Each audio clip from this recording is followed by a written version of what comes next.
If we're doing things that push us outside of our comfort zone, we're naturally developing more and more resilience, strength, courage, all of those things. What do you think's missing in marketing today, from your perspective? I think what was missing then is the same as what's missing now, and that's really the understanding of buyer psychology and the way that buyers make decisions. Do you think trust can be built quite quickly, or is it just the nature of you spend time with someone, whether that's through content, actually physically with them in meetings, etc.? Is that where trust is rooted? The way I build trust is understanding my customer really, like, what are their needs? What do they care about?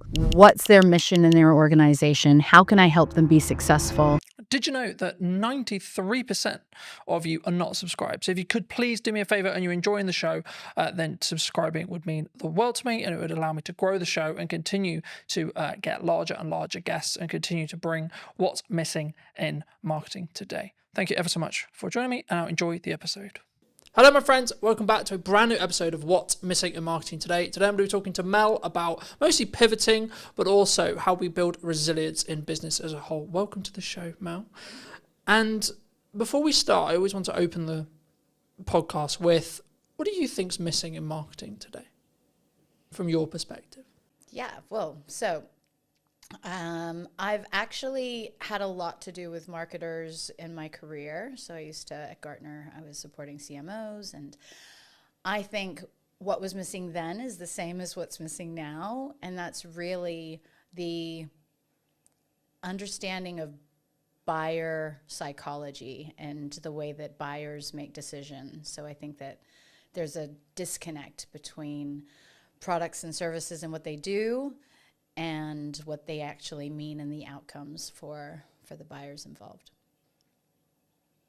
Do you think that's overlooked? I'm sure we'll get into the actual psychology, but when someone looks to set up their business, do you think they overlook the human psychology element because they're more interested in the shiny camera, the shiny marketing technique? Do you think? And are you so I think the majority of organizations don't consider marketing as a key strategy. Often it's an afterthought. So the people setting up the businesses are usually excited about the products and services or the technology. Very rarely are they sales marketing kind of led unless their products reflect that. I think the majority of them are not thinking about marketing from the beginning. Do you think that comes from a lot of people we work with are very founder-led, so founder person-led? Do you think that comes specifically from their identity as a whole? So putting their identity out and, quote, supercharging it with marketing? Do you think that's where sometimes people get wrong? Because maybe they are not confident at coming across, or maybe they don't want to put necessarily, they're not sure how they feel about putting themselves out there? I just think that, so I work in prop tech. Presently, that's where my startup is. And a lot of the people I know come from the technology, their technology background, that they have technology backgrounds. And so they just aren't familiar with what's needed in marketing. So they don't even know the first steps of where they should go, what they should do. And so often they just do nothing. What, I guess, is a stigma in the tech space then? Like, they don't take that first step, but is it because it's just they don't know, do you think? Well, you only have a finite amount of energy and time. And so, and a lot of these, if you're a solopreneur or you're just getting something off the ground, then you're really, really good with what the product does and how, to make that work. But when it comes to I've met so many founders who have no idea. They haven't even tested whether or not anybody would pay for their service or their technology. Like, what's the use case for it? And they often just jump to solution without really understanding how to get from where they are, which is the solution or the technology product, to somebody using it. And so all of those steps in between, which, obviously buyer psychology and the way people make decisions and how they can change from status quo bias. So what are they doing now to where you want them to be and using your products and services, that's a journey. And you can't just go from one to the very end. You have to kind of navigate your way throughout the entire thing. Do you think when we look at that journey that people underestimate the amount of time that someone needs to like consume marketing or etc., or that journey as a whole they need to go on, or they need their customer to go on, etc.? I think, and you're talking about the founders? In general, like so say I'm a tech founder and I've just started this amazing thing that I think is going to change the world. Right. Would I potentially underestimate how long it's going to take for me to educate my target consumer to be educated enough to know why this thing that I've made is going to be the solution to their problem? Of course. And if so, how would you say someone can start peeling away and start on that process? Most people don't even know the amount of different layers that they have to get through. So it's not just ensuring that you're able to deliver a message that resonates with them to pique their interest. How are you demonstrating true value? What will their lives look like once they're using your service compared to the other to what they're doing today? How is your service going to infinitely improve their situation? All of these different things, nobody really considers them. And so I think maybe they're like, okay, we'll do Google ads, or we'll hire a marketing manager that's very tactical and maybe just looking at how they can get clicks versus really penetrating that value that they're supposed to be creating in the mind of the buyer. We talked about psychology in the opening kind of statements of this episode. I think it's an underrepresented concept as a whole across the business realm, not even just in marketing. In my view, I don't think we talk enough about actually A, buying psychology, or B, the ticks or the seeds that we need to plant psychology wise. But from your experience, from your perspective, what actually happens, like from a psychological point of view, when someone is maybe looking for something? So when I was working for a consulting firm that focused purely on the psychology and neuroscience behind how people make decisions in sales and marketing, I was amazed to learn that, so we're all programmed to stay safe. And the part of our brain that keeps us safe doesn't like change. And that's just the way that we're built. So if you want to get somebody doing something new or different with your product or service, you have to disrupt that status quo bias that is designed to keep people safe. And there are several reasons why people stay with the status quo. And so if you're not being very intentional about the psychology that keeps people doing the same thing that they've always done, I mean, there's so many instances where people come out with these amazing products.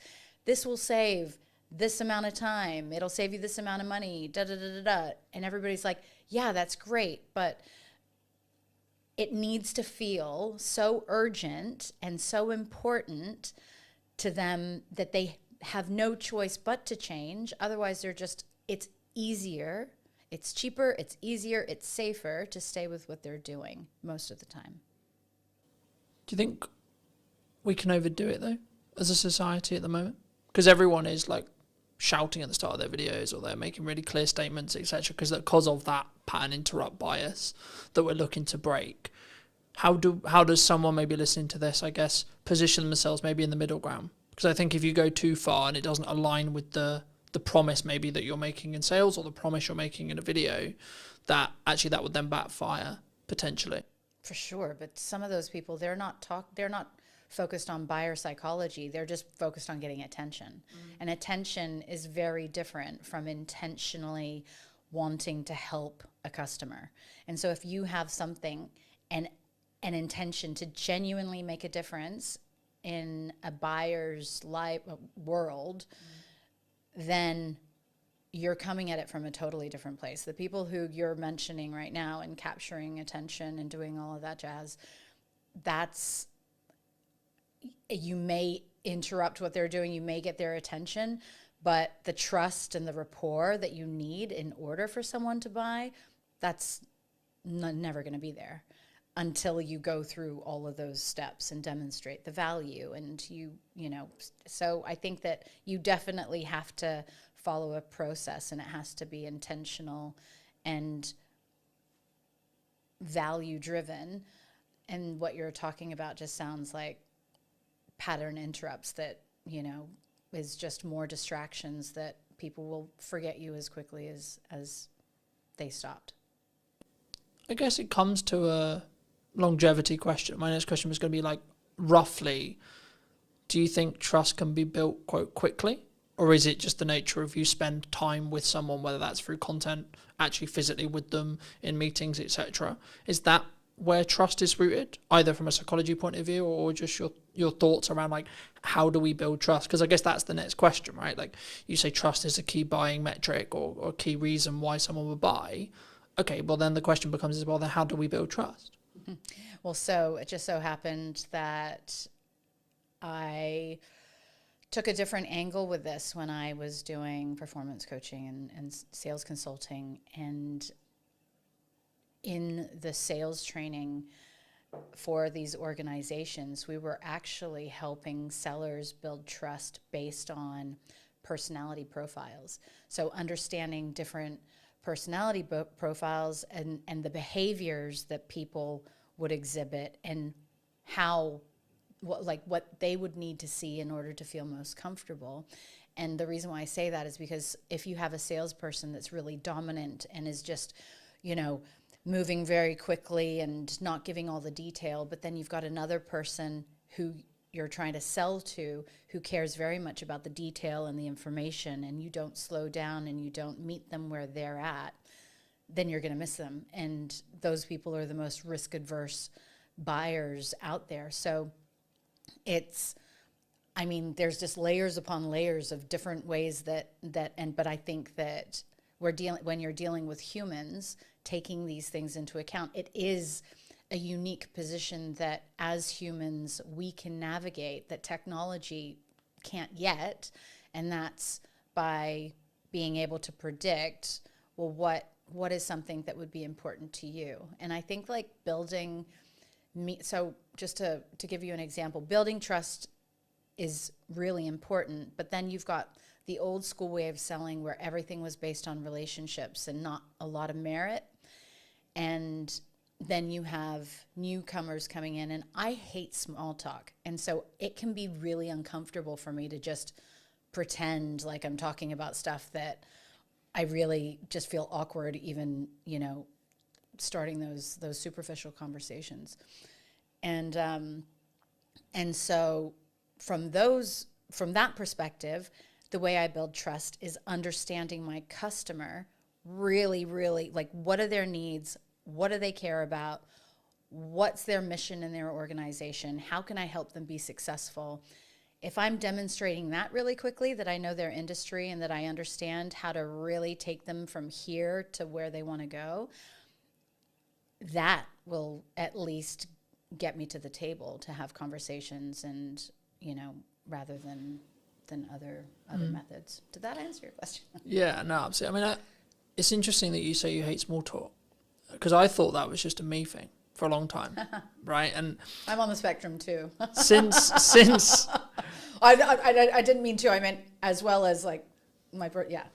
Since like running the show, or since like connecting with people, or being, I guess one could say that I'm quite targeted in who I choose to bring on, who I choose to connect with, who I choose to talk to. I guess in some ways, because it's quite hard for me to describe how I choose and why and etc. Because for me, it's all an instinct-based thing. It's a gut thing. It's like, yeah, I think this person might be interesting. I don't know because I deliberately don't want to know, because I want that to be here to make a good, quote, good show, right? I guess, is that why AI may not take all of our jobs, as lots of people have been claiming or saying. I love that you bring that up, because I think that people ignore their instincts a lot more. And I think we have so much more knowledge just in how we feel, in our, perception and the way that we react to certain people. I think a lot of times we ignore that. And so throughout my journey, as I've gotten to understand myself more and more and more, I firmly believe nobody, especially this year, has come into my peripheral and had meaningful exchanges with that haven't made me think that was absolutely meant to be. Like, my energy field, if you like, AI is never going to, whatever technology is, it's going to be very difficult to replace that. And so you can use technology to do certain components of roles to, for efficiencies and cost savings and stuff like that. But when it comes down to actually going back to the truly building rapport and following your gut and, knowing whether or not you can trust somebody, that is very much a human behavior that I'm not sure that we will replicate in our lifetime. And I don't think we should. No, for sure not. I think that's, I guess, if you're going to be corny about it, that's what makes us human, right? Mm-hmm.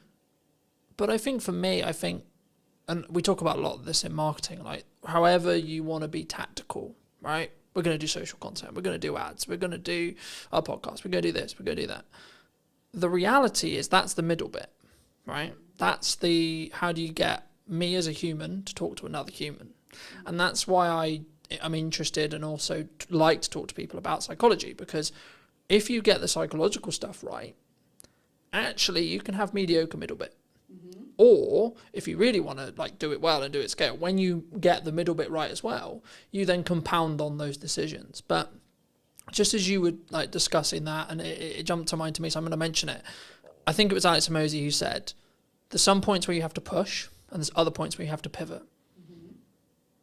In your experience, how would you, either for you personally or a friend of yours, when would you say that someone should make that decision? What are paint that picture?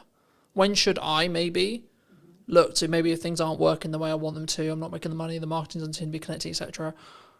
When should I just push on versus when should I pivot into something else? Really good question. So again, it's being able to trust yourself, I think, is a very, very big thing.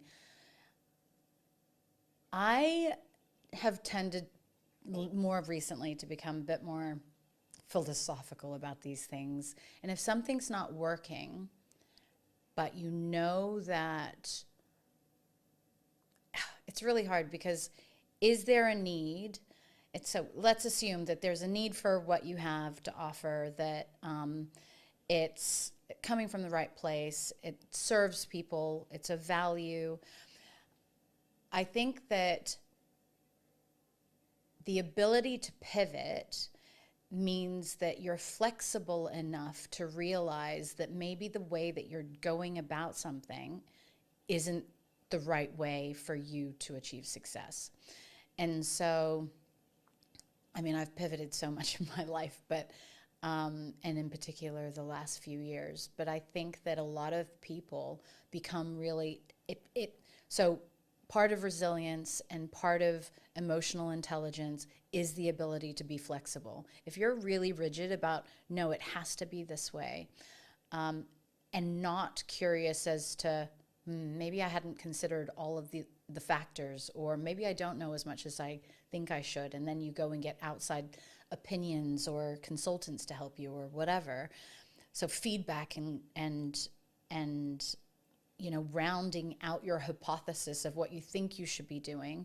If everybody's telling you that you should be going down a certain way, then yeah, I would say continue on. But if you're not validating the direction that you're on or testing it, and then how do you know it's the right one? So you've got to learn how to be flexible and try different things. And do you think emotional intelligence is missing in marketing, in sales, in Human business, life. in human, sure, in human life. I was going to go with like in business as a whole, or when you're building relationships, etc. But actually, yeah, let's go more broad. Do you think people don't invest in like understanding like and building emotional intelligence and then using it? Yeah. So everybody would have a different idea of what emotional intelligence encompasses. But for me, I think it's just being really self-aware and aware of others. So you can't actually understand others until you understand yourself. And that's never taught. Like, where are we learning that?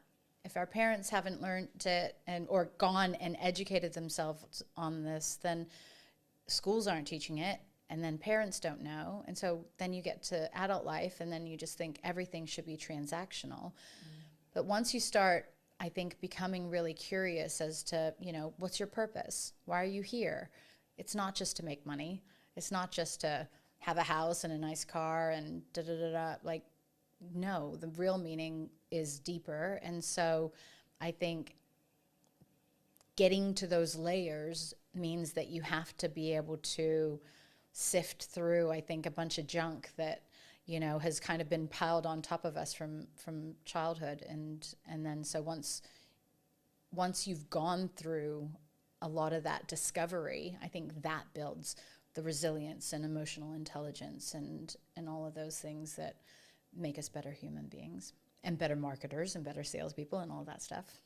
Do you think it comes from, I guess, a fear of not?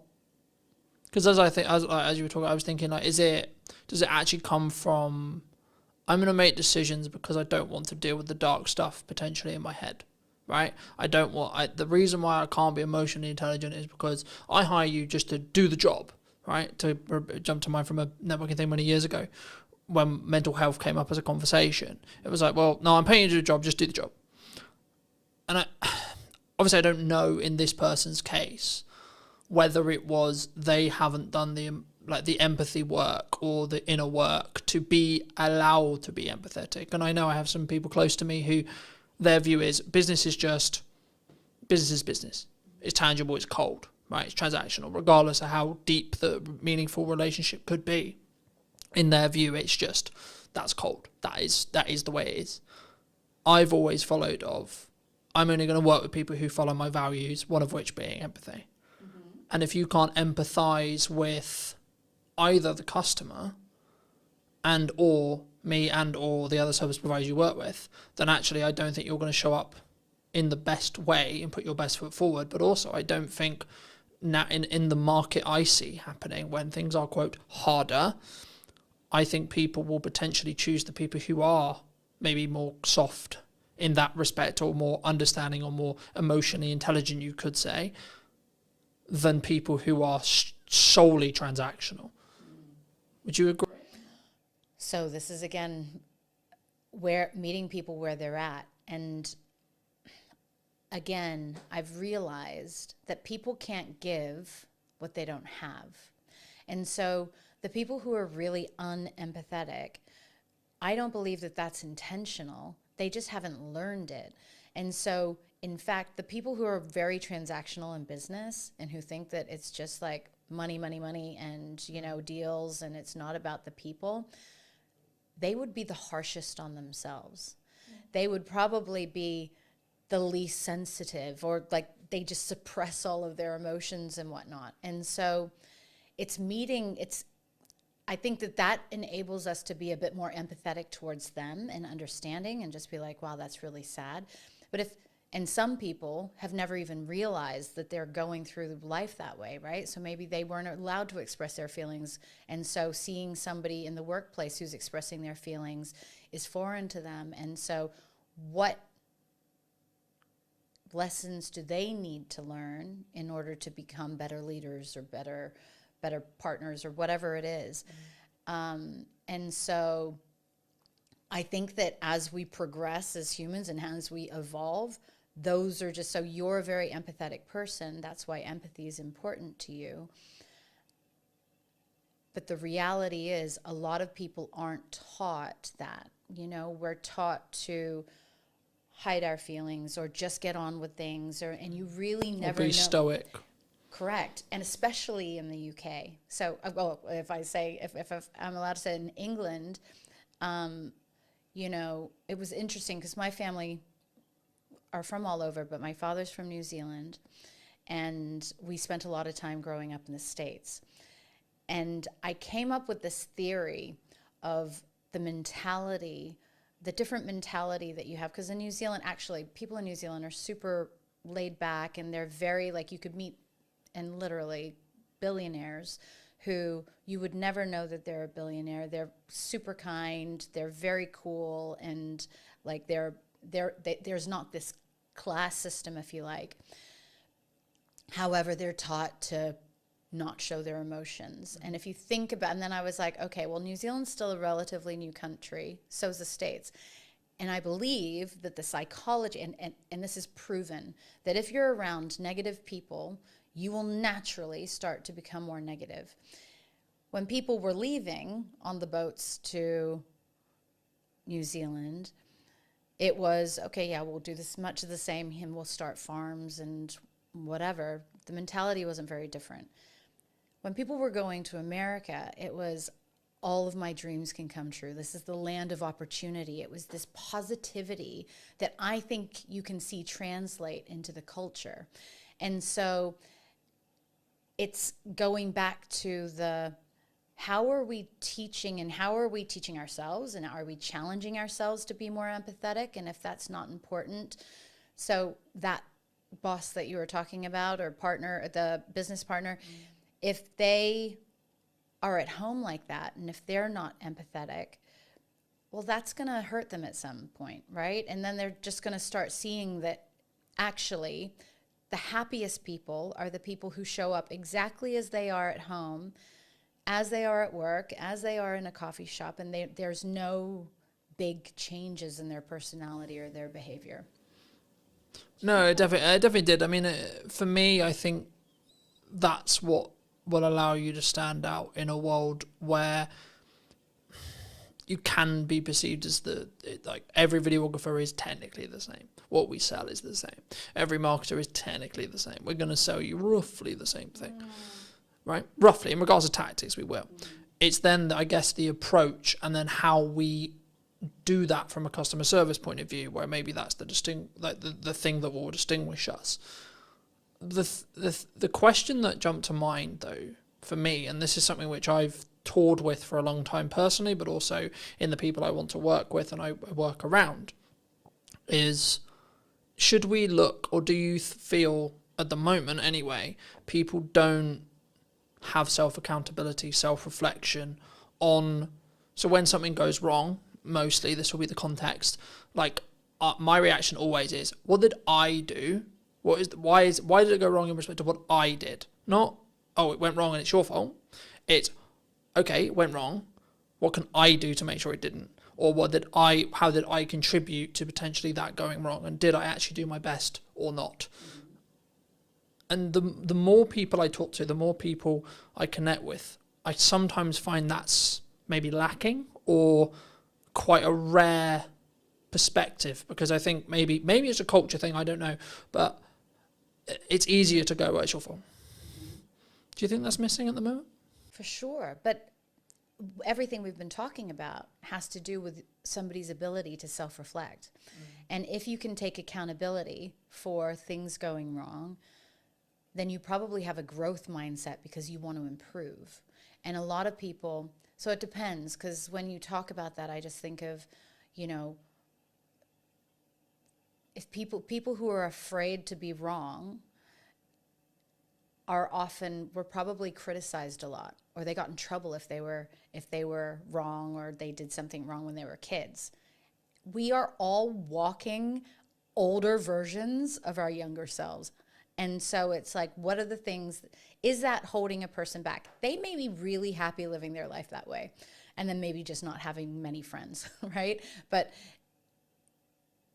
if you're really wanting to show up as your best version in work, for customers, you know, for friends and family, then if you're not getting to to some of the behavior that, if you're not questioning your behavior and how the way that you show up in the world could be a reflection of unhealed issues or traumas from your childhood, then I know it got kind of deep, but that to me is, you're only skimming the surface of what life can really be about.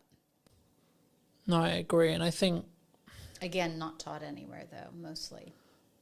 I think sometimes, I mean, as I think about that, I think, well, why do I do it? Right. And I think I've been very, very fortunate to have the mother I have and have the values I have instilled in me from a very young age. And that's, I think, why I am who I am now, right? And how I show up now. But I think that's maybe, like, I'm fortunate in that respect. But I guess in some ways my assumption is, well, why shouldn't that be the case? Why isn't this taught in school, etc.? You know, that thought process. And I guess it's a resource thing. Like, if I really sit here and think about it, like, that's why it's not. But I also don't want that to be perceived as an excuse potentially why we shouldn't. And maybe if the right people are listening to this, then I think it should be something that everyone is taught how to do, because of the stuff we obviously align on, which is, once you can do that, you can actually empathize and fully understand. And actually, to be completely honest, if you're being really selfish, you will make more money. You'll be a better marketer. You'll make more bottom line revenue. You'll be braver. You'll have more courage. You'll back yourself. There's tons of benefits. Is it a resource thing, or is it just a lack of knowledge? You know, there are a ton of people out there that have done the work, that have invested in themselves and I guess that's one of the reasons why I built KindStay, right? So I have an incredible network of well-being experts, neuroscientists, psychologists, nutritionists, who I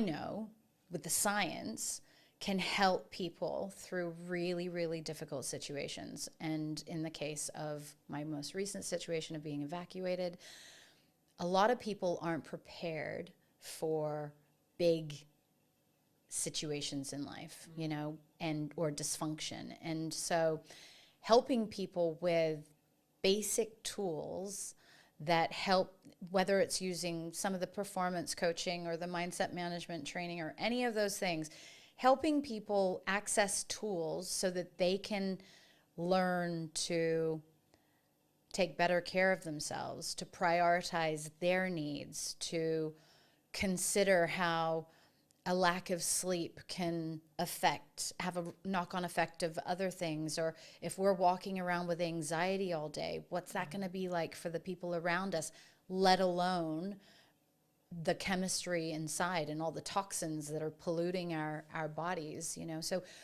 I think that the schooling system, it has a lot to learn, but I also think that the schooling system in the most basic form is totally flawed anyway, and it's kind of a structure to keep people in boxes. I think it's important, though, to, I guess, in some ways establish that if you look at traditional education, it's for the employee, right? And I guess for me, I mean, why would, I guess, a society build that? Is that because that's the odds that most people are? But like, and then I guess the follow-on question that comes from that is, for me, is it because I'm a dyslexic? Is it because of the way I'm wired? Is it because of the upbringing I had that was like, oh, actually, that's not going to be the case. That's not going to be why I potentially am going to be an employee, or why maybe I'm not best fit for an employee. Because for me, I've always understood that, yeah, sometimes I'll have to do that for a means to an end, but that's not where my, quote, calling is. Right. Is it natural? Is it something that we would always continue? So there are theories that, you know, the designing of schools is because it's not in the best interests of certain layers of society for everybody to be out of the box, to be creative, to be challenging the status quo, to question the teacher's That'd be easier, wouldn't curriculum. it? If you're going to go down the whole government like control thing, it's Not government. I'm thinking beyond government, like much higher up. I think government's just in place for control.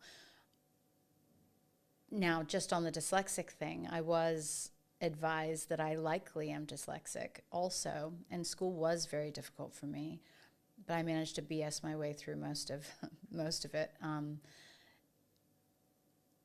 It's interesting that you say that, because I think that it's in the best interests of the haves and the have-nots to keep people ignorant.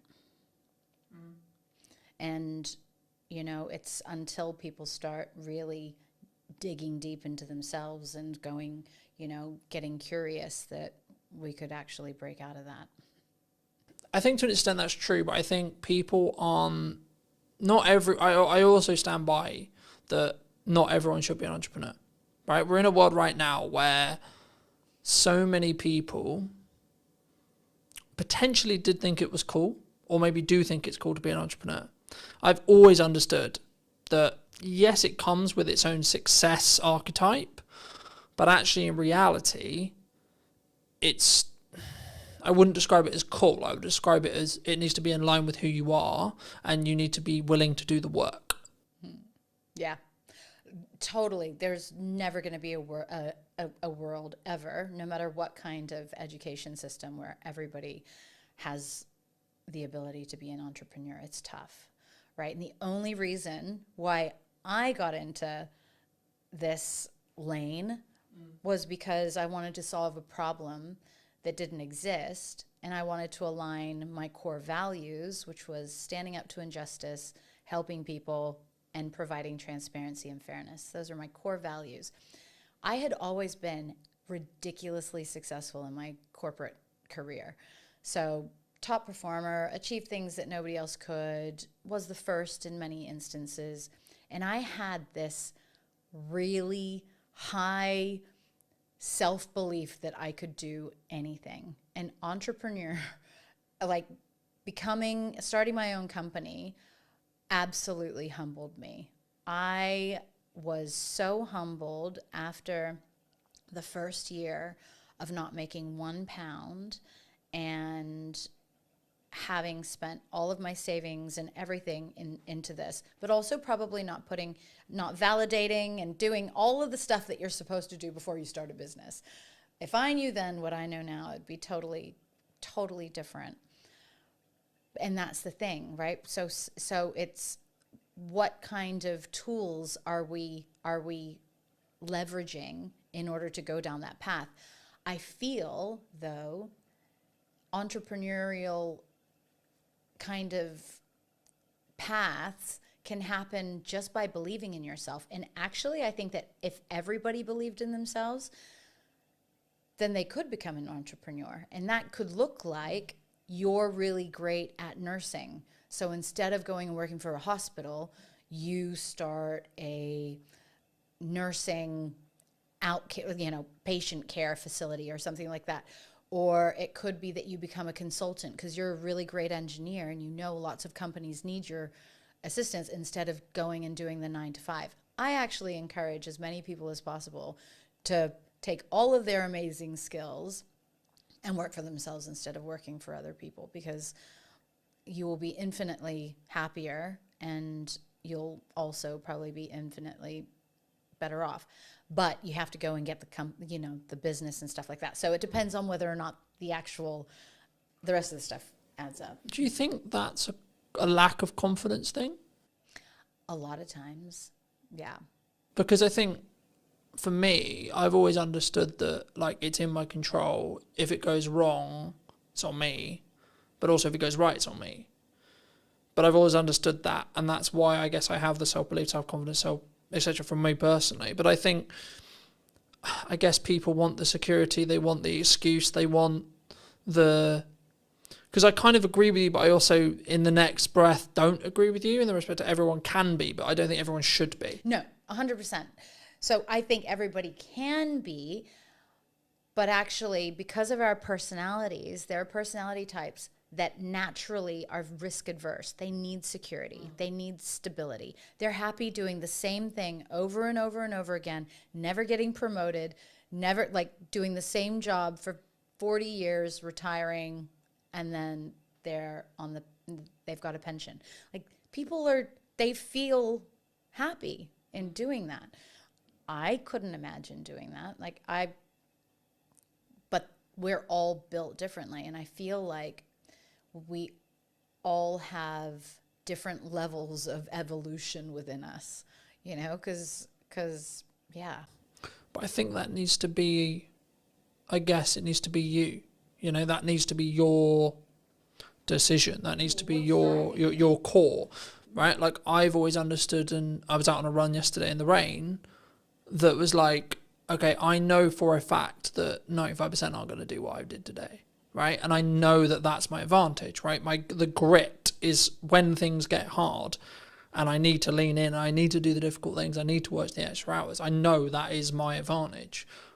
But I know that through years of doing it. And I know that's what, I get fired up for it. I'm like, yes, right, okay, let's go. And I don't wish a bad economy or a bad situation on anyone, but I know when things get, quote, harder, I'm like, great, I'm going to thrive then because I'm leaning into that uncomfortability. Mm-hmm.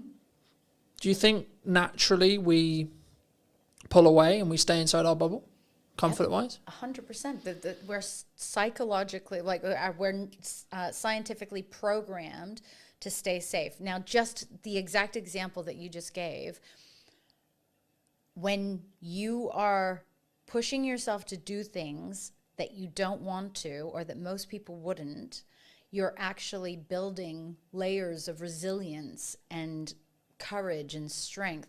And I would have those exact same thoughts. So during the winter, I think I started just before this year, but I decided on New Year's Day that my Lumi cold water pool that was sitting on the balcony full of water, that every day I would go and sit in that for 5 minutes. And, even when it was below zero, so it was pretty cold. And as I sat there and I was like, all of these, even billionaires, I know tons of really, really successful entrepreneurs or whatever that would not be sitting and doing what I'm doing right now. And it gave me a level of confidence to tackle the day or to go and do something that I didn't like. That grit that you're talking about, doing things that are uncomfortable, stepping outside your comfort zone, even doing this today, that's uncomfortable for me. But if we're doing things that push us outside of our comfort zone, we're naturally developing more and more resilience, strength, courage, all of those things. Is it a muscle? Yeah, well, I treat it like a muscle, but I don't know for sure. There would be parts of our brains that it actually supports, but I'm not. Because I don't know whether I read it being scientifically true. So I'm not going to say it is scientifically true because I can't 100% confidently say that. But what I believe to be true is whenever we do that, we build new neural pathways in our brain, right? Correct. Which naturally will mean the ability to do the thing that we find currently uncomfortable. We have to do it long enough for that pathway to be consistently strong enough built. And then once it is there, then it's inside your comfort zone. And then it will just feel like another day. I mean, we were talking about it as I was setting up, that this today, I realised it when I was going to sleep yesterday. I was like, well, I've got a podcast day tomorrow and I'm not nervous, not nervous at all. It's literally like another day of the week for me. But I had a driving lesson yesterday morning that was really difficult mentally for me. And now people who drive every day and people who drive for years are like, well, that doesn't make any sense because driving is really comfortable with me and really works really well, but talking on a podcast or running a podcast would be a nightmare. And I think that's a really key example of someone's grit, someone's uncomfortability might be very different And I think that's why, to circle back to emotional intelligence, that's why if you have and you can lead and you can operate with empathy, you can then go, okay, well, I might find this thing really easy, but then I can go back to when it wasn't. And then I can say, okay, well, this is how I felt when I started doing it. Maybe that will help you. Mm-hmm.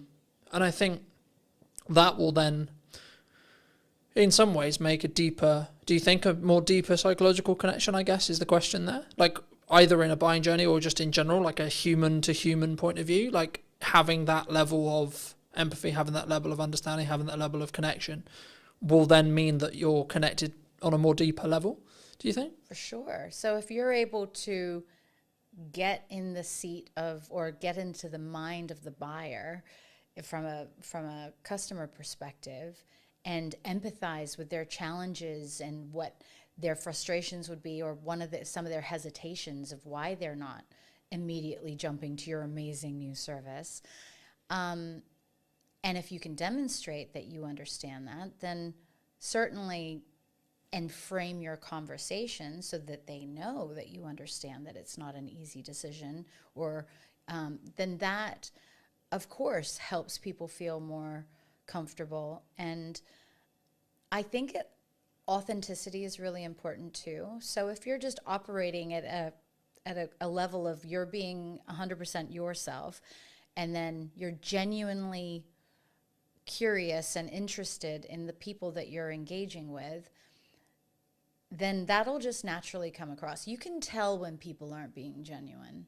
And I think that in itself creates a level, our instincts will naturally be like, oh, this person's energy's off, or we're not, like, they're not genuine or authentic.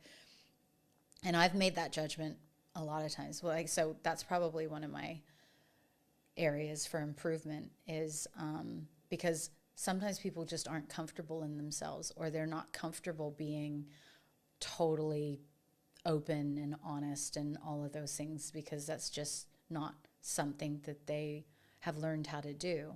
And so rather than just thinking that, oh, they're not on my wavelength, or I don't feel like they're authentic, maybe they just don't know how to be. And going back to your guy who wasn't empathetic, maybe he just hasn't learned how to be yet. For those who've really enjoyed this conversation, they want to maybe hear some more from you or see some more of your content, etc. I mean, where's best for people to either see that or reach out to you if they want to?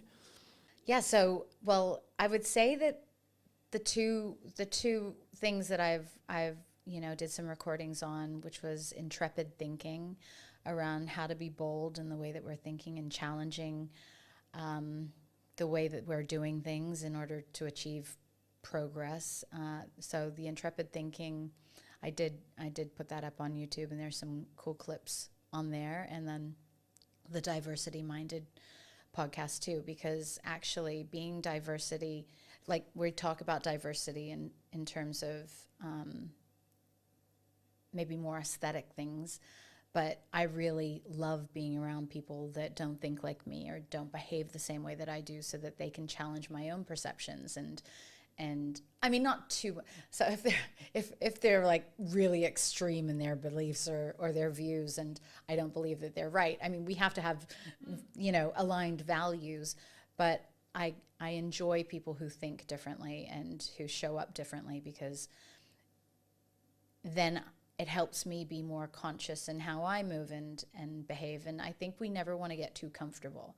If we're just moving through life like an autopilot, then we're missing everything. And that's definitely not a fulfilling way to live, in my opinion. But kindstay.com. So that's my latest initiative, and I'm really excited about the disruption that I intend to cause in the housing sector for landlords who are wanting to make more income off of their properties, and then also the residents who need to consider their well-being when they're going through difficult housing situations. Thank you so much for the time. Yeah. If you were going to leave or talk to the person, Mel, 10 years ago, what advice, if you were going to give advice to her, would you give? Yeah, that was probably that was the beginning of my journey of doing the hard work on myself. It would be that you don't know everything, that a lot of your responses to the world are based on the challenges that you've had growing up, and the person that you need to really show love to first and foremost is yourself. So do it quickly, because then you can be really, really awesome sooner. And thank you ever so much for watching. If you did enjoy this episode of What's Missing in Marketing Today, I'll be back next week with a brand new episode. And why not be subscribed so you don't miss it? I'd love to hear what you think in the comment section down below. And I'll see you very, very soon. The biggest mindset shift for me was understanding it's not actually about you. No one gives a shit about what you look like, sound like, etc. You are a catalyst to the information in your head. That's it, full stop. The honest answer is we live in a world where people binge watch their favorite shows. They watch a lot of social media content, sit and watch TikTok for 7 hours. It's not about whether it's, quote, it's the only question for a viewer is it valuable? If I was running a business and I needed clients today, I wouldn't be doing marketing. I'd be doing cold outreach and I'd be ringing 100 people a day or sending 100 DMs a day. The honest answer is I didn't have confidence at the beginning, as you will see if you go back and watch. And in answer, specific answer to your question of how do I get confident, how do I talk today, etc. Number 1 is preparation. Number 2, you need to know your shit. And number 3, you need to focus on 1% improvement. Welcome back. Is everyone feeling a bit more refreshed, ready to go into AI? Yeah. Cool. Is there any questions on the first half before I move away from it?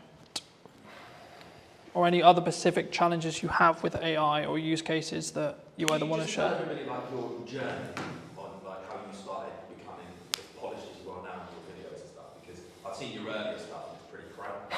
Now it's good. So I think it's important for everyone to know, because I speak for most people in this room, I'm sure none of us could do what you're doing currently, but kind of if you could just explain how you kind of got the confidence to start putting out the crap. Like Gary Vaynerchuk talks about it a lot, right? Well, he talks about wine for years before anyone watched any of his videos, and now he's got millions of followers and millions in the bank. So. The honest answer is I didn't have confidence at the beginning, as you will see if you go back and watch, right? Please do, it's funny. It's hilarious, right? But the key point is, right, I could have deleted all those videos, right? I could have done. They're my videos, they're on my channel, I can do whatever I want. The reason why I haven't is because it shows my progression from then to now, right? So to give people really quick, brief context, and feel free to ask in a little bit more depth, but I started creating video content when I was, I want to say 13, 14. That's a fun age. You can't even speak right at that age, but there you go.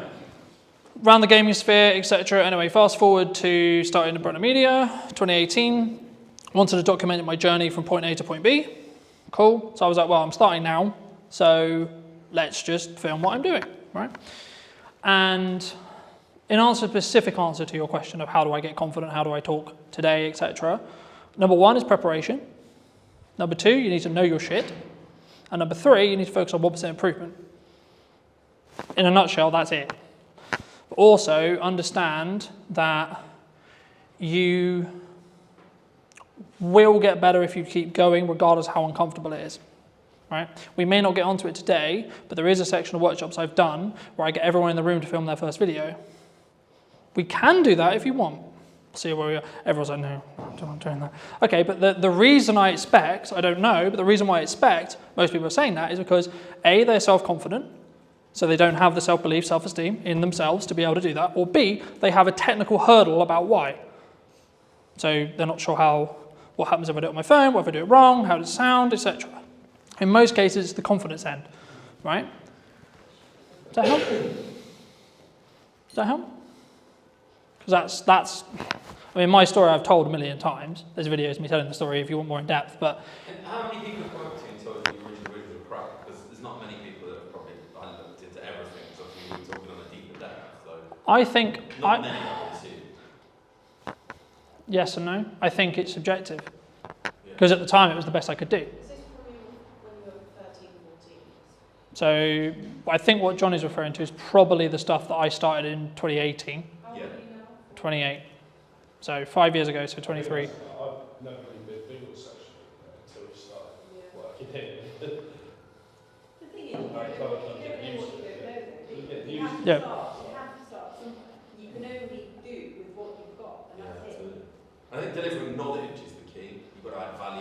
The thing, all of you sat in yeah. this room know most things about the hospitality industry that most other people don't know. And I think you need to understand how much knowledge you have that most people The don't. biggest mindset shift for me was understanding it's not actually about you. Yeah. No one gives a shit about what you look like, sound like, etc. You are a catalyst to the information in your head. That's it, full stop. My issue is though, because of the nature of my work, is how much, you know, you say about adding value, I get it, but how much of what I give away is taking away from the service that I actually offer?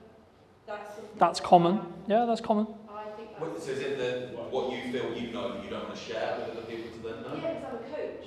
So I mean, I'm a... the easiest way is chefs, right? So I can talk about what I know. Now, we had chefs and I don't want to share my recipes. I'm like, why? No one's going to do what you do. And that is so true. Gordon Ramsay goes online, he gives all his recipes away. People still go to Gordon Ramsay restaurants. Because the key is that they will want the personal service. When you do content, you have to be generalized. Okay, I can't go into as depth unless this room was just purely filled with hospitality or just purely filled with retail or just purely filled with etc. Because there's multiple sectors in here, I can't go into, or I shouldn't go into, specific detail, and it's more of a generalized concept, ideas, this is principles, etc. that hopefully you can take away and add to, right? The key, in answer to your question more directly, is you have to give the credibility and lead with the value you want to add to your specific person.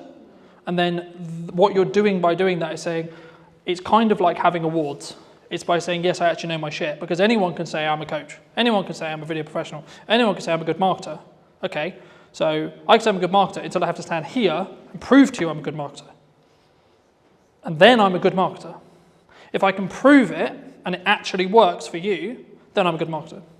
If it doesn't, I'm not. AI. Most people will recognize this. This is ChatGPT. It is one of many large language models, right? I would probably say the biggest one, the one that most people understand, hence why I'm using it today. You can also use Perplexity, etc. And all of these things, in most cases, will work with other AIs, your custom AIs, etc., etc. What I'm going to talk to you and show you today is the principles that I would use it in content creation. Okay? So, before we start, who has used this bot before? Everyone in the room. Wonderful.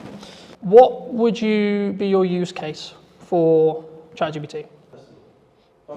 The answer is you can use it to do whatever you like. It's an idea engine is how I look at it. So a common use is this. Okay? If I could type, that would be great.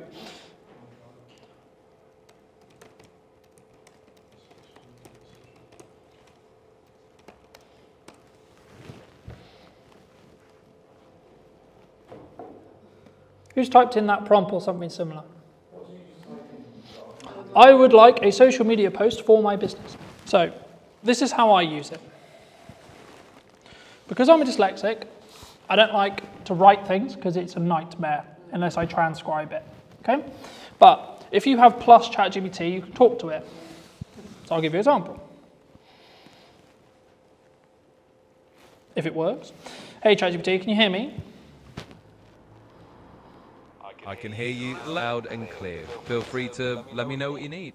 Fabulous. Today I'm giving a workshop on content creation and AI use cases. Could you create me a detailed plan for a attendee to potentially use AI, things like ChatGPT, to start utilizing the tools that you can use within yourself, but also to create social media content with clear key performance indicators and pain points that they are looking to fix in their content as a whole. Absolutely, that sounds like a great workshop. So let's map out a little plan. You can start with a quick intro on what AI tools like ChatGPT can do, just to set the stage. Then dive into a section on how they can use it for brainstorming content ideas. So for example, coming up with social media posts, headlines, or even scripts for videos. Then you could move into a hands-on piece where you actually have them practice. They could bring a real piece of content they need to create and kind of workshop it using AI to help them refine it. In terms of key performance indicators, you can definitely talk about things like engagement rates on their posts, how much time they say. So then ChatGPT would list all the things I just asked, right? And that's just me talking to it. So those who are not confident and don't want to sit here and write a big article, if you're a writer, do that, right? The key when you prompt is to be as detailed as humanly possible, right? What a lot of the pain points I expect is we've written a social media post using ChatGPT and it sounds like a robot's written it, right? Yeah? Okay, so I'll do another example very quickly. Hey ChatGPT, can I please have a social media post thanking all of the attendees and everyone who attended my workshop this afternoon? Keep in mind the current tone of voice I'm speaking in and the following key points. I would like to thank the attendees for coming to my event. I would also like to summarize some of the key points that I made, such as content distribution, content styles, and algorithmic changes. Could you please draft this post so then I can share more feedback with you on this post? Absolutely. Let's keep it in that same Kind of warm and engaging tone you've got. Here's a draft for you. Hey everyone, just want to send out a huge thank you to all of you who joined the workshop today. It was fantastic having you there and I really appreciate you taking the time. We covered a lot, from how to distribute your content effectively to exploring different styles you can try out and even how to keep up with those ever-changing algorithms. So thanks for being such an interactive group and let's keep the creativity rolling. Feel free to let me know if you'd like any tweaks or changes. And if you are using multiple devices that are connected to the same Google account that you're logged in on, you can do what will hopefully now work, which is you'll be able to see the post behind me, right? So this is what ChatGPT just spoke to me. I love ChatGPT. It's like my second brain. It can be. There is things to be aware of though, and there is a cognitive question, a cognitive conversation around should you utilize ChatGPT, how should you utilize it? Because if you're getting ChatGPT to do the thinking for you, then you're not thinking. Now there is an argument, there's now some studies are coming out to say, actually, if you're using things like ChatGPT to do more advanced thinking, so that it's doing the grunt work, it's doing a lot of the smaller scale thinking, and it's opening up your brain to allow you to be able to create more, then actually your cognitive ability will be higher than you would without AI. Something to think about. When I noticed that and I was worried about my cognitive ability, I started reading physical books as a principle because I'm constantly aware that I'm on devices all the time, right? So I know that cognitively it's going to hurt. Especially if you have specific brand guidelines or specific terminology or specific things that, like, it can get it wrong, right? It can get facts wrong, it can get stuff wrong. So it's not like this fix-all thing, it can get stuff wrong. The thing it will do though is it will be quite obvious when it gets it wrong. And it's very, especially now, it's very well known for once it gets something wrong, it will then, because it's learning from everything it does, it will then cause a trigger of getting it wrong. So unless you do what's called a negative prompt, which is saying, these are the things I don't want you to do, it will just go a bit crazy and a bit weird. Something I would like you all to do, if you have your mobile phones, laptops, etc., is either go to www.chatgpt.com or download the app ChatGPT on your phone if it's not already. And just while you're doing that, something I want you to think about is what is the specific challenge your business, your personal brand, whatever it is that you do has right now. What's the issue? What's the challenge? The thing that's stopping you from growing, the thing that's stopping you from moving forward? Is it a marketing challenge? Is it a sales challenge? Is it a communication challenge? Is it who I need to talk to, how I need to show up? Is it confident? For those who were concerned about confidence, is that the issue? Is it confidence thing on video?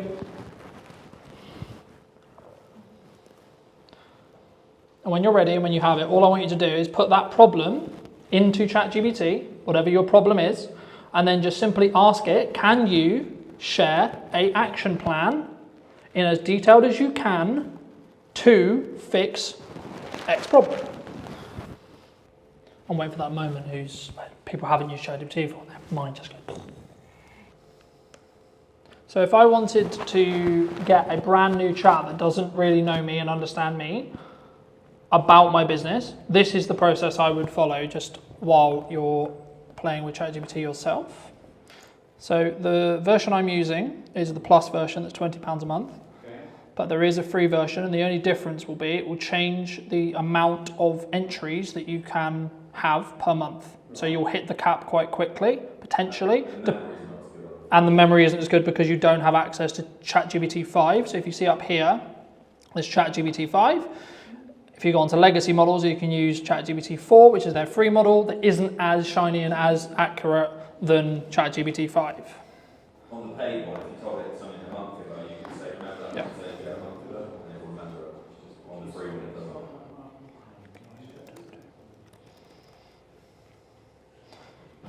So the first prompt, I'm going to share some information about my business. Please read and understand it, and then I'll tell you what I would like you to do with it. So at this stage, it is literally just going to try and read and understand what I'm going to give it. Right? I'm going to use the copy on my website.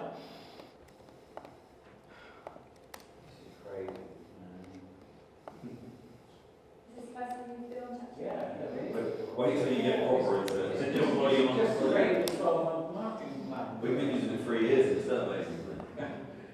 So, does it say all the stuff I just put in? Yeah, as long as you're logged in, Yeah. it will save it.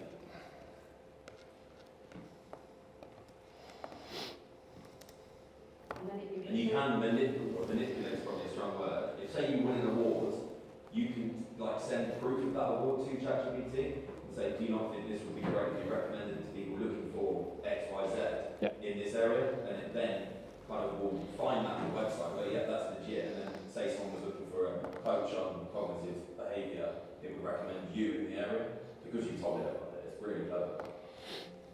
Something else, I don't have any files on this computer because they're on at home, but something else you can do is you can click on this button here. You can add files either from Google Drive or from your computer. So this, you can add images, you can add documents, you can add transcripts, etc. And what you can ask ChatGPT to do, and this is what I do with most of my podcasts, is I'll export a transcript from the podcast and I will say, this is a transcript between myself, person A and person B. I would like you to tell me what the key takeaways are, choose 3 of them, from this entire conversation and where the timestamps are, because in my app export it will show at 42, etc. And then it will go through, it will analyze the entire transcript and it will say, well, given your, especially if you have it in something which already has memory, so it already understands your context, already understands your target demographic, already understands your ideal customer, you can then get it to go, okay, cool. So I know I need to talk to these people and I think these people are going to resonate with these 3 points. So we got 3 social media posts right there before you've even pulled any video out.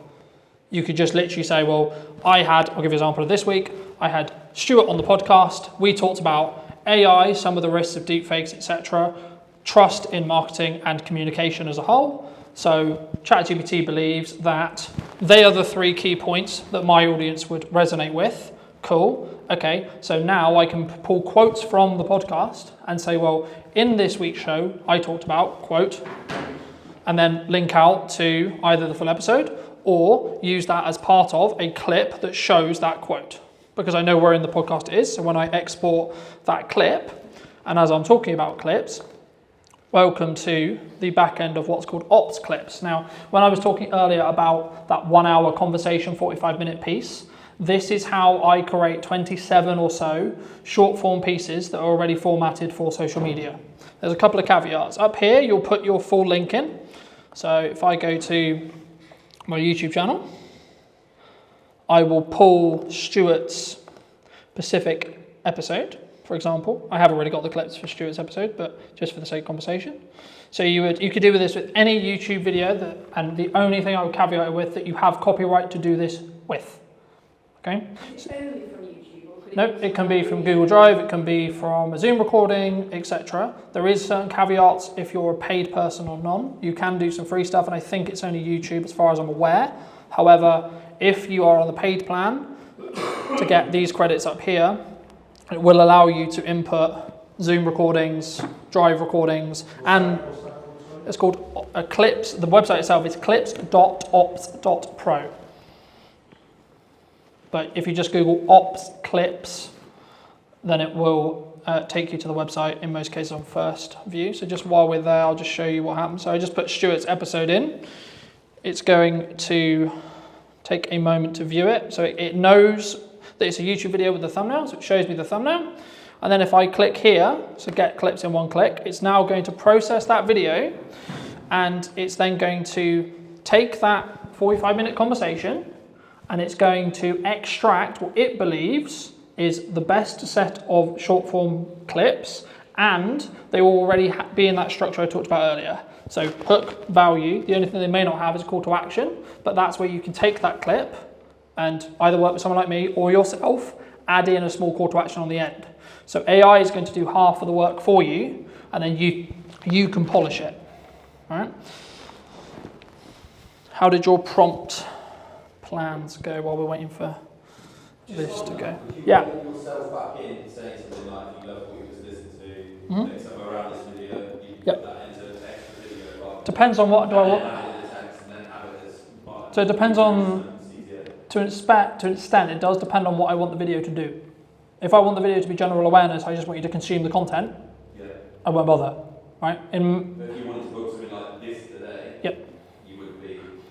So then I would do, so then I would do a hybrid approach. So I would use tools like Ops to extract the key moments that it believes is going to be the viral clips on social. It's not guaranteed, but it's what it believes. And then I might tweak it. So I might actually change its hook, because I maybe don't believe the hook's actually very good, right? Or I might add in a call to action because I have a specific sales target I want to hit. So for example, when I do the next event for this, there'll be, here's some clips from the last time. Hey, did you know I'm doing this at this date, this time, about this, right? And something that I'd be interested to hear about, either afterwards or in DMs, etc. I'm thinking about doing one specifically on podcasting. Not sure if that's like interesting or not, but it's something I'm thinking about. But just while we're on like prompting, for those who did test prompt, what did you think? This is a basic level of how I personally use it in content creation. So I'll skip the time because I've already done it. This is every single clip that Stuart's episode created from the same thing, okay? Some of which you would have seen on social media. So when that one's done, it will create something similar to this. So it's just taking that full length clip, full length thing, and then just chopping it down into pieces. Mm-hmm. Is it then going to stitch it back together for you, or do you have to do that? I mean, the difference between that and AI is AI genuinely has solutions, right? You can take someone who spent the last 20 years of their life learning how to spot tumours in lungs, right? They might now. So the thing that it will do is it will tell me what was said in the video, and here it will rate hooks, flows, value, etc. Now it's its definition of what it believes to be the best. Doesn't mean it will be, right? And it also has variation in clip length. If you see here, this is the clip length. So you've got 26 seconds, 2 minutes, etc. I'll use a longer one, for example. Ops clips themselves have their own editor. You can use it. It's good for certain things. So I'll give you an example. Something which I'd recommend everyone does if they are going to play with Ops clips is change the brand settings. I'll quickly go over here. So here you have your brand settings. So this will allow you to set specific colors, specific typefaces, specific logos if you want to put your logos in, etc. Right? So for me, I have one specifically for Brunner Media, and that's the black and white text because it's my brand colors and it's underlined by red because I use red quite a bit, etc. This is the transcript here of what's said. So you will want to double check this because it's AI, it's going to get some things wrong. It will get 95% there. It doesn't like my name, for example. I'm Colin or Callum or etc. Right? But the things which are, I think, really interesting is these AI enhancements, right? So you can do things like remove filler words with one click. Now there wasn't any in this clip, right? So I had none to remove. The same with pauses, right? Because I've already removed them. Yeah. So is this all on the free version or is this the paid version? I think most of the stuff I've covered so far, the only things you get in the paid version, I think it's not that expensive anyway. It depends on how many credits you want, but I think it's like 20 to 50 quid a month. Okay. And it's not a crazy amount of money. It's designed to be affordable because it's a software to service product. The thing that you would be bottlenecked by would be the credits, because every time you input a video, long form, it uses up 1 credit per minute. So in your subscription, you'll get, depending on what subscription tier you're on, you'll get a number of credits. So for example, I think I'm Pro, so I think I get like 600 minutes worth a month, right? And so on. Would this kind of thing work when I set up 15 minutes? Yep. So this is just how to create short form from it. You can then also change the styles, and you can upload. What would you, well, it obviously should do it for you. What would you say is the perfect short form? 15 to 20 seconds? As short as you can make it to get the story that you're trying to tell. With the value of the season, yeah. Some videos I do, some video, like this. So this is where I experiment, right? So some of the stuff for this event, the promotion stuff for this event was 6 minutes long, was the whole YouTube video reformatted for socials, and then put on Instagram to see whether it would get good retention or not. In other senses, it was, here's a 20-second clip of the best highlights or the best takeaway or the etc. from today or from a podcast, etc. And let's see how that performs. So there is no like, everyone asks me, well, what's the golden time? What's the golden this? Look at the Vine, and they first came up. It's slightly longer than that, isn't it? The average watch time on TikTok. The honest answer is we live in a world where people binge watch their favourite shows. They watch a lot of social media content. They sit and watch TikTok for 7 hours, right? It's not about whether it's, quote, it's the only question for a viewer is it valuable? That's it. So instead of thinking how long should it be, how long could it be, etc., think how can I tell the story, tell the information, share the value in the shortest time humanly possible, right? To keep it punchy, to keep it, etc. And what you might find is you'll try a load of stuff and your theoretical stuff doesn't work because it only gets 20 views, 30 views, 40 views, 50 views. The real life test is what happens when you put the content out. Do people mention that you're everywhere? So when I started the yes and marketing process in May, people were saying, oh my God, I'm seeing you everywhere.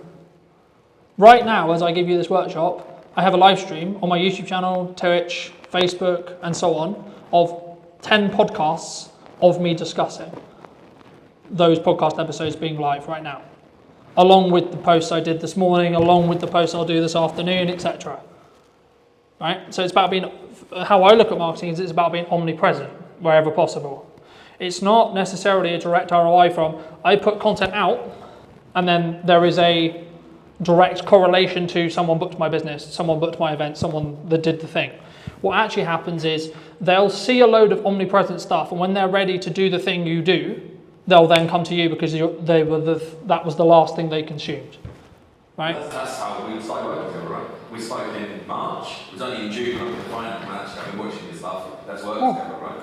I knew about it for 3 months. I chose not to do anything about it. And that's normally why people stop with marketing, because they go, I'm going to put it out, it's not going to work, and then, well, I didn't get anything. Yeah, but are you 2 days away from breaking the glass ceiling and winning whatever it is? Filling your pub, filling your restaurant, filling your event. Still keeping the quality there. Yeah. But you have to come at it, it's not a perspective of what you think is good or what I think is good, it's what your audience believes to be good. Yeah. Because nice way possible, nothing else matters bar the market you're trying to talk to. Yeah, and that will help with, if you have a confidence issue with being on camera or you have a confidence issue creating content, just rewire it in your head to say, I'm a catalyst to the information, not I'm talking on video. Because the objective should be, I'm going to teach people my knowledge, especially in the thought leadership space, this kind of thing. This is what I know. If I truly add value to you today, the likelihood some of you work with me in 6 months is very high, especially if you've consistently seen me through that time. So you want to look at like strong ROI? And I guess for you particularly, you're keeping what you're saying genuine, because you're sitting here saying do this, and you are actually doing this. Yeah, and that's where it gets interesting, because I speak to other video production companies like, you need to be on video, you need to be doing this, you need to be doing marketing, you need to be doing that, you need to be this. I was like, well, when did you last post? Yeah, people have their own socials, and then Right? I'm like, if someone asked me that 4 hours ago, would be my answer. Or if you're on the stuff I scheduled 10 minutes ago. Right? So that's when it actually then matters, because the knock-on effect, you're actually kind of saying, I don't really believe in what I'm talking about. Right? If I wasn't utilizing AI and I'm just scratching the surface of what AI can do, right? And for me, the job personally for me and what I aim to do is give you a brief process on how I utilize it for content creation. This is the tippy top of what you can use it for. There is a billion other uses that you can use it for. You can use tools like Otter AI or Whisper AI to transcribe your meetings, to then get a summary literally 10 seconds after the meeting, because it will have listened to everyone talk in the meeting and it will take a summary. You should take it with a pinch of salt, because it might get something wrong, might misconstrue something. It's a robot, not a human, so it's not going to be able to fully empathize and fully understand. But it will take tangible data, especially if you're like, what was that number I gave? Like if you're doing a proposal and I try to get into the habit of giving numbers, talking about the pricing in the meeting and then reinforce it with paperwork. But if you don't remember what you said, oh, okay, you recorded it, so you can ask the transcript or look in the transcript to find what the price was. I use Otter all the time for that. So if I've got consent from a client that I can use a session or a piece of their session to do a blog post or something like that, then I will use Otter Right, which- in that way, and it works really well. Yeah, and it's also, this is going to sound really horrible, you can fact check what someone said in the meeting, right? Now, of course, tell them that's what you're doing, etc. Sure, but Well, suppose they're talking, you can't say what they've said wrong. well, let's say for example, me and you have a meeting, right? A week ago, and then you come back to me 2 weeks later and say, "Oh, I'm not going." I didn't say that. Don't matter what it is. I said something. I said you said something, right? I said in that meeting you said the sky was blue. I said, okay, did you? And you go, no, I said it was green. Yeah, but here's the transcript from our meeting that says in black and white you said the sky was blue. I've also used closed captions as well. I mean, I know a lot of AI can do that. Yeah. But I use transcript to make sure that my captions are dead accurate. It does need some tweaking sometimes, but it's good. The AI ones for like ops or etc. They will get it probably 95% there, unless you have a weird name like me and it will never get it right. But you can tell it and you can tweak it. So for example, like if I wanted to change this, I can go here and I can change this, and if I don't want the percentage, it will then ask me, do I want to apply it just to this part of the video, or do I want to apply it everywhere? Now in this case there is no other 85%, so there isn't another section. But if my name comes up 4 times and it's got it wrong, I can change it once and it will change it in all of the transcript, right? So that's how you can speed things up. Very quickly, I don't have to do this, but I can show you. Do you want to talk about, do you know how to create an image from a text prompt? / would that be helpful? We have tried it and they don't look. Oh, it's weird. It's really weird sometimes, right? It used to like the same font. I think it's a bit peculiar. It's a lot better than it was 6 months ago. Yeah, some of the stuff's really good. Because they just got accountable within ChatGPT. That's what I was going to ask them about. I've not really got my head around how it works. So when AI was prominent and when it came out, there was a little trend for what I would describe as grifters who said, I'm the prompt engineer. That's my role. That's my job now. Right? Now, in reality, what actually happened was ChatGPT or an AI can prompt better than any human in this room, full stop. It can. Okay? Simple as that. So, do you need a prompt engineer? No, not really. Not especially if I can talk to it. So, I'll give you an example, right? I created the What's Missing in Marketing Today video and the what then will become the intro, but also the those who have seen it, it's a light bulb with a puzzle piece. 100% using AI. It took me 10 minutes. Okay? This was the process I went through. Hey ChatGPT, today I am looking to create a new podcast logo around what is missing in marketing today. Can you create a prompt for me to use on Artlist's text-to-image AI that is specifically detailed to create an idea that would work not only on social media, but also as a branding tool moving forward? Absolutely. Let's craft something that can give you a really versatile and distinctive visual. Here's a prompt you could use. Design a modern podcast logo that symbolizes what's missing in marketing today. The logo should combine a sense of curiosity and innovation using a clean, minimalistic design. Think of a subtle magnifying glass or puzzle piece that's missing. Integrate with a microphone or sound wave elements. Use a color palette that's professional yet eye-catching, maybe soft blues or greens with a pop of a contrasting color. The final image should be versatile enough to use as a social media avatar and as part of a broader branding toolkit. That should give you a nice starting point. So what I do just quickly when I do talk to ChatGPT is I mute my mic because it's designed to listen constantly for an input, right? So as you probably won't be able to see it because it's a tiny screen, but I've muted my mic. It will also push the audio higher when it's outputting as well. So the one thing that I would always consider is what your cap input. I'm using Artlist specifically, but that's because I have an overarching subscription that covers everything. There is other tools that you can use, some of which are free, some of which are paid. It depends on how they do credits, etc. I won't go. I'll use it. This is just as an example tool for now. So what I'm going to do is I'm going to take this prompt that you will hopefully be able to see in a second. And the one thing, if you are going to talk to it and you are using it on multiple devices like I am now, you have to refresh on each side because it will take some time to catch up. So it's created me a brand new chat. This is the specific input that it believes it's going to create a good image. So I'm going to copy that. I'm going to go over here. So this is the input for Artlist's text to image. This will be very similar across all of whichever editor you're using. You have specific credits down here that will show me that I've got 500 left this month. It will renew on the 23rd. Of course, you can purchase more if you need to. All right, I'm going to paste my... Yeah, so these are all different products specifically, and this is one of, I would say, the caveats or the concerns with...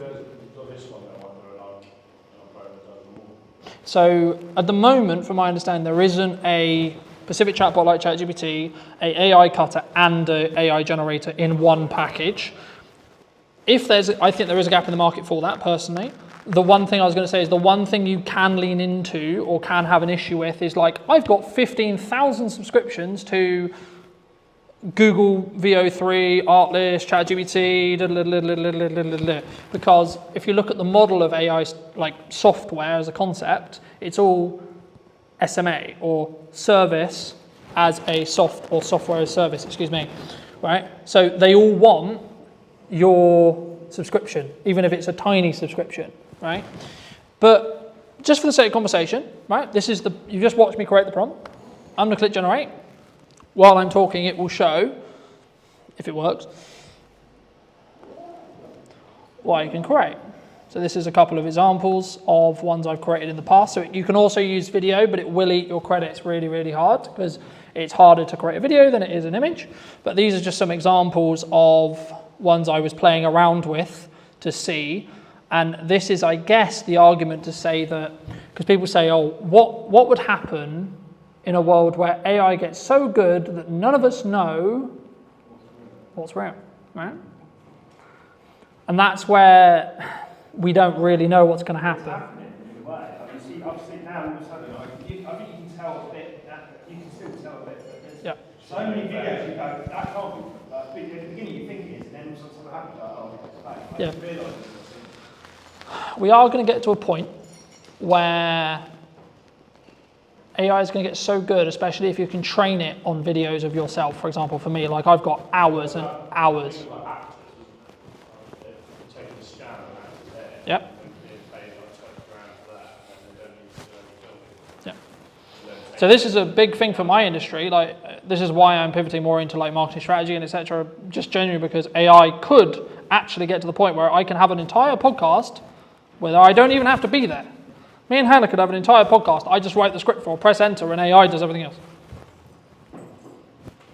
How far away do you think that is? Years?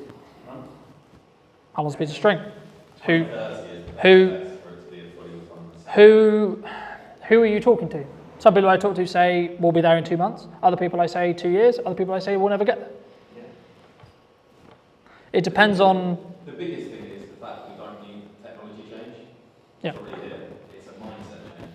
There's not having to Now, there is an argument to say, will we ever adopt that as a society? Separate conversation. Yeah. But just quickly on image prompting, you saw the prompt, this is what it came up with, and it took me, what, 2 minutes? Right? Now, if I don't like this image, I can then go back to that prompt and say what I don't like about it. And I can say, okay, can you update this prompt? So, can you update this to not use the blue? Right? Let's say I hated the color blue, right? For whatever reason, didn't think it worked, etc. It's then going to regenerate that prompt for me. I can then go back into Artlist and then I can use it again. Right? I don't think I've got enough credits necessarily. Yeah, I do, okay. To do it. And then it will remove the blue. Okay, so it's given me some different concepts now. Now I could take these concepts, I could take it out, I could then be in a position where I pull out one of the logos I really like, tweak it in Photoshop, and if you did want to bring a graphic editor in or etc., or an actual human in, you could say, well, this is what I concepted. Cool. Can we build on that? Right? Can we, I really like, maybe I like the red, or maybe I like the fact it's a microphone, or, list what you like. You could tweak the prompts if you wanted to, and you wanted just to do it in AI, or then you could bring a designer in, because one of the things that people have said to me is, okay, well, isn't graphic design dead? Now, if people are being traditional and they're going to only use a graphic designer, they're missing out on this opportunity. They're missing out on the ability to quickly draft up stuff, and then it should be finalized by a graphic designer, as of where we sit now. And this is where the moral question of AI comes in, of should we get it to do all the stuff that humans could do, or not, right? But hopefully that gets at least some ideas rolling in respect to how you could utilize it and some of the other tools that are there. And if it is a barrier when it comes to, like, for me, writing is not my skill set, talk to it. Any other questions or any other thoughts? What's the difference between the art, what's the difference between artists and just asking ChatGPT? Personally, I think ChatGPT's, you can create images on ChatGPT. You can. I personally don't think they're as accurate and they aren't as good, in my opinion. As a model, as in the large language model it's using, I don't believe at this moment in time as of today that ChatGPT is the best image creating model. There was a big song and dance about Google VO3, which is a video model, for those who don't know, who was released by Google, and it allowed, with just a text prompt, for you to create something that could be used in Hollywood in respect to quality, in respect to video, in respect to how, etc. So I guess the big question is always, like, where does this end? When does it end? When, how much is AI going to do, etc. At this stage, we're only at what's called generative AI, e.g. you have to prompt it for it to create something. The larger conversation is what happens when we get to super intelligence, e.g. it can think for itself, rewrite itself, etc. That's the Terminator, Doomsday, we're all going to die point of view. The question I would say at the moment, from a business use case or etc., is people in this room have not got enough influence power to change what the outcome of AI is going to be. So don't really worry about it. Well, that's the social. What you're talking about there is the social question, and it's actually 95% of the reason why I started leaning into in-person events as another strand to what I do. Well, that's the other side argument about AI, right? Humans will always want to connect with humans, other humans, and how they will go about doing that, what they will go about doing, etc. Like, will that ever be like something that we lose? Probably not. I disagree. Okay. I really do. So do you think we're all going to fall in love with AI? Just done that for free now. So in answer to your specific question, the best thing I would do if you want the list of free tools that's currently updated is ask ChatGPT what the free tools are. Right? It's a cop-out answer. It is. It's generally a cop-out answer. But you have to build an ecosystem around what works for you. So it'd be wrong of me to say, well, you should use this one, this one, this one. I'm just using the examples that I use personally, me, because of the subscriptions I have to have for business and blah, blah, blah, right? But You might have a preference. You might actually really like how ChatGPT creates images. Well, this is Canva. Yeah, or Canva within ChatGPT, for example, right? So the reason why I would say ChatGPT was the reason why most people use it is because they got what's called first to market. So OpenAI, who own ChatGPT, came to first to market. Hence why they took the market share, hence why there is things like Perplexity, for example, is another one. It's more the principle of how and what, like the concept of thinking how could you utilize AI today and how could you utilize AI in your business in 10 years, right? It's that process I hope I've shown you today, rather because the problem with me doing, this is how to use ChatGPT today, this is the second we hit tomorrow, it's outdated.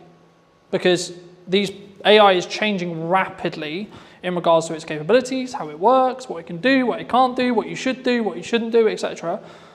But I think just as a final point or things to like potentially take away, I think for me there's kind of two questions from AI. One, how you can utilize it in its current form. Two, what it will become. And three, then the moral conversation or the human to human question around, are we all going to be replaced by human AI in that respect, or robots AI, and the conversation around, are we all going to have boyfriend, girlfriends, that are just AIs, etc. I don't know, because we don't know where these AIs are going to be in 10 years. But there's no right or wrong. We don't know. That's the part of the fun. I can tell you 3 years ago when I went to drive. And what I would say as a final thought, if you're not utilizing AI and at least minimum playing with it, you will be left behind. Period. You will. Full stop. There is no question. If you're not playing at minimum, I will probably say you'll be probably out of business, depending on if you're but the only exception would be if you do something very, very in person, right? So if you only do events, you've probably got what we call a moat in business to be fine, right? A moat. So in business, we call it a moat, right? One of the reasons why you'll stay in business in a long period of time, like it's a moat. One of the moats for my business, for example, is how long I've been doing content. Because it's what I teach. I have walked every walk there is to walk in content. When it comes to AI, the honest answer is, unless you are at the top of the tree in respect to building the large language models, we don't know where the bottleneck is. We're going to hit a bottleneck, but then the whole point of like OpenAI right now, so it's going to hit a point where it can't do something, right? So it's not able to do X or Y. We don't know what that X or Y is yet, but there will be a point where it can't do that. What OpenAI are constantly working on is moving that as far down the road as humanly possible. But they've already got 2 years in advanced AI that's not released yet. Yeah, because what we play with, that we don't know about is the ChatGPT 5 I think came out about 3 months ago, which is the ChatGPT I was just showing you. They are, I believe, now working on ChatGPT 7. Well, it'll be compounding because it will learn from itself and it will become more efficient about learning from itself. It depends on who you ask, because some people will. It can help to tell the platform what the post is about as long as they're relevant, but it can also skew off where it's going to send that building back onto the seed audience again. The reason why FP was used is because in the early days of TikTok For You page, it was the only way you could get your video on the For You page. Now it naturally just goes there. Right. So it's not as relevant. But so if you wanted to be shown on FYP, you had to hashtag yeah, you had to put hashtag FYP for it to be then served into the FYP, but then TikTok updated it about 1.5 years ago saying, okay, cool, we're just going to send everything to an interest-based graph in that respect. And what I would do personally is I would take a 3-month chunk of your marketing, this is what I'm doing right now, and have at maximum 3 pillars that have specific call to actions related to it. So if I wind the clock back when I was marketing this event, I was focusing on the podcast and the event, and then my service. They're the only 3 things I was focusing marketing on, and I only made content around those 3 things. So I had a podcast with clips and call to actions to go to see the full episode. Then I had the event, which was, this is a summary, or this is an idea of what I created, right?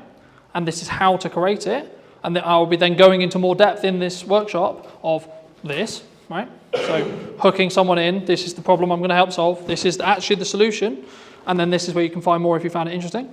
And then the service stuff will either happen passively if you're only doing 2, depends on what your service is, or you can do, are you struggling with content creation? For example, in my case, Here's the solution. Oh, would you like for me to work with you more? Go to the link, so on. You know, every single thing you do in marketing should be at somewhere in a marketing funnel, right? In most cases, the content we put on social media, top, right? So you want to get awareness, then it will lead down into consideration, right? So should I work with this person? Do I like this person, etc.? And then eventually at the bottom of the funnel, this probably takes place on a landing page or a website in most cases, or through continued consumption. You'll then be in a position where you have trust with that person, and then it's just a matter of time before you work with that person. Because once you trust me, there's no like question mark on am I good at what I'm talking about? Because you trust that I am, and you trust that I'm going to hopefully add value to you, and then we can go from there, you know? And then it's like, then send people to the website. And then through time, they'll go, hey, I need what Colton sells now. But that I could, you know, what was the first piece of content you, like I just used you as an example because we talked about it earlier. What was the first piece of content you consumed? Whatever. Yeah. Social media. And then what timeline was it? Couldn't tell you. Probably MySpace. But for me, my content? Of you, first content of yours was the Old Mill Hotel theme. Okay. You bought it. Yep. I searched online and your YouTube video came up. Mhm. And it said obviously product media maker. Yep. So then I went onto your Instagram and looked at what you were doing. Mhm. What did you do with the old man? I just did. So I was hired to do, by the previous owners, to do a promotional video of the refurb in that respect, and then I put that on my YouTube channel. I've never been inside. His video sold it to me. Do you personally use like a set number amount of posts you do a day or like a set schedule? I focus not on an interest. Too much is not. So the key is about being consistent. So if you can be consistently one a day, be one a day. If you can be consistently two a day, be two a day. If you can be consistently 4 a day, be 4 a day. Are there set times during the day that you post? It's irrelevant. Because we're not on a social graph anymore, it's completely irrelevant. If you want to go and you want to reason about why your content's not working, then yes, you'll go, I posted at the wrong time, What actually is happening is your content is not good enough. Or you're not good enough at creating content yet. That's fine, but that's why you just create it. And then you see what the market tells you with views, likes, shares, comments, feedback from clients, feedbacks from people, feedbacks in your real world, right? So like, I'll give you an example. When I started doing Christmas marketing at the start of September, my driving instructor said to me, oh, you're starting Christmas marketing. Now, he's not going to hire me to do Christmas, but it was a confirmation in my head that he's seeing the marketing and he's seeing the trigger. But if he's driving, instructing the son that wants Christmas marks, they start talking about Yeah. it, they go, oh, my mate's And the whole point is to start conversations, right? Content is one part of what your word of mouth should be. Very quickly on that, your word of mouth will be amplified depending on what you do in content. You have good word of mouth, things will go really well. You've got bad word of mouth, your business will die really quickly. So one of the things that I'm thinking about now is, to me personally, how completely overwhelming all of this seems. Like, I know that you're an example of what you're doing, that's absolutely fine, but you're doing a lot of things that are really well because you've got a lot of experience. And it feels so completely overwhelming, and that's what's stopping me from starting. And that's, I don't have a problem doing something, but that is very common. where do you start? How? What order? Choose- How do you post? What Choose time? one thing. Just choose one thing. Our mind is really well. It's like multi-millionaire, fantastic, well done. I'm not that, by the way, but Not yet. And I'm going, right, what's next? What? Because you're everywhere at the minute. And my wife went, bloody hell, it's everywhere. I'm going to unfollow you politely. Yeah. And I thought, shit. but all that says, It's not everywhere. Because you're only getting 1,000 views, so there's only 1,000 people seeing it. That must be Salisbury based. yeah, but it's also echo chamber based, My wife right? at home, she's now seeing. Yeah, but in the nicest way possible. Is your wife going to buy from me? Probably not. So me posting all the time because it's not relevant content to what she wants to consume, she'll find it annoying. Okay, but to someone else, it's incredibly valuable, incredibly helpful. So is that reach then as well? Like, you know, one of the things that I'm thinking when you say you're in all these different places, you're in live like, to me, what that's generating is reach. Yes. And so that gives more opportunities for people to go, I need that now. Yes. Because but it's also a filter. So marketing, the people think we don't talk about in marketing, is the job of marketing is actually to tell to the wrong people you don't want to work with, don't work with me. If you don't like my approach and you don't like my style, you're not going to want to work with me. But it has to be in the timeline that works. So for me to get Christmas bookings, right? So I'll give you an example.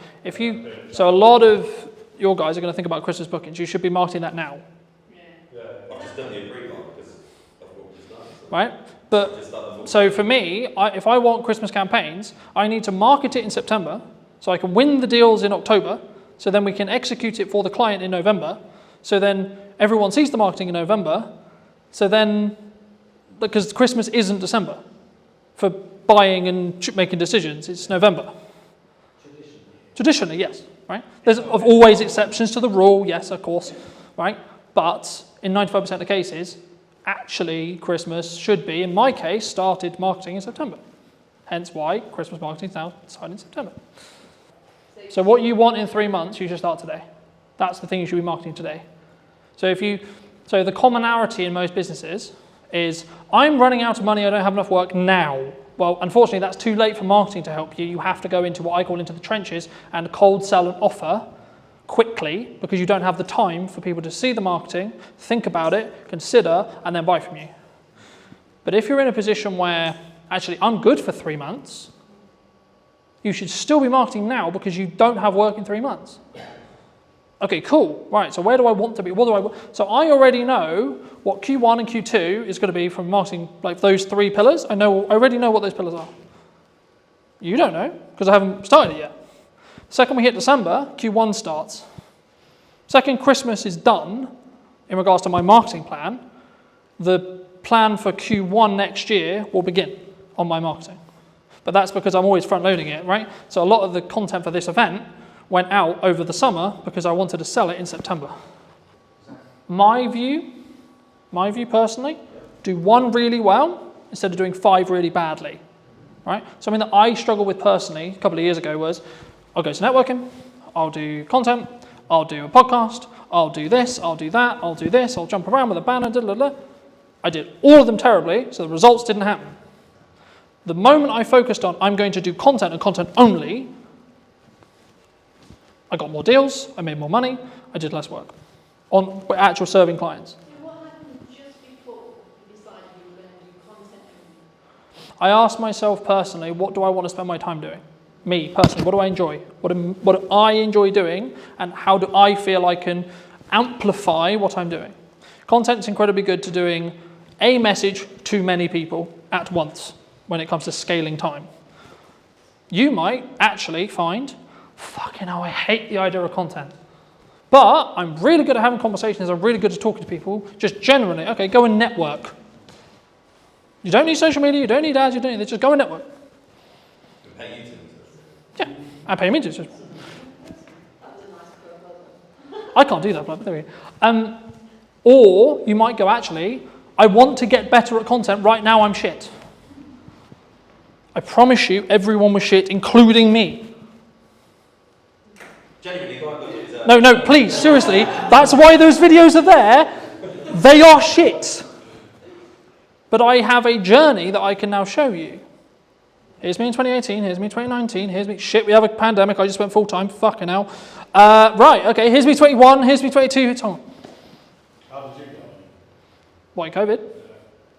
Lost all my clients in the span of a week. £10,000 worth of work, gone, like that. Every single deposit had to be paid back. We can't do it, we don't. We're terrified the world's about to end, we all think we're going to die of an unknown virus. The one thing you're going to go and do, oh, you know what I'll carry on spending money on? The future of my business. I don't know if there's a future of the world right now, bruv. We were too busy pouring beer away. COVID was a fun time.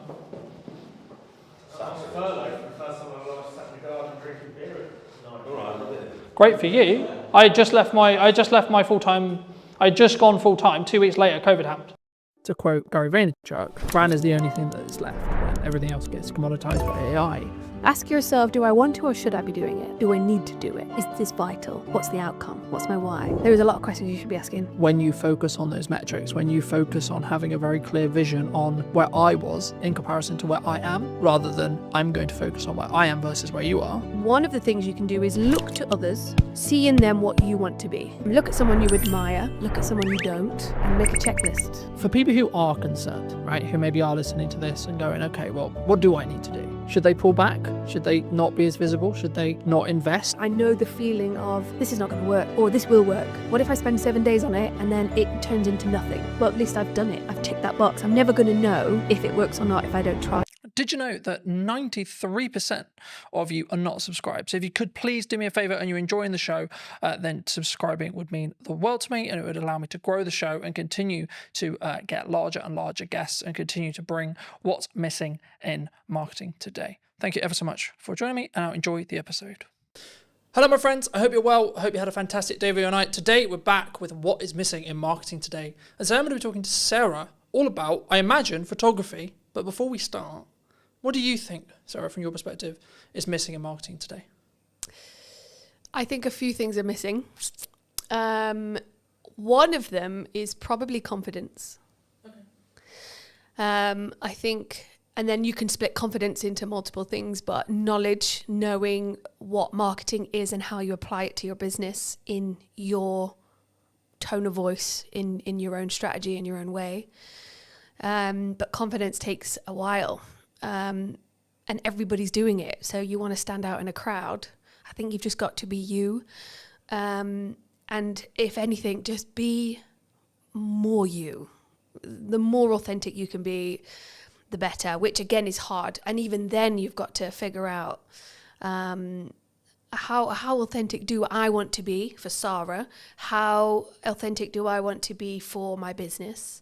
How authentic do I want to be when I'm networking or on a podcast? Or because I can be crazy. Catch me on a Friday night with 10 margaritas, you will not recognize me. I don't want to put that into my business, although technically it kind of is now, but it's a part of your personality, right? So yeah, confidence, authenticity, I think, are two things I really focus on. Do you think people struggle to be authentic? Like, obviously, I think everyone knows, like, I know what my, quote, authentic self is, right? But I think the challenge can come when it's actually putting yourself out there, right? I imagine a lot of the people who we work with and talk to are in the first stages of putting themselves out there, whether it's through photography or video or both. Is that a struggle, do you think? I think so. I think you've either naturally got the pizzazz or the no filter to just go out there and be yourself, and be truly yourself and not be what the world wants you to be. I can speak from a woman's point of view in a predominantly male industry, and other careers that I've had. You do have to stand taller and on your tiptoes, and you do have to shout louder, and you do have to talk about golf and boobs and whatever else it might be that some men like to talk about just to get their attention. Is that who I want to be? No. And so it takes a little bit more focus. A therapist said to me a few years ago when I was a bit lost and I felt like an open nerve just walking through the world. I asked her, how do I know who I want to be? I didn't have my walls anymore. I'd kind of broken those down. And so she said, one of the things you can do is look to others and see in them what you want to be. Look at someone you admire, look at someone you don't, and make a checklist. You know, I really like the way that she holds herself on stage and captivates an audience. So I really like the way that he listens and take that on board. Do I listen that good? Do I have that kind of presence when I walk into a room because I want it? No, I don't. Okay, how do I incorporate that into not only myself, my confidence, my business, my world, my relationship, but equally when you are talking to someone and they're on the phone or they're looking around the room and they don't know, they're kind of not interested, or when you've been at a networking event and somebody just walks over with their business card. You need this. Great. It's gone in the bin. Yeah, I don't want that. And so taking note of these things, and it's the same with business, right? I mean, if you look at your competitor and you feel a little bit jealous, okay, well, what have they got that I don't? How can I make that my own? When I look at someone whose personal brand is on point, and they've absolutely nailed their marketing, then what have they got that I don't have that I can twist and make it my own? So yeah, I think people struggle, but there are ways around that to really incorporate that in their business. I think it needs to be personal though, because I think if you just look externally at what's trending, at what's the thing to do, right? Oh, this is what all the other photographers are doing. This is what all the other video people are doing. This is what all the other masters are doing. Then I think you would just become an ex-client or a client that I've worked with a couple of years, like you'll be in the sea of sameness. Because, and something I've always done is say, well, maybe this isn't on trend, or maybe this isn't like the thing to say or the thing to do, but it is authentically me. I would say that even if the camera wasn't rolling, I would say that. And we were talking about, as I was setting up, about like, what's the difference between me on camera and what's the difference between me off camera. This is the first time we've met, but hopefully if you talk to people who have known me for a long time, they'll tell you, well, yeah, there's obviously some differences and maybe I'm a bit more hyped up and a bit more animated, but the core, I would hope, is the same or the same. Core values, right? But I think that comes back to having that authentic side of yourself and not being afraid to show it. I think you could be a photographer in a room full of 100 photographers, but if you're authentic and you have a little bit of confidence to show that, to push that through into your marketing so people do get a glimpse of who you really are, that's what makes you stand out. Or at least if you're not standing out, your customers and your people around you are going to look at those 10 photographers and go, okay, well, I like what he's saying, but that's not quite my personality or my sense of humor. But what she had going on and what she wrote in her post a few weeks ago, I really connected. And that post would have come from some form of authenticity inside, or having the confidence to post about that. I think that's how you stand out. It's just by being more you. I think sometimes we struggle though. We do. I know I did for a very long time. Oh yeah, couldn't agree about more. Like, or this post, or I'm not sure. How do you go through that self-discovery, do you think? And or have you gone through that self-discovery yourself with like, what is okay for me to post? What is, quote, authentic me? Do you know what? That's a really good question. And I would say that I still struggle with that. And I think little tips like looking at others and seeing what they're doing can be a motivator. But one of the biggest things this last, I only relaunched 6 months ago. So the last 6 months, but also the last year and a half, I have gathered a group of women around me that are a reflection of what I'm doing or who I am. And I'll hear them say, I loved what you said. Or I might have something and I'll go, not quite sure about this. Does that sound like me? And so I think having the right people around you, there's a saying or a quote that you are a reflection of. You're the sum of the 5 people you spend the most time with. And I love that. And I couldn't agree more. I think having the right people around you helps you find your voice alongside ChatGPT. We'll get onto that. But also it reflects it back to you, right? I think test the lines as well. Don't be scared to put something out that you think is a little bit risque or I'm dyslexic. So for me to sit there and write 10 posts is almost, it's impossible for me. And so that's how I use ChatGPT. I will write the keywords, the kind of essence that I want to go into my post, and it will come back to me. And it'll be too salesy and it'll be too cheesy. And I'll tell it, no, I don't want it to be salesy. I don't want cheesy. I want more personality. I want it to be daring, a little bit more bold. And then I'll get it and I'll go, okay, cool. Then I'll change it and I'll add more of me into that.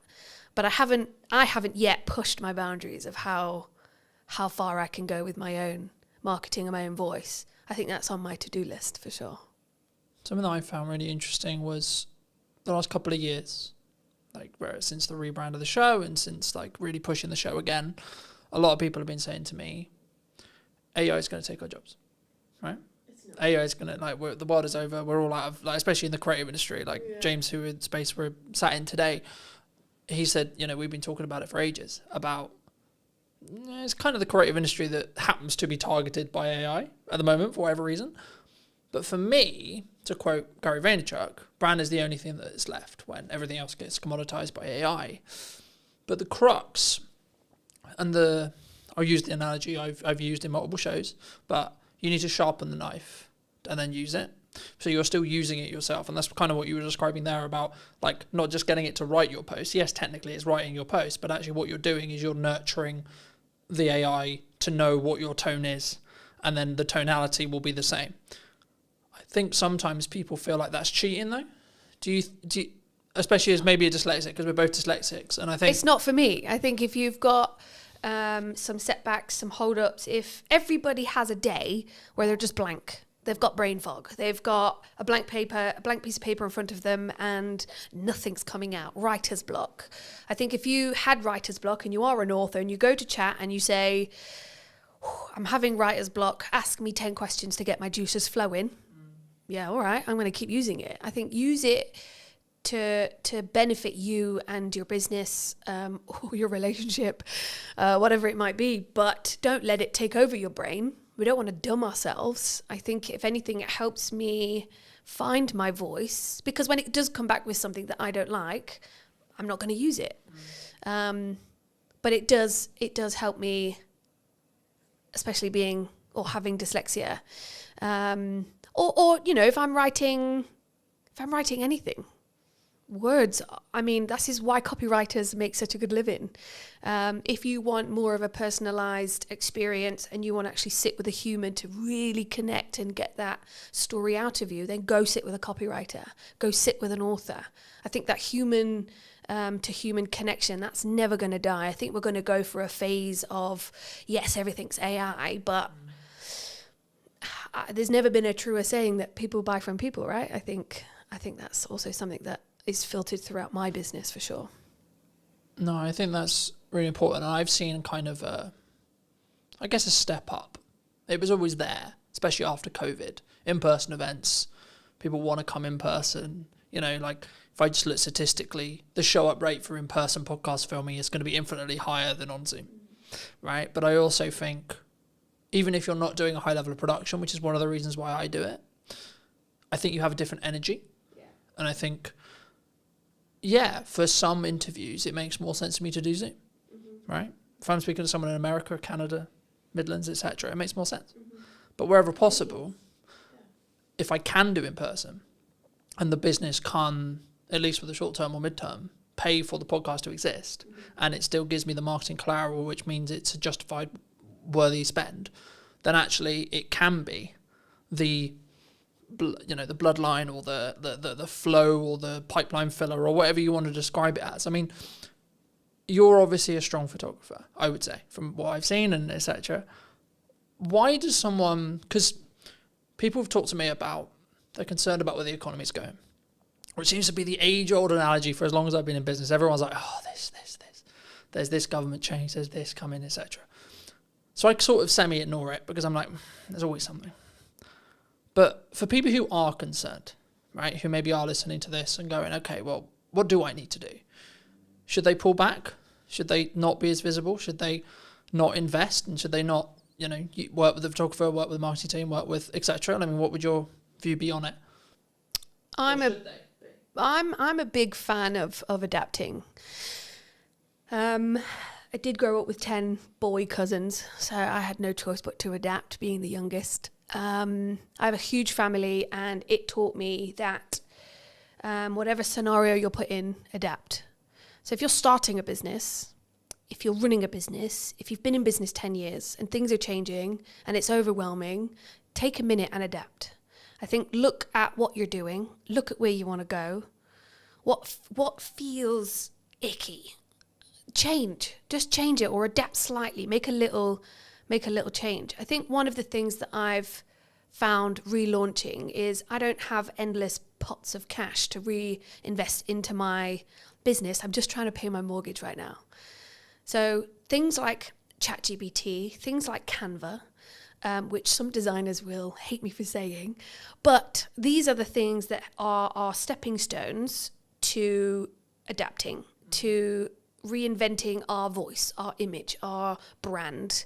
It is at our fingertips. And if you're not learning how to use those, you're going to be left behind, unless you've got a secret magic power of, I'm going to just stand on stage, be myself and talk and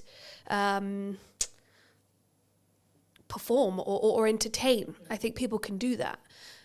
Or you're at home, you've got a laptop, you could take on the world, but you've got to adapt. And I think it takes step by step to get there. And there are tools out there, free, affordable tools that you can use. Shows like this are a fantastic opportunity to sit down, have a chat, let the audience get to know my thoughts and feelings. This is not rehearsed.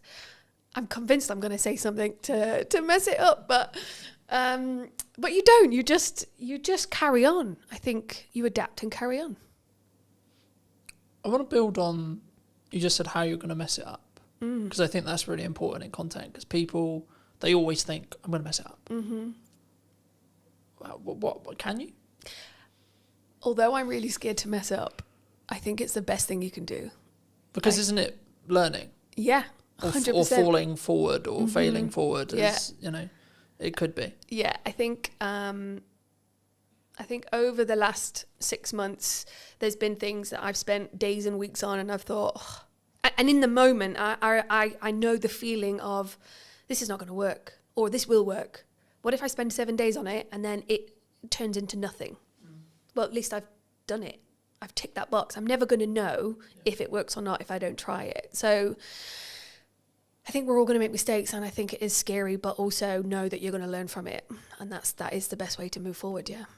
The best example that's very current in when we sit here today, now I'll keep in mind this episode will be a while before it comes out, but as we record it today, I'm a week out from my first in-person event that I've had to do on my own back.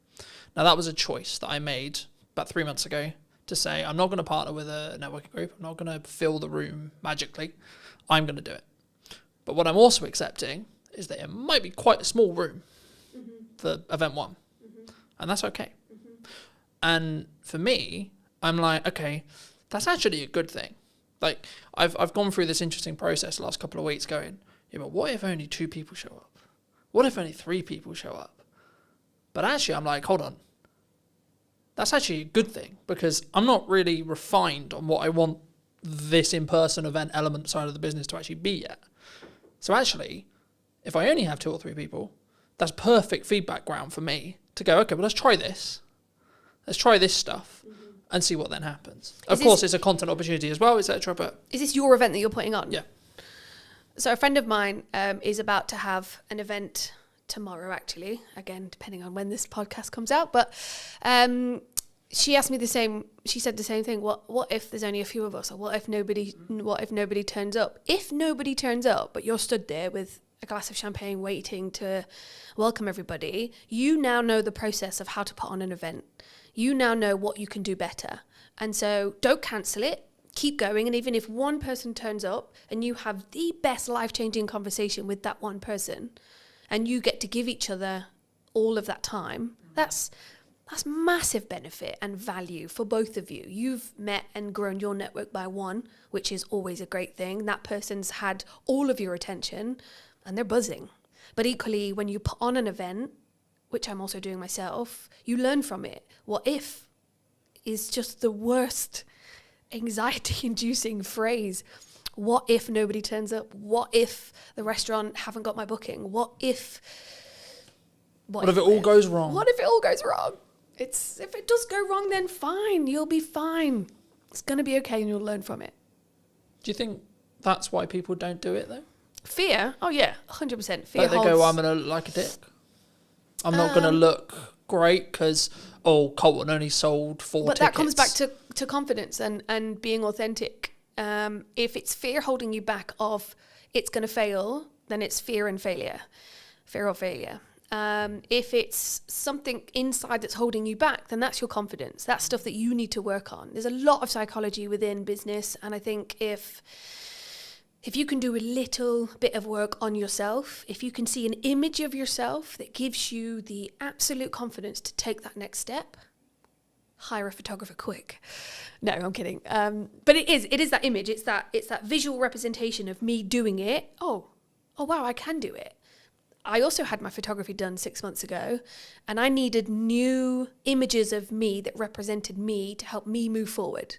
But there was a tool that I needed to tap into, and it really did reinvigorate my shop front, and it gave me the confidence to move forward. Therefore, I'm not holding myself back. But I made a move to tap into something that would get me there. So yeah. Do you think that when we're in that scenario, right, in reality, I'm going to do my best to perform to the room, however big that room is? Do you think whenever we do, because I could use the podcast as an example, I could use the event as an example, but I use the podcast because it's the stats that are in my head. The number of podcasts that get beyond episode 10 is like 25% or so, right?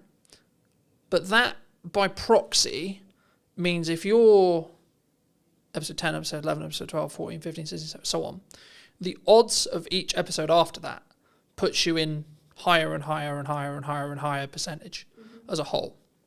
And I think we don't look at the averages, right? Like if you look at money, right, the figures that show that if someone is hit by a £300 bill unexpectedly, the majority can't pay or have to go into debt to pay that bill.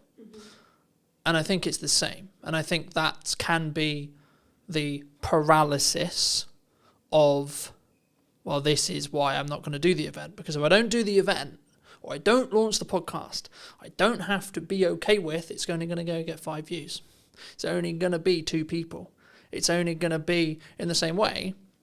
I don't have to be okay. I don't have to see myself on camera. Yeah, but then controversially, you just shouldn't be in business. I mean, if you're worried that only 2 people are going to turn up, or if you're worried that I am going to fail and you're going to let that hold you back, then you're not a business. You're not a person in business. You could be working for somebody, but you've got to have some form of gumption to just move forward and do it, no matter what the consequence or the you can't live in fear and you can't catastrophize what's going to happen. I would like to think of myself as quite an optimistic person. And so even if nobody turns up, fine. I've learned how to put on an event, what I needed, what my contacts were, how can I do better? And I think if you can switch your mindset, get a coach, talk to your 5 people around you, look in the mirror and have a conversation, read a book, look at YouTube, educate yourself. If you're running the tap and it's murky, keep running it until it's clear and educate yourself, update your knowledge. If you are holding back because of what if and fear, then you're not ready. I would say read a book, listen to a podcast, feed yourself with stuff that's going to help you make that next step, open the door and welcome your 2 guests. Equally, welcome your 500 guests, and now you're overwhelmed, but I did a good job. But do you think it's like, I think sometimes, especially for me anyway, and the more I think about it, I'm like, I can reframe it as a perspective of, but I'm going to give so much to those 2 people.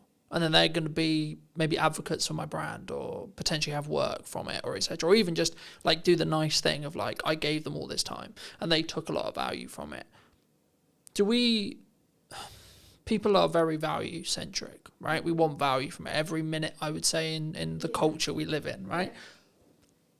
But when we create content, when we show up, when we look at marketing, would you say people sometimes underestimate the value that they can actually give themselves?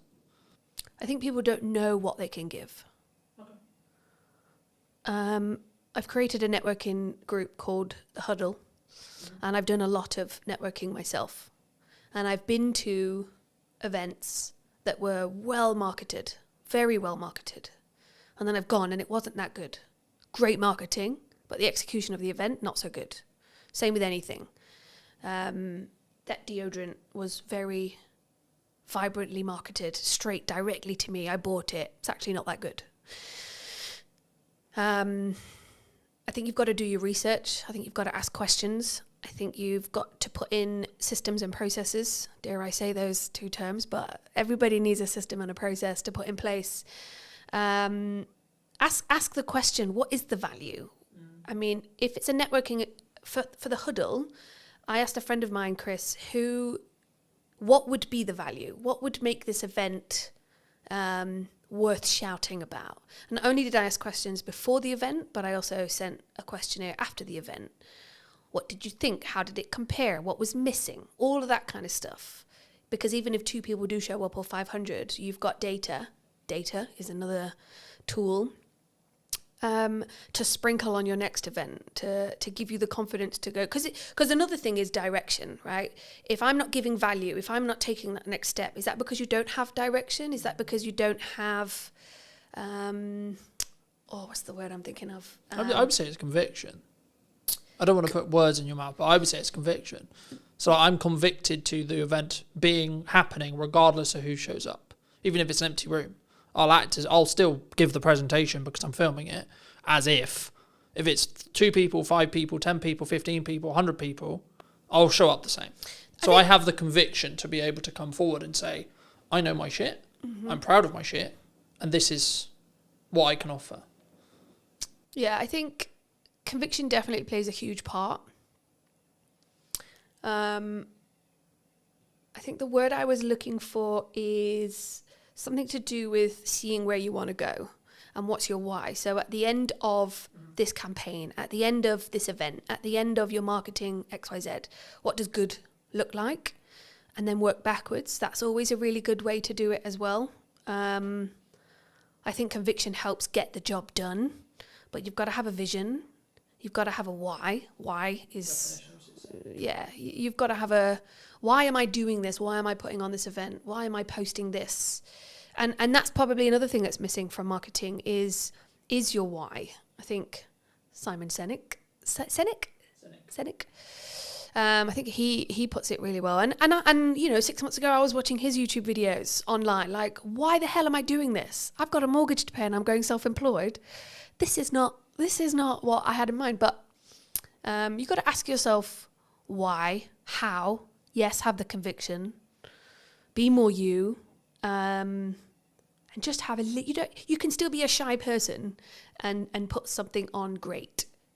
But have that little bit of confidence in yourself to go, I can do this. And if not, just lie to yourself for the first one and then get over it. Or tough love, I think also gets underrated, or I don't like to pussyfoot around certain friends. You're either going to do it or you're not. Sometimes you need a cuddle, and other times get over it and just get it done. And that's also but it's hard. It's hard to do the jump. Yeah, but it's what if I get it wrong? What if I fail? What if I run out of money? What if I have to go back and get a job? Everyone will be a ridicule. So then get a job. I live in a world where I think the actions I'm doing now and everything I do is to eliminate the idea of regret in 6 months. Yeah, regret is another thing. I learnt that in a theme park. I left and I wished I would have gone on more rides. And I remember thinking, regret is horrible. I really wish I'd have gone on that ride because everybody came off like pumping. And I went on the medium one, but I didn't go on the big one. And I love that one. Why didn't I? What was it? What if I fall out? What if I die? What if I have a heart attack? Nah, it's just fear that's going to hold you back, isn't it? Well, you might have done, but actually. But see, I'm an optimist. I don't live like that. No, I'm not going to catastrophize what could happen. I'm going to almost manifest, or at least try and be. Of course, I want to sit here and say that I live in a happy-go-lucky kind of life, but of course, every single day I wake up and I go, "What am I doing?" Or what do I do next? Or what is my direction? I have to remind myself of what I wrote down 6 months ago.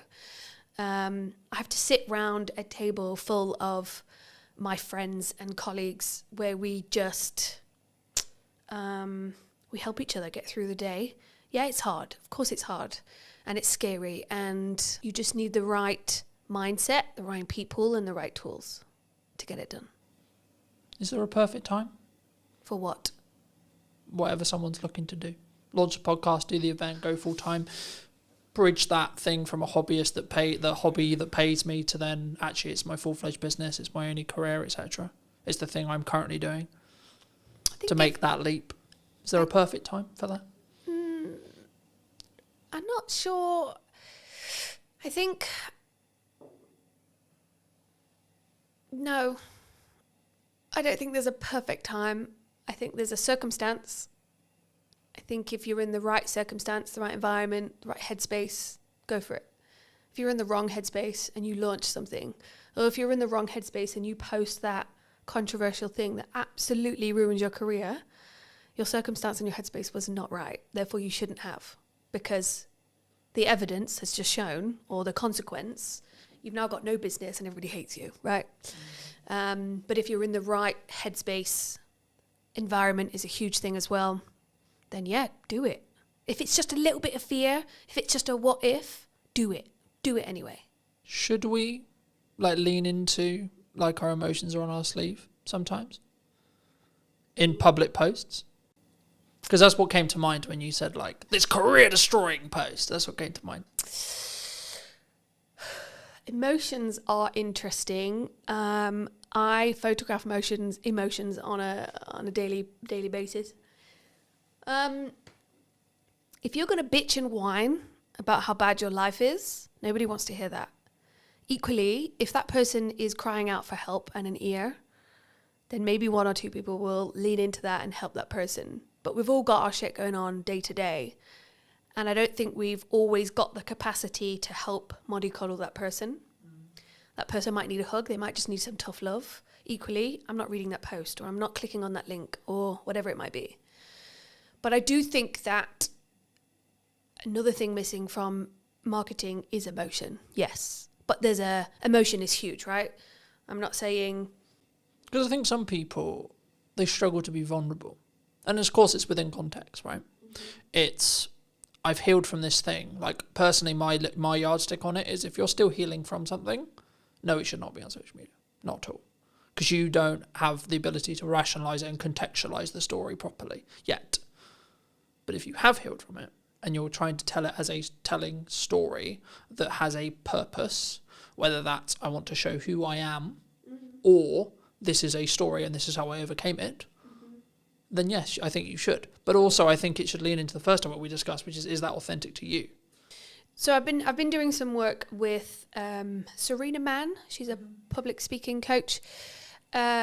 She's really good at that. She's really good at sitting down with you and your story and going, well, that sounds a bit too personal. We can still touch on it. We can reword it.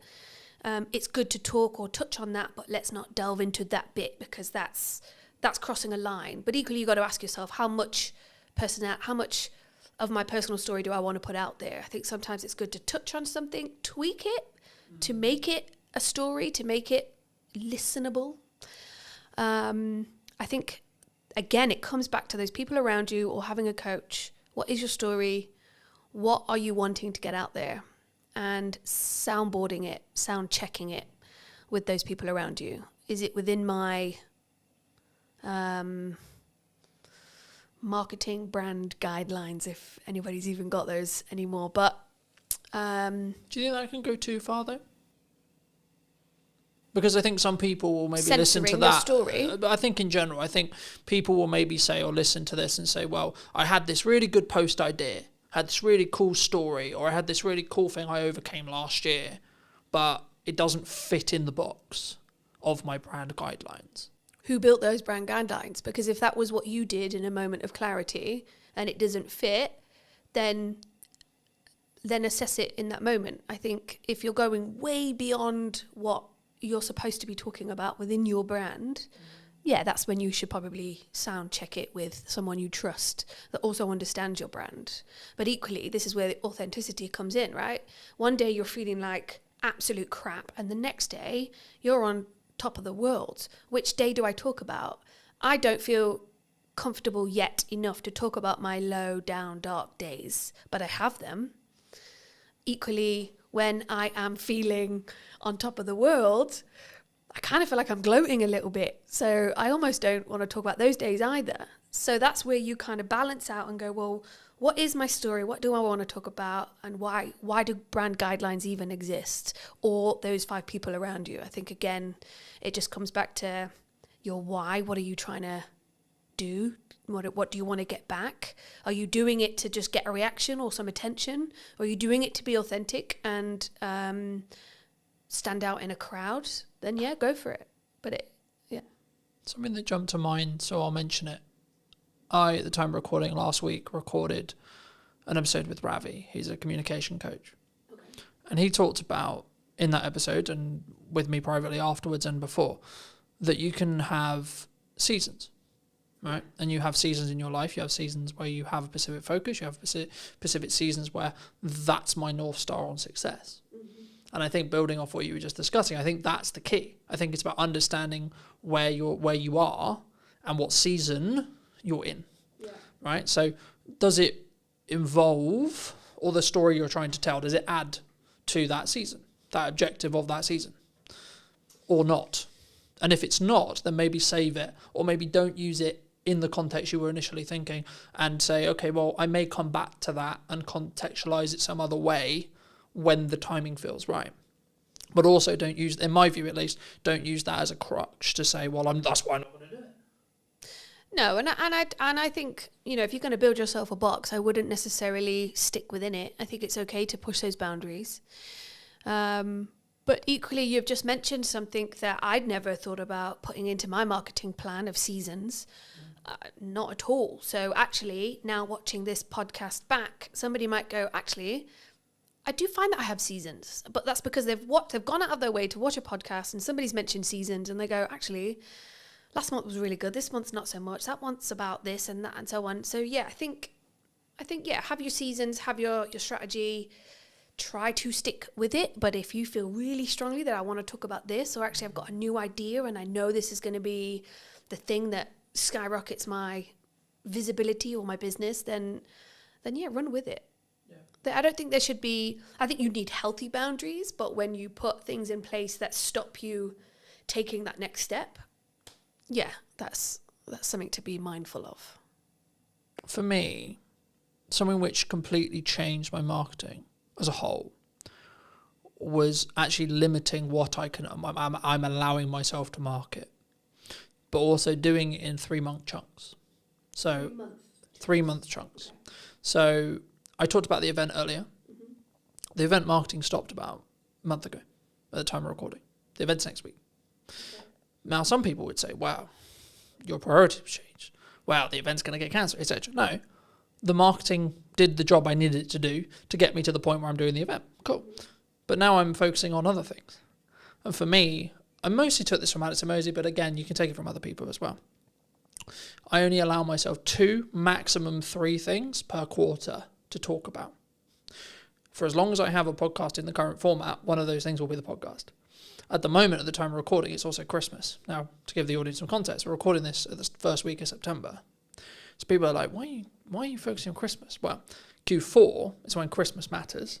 But for me to be able to get the work, I need to market it before the decision makers have made the decision about Christmas. Mm-hmm. That's September. That's not October, November. That's when you do the campaigns. That's when you do the etc. And there's kind of this joke in marketing where like, oh, it's summer and 25 degrees and we're taking pictures of snow. And it's quite funny, I think, for me. But when I made that decision, I made it maybe 6 months ago. It completely changed how I look at marketing, but then also the results that I get.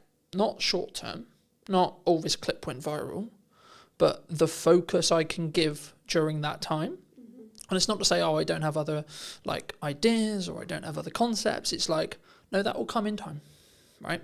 You can give it to the next quarter.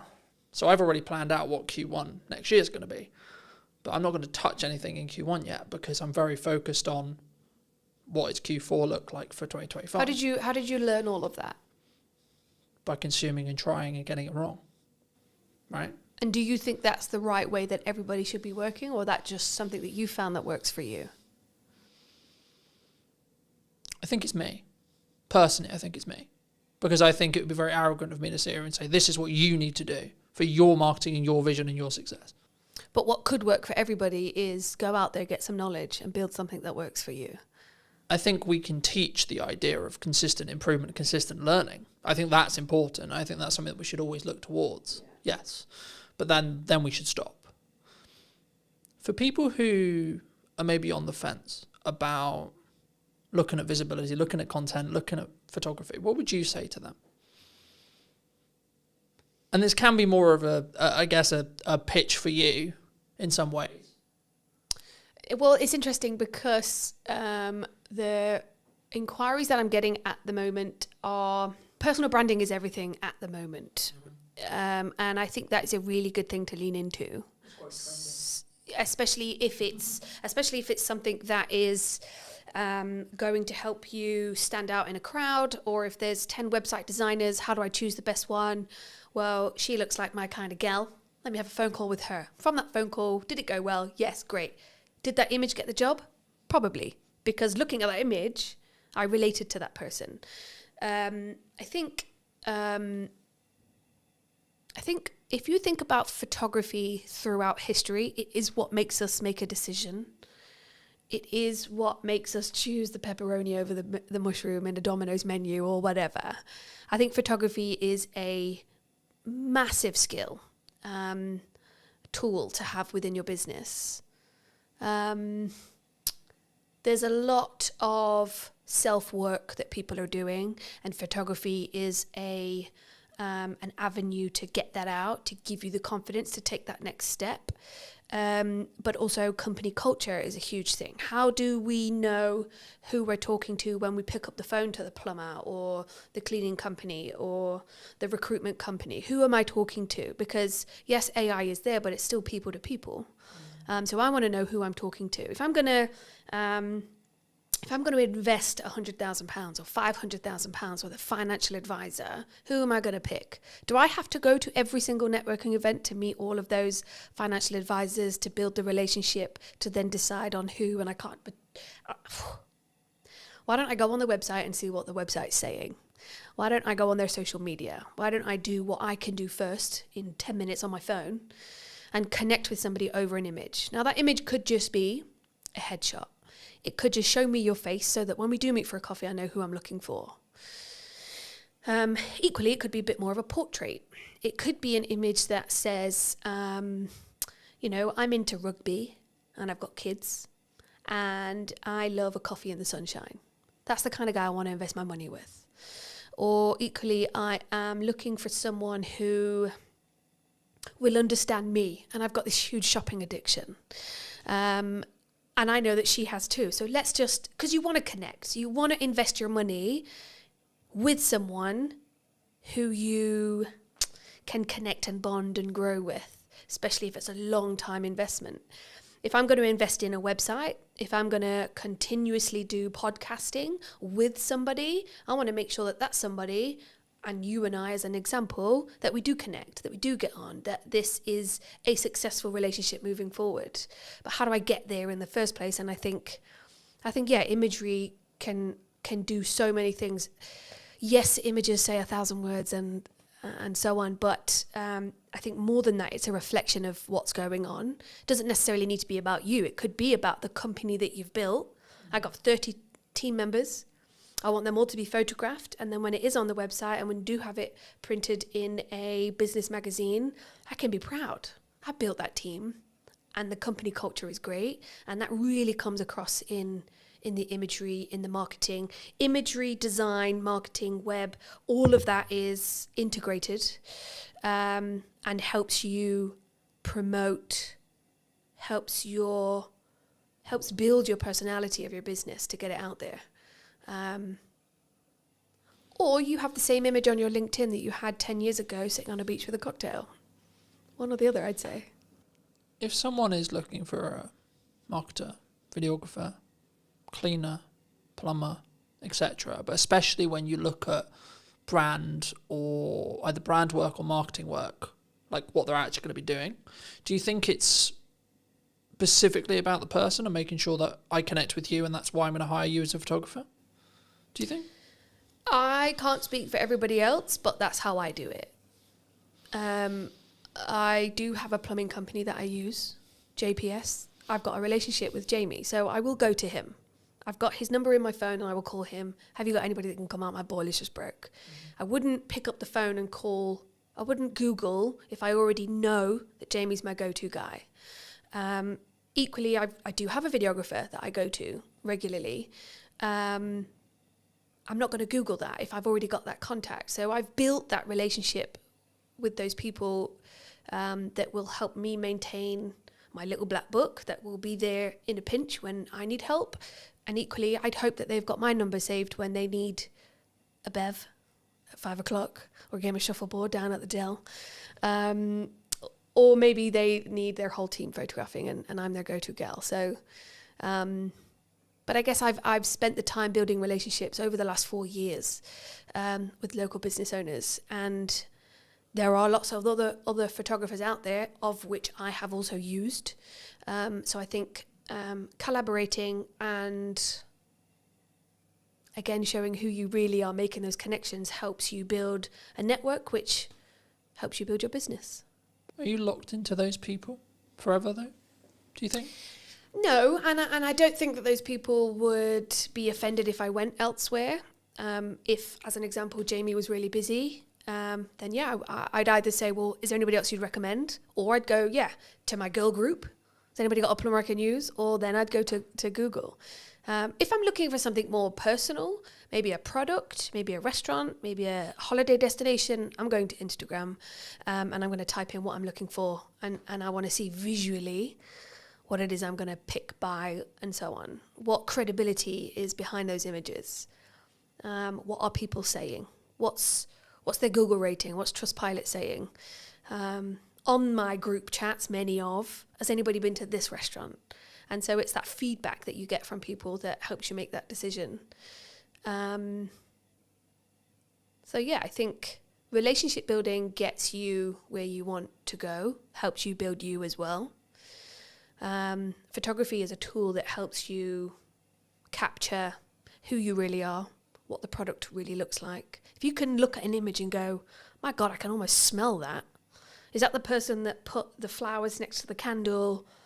Or is it the photographer directing, or the creative director? Like, there's a whole team of collaboration that puts an image together that helps you portray a person. Or, I mean, straight into my head, I've just got Coca-Cola, not the can, and not a branded glass, but it is a clear glass with just Coke streaming into it and it's all fizzy. We instantly go, Coca-Cola, I'm thirsty and I want a Coke Zero.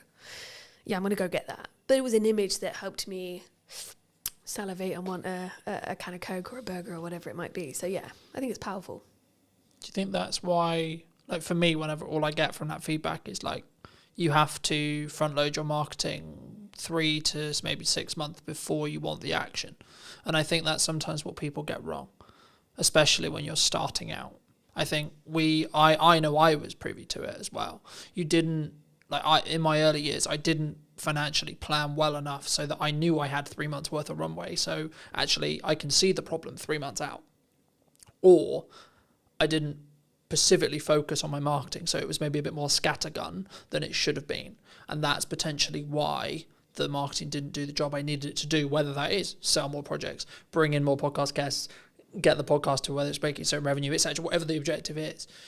But I guess that bridges into, how do you think people should, because I'm big for collaboration, right? And I'm big for let's work together, let's see how we can collaborate to create something more meaningful. Is that a unique skill set though, nowadays? To collaborate? Because I think it's very easy, because this would be a good example, because some would say, well, you're a competitor of mine. Am I? I don't think so. But some could say that. We're both in the creative space where we create visual identities. I think collaboration can be everything. And I think it comes back to a line of 10 photographers. Who am I going to choose? Which relationship do I have?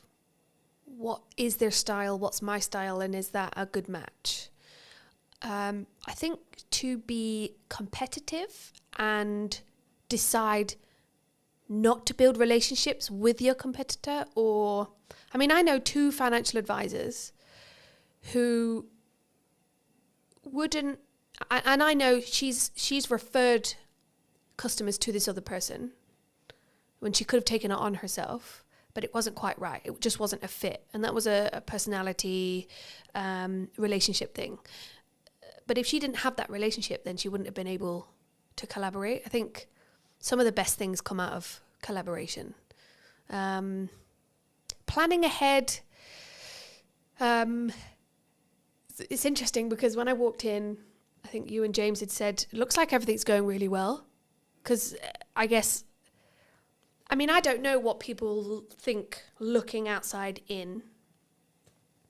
But sometimes I'm lying in bed at 11 o'clock at night writing my morning post, and I'm going to schedule it for 7 a.m. or 8 a.m.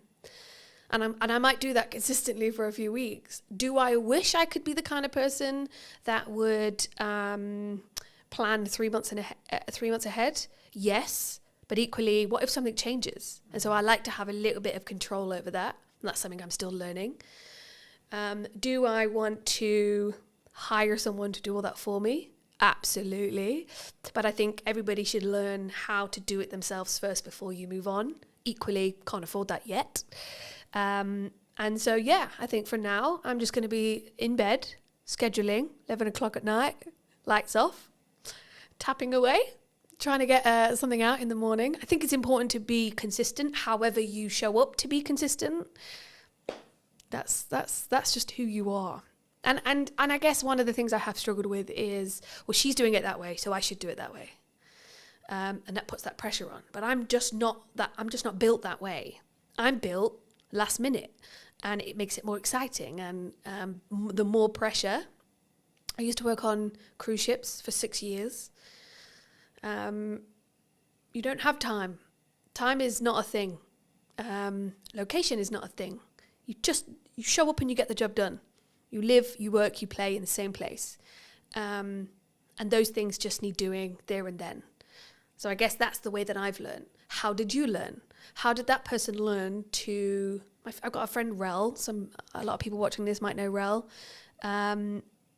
She is organised. She plans. It's just built within her, you know? I'm not that person. I'm not at all, but I can walk into a room of 500 people and introduce myself.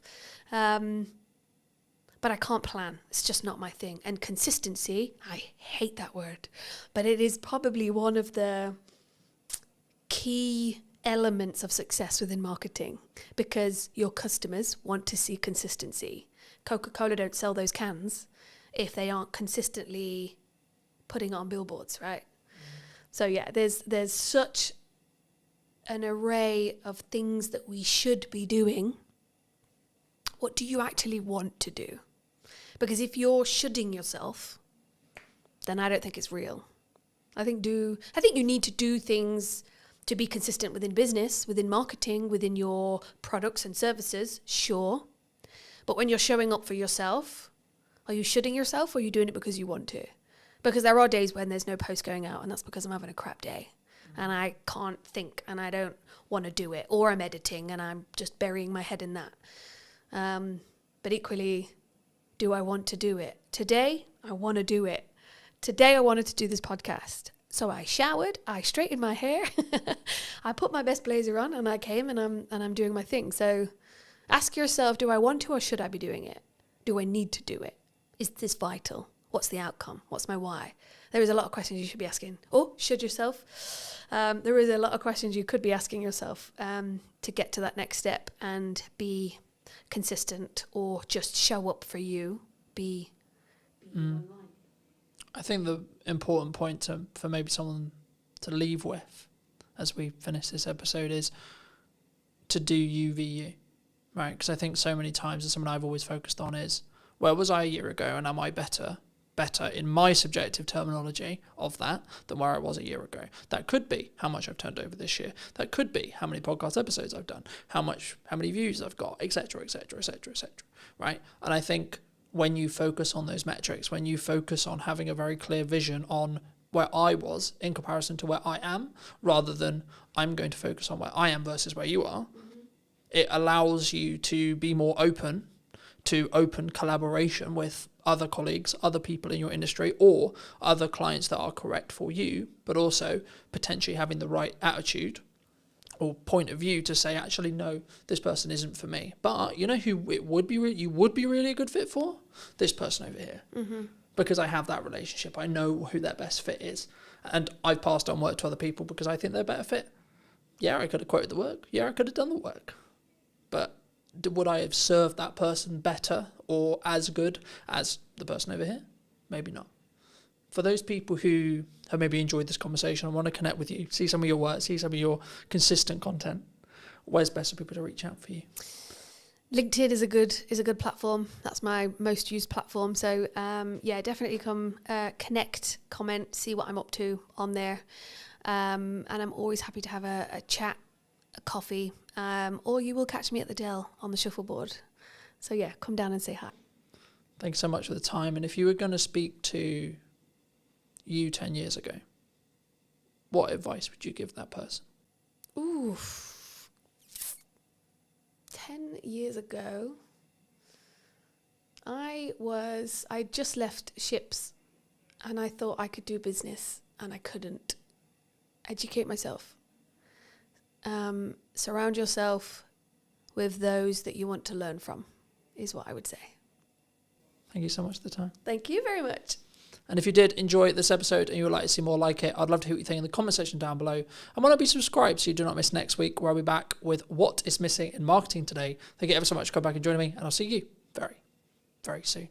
My biggest performing posts on LinkedIn are all selfies or photos of me doing something mainly not related to the business. What do you think is missing in marketing right now? What do you think people could be doing, should be doing, that they're maybe not doing? The thing they are missing in marketing is consistency, which I think can be really, really key. How consistently should someone be writing a blog on a website? So we say it's really good if you can do it once a month as a minimum. Do people need video on their website? I really hate it when I go to a website and on the homepage I see that this person's got a video and I can see it's them, they're going to be talking to camera. It's not well scripted, or maybe not even scripted at all, not well thought through. They don't seem confident. And then you're going, why have you put this on your homepage? Because this is doing nothing for you or your business. Did you know that 93% of you are not subscribed? So if you could please do me a favor and you're enjoying the show, then subscribing would mean the world to me, and it would allow me to grow the show and continue to get larger and larger guests and continue to bring what's missing in marketing today. Thank you ever so much for joining me, and I'll enjoy the episode. Hello, my friends. I hope you're well. I hope you had a good day, evening, or night, wherever you are. Today, we're going to be talking all things websites, and I imagine some technical marketing stuff. Welcome to the show. Thanks very much. I'm good, thank you. For those who don't know you, I am. What do you do? I'm Jude Wharton. I am one half of Ready Steady Websites, and yeah, I run a web design and branding company. That is what I do. It's a very interesting space, as we were alluding to while James was helping set up. Do you think your space is going to change in the next 5 years? I'll start there. I think inevitably a lot of spaces are going to change over the next 5 years. I think we thought it might have changed more than it has done already by now. I think we saw, the rise of AI website builders, and obviously you could get a website out there just like that, absolutely free, content written for you, images put in, when you've just said, I want a website for a nutritional therapist based in Hampshire. But in reality, it hasn't happened, and I think there's a number of reasons for that. I think the first is that those small business owners who are completely outside of the tech world, they're not tech savvy, they don't want to deal with it themselves, they don't want to have to think about any of it themselves. They're not wanting to use it. They're not there. They're not ready for that yet. And so they still want people who can be there to help them and support them. And they want copy that's written specifically for them and images that are them working with their clients. And so it hasn't taken off, which I'm very glad about. But I do think that as time goes on, people are going to get more and more used to using AI in lots of different areas of their life. As we go through different generations, people are going to come out of school so much more tech savvy.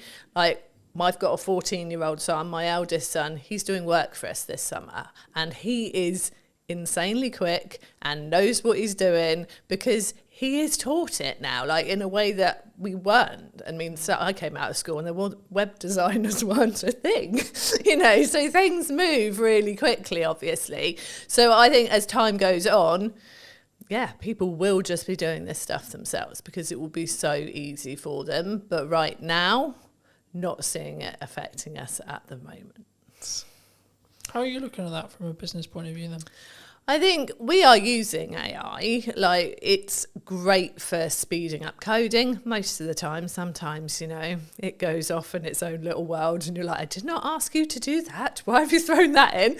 But it is... I wanted to add a unicorn onto the Yeah, page, no, okay? exactly. So I just like unicorns. Yeah. I don't care what your prompt was. I'm going to add a unicorn. My husband, who is my business partner, he was using it to speed up some code the other day, and then it was going mad in a way that it hadn't done for him before.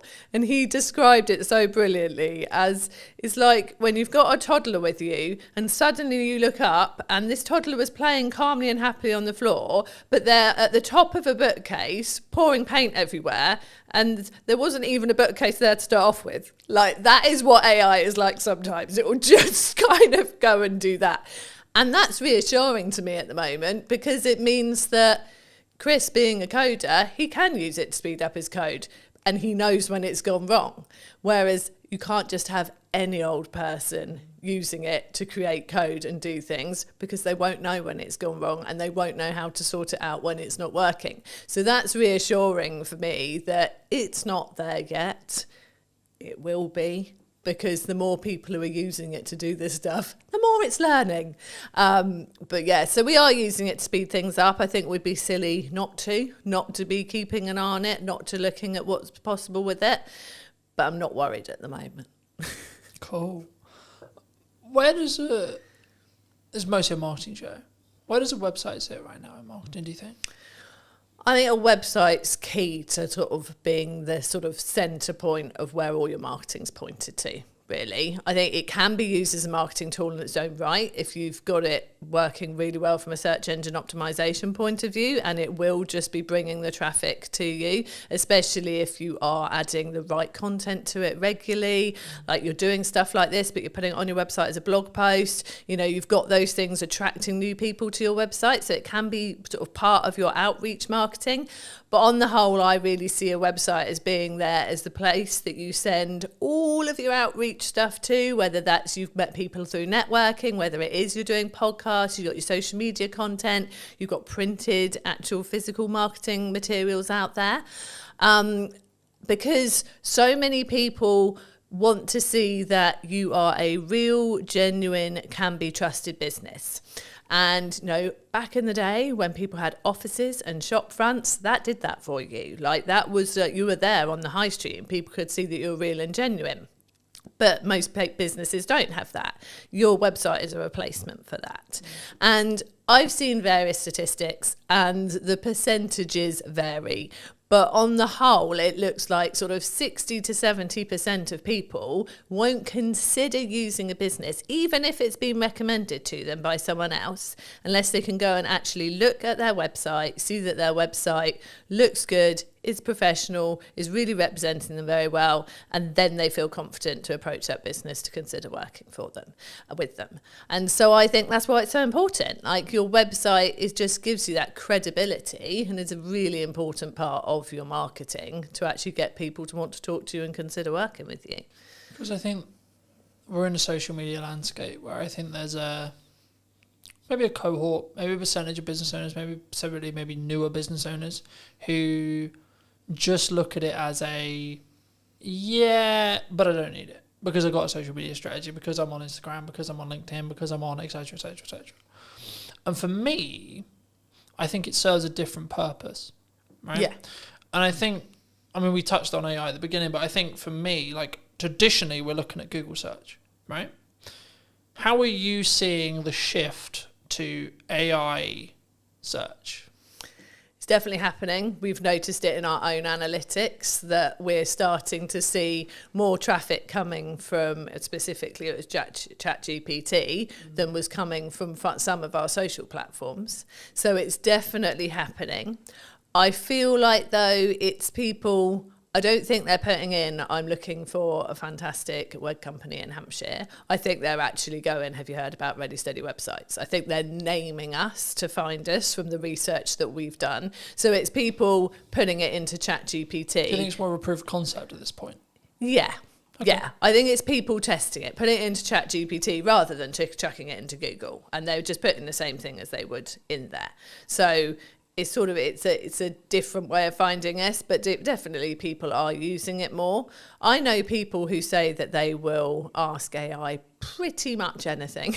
Like they just want to see what it says, whether it's ChatGPT or Claude or whichever ones are out there.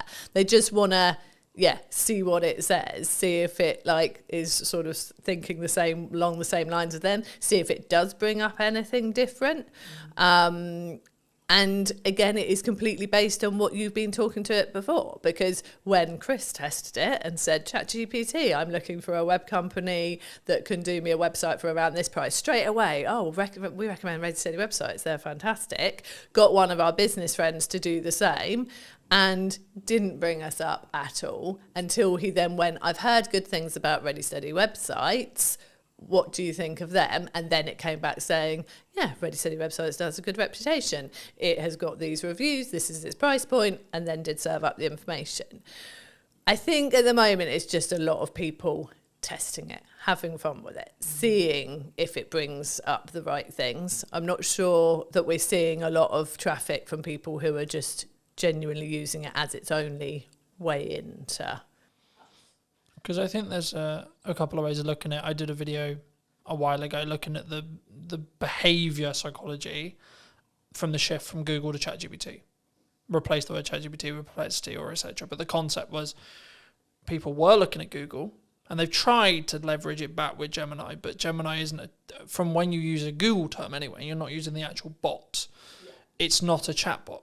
It will just service a summary of what it believes the top percentage are of answers, which is for some things in a closed question, like is it a yes or a no, or is it the answer this, then yes, that's maybe a good thing. Though I think the reason why we're seeing a behaviour shift towards ChatGPT and AI search as well is actually people want more nuance. They want to target more nuance with so they want to have a conversation with a search engine, really, in crux what they're doing, and that's maybe showing itself as people having ChatGPT conversations. You know, for me personally, I used it a lot for data analytics, data tracking, etc. But I found it does always, which is probably how it's designed in its nuts and bolts, it will always skew slightly more positive than negative. But I also think that's maybe a good thing, to be honest. Actually, now I sit here and think about it, because if it did skew negative, then you're talking about a negative spiral effect, because it will learn from itself and then so on, it will get darker and darker and darker and darker. I think the byproduct of it skewing positive is actually it will maybe over-egg potential results and potential good. But that is, as long as you understand that's what it's doing, I think that's a better reality than the latter, if that makes sense. And I think for people who are maybe looking at their website now, either they've had a website, they may be looking to relaunch a website, they're looking to rebuild, etc., and say that it's 6 months. Should we still be looking to target Google, would you say? Or are we just solely in a world where actually AI search is the only thing that matters? No, definitely still be targeting Google. Also, I think I always say this, like, have your website, obviously, have it written in a way that you're going to be attracting the right people, that the copy is written for the website visitor that's coming to you. You want to be ranking, obviously, but actually one of the things that will help you rank is by having naturally written copy that is obviously for the website visitor and not purely to try and get yourself ranked, like that's so picked up on now. But also, I have heard from search engine, like Chris is a search engine SEO expert, but from another guy that I do quite a lot of work with and chat to quite a lot, he has said that a lot of AI results, ChatGPT results, come from seeing people's Google business profiles. And so making sure that you've got that there, that is up to date with the right stuff on there, that you're using that frequently, putting new stuff on there as well, will help you come up in the AI results as well.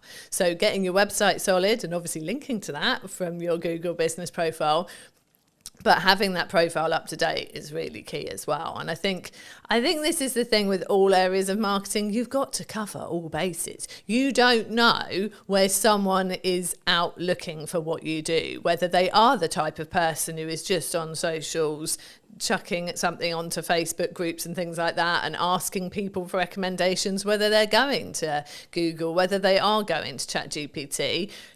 You've just got to do it all well to be better than your next competitor, really. Do you think it's a constant update 1%, update 1%, update 1% to be like, because I think sometimes we get into the like I personally never struggle with this because I always focus on me v me, but I know that a lot of people have, which is I'm constantly looking at what my competitors are doing. I'm constantly adapting and looking at what if Sally's done this? Oh my God, Nigel's just done this. And I think that's can be quite a dangerous road to walk down. Yeah, I think you've got to do you. You've got to do what you're doing, focus on what you're doing, do it well, and tell people what you're doing well as well.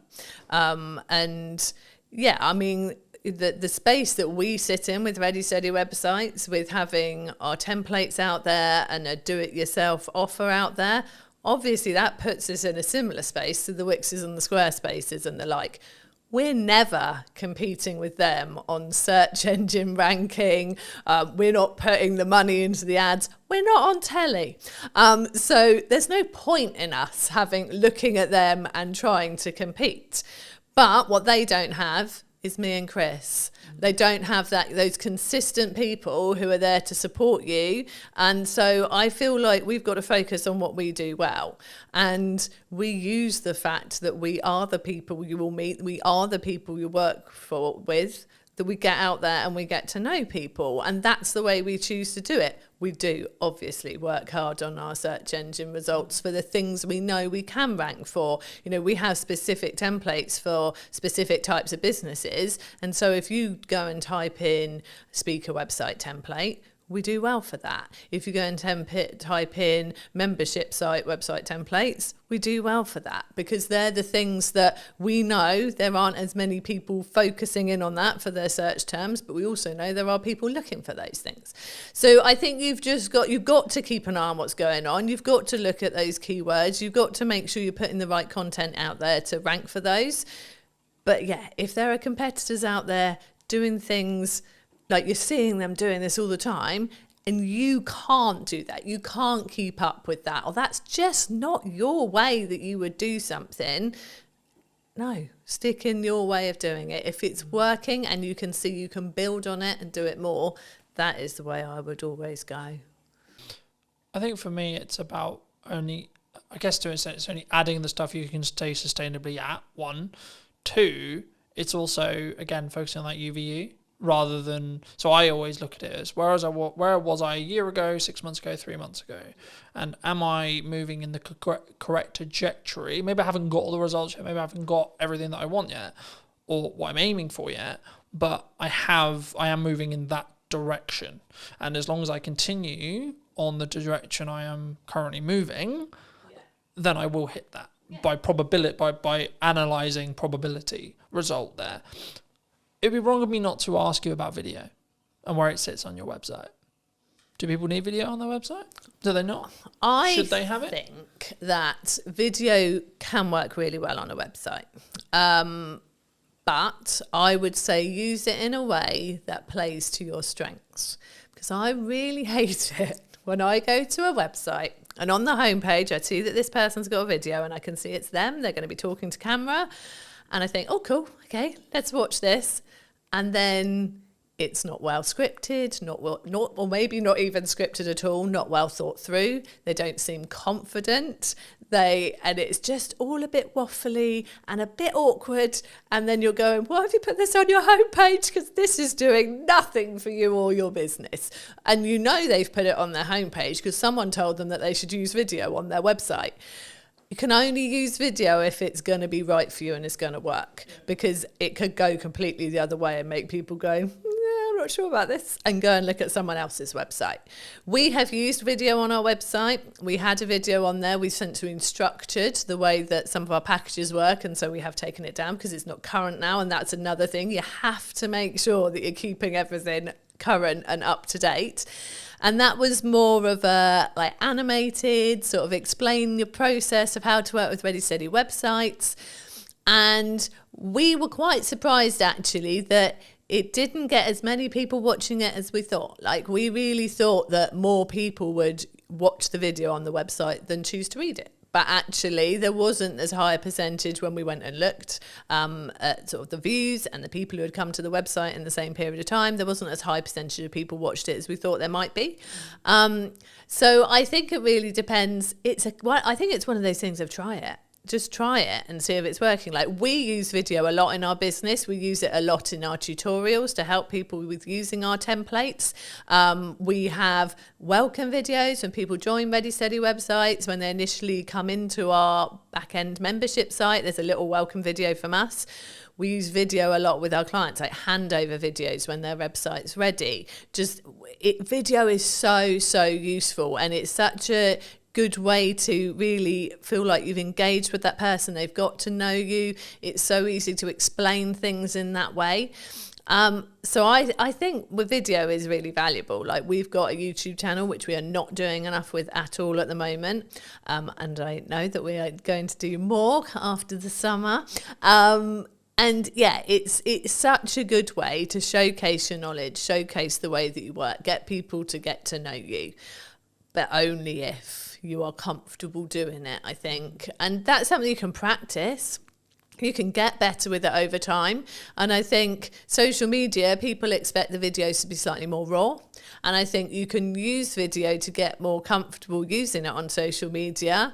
And then once you are in a position you feel more confident, can get it more polished, that's when you can stick a video on your website, I think. And until then, get an animator to do like an animated video for you with you doing a voiceover. Or even if you're not confident with that, there are fantastic voice actors out there who could do a voiceover for you. There are so many ways you can do video without putting yourself in it looking a bit like you don't want to be on video.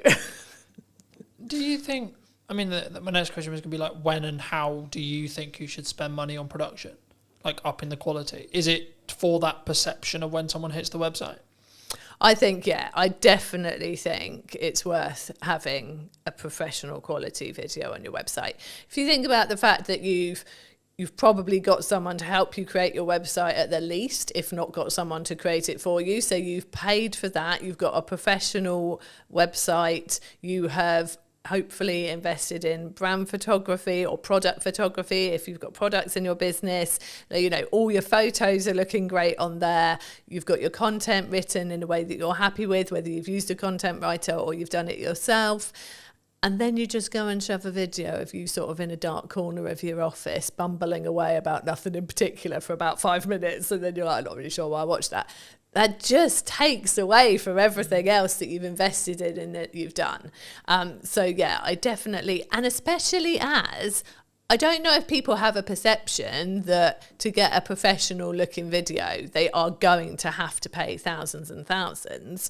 There are so many places now, we are sitting in one of them, where you can go and get a video created that, you know, is filmed using good quality cameras, good quality mics, proper lighting, in a nice background. Go and just pay for an hour in a room like that and get someone who knows what they're doing to help you. And it's not a lot of money. Like, I'm sure business owners would drop the same amount of money on belonging to a networking group or something like that without even thinking about it more in a year of belonging to a networking group. And once you've got all those fantastic people you've met on networking coming to your website, it'd be good to have something decent there to make them realise you're definitely the person to work with. I think for me, it's understanding what stage you're in. Right? I still film stuff on my phone, right? But if I'm doing a production piece like this, people expect a certain level of quality, I would say, personally, for me. And also, I want a level of certain quality for this kind of thing. But if I've got a thought, pick up my phone and film. Oh, definitely. I'm not against doing it. I think that's where sometimes people get it wrong. They think, I can't do video because I don't have X camera, I don't have X, Y lighting, I don't, etc. But I think action is always better than perfect in that respect. I think for me, because then you can gain the understanding of what your audience wants. But I think where it changes is that heading video that we're talking about here. Like I was served an ad on YouTube a handful of weeks ago, and it was like, hello, I'm this person from this company, filmed on a webcam with dodgy audio. And I just clicked off straight away. And it wasn't even necessarily the delivery. It was actually the I think for me, now I sit back and go, well, why did I click off? Why did I not engage? I think actually the reason was because of the combination of it was a webcam video with dodgy audio and there was no hook. Yeah. I was like, in nicest possible, I don't give a shit who you are. Yeah. You could have made £1 million and I'm not, just don't care. So I think, even if you just do some basic research and understand how to structure a video, I've got videos talking about it. James has got videos talking about it. There's lots online, etc. Right? I think for me, if you use your phone and you have a decent audio, which is the only thing I would say that actually really matters, because if I can't hear you or I can't hear you clearly, then I'm going to click away. Psychology-wise, I'm going to. I will go, okay, maybe it doesn't look beautiful, isn't as high quality as I would want. Okay, fine. But actually, the energy, how I sound, and then the structure, and then the value that's delivered in the video is infinitely more important. Is that the same when it comes to websites and copy? So I think... And how you structure your website as a whole? I think, structuring your website is really important. So with the whole DIY videos, selfies, all that stuff, I am there on social media with that. And I think that is important for getting people to like you. I don't think you should turn up too polished. I actually was scrolling through my LinkedIn this morning trying to find some stuff I'd written ready for this interview to remind myself of some stuff. And my biggest performing posts on LinkedIn are all selfies or photos of me doing something mainly not related to the business, because people go, I resonate with that, I do that too, or I've been there, or whatever it is. And so they like that. That works on social media.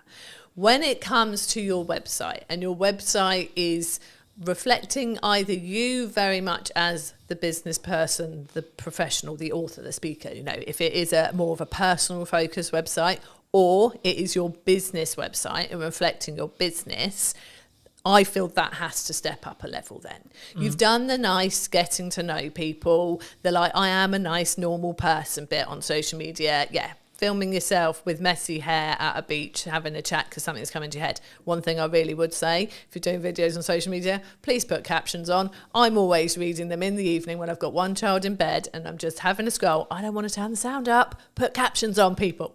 Anyway, but then when they get to your website, that's a different level. And you do really need to think about the structure of it. And it's very much the same. Like you said with the videos, you want a hook, you want a reason to keep watching them. It's the same with your website.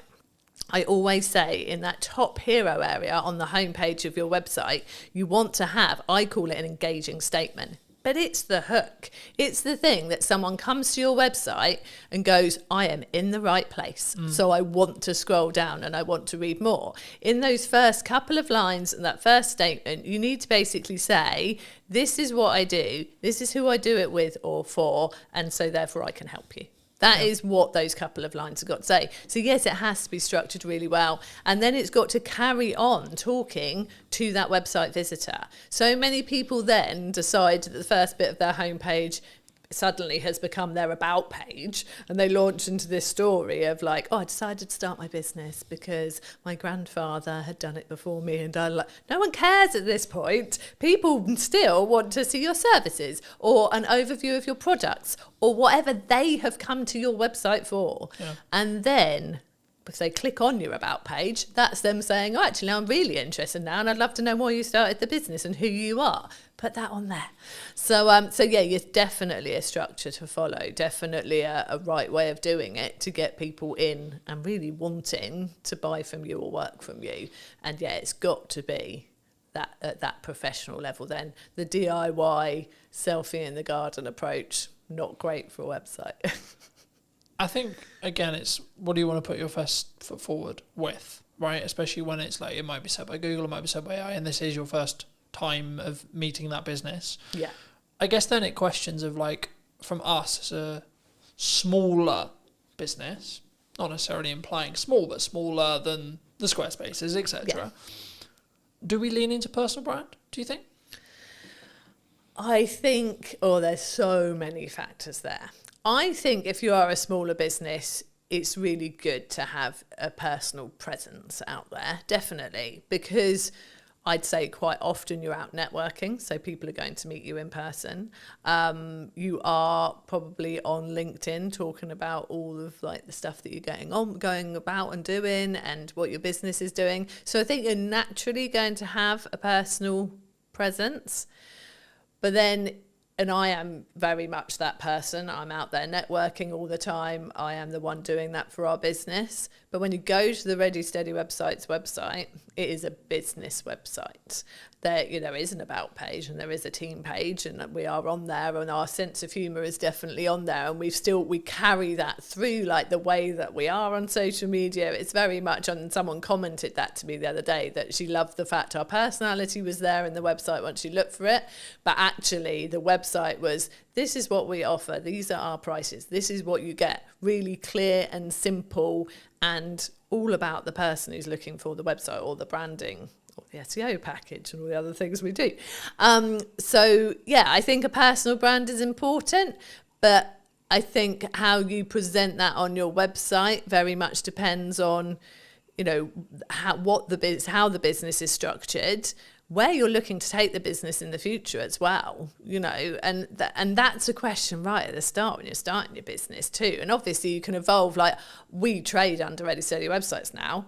We initially set up as Second Floor Designs Limited, and our business has evolved over the 15 years. And that can happen. You can start out as, enter your name here, and then what you do. So, we have people who are Joe Blogs Nutritional Therapy, that kind of thing. But actually maybe over time you're getting more and more patients, and you bring on more people to work with you, and then it turns into just JB Nutritional Therapy. It can evolve. And I think whether you go out as a personal brand really just depends on like your vision for the business, where you're taking it, and how comfortable you are with that as well. Like some people don't want to put themselves front and center. They're very good at what they do. They want to do it under their own steam. They don't want to go and work for somebody, but actually they're not this person. They're not out there doing the podcast interviews. It's not them. They actually they want to be a business, and they don't want to be front and center. And I think that's fine as well. If you can find the right way to get it out there, to get your like seen and marketed, then that's great. But I think it's like with the videos, you've got to be comfortable to do a really good video. You've got to be comfortable putting yourself out there as a sort of personal brand, I think.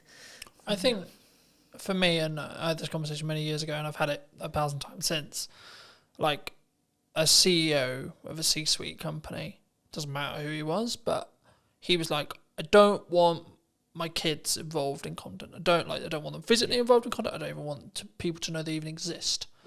I'm like, cool, no worries. He was like, how are we going to make sure that happens? I was like, do you have control over your mouth?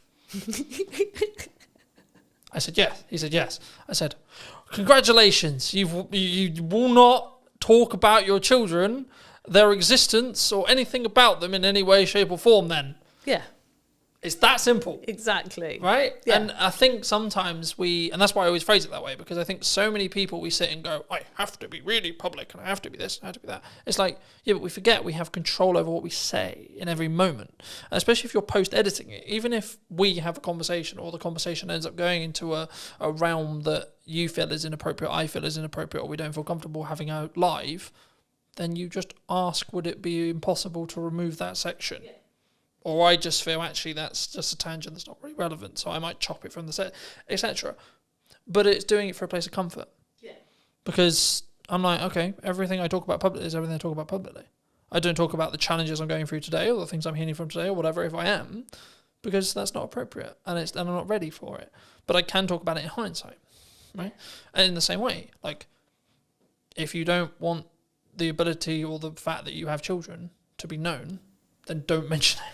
Yeah. It's really that simple. It is. And I think, which I get, right? Like, I'd be like, No, but also, what's it got to do with business? What's that got to do with business? Now, you could make the argument that it humanises you and yeah, but you made that you have to make that decision. Yeah. No one else is going to make that decision for you, and it's important to make sure that everything you put out is A, relevant to the business, but 2, is in your, and I use the term comfort zone loosely here, because it's not about whether it's like comfortable, but it's whether it's within line with your values, I think is the more important thing, right? It's not about, it's uncomfortable, because I think we should push ourselves for a level of uncomfortability to do things that we're not comfortable with. But that's different to, no, I just don't want, is in the kids example. What do you think is missing in marketing right now? What do you think people could be doing, should be doing, that they're maybe not doing? Oh, that is a good question. I think the thing I see people so we're looking at very small businesses here. The thing they are missing in marketing is consistency, which I think can be really, really key. I think there's people who think, well, I put this out there and therefore, everyone will know about it now because I mentioned it once. So I've marketed that, and that doesn't work. There's so much out there. People, the term, so much noise that people are having to deal with, whether that's visual or audio.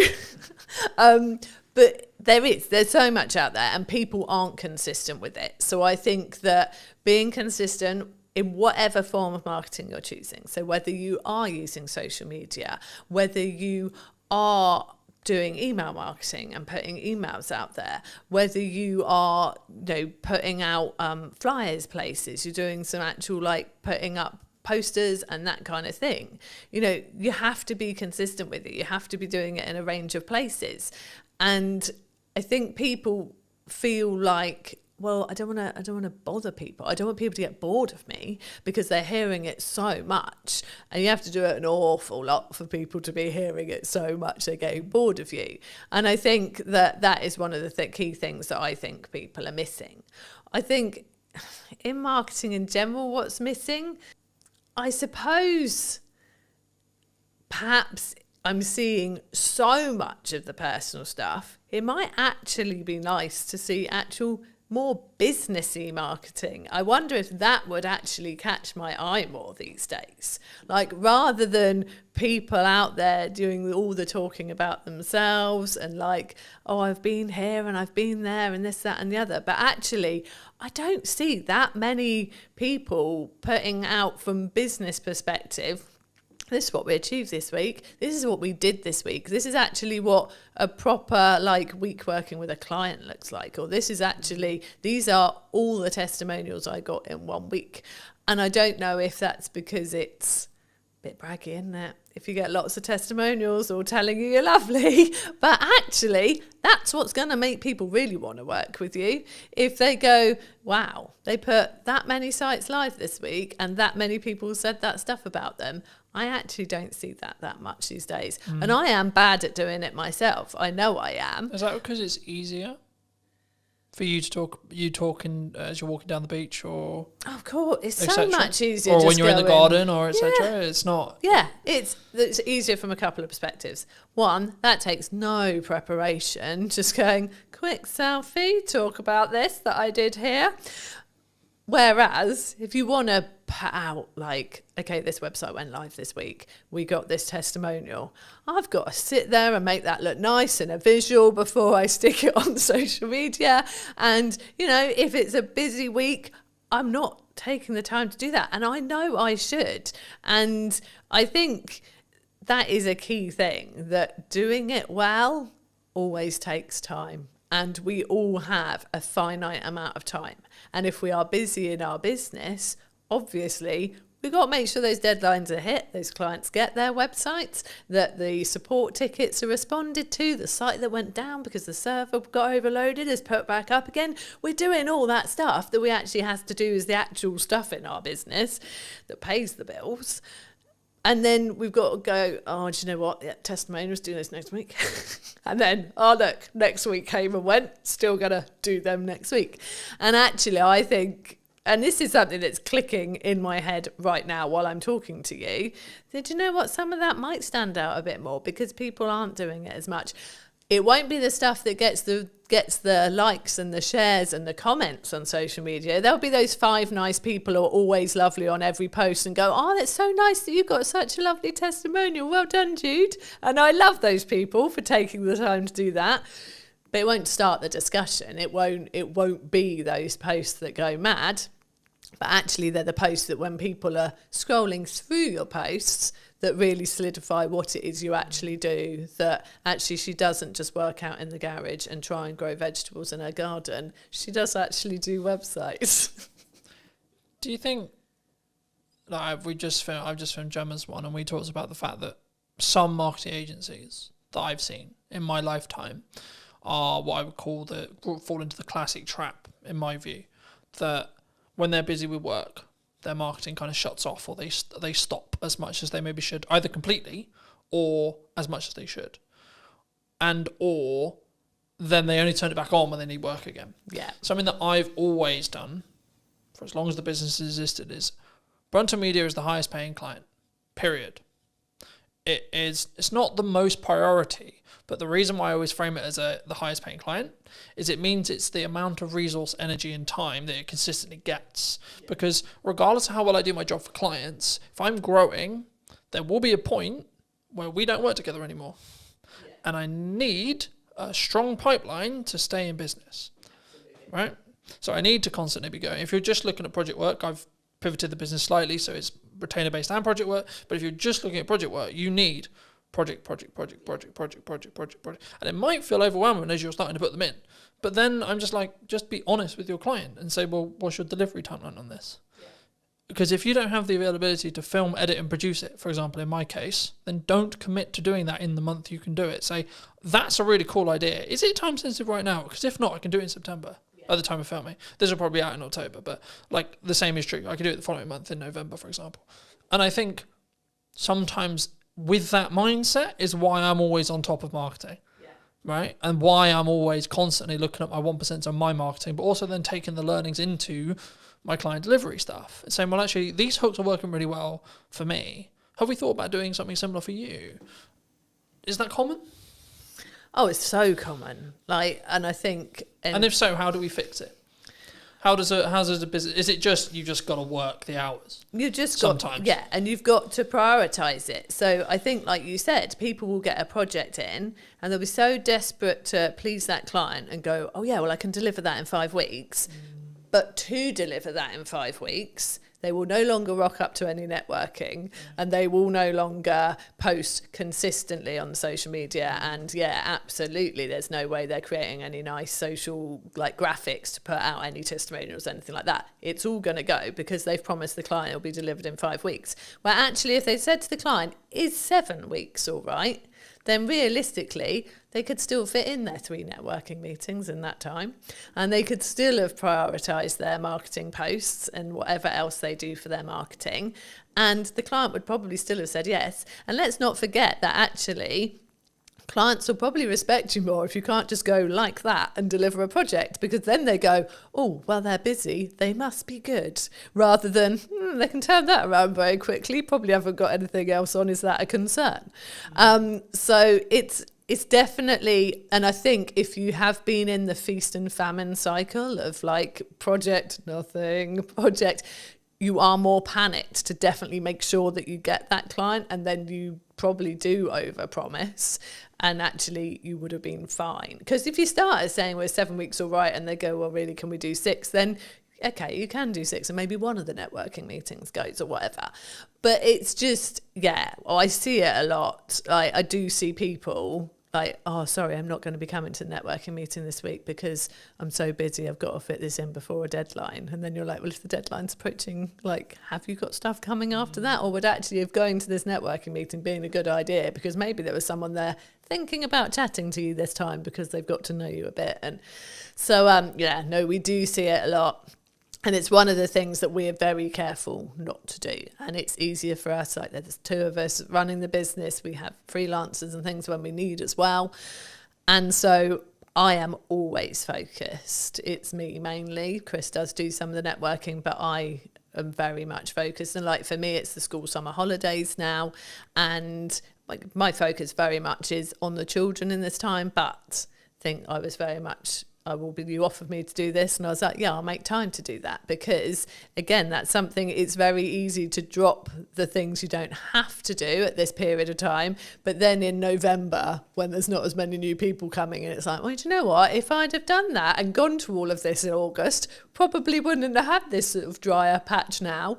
So I'm here, and I've made sure I've prioritised a couple of networking meetings next week, and I make sure it keeps going, and because it has to, because we are small business owners, and that is how we get our business. I think for me it's key, and I've always been in the world of, I'm going to bank content for as long as I can, especially I call it my bloodline of my business now, because we met through networking originally, but I since then have pulled back on networking. And that's not because networking doesn't work.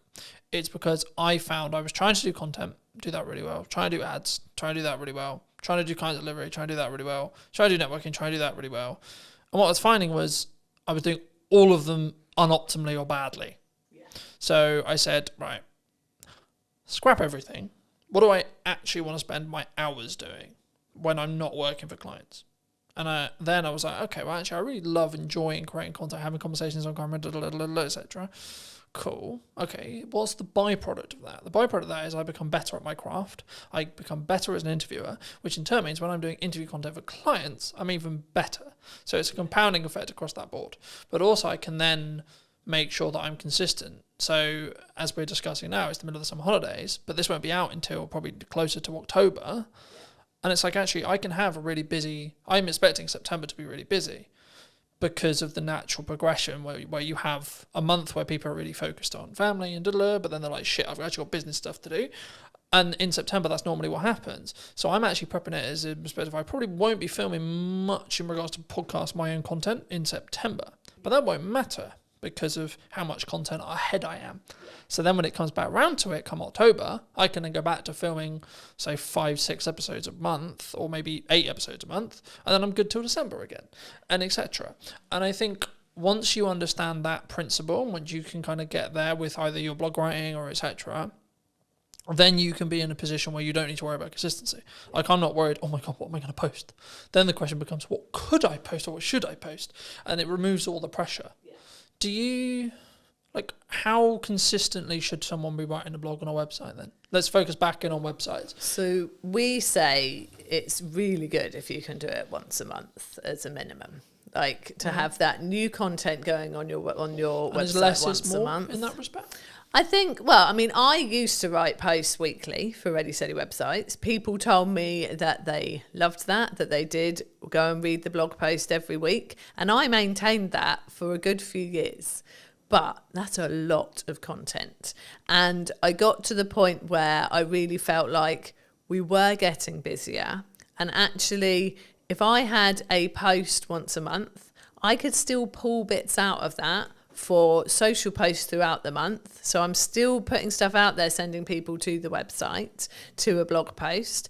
I could still pull different bits out of it for our newsletter, which is weekly. And Google likes to see something new on your website every month. Like, it just reminds Google that you're there. Something new's gone on there. It's something new for Google to index.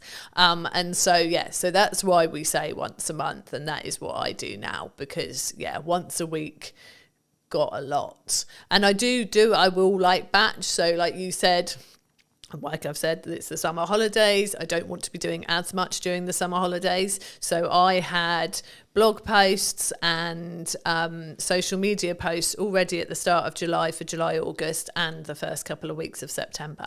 And my email newsletter as well, all scheduled, all ready to go, sorted.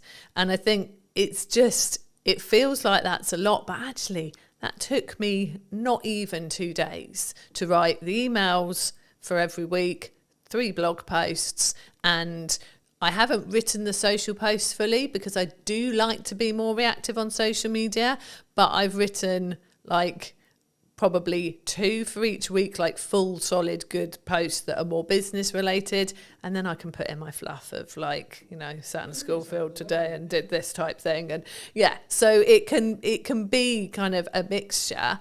But it doesn't take long to do it, to schedule it. Like you said, like I know you've obviously booked this room today, you're blocking your podcasts, and that's months worth of content. And it's easy to do if you organise your time right to do it. And I think it feels big for people who just aren't used to doing it. And the people who say to me, oh, I'm not building an email list because I don't have anything to say to them. It's like, you've got so much to say. Doesn't need, I mean, I am one for quite long emails. I talk a lot. I will write a lot as much as I talk. But actually, over the summer, they're shorter and sweeter. I've got a little thing going on of like a website tip a week. It's like, it's a short paragraph, but it's something actionable, useful for those people on email list, relevant to them because they're all there, because they've come to us for some website reason, whether they've got a website with us already and should be reminded to just go and check that everything's still current and up to date and maybe make a tweak, or whether they're planning a new one and thinking of coming to us. Those tips are relevant to both. Happy days, email sorted. It's not hard. I mean, we have blog posts on ideas for your website, for your email newsletter, obviously. Got a blog post and everything pretty much on our website. So, yeah, but I think, once a month is a good one. Is there a pros and cons if you're, let's say, for example, you're in my position where you have a huge amount of video content and that's your feeder? Because I'm throwing around the idea for the new website that is going to be built by the time this episode comes out. There we go. Said it now. It will have to be out now. It'll have to happen. I'm throwing around the idea, because it's a time investment and it's also how I come across. I think I come across better on like this video, right? But for me, I'm aware that for AI search and SEO, I need to be writing stuff. Yeah. Now, do I need to be writing stuff? Do I need to hire a copywriter if the business can afford to do so? Or can I potentially leverage automation and or ChatGPT, etc., to write in my style, and or what are the pros and cons for all the above? So I think... Would you say? So for you... And this is a dirtily selfish fucking answer. So for you, as someone who has got video content, that is your content, I'd use that for your website. So I would have, like, whether you want to embed it from YouTube, wherever you're going to have it, onto your website. And then I would have... like notes of what's discussed, key points, which there are so many tools that will do that for you, that will draw it out. But I would say that if you're using a tool like that, you need to then go and sense check it, look through it yourself, make sure it does sound like you, tweak it, make it your own. Don't just use it verbatim from the tools that have pulled it out. So from that kind of content where you're repurposing a video and turning it into a vlog essentially on your website with notes, I think that's absolutely fine. If you then wanted actually to do some actual blog posts as well, I personally think I like the approach of giving it a go yourself, so that it is really what you would be saying and like the points you want to make. If you then read it and think, this isn't good enough, this isn't my forte, this isn't like my strength, then I personally would get a copywriter involved to help you. Like, there are people out there who will help you to craft kind of what you've already started, improve it, write it in a way that they know is going to be nice and readable, but also is going to be great for getting some key terms in there that people are going to be searching for what you do. I don't like it when I see blog posts that I can tell have been written by AI, you know, and people have written guest blog posts for me and sent them to me, and I've gone, this is obviously, they've used AI to help them write this. I will then go in and tweak those. I will take out the EM dashes, which, you know, are an actual like staple of punctuation in America, but we tend not to use it over here. So it's quite telling when I get an English person sending me a blog post with a load of them in. So I will tweak those because I don't want them on our website. There are people saying that AI copy doesn't work as well from a search engine point of view, that like it's penalised. I don't know how truthful that is. It's hard to tell really, because, you know, we're still relatively in the early days of it being put on websites and things. The problem is that if you go, write me a blog post on this, if someone else is putting exactly the same request to ChatGPT as well, they could have they won't be exactly the same, because we know that ChatGPT will learn from the conversations you've previously had and will have it sort of tailored to you, but there'll be some of the same stuff in there, and I want to feel like what's on our website is genuinely unique and different. Someone's going to come and read something on our website and they're not going to go and read virtually exactly the same on someone else's. Obviously people are giving similar tips to us, like none of what we are saying on our Ready Steady Websites blog is rocket science. It's tips around your website. You know, there are many people out there doing that, and a lot of us will be preaching the same best practice, but I write all our blog posts that are not guest blog posts, and I very much do it as me. And I know there's a copywriter I know well who says, it's me. He says, from your emails to your blog to your LinkedIn posts, it's so you. And I think that's important, personally. So I wouldn't, apart from, like I said, drawing out some show notes from a podcast, use a tool to help you do that. It'd be silly to sit there listening to the whole thing, making notes. That's ridiculous. But if you're going for something that is sort of separate content in its own right, I still would prefer it that people really put themselves into it than the robots. Is there a world where you can do both? Yeah, I mean, there is. I mean, I know that I've got a lot of business friends who like are dyslexic, and for them, like even sitting there and trying to start something is hard. Like I said, it's good to start from your own point of view and get someone to help you with it. So yeah, using it as a tool to kick you off, I think is all right. Again, as long as it is very much, then it becomes yours. I think I really don't like the idea of creativity being lost. And I don't like the idea of people getting lazy from a creative point of view. I think AI is great if it can help you with the really practical things.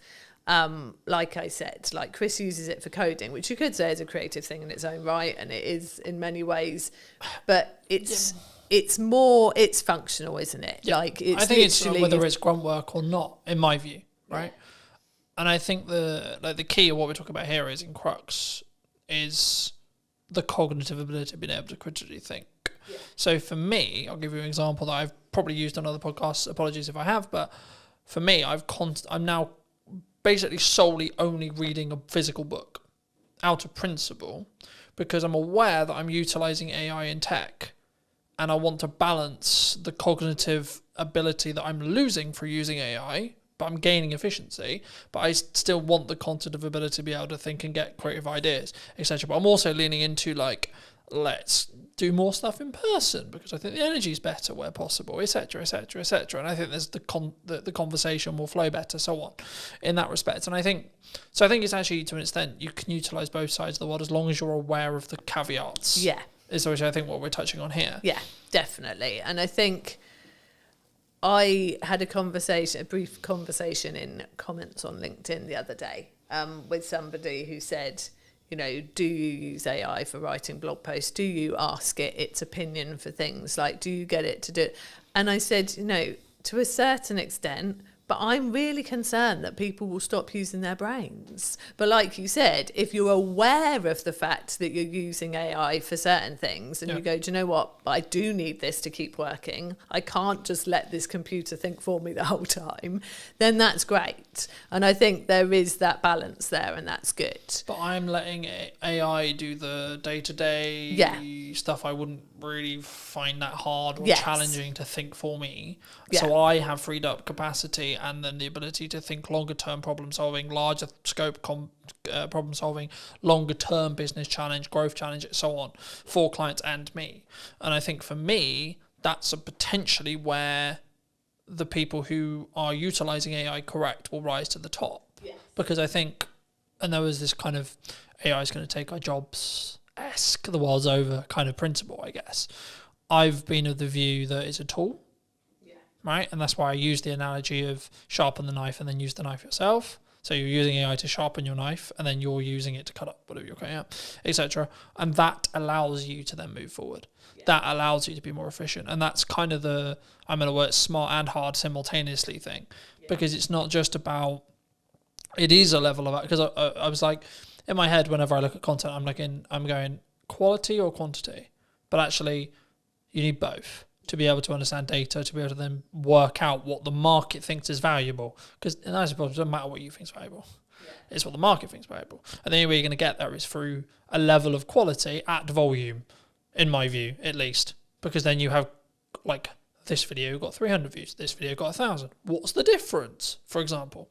You know, in that respect. But for those who've maybe really connected with this conversation, you know, really enjoyed it, or maybe they just want to check out what you guys are doing, where's best for people to reach out? Where's people to connect with you? Well, our website. It's got to be the answer I give, really. So our website, readysteadywebsites.com. If they want to have a chat, they can book a call there. But we are on socials. We are Ready Steady Websites on Instagram, on Facebook, and on YouTube. And I am Jude Wharton on LinkedIn if people want to connect. And I'd like to end the episode by asking you to give advice to your younger self.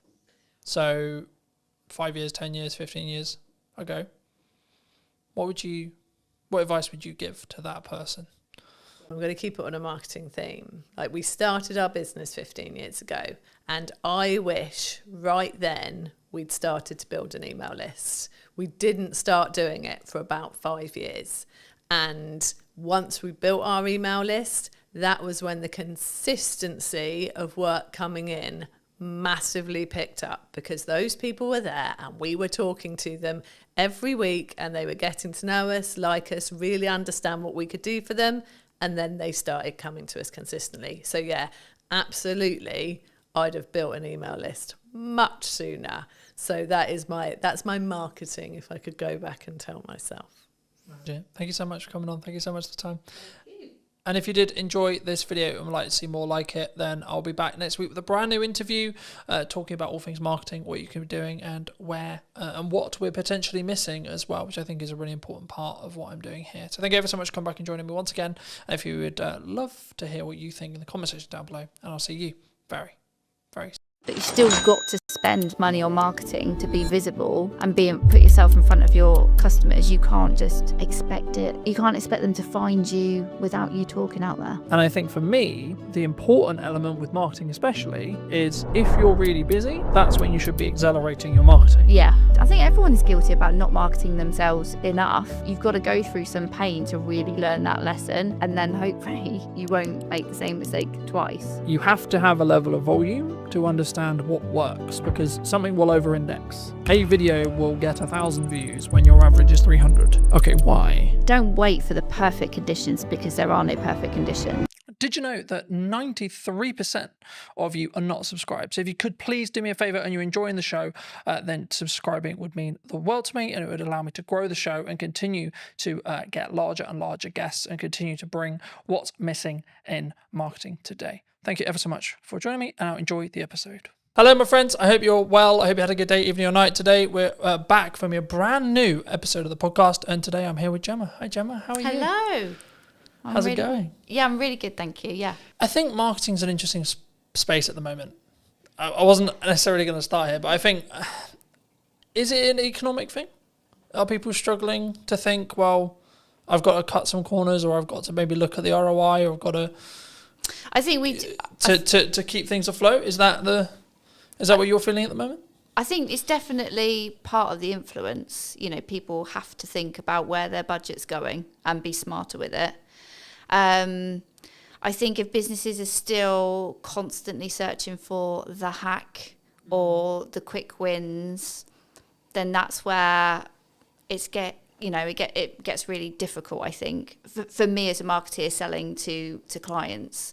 Because, yeah, if they think there is a shortcut or there is a quicker way, and especially the space that I work with being B2B, and it is that longer buyer journey.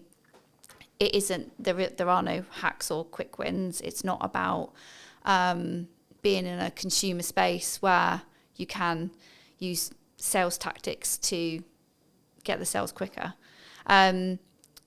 So yes, partly the economy is having an influence, like especially businesses where they've got lots of employees. They've had the impact of the national insurance contributions in April, so that has hit their bottom line. But it can't always be the excuse, I'd say. You know, the economy is going to go up and down.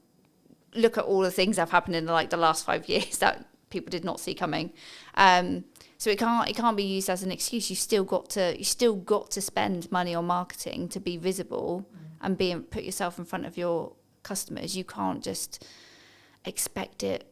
You can't expect them to find you without you talking out there. Do you think that a lot of businesses, especially the conversations I'm having with some clients, retainer clients, etc., like they want really strong ROI, right? Return on investment. They want that strong return on investment. Do you think, though, when it comes to marketing, that people, because I'm seeing a world in the larger space for larger business. Now, of course, they've got more capital, they can burn it for maybe a bit longer, etc. But they're actually focusing on brand building, right? The larger space. But do you think the small business space is more driven towards strong ROI, like trackable ROI in marketing? Yes, I think ROI in marketing it's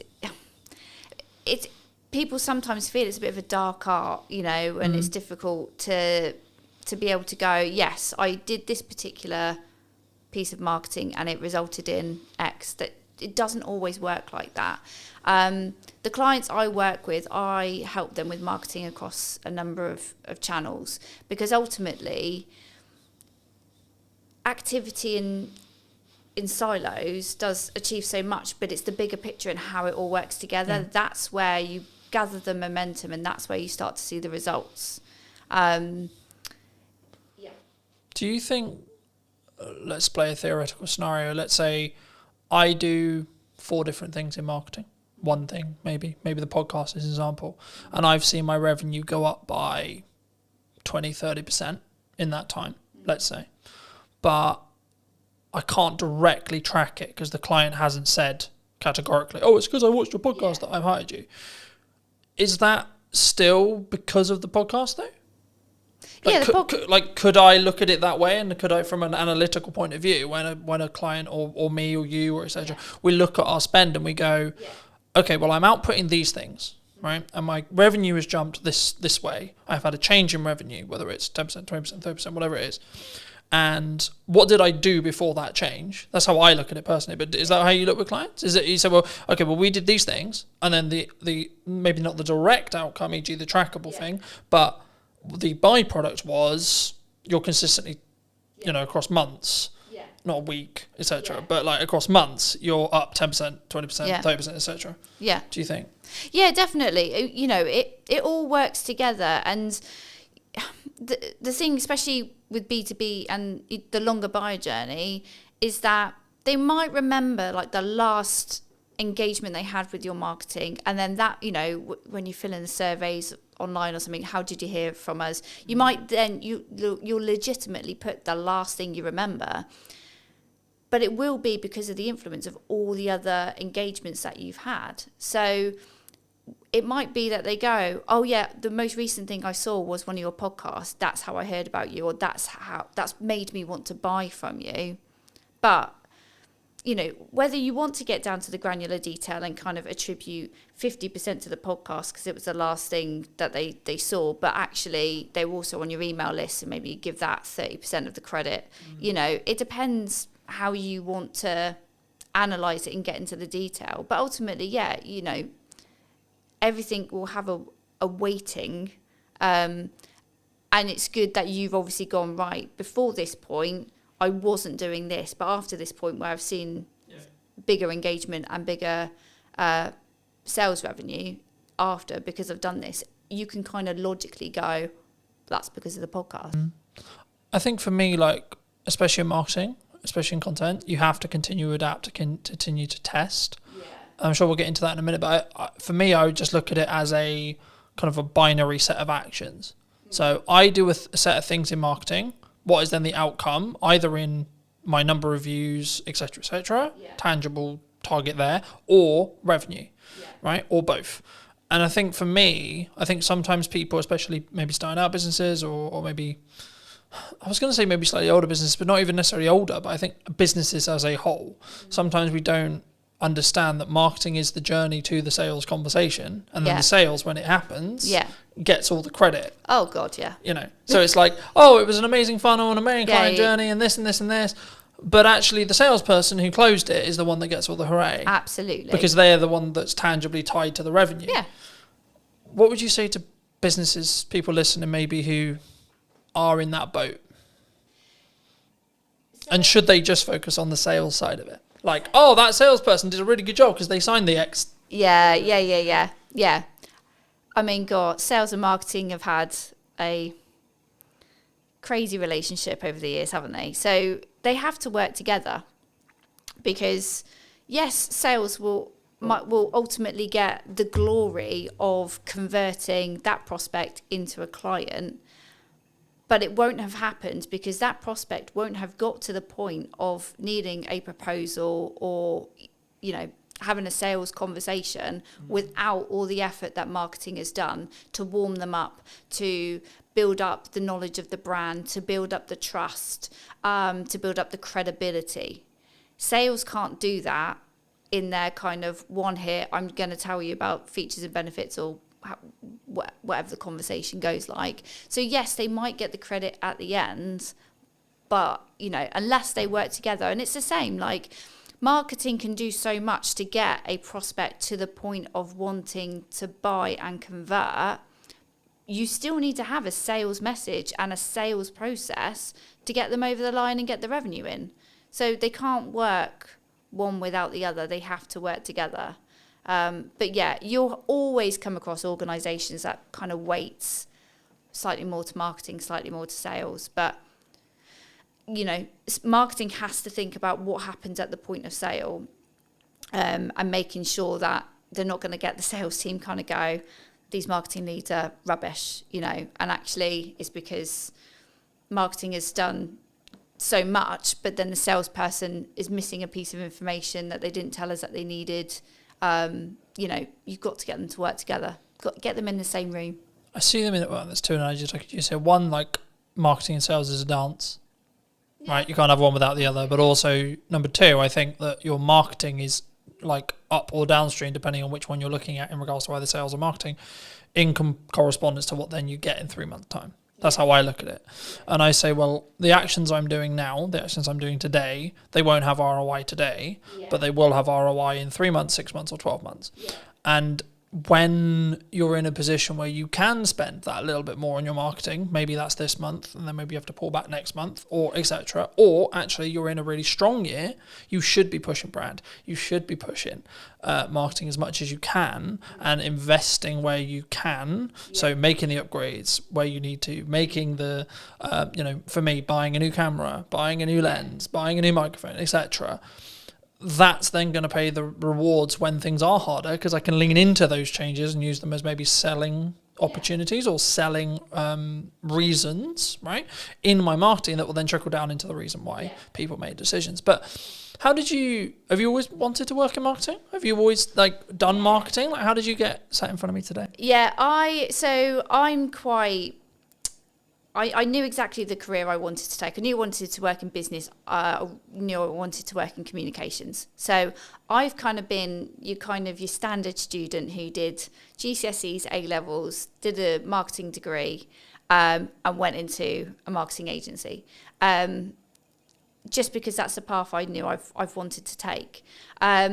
Never did I think I would actually run my own business. That kind of came over the last few years. I was always happy working for somebody else, working part of a marketing team. But yeah, I was always, I didn't foresee the kind of the change. Why did you go freelance? Because some people are forced into it. Right? Yeah, no, they're I like, wasn't. oh, I'm good. Yeah. I'm in an agency, and then suddenly like the dreaded redundancy call comes. Yeah. I wanted to do a bit more marketing. It was for me. So I'd had my son, and I'd sort of lost a bit of my work identity. So I started to do a bit of freelancing on the side, not in the freelancing that I do now. But then COVID actually gave me a really good opportunity because I was at home. I could do loads of online networking. I could meet loads more people. And that just gave me the opportunity to pick up a few new clients, work with some other marketeers. I had an employer that was absolutely fine with me doing my little side hustle. It was no problem. And then I got to the point where actually I think I wanted to work with more different people, feel a bit more valued. So I sort of crunched the numbers, picked up a little bit more work, and then it was like, right, this is the moment. Let's go. Let's switch it over. My employer actually did become a client, so I was rather sensible with my sort of dip into freelancing. So I had a plan. I had a bank of clients kind of ready to go, and then it kind of went from there. Do you think people, maybe in the current climate, I'm always hesitant when I say that, right? Because I've been in business nearly 10 years now, which is a really nice place to say. Yeah. But also, I'm also aware that I've now got a bank of knowledge in my head, which is like, well, there was that thing like 4 years ago, there was that thing 3 years ago, then we had COVID. So I try to be nice and try to lead with empathy when people are like, it's really hard, I'm struggling, the economy's hard, but I'm like, there's always going to be something. There's always going to be, the government's doing this, geopolitics is doing this, etc. So I think for me personally, I always focus on my inner work in respect to A, how's my client delivery, B, what's my marketing, and C, how much is where is my pipeline, where's my cash reserve, etc., etc. Things like that. And I think for me, the yardstick I always use, and I've been thinking about this like a lot over the weekend, it's like the problems I'm now trying to fix are drastically different to where they were a year ago. So for me, that's clear growth metric. Yeah. Because I'm trying to fix larger problems. I've got more, whether that's financial problems or delivery problems or etc. You always have problems, I think, in my view. Yeah. To I guess to phrase it into a question, people who are maybe looking at the economy as, should I maybe pack in what I'm doing and then go get a job? Or the other way, and saying, actually, well, maybe I'm a little bit concerned about my job security. Maybe I'm seeing redundancy in the next 6 months, like either because their company's actually said that's going to happen, or they just have kind of a gut feeling that's like, I would feel more secure if I had something else.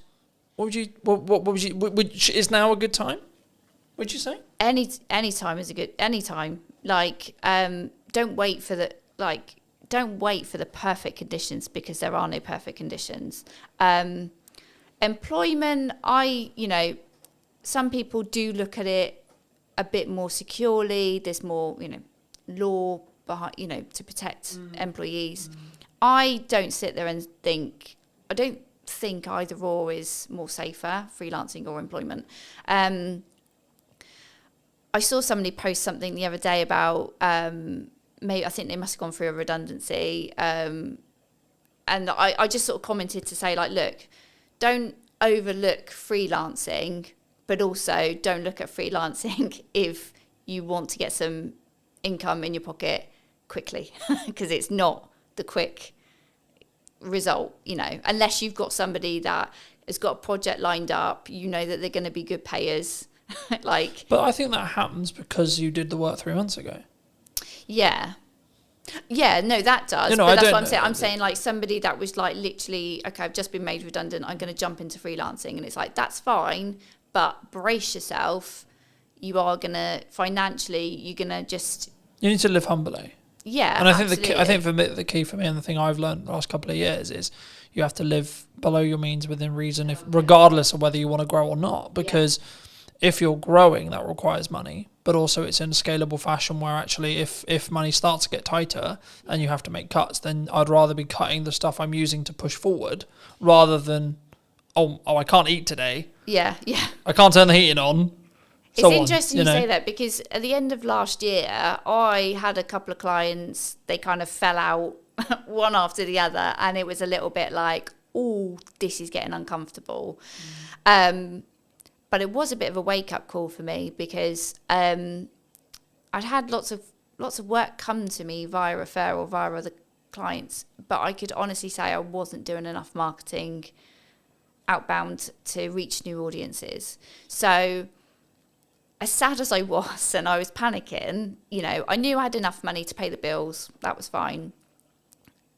But I decided to invest in myself a lot more. So I invested in a bit more coaching. I invested in some other kind of support marketing communities where I was going to meet other marketeers, learn from them, possibly grow my network and find other people to work with.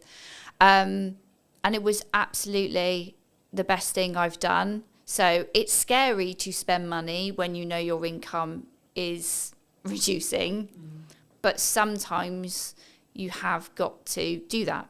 You've got to invest in new systems and technologies and new ways of doing things. Yeah, I was going to say, I think it's like, what's your response? And I'm having this like constant concern, right? When things are going well, you should make wheat. Okay, cool. But then actually, maybe I've got runway of, let's say, 3 months, or maybe 2 months, right? Or maybe a month and a half. Cool, right. Do I continue to move forward, continue to say, well, this is working, this is growing, and trust in that by the time I hit my end of my runway, I'll be fine, the work will be there. Yeah. Or I'll make the money, or I'll found a way through. In that scenario where you are, like, unfortunately losing clients, the project work isn't there. You know, we're recording this will be going out probably nearly October, but we're recording this in the middle of the summer holidays, where I naturally know there's going to be a lower demand for stuff happening, which is understandable to an extent, because kids are home, things are harder, people are working less, people are enjoying either holidays or time with their kids, etc., which is completely understandable. But also I'm like, okay, when I looked at my financial plan, I was like, okay, I need to kind of plan as if there's not going to be any project work for the next 6 weeks-ish. Yeah. I guess to phrase it into a question, I mean, what's your response? It sounds like it's like lean into growth and lean into investing. Or have you always been that way? Or do you sometimes feel like maybe you should have pulled back on costs and gone, actually, I can live on this for 3 months now? The interesting thing is, if you ask my husband, I am Captain Cautious. So I am not necessarily a risk taker. Like you mentioned earlier about sort of like living within your means. So I think you've got to be sensible, and it is. I guess it's a personality type, isn't it? So if you're somebody that really likes to live on the edge, and you're quite comfortable, kind of going, it'll work itself out, then you might take more risk. You might spend more initially and kind of hope for the best. Know that it's going in the right direction. You're investing in the right areas. So for me, in November last year, where I had less clients, but I knew I had to do something different, and I knew perhaps I was probably hiding away from really putting myself out there. Because it is scary. It's scary to put yourself out there. I was just saying, did that come from like I've overused the word insecurity, but I can't think of another word to use lately. It's like, is it an insecurity within yourself? It's like, what if? Because it's the classic of like, what happens if people comment nasty things or etc. Yeah. It's pushing yourself out of the comfort zone. So when I went into my freelance stuff, I had a bank of clients. I grew, quite quickly. I was quite fortunate. Maybe I use that word too much. I'm good at what I do. That's why people work with me. But I guess I was comfy. I had enough money coming in, but ultimately I didn't have enough of an eye on my pipeline. And so, and that was in like the first 2 years. So I've learned a lesson, and I'm happy that I've learned that lesson. I don't think there was any other way I was going to learn it. Like nothing was giving me the kick up the bum to focus on my pipeline. So when you say focus on your pipeline, what does that actually mean in tangible terms? What are you doing when you're focusing on your pipeline? In terms of having more conversations and lining up potential new clients, new work. So you're in sales. Yeah. So I think there's sometimes a misconception when we look at pipeline, which is like, I'm going to push marketing really hard, because that is a approach to get more pipeline. My answer is yes and. Right? Yes, and you should be doing more marketing. Yes, and you should be doing more outreach. Yes, and you should be connected with your clients. Yes, and you should be adding more value to your clients. Yes, and you should be trying to go above board for all of the clients you currently have. When things are good and when things are bad, because the result is identical. But I think if you can financially plan it and or plan in such a way where actually absolute worst case scenario, you probably got close to 3 to 5 months, you're going to be fine either way. Because if you think about how long that time actually is in regards to actionable things, it's so unlikely, if you look at probability, that you're going to then not have any other work within that window of time if you're doing all the right things. Yeah. You would, you know what I mean? Like it would fill you, for me, it would fill me with a sense of, okay, actually I'm going to be fine. Yeah.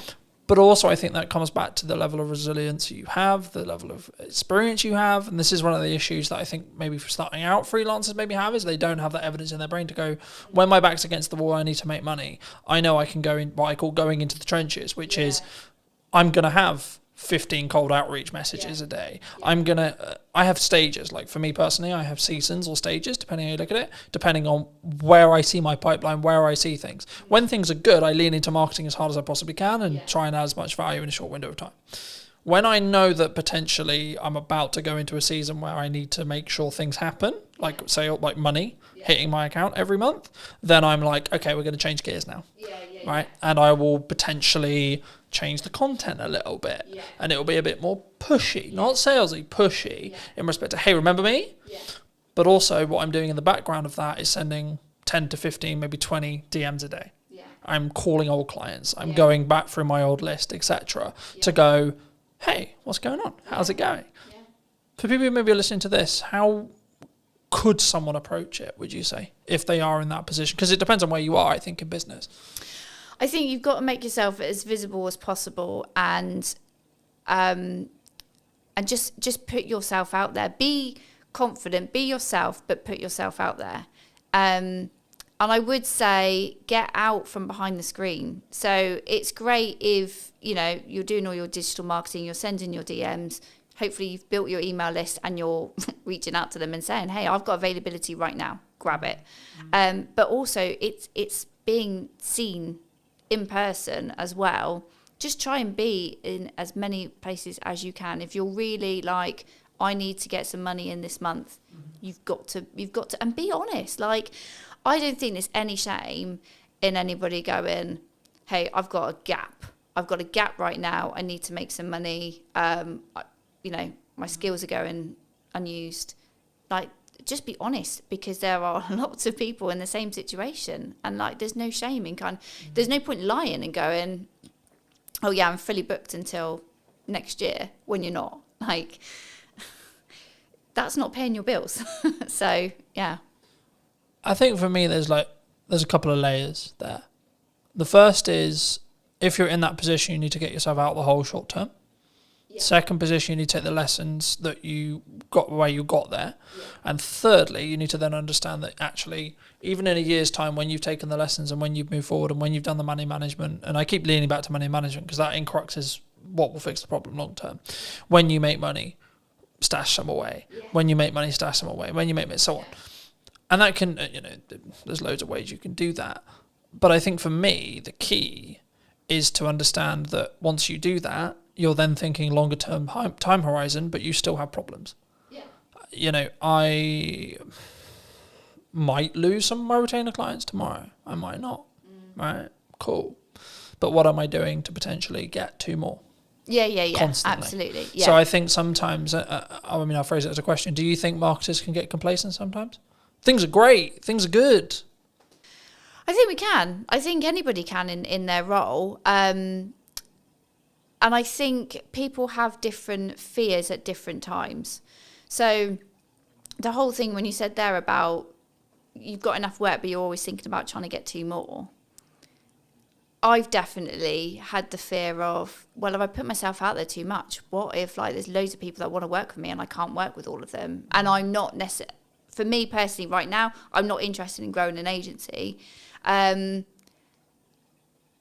I might have thought that last year, but this year it's like, who cares? If I end up with that problem, I'll find a solution when it comes.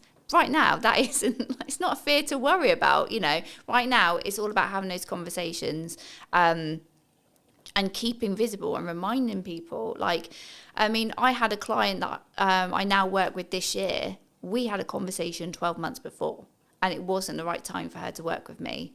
And then, as soon as she was ready, she comes and has a chat, and that's it. And then we're working together, and we started working together on one particular project, and that project has grown, you know, as a result of continuing to have these conversations. Do you think, I mean, I've always looked at it from more, in some ways, I've seen myself as very unique in the respect to how I market and what I do, but also I've seen on the other side, which is what I would call more traditional marketing agencies, where they sell marketing service, but they only market their own business when they need work. And I think that's backwards, personally. I think regardless of whether you're busy, regardless of whether you're not, you should be leading with your best foot forward as a marketing agency, if it's what you sell, right? Or a videographer, you should be posting your best content for you. You should be having the podcast, and you should, and look, I always focus on, for me personally, everything I do is 1% improvement, right? Little thing, how can I tweak the lighting? How can I make it look a bit better? How can I make it sound a little bit better? Etc. And sometimes that has a cost implication. And sometimes that's an uncomfortable cost implication. But I'm always like, is it going to make 1% improvement? Because if I plan it in respect to I've got 2 months, let's just say, for example, 3 months worth of runway, by the time that 1% compounds, I'm going to be fine anyway. Regardless of what happens with it, I could lose, touch wood, that won't happen, but I could lose all of my clients as of today, and actually I'll still be fine in 3 months because of the compounding effect. Because as long as I've got enough cash to live that runway, then I'll be fine on the other side. Do you think, is that common in marketing? Do people take their foot off the gas for their own stuff because it's just a application of resources kind of question? Yeah, and this is the reason why I'm a freelancer and people work with me, is because they might give marketing their best effort when they're really motivated. Like I say, they need the sales, they need the income. They win all that work, and then as soon as client delivery needs to focus, marketing, then they take their foot off the gas, and they're like, oh, we're fine. And then as soon as they are then at that next stage of growth, or clients have left them, they then go, all right, well, we'll just switch marketing back on. But that's not how it works. So everyone is guilty. I think everyone is guilty about not marketing themselves enough. And I think you've got to go through some pain to really learn that lesson, and then hopefully you won't make the same mistake twice. But yeah, it's not uncommon for people to ease the pressure on marketing, to kind of, just let inconsistency just kind of bleed in. And that's when you've then got to make a decision. Either are you doing your own marketing, or you need to really sharpen the tools and focus, or you need to outsource that to somebody who can do that for you, so that you can put your attention on the other areas that are needing your attention. From a tactics side of marketing, we talked a lot of psychology, we talked about like, should you do it, should you not do it? But from a tactics point of view, what do you think's missing right now? What do you think people are maybe not doing that they should be? That's a good question. I think they're still looking for like the hack, the shortcut. I think they're still kind of thinking, do I really have to do all this? Do I really have to put this effort in? And the answer is yes. So if the business owner, the director, doesn't want to, if you're not interested in marketing, if you're not good at marketing, don't do it. Give it to somebody who can. And I will always say to anybody, if they're not in a financial place to outsource, when you are marketing, think about something that you enjoy and that you're going to be able to be consistent with. Don't sit there and go, right, I'm going to post on social media every day. If 1, you don't like it, 2, you're not going to be there to engage afterwards, and 3, you're not actually going to be able to commit to that, because it's just that you make yourself feel like crap as soon as you like don't post that one day, you beat yourself up over it. This, like, find the joy in the work that you do. And if marketing isn't where you find the joy, don't do it. I think it's also a context thing. Like, some days I'll post 6 times, other days I'll only post once. Right? And it's tangibly, am I in my office or on my office or on my computer? 1. Okay. 2, where am I with client delivery? Do I need to focus for a third of the day on client delivery? And I can only put out 1 clip of the podcast, etc. But for me, the key is being consistent, so that if you averaged it, it would be 3 a day. Okay. Let's say, for me. And I say that and people go, 3 a day, that's insane. Yeah, but I have a system. Oh, but you've got different channels as well. Like, this isn't like... Well, no, that's on 1 channel. Oh, okay. Fine. Right, so if you times that across 5, then we're talking 15 a day. Oh, okay. But the key is I've built a system. We're recording, to give you a very key example, I don't need to, at the end of like the summer, record probably for most, like I could probably not record until November and still have a weekly podcast because I'm so far ahead. Now, the issue with that, of course, is if we're talking about current event stuff. If we're not, which 95% of my podcast isn't current events, I've got other content to talk about current events, but most of the stuff I have in podcast conversations is workable and will be workable in 6 months to 12 months. So actually, by me batch recording, I'm just banking as much as humanly possible. So then if I get really busy with client work, if I have to fix problems in the business, if I have to expose these on, I then don't have to allocate resources and time necessarily into the podcast, or I can limit that cost on a month where it is a bit tighter because I'm so far ahead. But the key is I'm focusing on the consistency. So, and this is where I've used the analogy of like, you need to make the hay while the sun shines, because if you don't, you'll just be left with sludge. And I think for me, the important element with marketing especially is if you're really busy, that's when you should be accelerating your marketing. Because then you're actually going to, and even if you don't have capacity, right? So let's say I don't even have capacity, I still am going to push hard on marketing because I want demand in 3 months. And actually, I trust that by the time I finish those projects, if I've pushed with marketing, I'll have some stuff left. I'll have some people who are ready. And just being honest with clients and saying, look, I don't have the availability until September. I don't have the ability until October, November, December, whenever it is. And saying, cool, can we book something in? Can we get a pre-production call? Can we get a discovery call in? Cool. But also understand that actually a project that you quoted and you alluded to earlier, where you had a conversation a year ago, I've just finished a project started a project last week. I had a pre-production meeting for that I initially quoted about 3 months ago. Right. And I was like, at the time, maybe it's wrong time, maybe they're not ready, etc., etc. I was like, okay, maybe it won't come through, maybe it will. But then I got a call 2 weeks ago saying, hey, Cotton, we're ready to move forward. Fabulous, wonderful. Right. And I think for me, if I had, perhaps, I haven't asked them yet, but perhaps if I had stopped marketing, they wouldn't have been constantly reminded that I existed. That you're around. That we've got that project there. Yeah. And the same with a handful of other clients who are like, yeah, we really want to do something, but we're not quite sure what we want to do yet.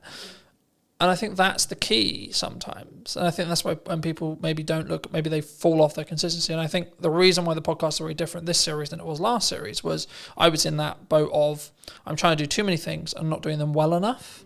So I'm very focused on 2 channels for the time being, which is podcast and my event promotion for my event in September. And by the time it's come out, the event will probably have finished, and then it'll be about marketing the next event. But anyway, the crux, I guess, from a tactics point of view is what role do you see? Like, what do you value right now for your marketing or for clients? Is it written word? Is it audio? Is it podcasting? Is it video? Is it user-generated content? Like, what do you think's working? I would say I hate to start with it depends, but it does depend on the client. So let's talk about what I'm doing right now. Obviously, we're having this conversation because I invested in some video content a few months ago. So that, absolutely, I am like you, championing investing in video to have another format of delivering your message to your audience. It's great, and it can be used in so many places. So it's it is an investment, but it's a worthwhile. And also networking in the right places. So there's lots of different networking events out there. Some you might like, some you might not. I always say to people, like, it's about finding the right kind of event that you enjoy. It's got the right people there. Because ultimately, don't go to a networking event where it is just a cup of tea and a natter. Like, you do need to meet people and build relationships. It might not. Don't ever go into a room and think, right, who's going to buy from me today? Because that's not what it's about. It is about growing. Yeah, exactly. Yeah, but yeah. So for me, it's been and remaining consistent on LinkedIn, and not wondering what the hell the algorithm's doing, and sharing posts from 3 to 4 weeks ago. Yeah, I find it really interesting when people go, "Oh, the algorithm shadow banned me." Right, I'm a handful of chapters into Gary Vaynerchuk's new book. Well, it's not new now, but it's new for me. Day Trading Attention, and he talks a lot about your content's just not very good. Yeah, hard love, right? But the reality is actually through posting a huge amount, you know what works. And you can gain customer insights through that. And you can gain what's working for your market through that. And I think that's the key there. I think it's, my next question was going to be about volume, but like the simple takeaway I have is you have to have a level of volume to understand what works, because something will over-index. A video will get 1,000 views when your average is 300. Okay, why? But then if you do that consistently and you keep learning, then your average will become 700. Okay, cool. But then what happens when something gets 1,600 views? Then what is it about? Then when you analyze, what was that hook? What was that this, etc. Do you think people struggle with the volume? Maybe they see someone like me who posts a lot, right? And they go, I can't possibly do that, so I'm not going to bother. I think people are overwhelmed. And I think when you're feeling overwhelmed, you then procrastinate and then you just don't do anything. So I think that's when you've got to have a strategy. You've got to bring it back to what your goals are, what you're looking to achieve. And then utilize someone like me who can kind of say, like, look, if we can do this one thing, so let's say invest in video, these are all the things that we can do with the content from that video, not just the physical video itself. And these are all the places we can put it. And it's not about constantly thinking about new ideas and new things to say. It's taking one piece of content and repurposing it and making it relevant for the different channels. That's where you get your visibility is amplified, but your effort is you haven't had to invest less than it could have been. Exactly. So I think people do panic and feel overwhelmed, and then that's when they just don't make a decision. And that's where you do need an expert then to kind of say, like, look, it's not, you don't have to be overwhelmed. This is the plan. This is what we're going to do. This is how it's going to be used. But ultimately, you just need to sit in front of me for 45 minutes and talk about what you do. Easy. Where does AI fit into this? Because a lot of people are scared about it, right? People think they're going to take their jobs. Yeah. They're going to be out of a job. The robots are going to take over the world. Yeah. What do you think? AI is a tool. They are all tools to help you be more efficient. But ultimately, they can't replace human creativity. I've heard some people, talk about, AI is for lazy people. It's like, it's not. If you want to use AI correctly, you've got to invest the time. You've got to invest the time in understanding how these tools work and how you get the most out of them. And that is not just by going, chat GPT, please write me a blog about X, and taking that and posting it. Like, no. It's a bit like, I don't know, I was thinking about this today. Like a sat nav, okay? So a sat nav is a tool that tells you how to get from A to B.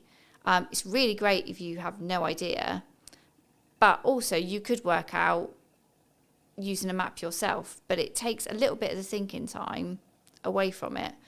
But you might also just want to go for a drive and enjoy whatever route you decide to take that day.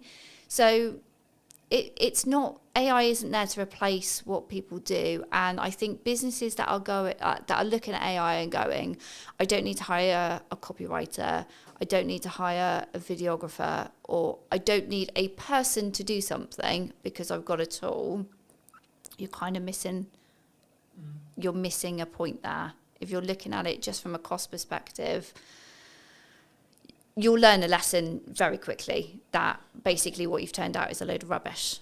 I think from my point of view at least, right? I think for me, it's understanding what tool is best for the job. And the analogy I've started using used to be, you don't want to necessarily put up shelves with a hammer, right? But actually, it's actually more, I think now, you want to sharpen the knife before you use it. AI can help you sharpen the knife, but you still want to be the one using it.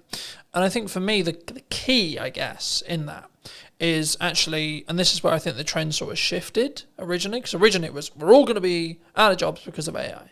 I think in reality, which I agree with, which is where the trend went, which was people who utilize AI as a tool are going to output more, be more efficient and be better than someone who doesn't. So in turn, it's human v human again, right? And I don't like saying human v human because it implies that everyone's a competitor, sure. But for me, it's actually more about it's you v you and focusing on that mindset, just on a mindset shift really quick. But for me, I don't see AI, I see AI as maybe a leveler or a tool rather than, oh, it's going to take my work. If you're in a corporate landscape and your client's looking at you and saying, we need to cut some costs, or we're going to cut some costs and we're going to get an AI agent to do the thing you were doing. Okay. Ask yourself what you can control about that. The answer is probably not much. And then ask actually, well, did the client actually value what you were doing as much as they probably should have done, or actually, in the nicest way possible, are you actually that good? Are you actually better than a computer? Yeah. Right? And that's harder one to ask ourselves, I think, because we then have to be vulnerable with ourselves. We have to say, hold on, shit, I might not be. Yeah. Right? Do you think you're better than a computer? Yeah. Yeah, because the computer. And if so, why? Well, the computer hasn't got all that experience that I have picked up and all those situations and scenarios I have been in where I've had to think, what we're going to do about this problem, what we're going to do for this campaign, and pivot and react. It's not, that's not what AI is built to do. But AI is built to do what you tell it to do. So, like you, I use it as an assistant, and it's an opportunity really, because if AI can do some of the heavy lifting in your job, in the work that you create, if it can do some of the stuff and save you time, you then go, I've got more time, what can I do with it? And whether that is I can take on a new client, great, more income, or I can upskill in something else. I can use my brain in a different way. And I think that's the way I'm sort of looking at it. I think for me, there's a couple of ways that you can think about it in general, right? And I think you can tell a lot about how someone looks at their business when that you ask them about what happens and how they feel about losing a client. My perspective personally, as someone who's been in business for a while, long enough to, I would hope, know what I'm doing, I would say there's a couple of ways you can look at it. You can go down the road of, that's a shame, but I added the value I could, I did the best job I could. And if you're being honest with that, then actually, what are you worried about? Because if you genuinely did the honest thing, and it might just be, they have to cut some spend to stay alive. And you happen to be the thing on the cutting block. Now that, you can go into the psychology of how much they value it, and if you want, sure. So there's that approach, A. B, cool, I've got that time back. Yeah, maybe I don't have the income, but I got that time back.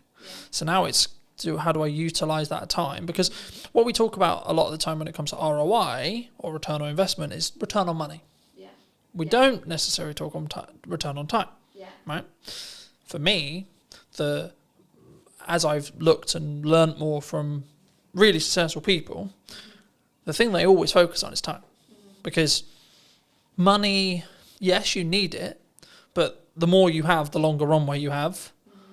regardless of your expenditure level, right? So the more expenditure level, the more you need to have a longer runway, etc. If you're living humbly, then you have a longer runway with less money. But you still will have the same amount of time. Me and you will have the same amount of hours a day, right?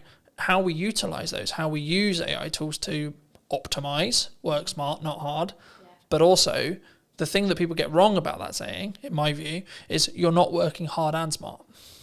So if we both work at the same amount of hours, but I'm working smart hard and you're just working hard, I will win. If you're working half the hours, but you're working smart and hard, and I'm working double your hours, I'm also going to win. Because I'm not just outputting more, I'm also working smarter and then harder on top of that. So I have a volume metric and then a optimization metric as well. I think the key sometimes that we do in marketing and sales is we don't necessarily look at, it is a volume game, it is a quality game, but you get to those results, as I was alluding to earlier, through volume, because you don't have metrics otherwise. We can sit here theory, right? We can say, this is a good idea, this podcast is going to do really well in theory. Or I can tell you, I know it's going to do well because the last 15 episodes have had consistent growth of 2%. Okay. So now I know by the time this comes out that it will be however much further down that line, as long as I continue the trajectory and continue the learning that I've got. But also people, what they don't count in when they have a podcast or something like this is also the knowledge they gain from the guest and the knowledge exchange we have. So actually what I'm doing is I'm creating content out of it so I can like go to many, but also in our one-to-one conversation, you might say one thing to me that I might go, actually, hold on, I could implement that. And actually, what's the knock-on effect there? So it's not even, because I think sometimes we go, oh, it's got 3 views, right? Especially when you start out with a video. Oh, it's got 5 views. Does small numbers of views matter in marketing? In an ideal world, we want thousands and thousands, right? But yeah, like you want that, but don't ignore the fact that there's lurkers. Like that, you know, not everybody who sees your content goes, I'm going to indicate to you that I've watched this video, that I've done something that, you know, it's resonated with me, it's given me an idea. Not like people do on the periphery, observe from the background and go, okay, yeah. And they don't show up in the engagement, you know, and if you just only focused on, you know, analysing your engagements, comments, likes, all that kind of stuff, you go insane. You know, you need to be having the conversations outside of it. So yeah, okay, people might have looked at it, but what else are they doing? How else are you engaging with them? And that's where it's like, you can't focus on one channel. You can't focus on posting one video. Like, you know, those 3 people might have seen it, but what else have they seen? What else have they digested? What else have they taken on board? And are you going to talk to them? Because that's the other thing, is like, this is not one way. Marketing is not one way. You have to create that dialogue, find out, dig deeper, get them to know you, you know. It's like, you know, today we're here, but we had a conversation before. So it was great to, you know, understand what we were both thinking, have a, you know, chat around a conversation, so that you obviously felt like, oh yeah, I think Gemma would be interested on the podcast, and I obviously feel comfortable being interviewed by you. I think sometimes, I think it depends on the context, right? Like if you're fortunate enough to get a guest who's quite high profile and they've done 100 million podcasts and they're very good at very quick rapport building, different conversation. But also, to be fair, you may not have a longer term relationship after that podcast episode. Because in most cases, they're there to film their half an hour section with you or 45 section with you that they're also going to use as content. And then that's it. That's the transaction. Cool, I'll come on your show, but I'm going to film it so I can cut it up for my socials. Cool, sick. But actually, potentially what we're doing is what I've now replaced networking with. Because in the nicest way possible, networking is incredibly good when you're not time poor. When you're incredibly time poor, it's not overly efficient unless you're in the very targeted specific room, and that's specifically what you really enjoy doing.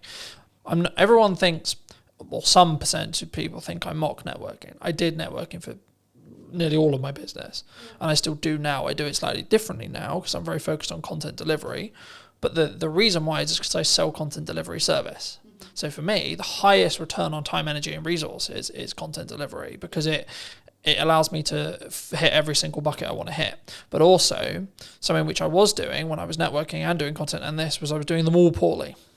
Instead of doing one incredibly well and getting reap the rewards of doing those things well, I was actually trying to do all of the things really badly. So I think maybe as a takeaway, do you think people should do lots of things? Or do you think people should just focus in on, actually, I really enjoy talking to people, so I'm just going to go to networking and talk to people?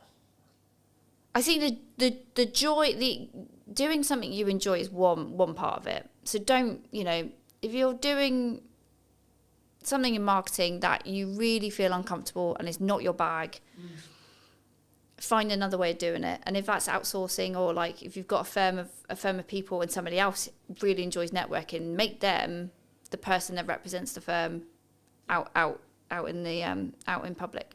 Oh, just lost my thought then.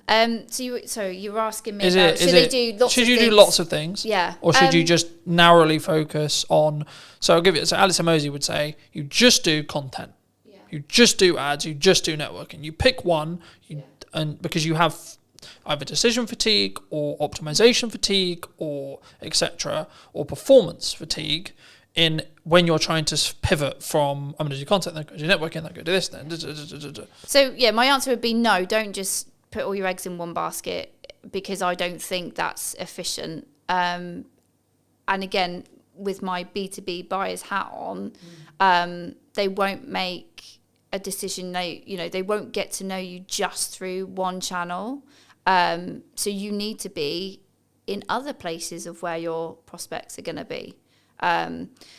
You need to, because they need to hear from you directly, but also they need to hear from other people that have worked with you to kind of, you get that stronger credibility, and it's built up quicker when they can hear from a third party who might be a client or might be an advocate, to hear what it's like to work with you. And then to really kind of think, yeah, okay, this is a company I think I want to engage with a bit further. So I would always say, like, no, you can't just focus on one area and ignore everything else. But if you've got limited time, budget, resources, you've really got to go back to, well, why are you doing this? What are your goals? What are you looking to achieve? And you've got to be really critical and say, okay, I want to grow the brand. Okay, I'm going to focus on these activities. But if it comes back down to a goal, then you've got to focus, and then you've got a reason to help you make a decision. Like, decision fatigue happens when you probably don't really know what you're trying to achieve. I also think we don't give ourselves the time window. So I was alluding to it earlier. For the next 3-ish months, but just under 3 months, I've got 2 focuses. Podcast, event. That's it. Yeah. Nothing else. Everything I do is in one of those 2 buckets. Yeah. The byproduct of me doing that is I'll probably win more production work, I'll probably win more marketing work. Cool. But the main 2 content focuses is those 2 areas. Yeah. Now, after the event, when there's a bit of downtime between the event, I might add another one for 3 months. Yeah. But the thing I did potentially poorly in the past, and why my marketing didn't reap the rewards I wanted it to, was because I was constantly pivoting and adapting and changing what I was doing all the time, so I didn't commit to anything, which showed a sign to the market, if I'm really looking into it, that I didn't necessarily believe in what I was doing necessarily, but also I wasn't getting good enough at it through that 1% improvement consistently, right? So I think, to be honest, if we have another conversation in a year, I would hope that one of the channels I'm still consistently focusing on is podcast, because it's something I've committed to doing for the long term, not for the short term, because of the way I'm investing in it, because of the way I'm utilizing it, because of the way I'm testing it. It will reap the rewards in a window of time, either 6 months or 12, but I don't need it to reap the rewards now either, all right? But for those who maybe enjoyed this conversation, who want to connect with you, see some of your content, see some of the video content you alluded to, etc., where's best for people to connect with you? Find me on LinkedIn. That's where I am in my professional self. That's my main channel. And you can also obviously go onto my website. I do have a newsletter, so I don't bombard people. I send a semi-frequent newsletter, sharing tips and advice, and explaining to people how they can work with me. Fab. And I always like to end the show by asking, if you were going to talk to yourself 10 years ago, 5 years ago or 15 years ago, Yeah. what advice would you give to that, Gemma? Oh God, if we went 10 years ago, my life was totally different, and I would tell myself, be more confident and value yourself more, because I think it was like one of the other questions you sort of mentioned before about like what have I sort of like learned, and it's like I've learned that initially at the start of my freelancing journey I was massively undervaluing what I do. So it is definitely, confidence, and just fucking go for it. Thank you so much for the time, Gemma. Thank you. It's been good. And if you did enjoy this episode and would like to see more like it, then I'll be back next week with a brand new episode. So why not be subscribed and let me know what your thoughts are in the comment section down below. And I'll see you very, very soon. Hook.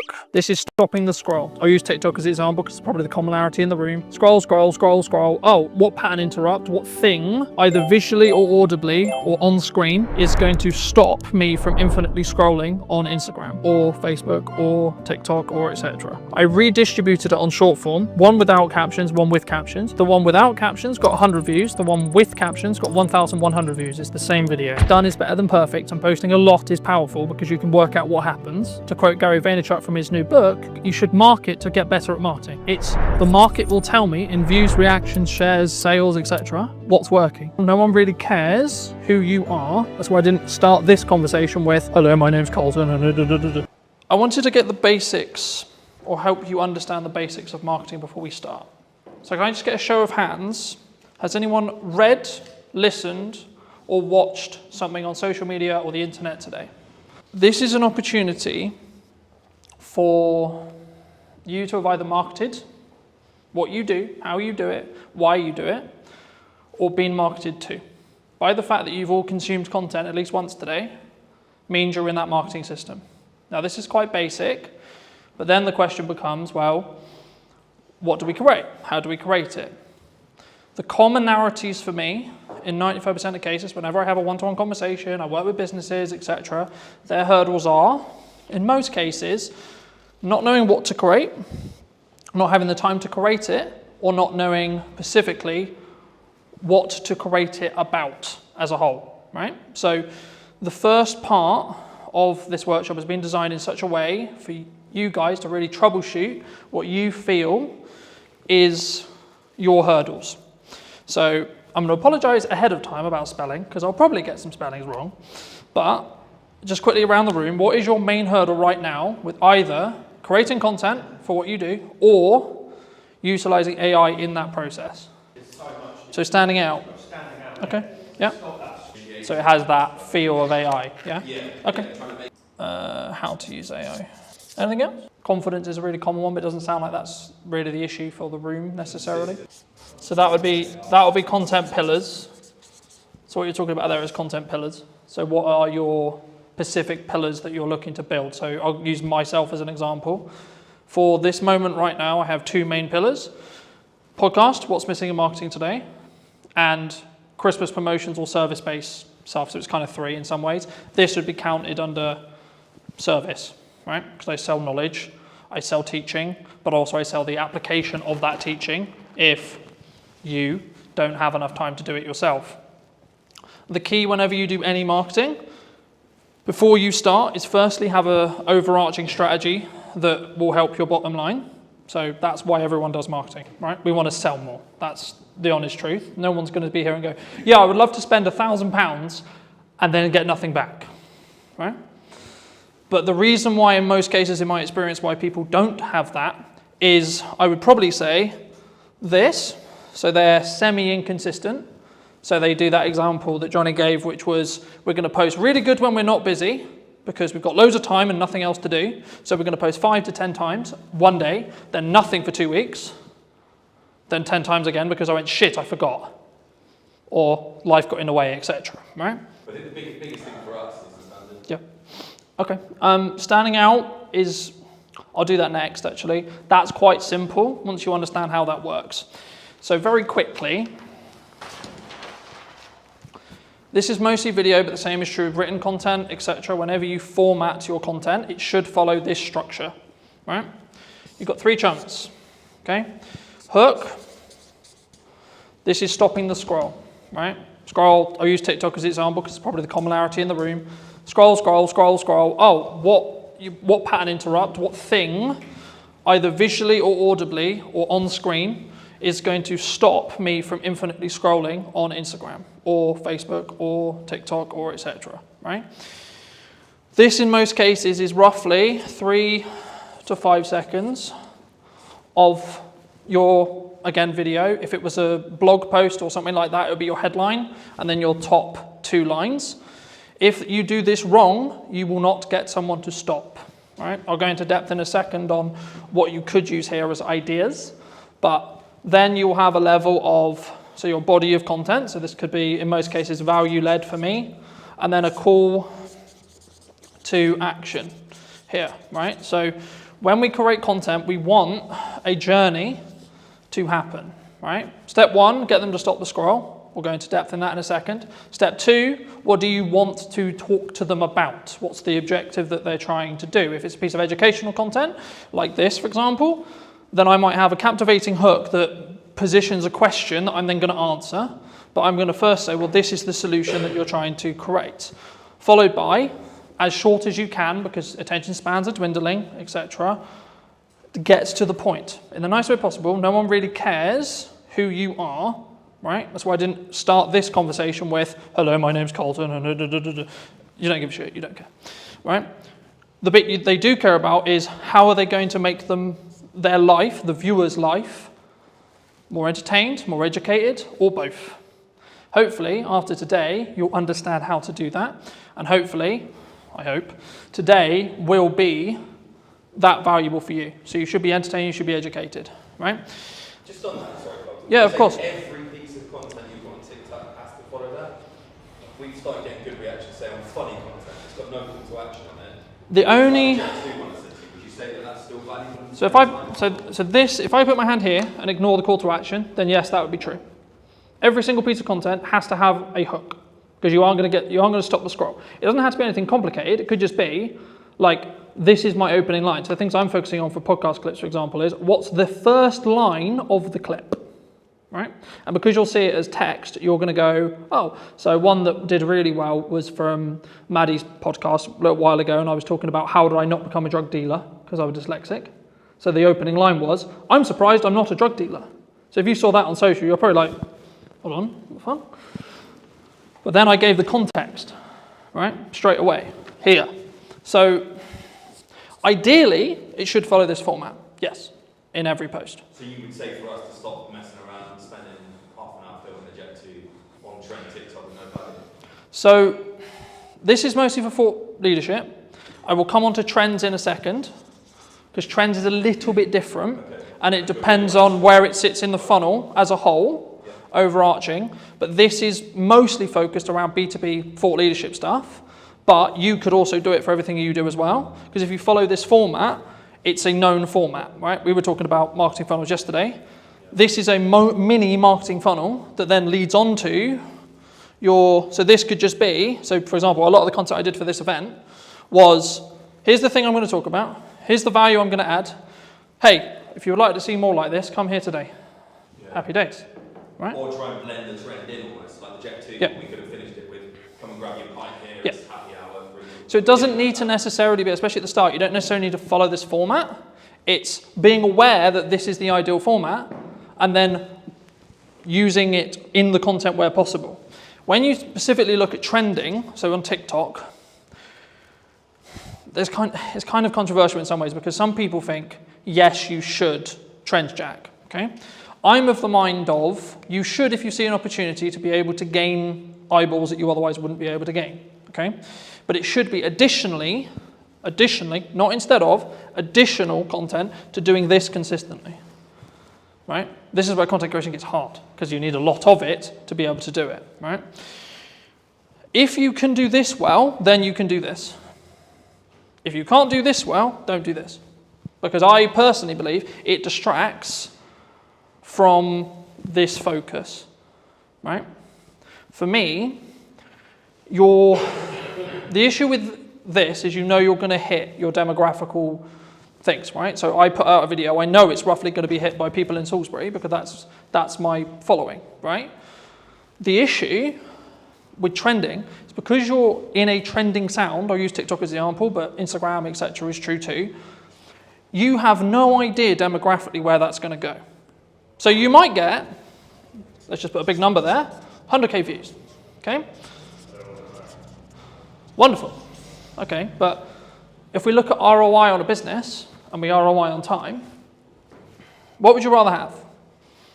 100 views to 200 views on something like this, or 100k on a random video that's actually mostly spread across the Philippines, China, America, the UK, so on.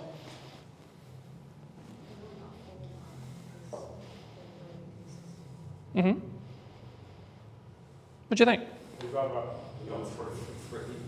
300 real people rather than 100,000. Because 100,000 looks good. Yeah, but 100,000 looks good, right?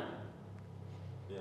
But when we... 999,000 aren't ever going to come, or probably might not be close to your venue. And that's why chasing virality, yes, it looks fun, yes, it looks sexy, but does it really do much for your business? I'd much rather have consistent of the right people at 200 to 300, maybe up to 1,000, but I know that each one of those views is going to potentially mean that I get more people sat in a room, I have more people to work with, I have more people I can help in my location, or in your... How do you do that location on TikTok? Facebook's very simple, physical business. So social media has changed, right? If I did this presentation or talk 3-4 years ago, I would only be talking about social graphs. Okay, I'll explain both in a second. But on this side, we've got social graphs. Okay, that's how everything worked before TikTok or Musical.ly arrived. Okay, here we have interest graphs that I'm definitely going to spell wrong, right? But the job of the two, so this was basically what TikTok created. Kind of their algorithm created it. It was in other places like Tumblr, etc. But like modernized and actually like popular, it was TikTok who did it. So what happens here is and this is why I said yesterday, following doesn't matter because we're now over here. But just for those who don't know, socially, what happens is I would follow someone, I would like, share, or comment on their post, right? This would send or say to the platform, hey, cool, this person likes and enjoyed this content. Cool. Okay, so the platform goes, we're going to show more of that to that person, right? So you followed me, okay, cool. So that means you're telling to the platform, I like Colton's content, can you show me more? Sick, right? Same with likes, same with shares, etc. Now, the bit where it got interesting is because when they started changing the weighting, you wanted to target different things. That constantly changes. There's no point me going into it because by the time we finish, it'll probably have changed. The main difference when TikTok launched a handful of years ago was instead of it being followers, like, shares, etc., they are kind of still important, which I'll explain in a minute, but the job here is Craig is going to open TikTok, and if he had previously never installed TikTok, it will just show him videos. And what it's trying to do is it's going to go, right, I'm going to show Craig a picture and a video of a dog. Cool. What does he do? Does he watch the video? Does he interact with the video? Does he like the video? Cool. Keep scrolling. You'll find that the more stuff you interact with, the more stuff you give watch time to, the more stuff you like, the more stuff you enjoy, you'll be shown more of it, right? So that's what an interest graph is, right? So is that what the FYP basically is on Yes. Facebook and Yeah. Reels? 100%. That's running that algorithm? Yes. But the main feed is still on the socials? They're moving from this to this. The only place where this is still prominent is LinkedIn. Really? So Every... the same people, use the old Georgia example, right? We post on that a lot. We can get the same 30 people commenting on that. Yep. All the time. Mm-hmm. So they're still seeing it. Because that's interest-based. Not in an FYP of like TikTok. Because they are interacting on the posts related to that location. Right. So they're signaling the platform to say, hey, I want to know more about this location. So it's not as fully TikTok's 100%. The reality of socials, well, it will probably be in this line here. for the rest of time, right? The future of socials is going to probably be, there's a debate at the moment, right? In the marketing space, in the etc. with Meta and so on. But my prediction, and probably the prediction which I think most people would agree with, would be in 2 to 3 years, you'll have 2 feeds. One that's like this, and one that's like this. Okay? So this would be your FYP, this would be for you to discover new content. And this is where, to an extent, trending would probably go into. So if you're trend jacking, following trending music, etc. Let's say you like, I'll use the example I used with Craig, dogs, cats, motorbikes, games, pubs, pick your topic, right? This is also where a concept called community talk came from, which was a specific hashtag around a specific thing. So when TikTok launched, everyone thought, oh, it's for dancing. Can I just get a quick show of hands? Who thought TikTok was for dancing? And for kids as well. Oh, for kids, yeah. That was the commonality, right? Everyone thought, oh, I'm going to go on TikTok and I'm going to do a... Thank God that people laughed at that. But the key is that's when it was Musical.ly. So very quick history lesson. TikTok is owned by a Chinese company known as ByteDance, who used to own an app called Musical.ly, where that was what the app was for. Lip syncing, dancing, etc. They bought this. They then launched it in China, did really, really well, and it was strong from an educational point of view. And then it moved to the West, and it became interest-based. But what they didn't realize was that interest-based would work so well, right? And that's why you're seeing, in the last couple of years, Instagram Reels launched, standalone, short-form feed that scrolls forever. Facebook launched, scrolls forever, so on, right? Even LinkedIn's now doing it. LinkedIn will probably have a video-only feed that's interest-based. The only post that will be social graph-based will most likely be carousel or image posts where you tag. So Johnny came to my event today. Thank you so much, Johnny. Going to tag you. Cool. How that quickly works, if you tag someone on socials, on a social graph, so this is mostly around LinkedIn, and they don't interact with it, it will be buried as a post, is the current conversation with the algorithm, right? And the reason for that is it stops people going, I'm going to tag whoever I want because I'm going to tag David Beckham in my post just to get more views on my post, right?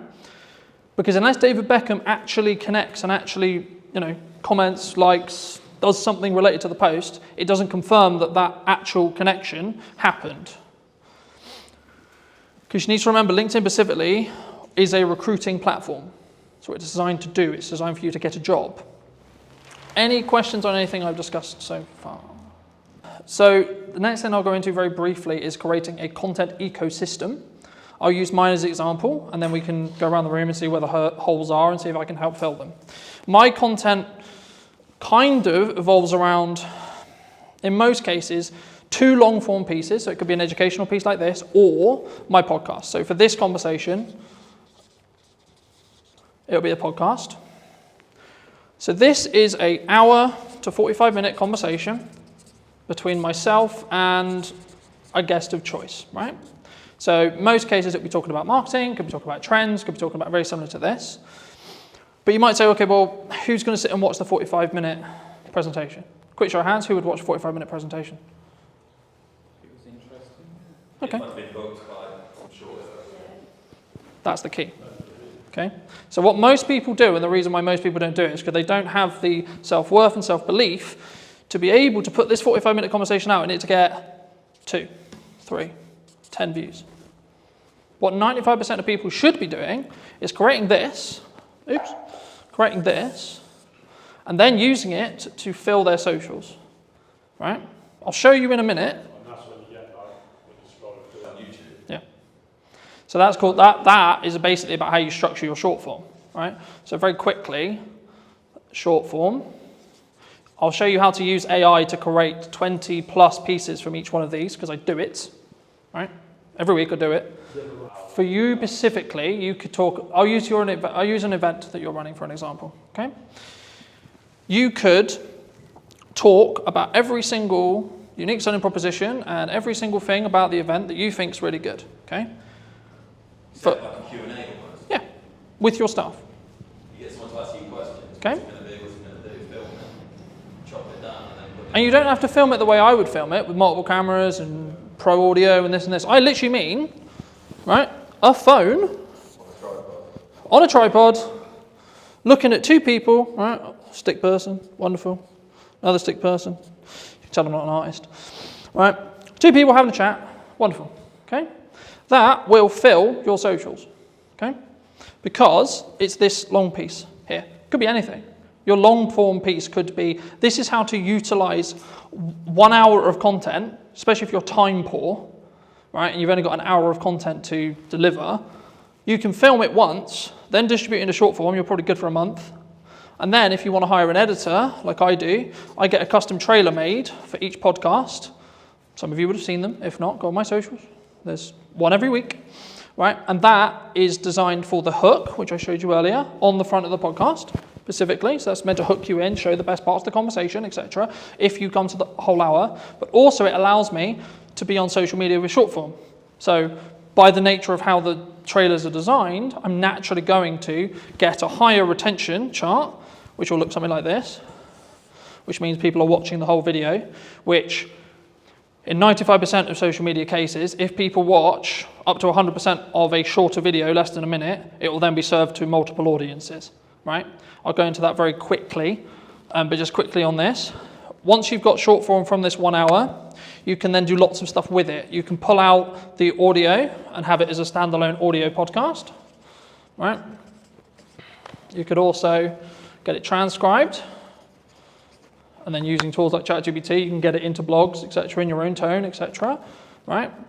And then also, you can then take that blog, turn it into 20 tweets, 15 tweets, right? Or standalone social media posts on their own. Hey, in this conversation, it doesn't even have to have the video, you can just take some pictures afterwards and say, in the conversation we'll be releasing next week, we talk about X, Y, Z, right?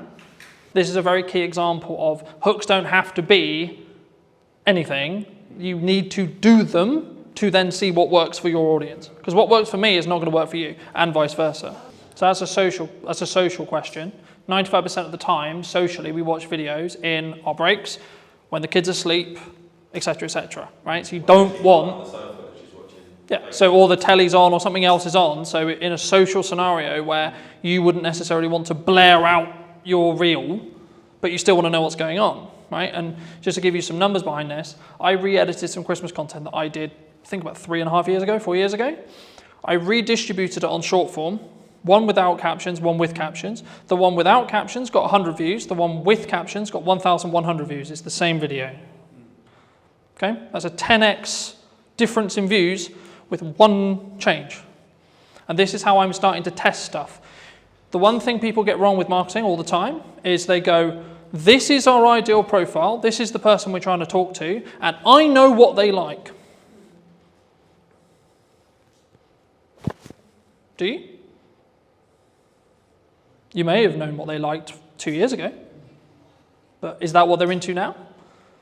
Does your ideal profile change through time? Mine does. Personally, my content consumption habits and what I consume will change on a weekly basis. When I want to go really deep on AI, I'll be watching nothing but AI stuff. Okay? When I want to go really deep into content and delivery and how to do it, shift again. So on an interest graph, my feed is going to change dramatically across 2 weeks. On a social graph, I'll probably get some of the same content. Look into the terms and conditions of TikTok, you'll be scared about how much it knows.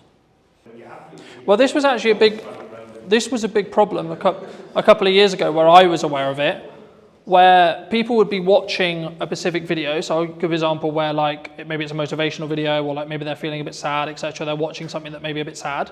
And what the TikTok algorithm did, and they got in a lot of trouble for this, but they would then start feeding more and more, and you would go down this loop of negativity, right? I don't want to go into detail on it today, but it's the same with the quote red pill spear, right? You are fed what you watch. So people are like, oh my God, my TikTok's so annoying because it only shows me X, Y, Z. I'm like, okay, A, log out, reinstall the app, watch stuff that you don't want, so watch the stuff you want, and then the algorithm will catch up. Or just when you're on the socials, just stop consuming and interacting with the stuff you don't want to see more of. Or search what you do want to see. Yeah, or manually go in and search, I want to see pretty kittens. I want to see dogs. I want to see positivity. I want to see quotes. I want to see etc. I think you've noticed quite a lot more. To start, put your video everywhere. Put your blog everywhere. Put your piece of content everywhere the same way. Because the first thing you need to get into the habit of is doing content consistently and getting consistent, right? Because that's where the results will come from. And concentrate on video. I focus on video because it's my best, like building off Emily's point, it's my best way of communicating, and it's what I will also consume, and also I know the power of being able to leverage it because I can use it a million ways. Some people say I don't want to be on video. Okay, that's okay, don't be on video then. But if you're a good writer, then write. Okay? Like, you don't have to reinvent the wheel. The content quality will always rise to the top if you're A, consistent, B, talking to your target demographic, and C, adding actual value. Not fluff, not this looked nice, this was wonderful. The goal for me today is to give you as much valuable the stuff you want to learn as much as possible. That's it. That's my only objective today. Very quickly on how algorithms work in most cases. This is a video algorithm, but the same will be true in blogs, the same will be true in articles, and you can swap the words. So whenever I say video, there is a similar algorithm for every other form of content and will work very similar to these principles. Okay? So when you post a video, I'll use Instagram Reels, for example. This is your video. Okay? The first thing it does is it will send it to, these numbers are rough because they change every week, right? And we actually don't really know. It's roughly about 10%, maybe lower, maybe 5% sometimes, of your audience, okay? Now, depending on what happens will then depend on if you get a new audience or not, right? So in most cases, if, let's say this video is, 30 seconds, okay? If someone watches up to 25 seconds of that video in this seed audience, so this is called a seed audience. The job of a seed audience is to tell the algorithm, because it doesn't know what all it knows is you uploaded a video. Wonderful, it can see what you said in it, because it can pull the transcript, etc. It doesn't really know what the video is, it just knows you put a video out. Sick. So what it does is it sends it to the 5 to 10% of an initial audience that it believes will enjoy this piece of content from what it learned from the title, the media data, or the post, depending on what platform you're on, and then what's said in the video. And then depending on what happens with things like watch time, likes, a key one on Instagram, especially right now, if you save or share it, because this is where understanding each platform is really important. So Instagram specifically is designed for people to share videos around, share posts around, because it's a communication platform. It wants people to communicate with each other on it, not just consume content, but have content as part of the ecosystem, so that, oh, I really like this video, so I'm going to send it to Paul, right? That's what the algorithm wants me to do. So sharing/saving, coming back later. And depending on how well these combinations, and the weighting changes, that's why I'm not focusing on specific weighting, but the weighting will change. Depending on what happens will then change how much of an audience, what that audience is, and what the size of the audience is. So when things go viral, what's happening is this. So it's going, initial post, okay, cool, it did well. Sick. All right, first audience, did really well. Then there'll be a bit of a plateau, maybe for half an hour, maybe 30 minutes. Then another one. Did it do well again? If so, and so on. And eventually, it won't have a good reaction. And that's when it will stop. But if you can keep that loop, so there was a trend a little bit ago on TikTok where it would be a 2-second video with a load of text on it. Why do you think people did that? They were farming watch time. Because it's a 2-second video. So TikTok was going, is people who watch this video in that seed audience watching the whole video? Because it's 2 seconds. But to read it, you need about 15 seconds. So actually, the percentage watched on that video was close to 500%. So TikTok went, oh my God, 500%? So people are watching this video 5 times? Cool, we'll send it to loads of people. Now, they got on top of it because they realized that was the game. But for a long time, it showed a very clear example of how your seed audience can snowball your views. And it will copy the audience. Because every single algorithm wants to understand and Okay, no, I'll ask you. Before I tell you, I'll ask you. What do you think the job of an algorithm is? To keep people on social media. For example. What does every single social media platform want? Eyes on it. Mhm. So they never really target. How do they make money? So the sin, you could say, is taking people off platform. Because Instagram doesn't make money if you send them off platform. If you send them to YouTube, you're sending them to a competitor. That's why people started getting quite clever with their link in bios, because link in bio became a term which TikTok itself would suppress, because it was sending people to the website.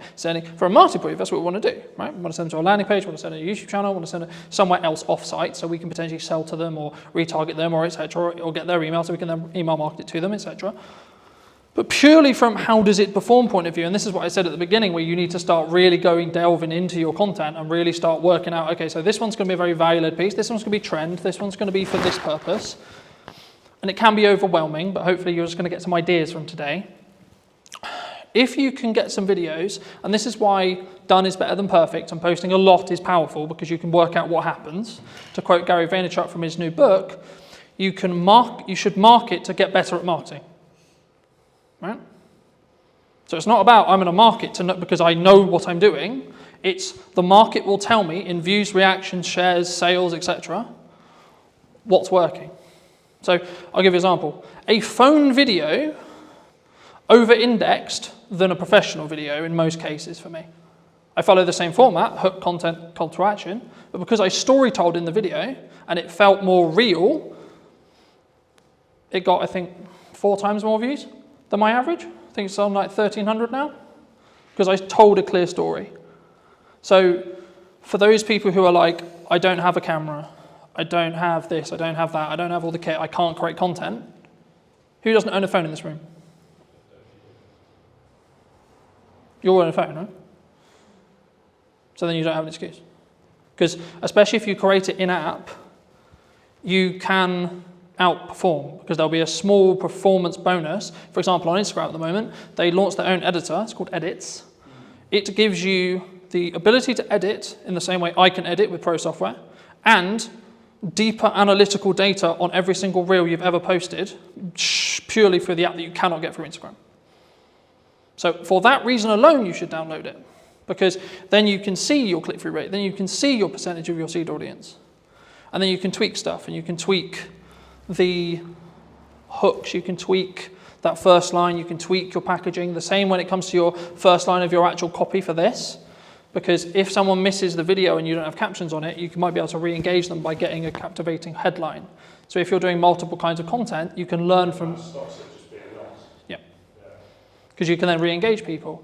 Something that also people worry about is, I posted a video and it only got 20 views. Okay. Well, what's happening when you first post a video for the first 24 hours, bless you, is it's only showing it to your seed audience. So on average, it will take 48 hours or so before you really start seeing something pump. Unless you're trend jacking, that's a bit different. But on the structured content we talked about at the beginning, it will take roughly about 24 hours before the algorithm really understands it. The more content you feed the algorithm, the more it's going to understand what you do and what audience is going to connect with the content you're creating. Does that make sense? So what stage do you start paying for it? So at the minute you don't need to, nothing I've talked about today is paid ads. I know, that's what I'm trying to think. If you want to do paid ads, you can follow all of these principles, and what I'd recommend you do very quickly for those who are interested in doing paid ads, you should post a load of content, see what does best in regards to views, retraction, etc., and then take the best performing pieces of content and then amplify them with ads. Because then you don't have a question mark on whether the creative or the video or the blog or the post, etc., is actually going to do well or not, because you already know, because it did well organically. So that way you're not wasting money on amplifying bad creative, because you know that it's going to be good, because you've already tested it organically. Does that help? But if 10,000 people saw it organically, it goes to millions if you pay for the 10. Yeah, but the key there is to understand that is that 10,000 the 10,000 that you want? Moving back to my original analogy of, do you want 100,000 or do you want 10,000 or 1,000? If the metrics align, as in you've got 10,000 of the right people, absolutely you should pour money on it. Because you've already done it. You already know it works with the target sector that you're trying to talk to. So of course you know. And then it's just taking the guesswork out of paid ads. Yeah, you should tweak the copy, you should tweak the text that goes next to it, maybe add a stronger call to action on the end to be a bit more salesy if you're going to, or maybe tweak the hook slightly, or tweak the video very slightly. But you know the bulk of the content's going to work for creative because it's already worked organically. How important is something like LinkedIn for a business owner or a filmmaker? Yes, LinkedIn is essential, I think, for any business owner. I've been posting regularly there for 8 years, I think, something like that. How do they up their prices? Because they struggle to actually put that into practice. If you're paying a freelancer £300 a day, that's way more than 30 grand salary for a full-time editor. Did you reach out to the brand you were looking to do the spec ad for? Because I think some people, when they look at spec ads, there's kind of like two approaches. One is like, do it, tag them in it, or send it to them and sort of see what happens. How did you navigate that initial process of making that spec ad? Anybody looking to scale their video business needs to double down on the brand, and people want to work with the brand, not necessarily just me. Does speed really play a factor, or is it more kind of standard to think about?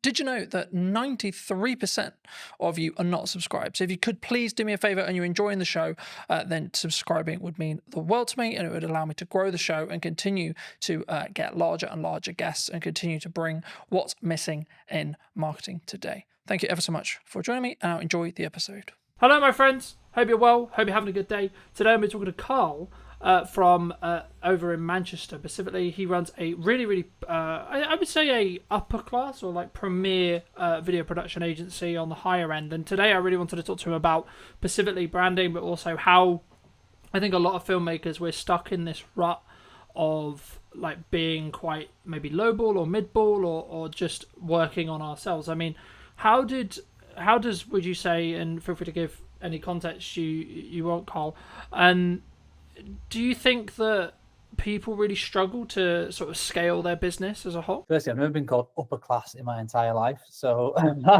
that's really just thrown me off big time. We're definitely a premium offering though, so I get what you're saying there, so thank you for that. So yeah, I run a production company called Dead Pixel Films, doing video and photography for a variety of FTSE 100 clients, online brands, TV commercials, that sort of stuff. And what was your question? How do they differentiate themselves? Yeah, because I think a lot of people, they're very maybe solo space, and they're maybe worried about like how do they up their prices, because I think that's maybe the dream or the objective of a lot of filmmakers, but they struggle to actually put that into practice. Yeah, absolutely. So for context, we're a team of 5. So I'm not a solo shooter anymore. I started off shooting weddings, same as a lot of videographer journeys, I guess, shooting corporate videos, went to universities, then jumped into freelancing pretty early on. So I was a solo shooter for 4 years. I did weddings, corporates, bits of football, bits of TV, all sorts of stuff. And, I made a really good living doing that.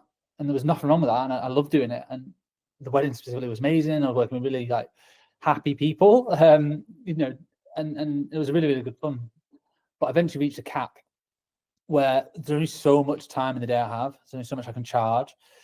And I just realized I was I was at a peak, I suppose, in terms of camera operating in Manchester as a technical skill and what I could therefore charge or how I could scale that into a business. So my next step was to go from a freelance camera operator, solo shooter, to a production company owner. And that was a monstrous leap because I alienated all my clients literally overnight, because all my clients were other production company owners. And so suddenly they're like, oh, hang about, now you've gone from Cal Thompson camera operator to Dead Pixel Films, video production agency. You're now a competitor. You're not a collaborator. At least this is how it was perceived 8 years ago when I first set up the company. So I had to kind of start again, really, in terms of finding new clients and developing those relationships. I had some crossover for a year or two, but eventually it just fizzled away, and I had to then go after bigger and better clients that would, and then focus more on relationship building and then scale it over time. And it's taken 8 years to get to where we are now. There's 5 of us full time. We've got a production studio downstairs, so I'm in the it's like a meeting space that we're in at the moment, and then we've got a 1,000 square foot production office, and that's where all the edits are being done. And then this downstairs a 4,000 square foot studio space, and that's taken years to be able to have the cash flow and the regular clients to be able to build to that point to be able to afford to have a studio. We've been in the studio 2 years now, and we use that as a bit of a marketing tool as well to generate more opportunities. It's very challenging because it's very expensive to sort of keep it going and making sure that it's not just burning through cash.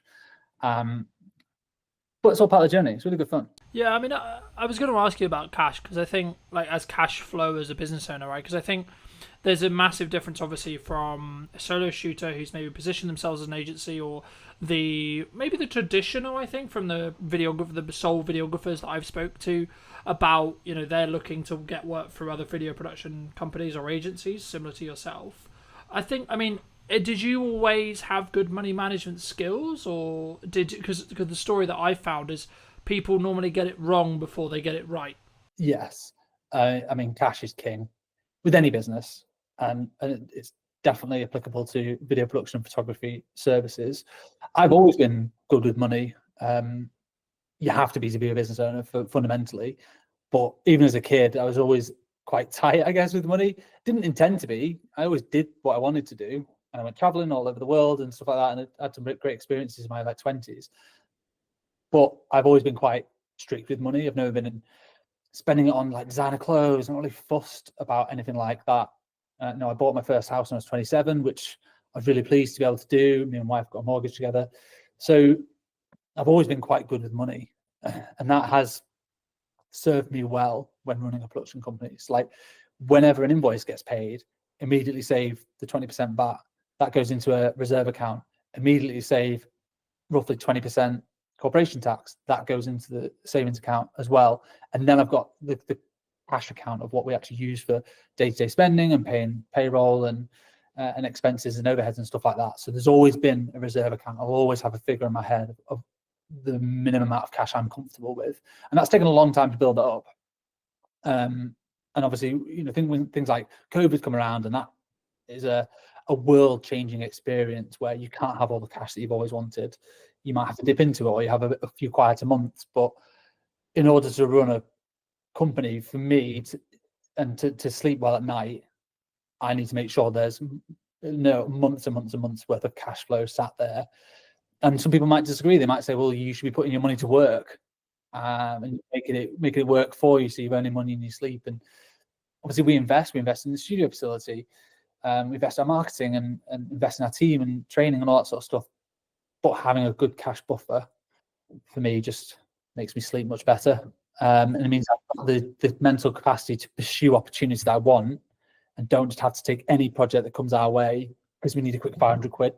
Yeah, I think, I think that does lean on to my next question, which would be around like how does one attract larger brands to work with us either consistently or as like maybe one-off projects in general. But just to build on what you were discussing there, I think it's very key to understand, and something that I have struggled with maybe for the last couple of years, but not this year specifically, has been understanding your numbers, but then also giving yourself a little bit more like cash cushion than you think you're going to need, right? Like, oh, I'm going to be fine on X amount. And then in reality, if you have just a little bit more, then something will end up happening that takes that cushion, I think, for me. But just to reiterate the question, I mean, how, for maybe someone listening to this who's maybe solo or maybe looking to scale up, how would you say they should look at maybe working with, the Red Bulls of the world or equivalent in that respect, in regards to like the size and the scale of the actual brands that maybe they're looking to attract as a client? I mean, this is changing loads over the last few years. From what I've seen, is historically the big brands would only ever work with big agencies for the longest time. And that is still the case for a lot of places. Like Coca-Cola will only ever work with WPP, or they have done for forever, because they feel like they need the resource. They need the WPP, are one of the largest advertising agencies in the UK, in the world.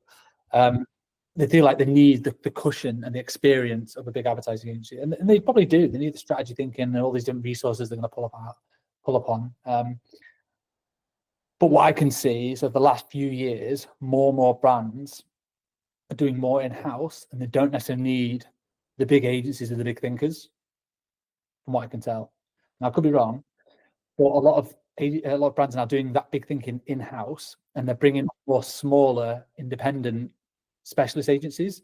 So rather than just like one overarching agency that handles everything in terms of their marketing and their branding and strategy and their content, they might have, okay, there's an SEO agency there, and there's a production agency there, and there's a web design agency there, and they manage it themselves rather than an agency managing that. And they just make sure that's all sort of aligned, which means that smaller companies have access now to bigger brands, and they're able to work. And basically, once you've got one, it's easy to get the next one, or easier. You still have to chase for it. It's more competitive for sure, but once you have a few bigger brand names under your portfolio, and the work can start speaking for itself. So we're able to attract bigger name brands because we've worked, like we had a Premier Foods Group, which is a FTSE 100 company that we did over 15 YouTube pre-roll videos for those guys back in, it was like 2021, I think.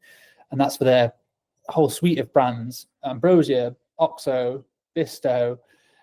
Anyone in the UK will have heard of these brands. They're in every shop ever. So we did loads of ads for them. And by doing work for those people, it opened up doors to more foodie brands. So then we're suddenly able to work for BBC Food. There's another project we got off the back of that. Yeah, we had to pitch for it. We went up against 27 different agencies and a public tender to win that particular project, but suddenly we got that. And then I marketed the fact that we worked with BBC Food for a 9-month content retainer on LinkedIn. That then led to one of our current biggest clients, which is Uni, and they're the pizza oven company based in Scotland. And that's because I put out one post on LinkedIn about working, like a blog post about how we work with food and break down that process. So it went from one to the next to the next. So you can, when you look back, when you're in the thick of it, it's hard to tell what's going on. It's just like, shit, where's the next client coming from? And you just want to do the best work you can. But when you kind of step back, you go, okay, I can see how that one has led to that one, has led to that one, has led to that one. But it's been I've been self-employed for 12 years. It's 12-year experience to be able to get to this point alone. And some people are way further on than me in terms of their career, but I'm really happy that we get to work with like some world-class brands. And just by working with one does tend to lead to working with the next. So I bet your next question is, well, how do you get the first one? Because that is the challenging bit. And the way I would say doing that is work for free, which I know everyone here is going to hate. By free, I mean make a spec ad. Speculative. I don't know if you've ever done it, but you basically need to prove your skills and your services and the quality of your work off your own back. So that's how we won we started getting to super slow-mo. That's one of our core specialisms, which works with food and drink kind of content, is the 1,000 frames a second super slow-mo videos. We shot an ad for free with Whitley Neal Gin in a little corner of a studio. Me and my business partner at the time just kind of messing around, working out how does the kit work, how does the lighting work. This was years and years ago. And we put together a little 20-second montage. We partnered with a kit hire company who lent us the camera for the day. So that was very generous. All it costed was our time and the ingredients.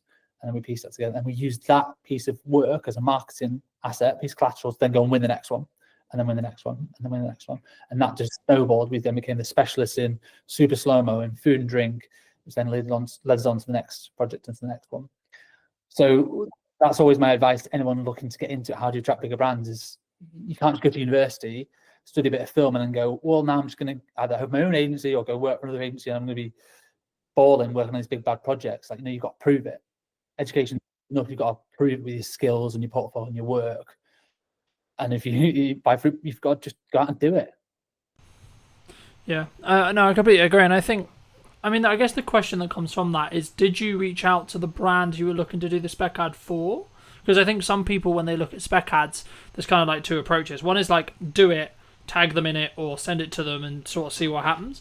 The other one is like, hey, start building that client relationship, etc., and be like, hey, we would love to work with you, or etc., but can we make one for free? Like, how did you navigate that initial process of making that spec ad? Depends how big they are. If they're massive, if they're like a high street name, if you're suddenly I want to do a spec ad for Gymshark, they've already got amazing commercials, an amazing in-house team. They don't need your spec ad. So you emailing them saying, I'm going to do this ad for free. If you want to use it, use it. They just won't. They don't need it.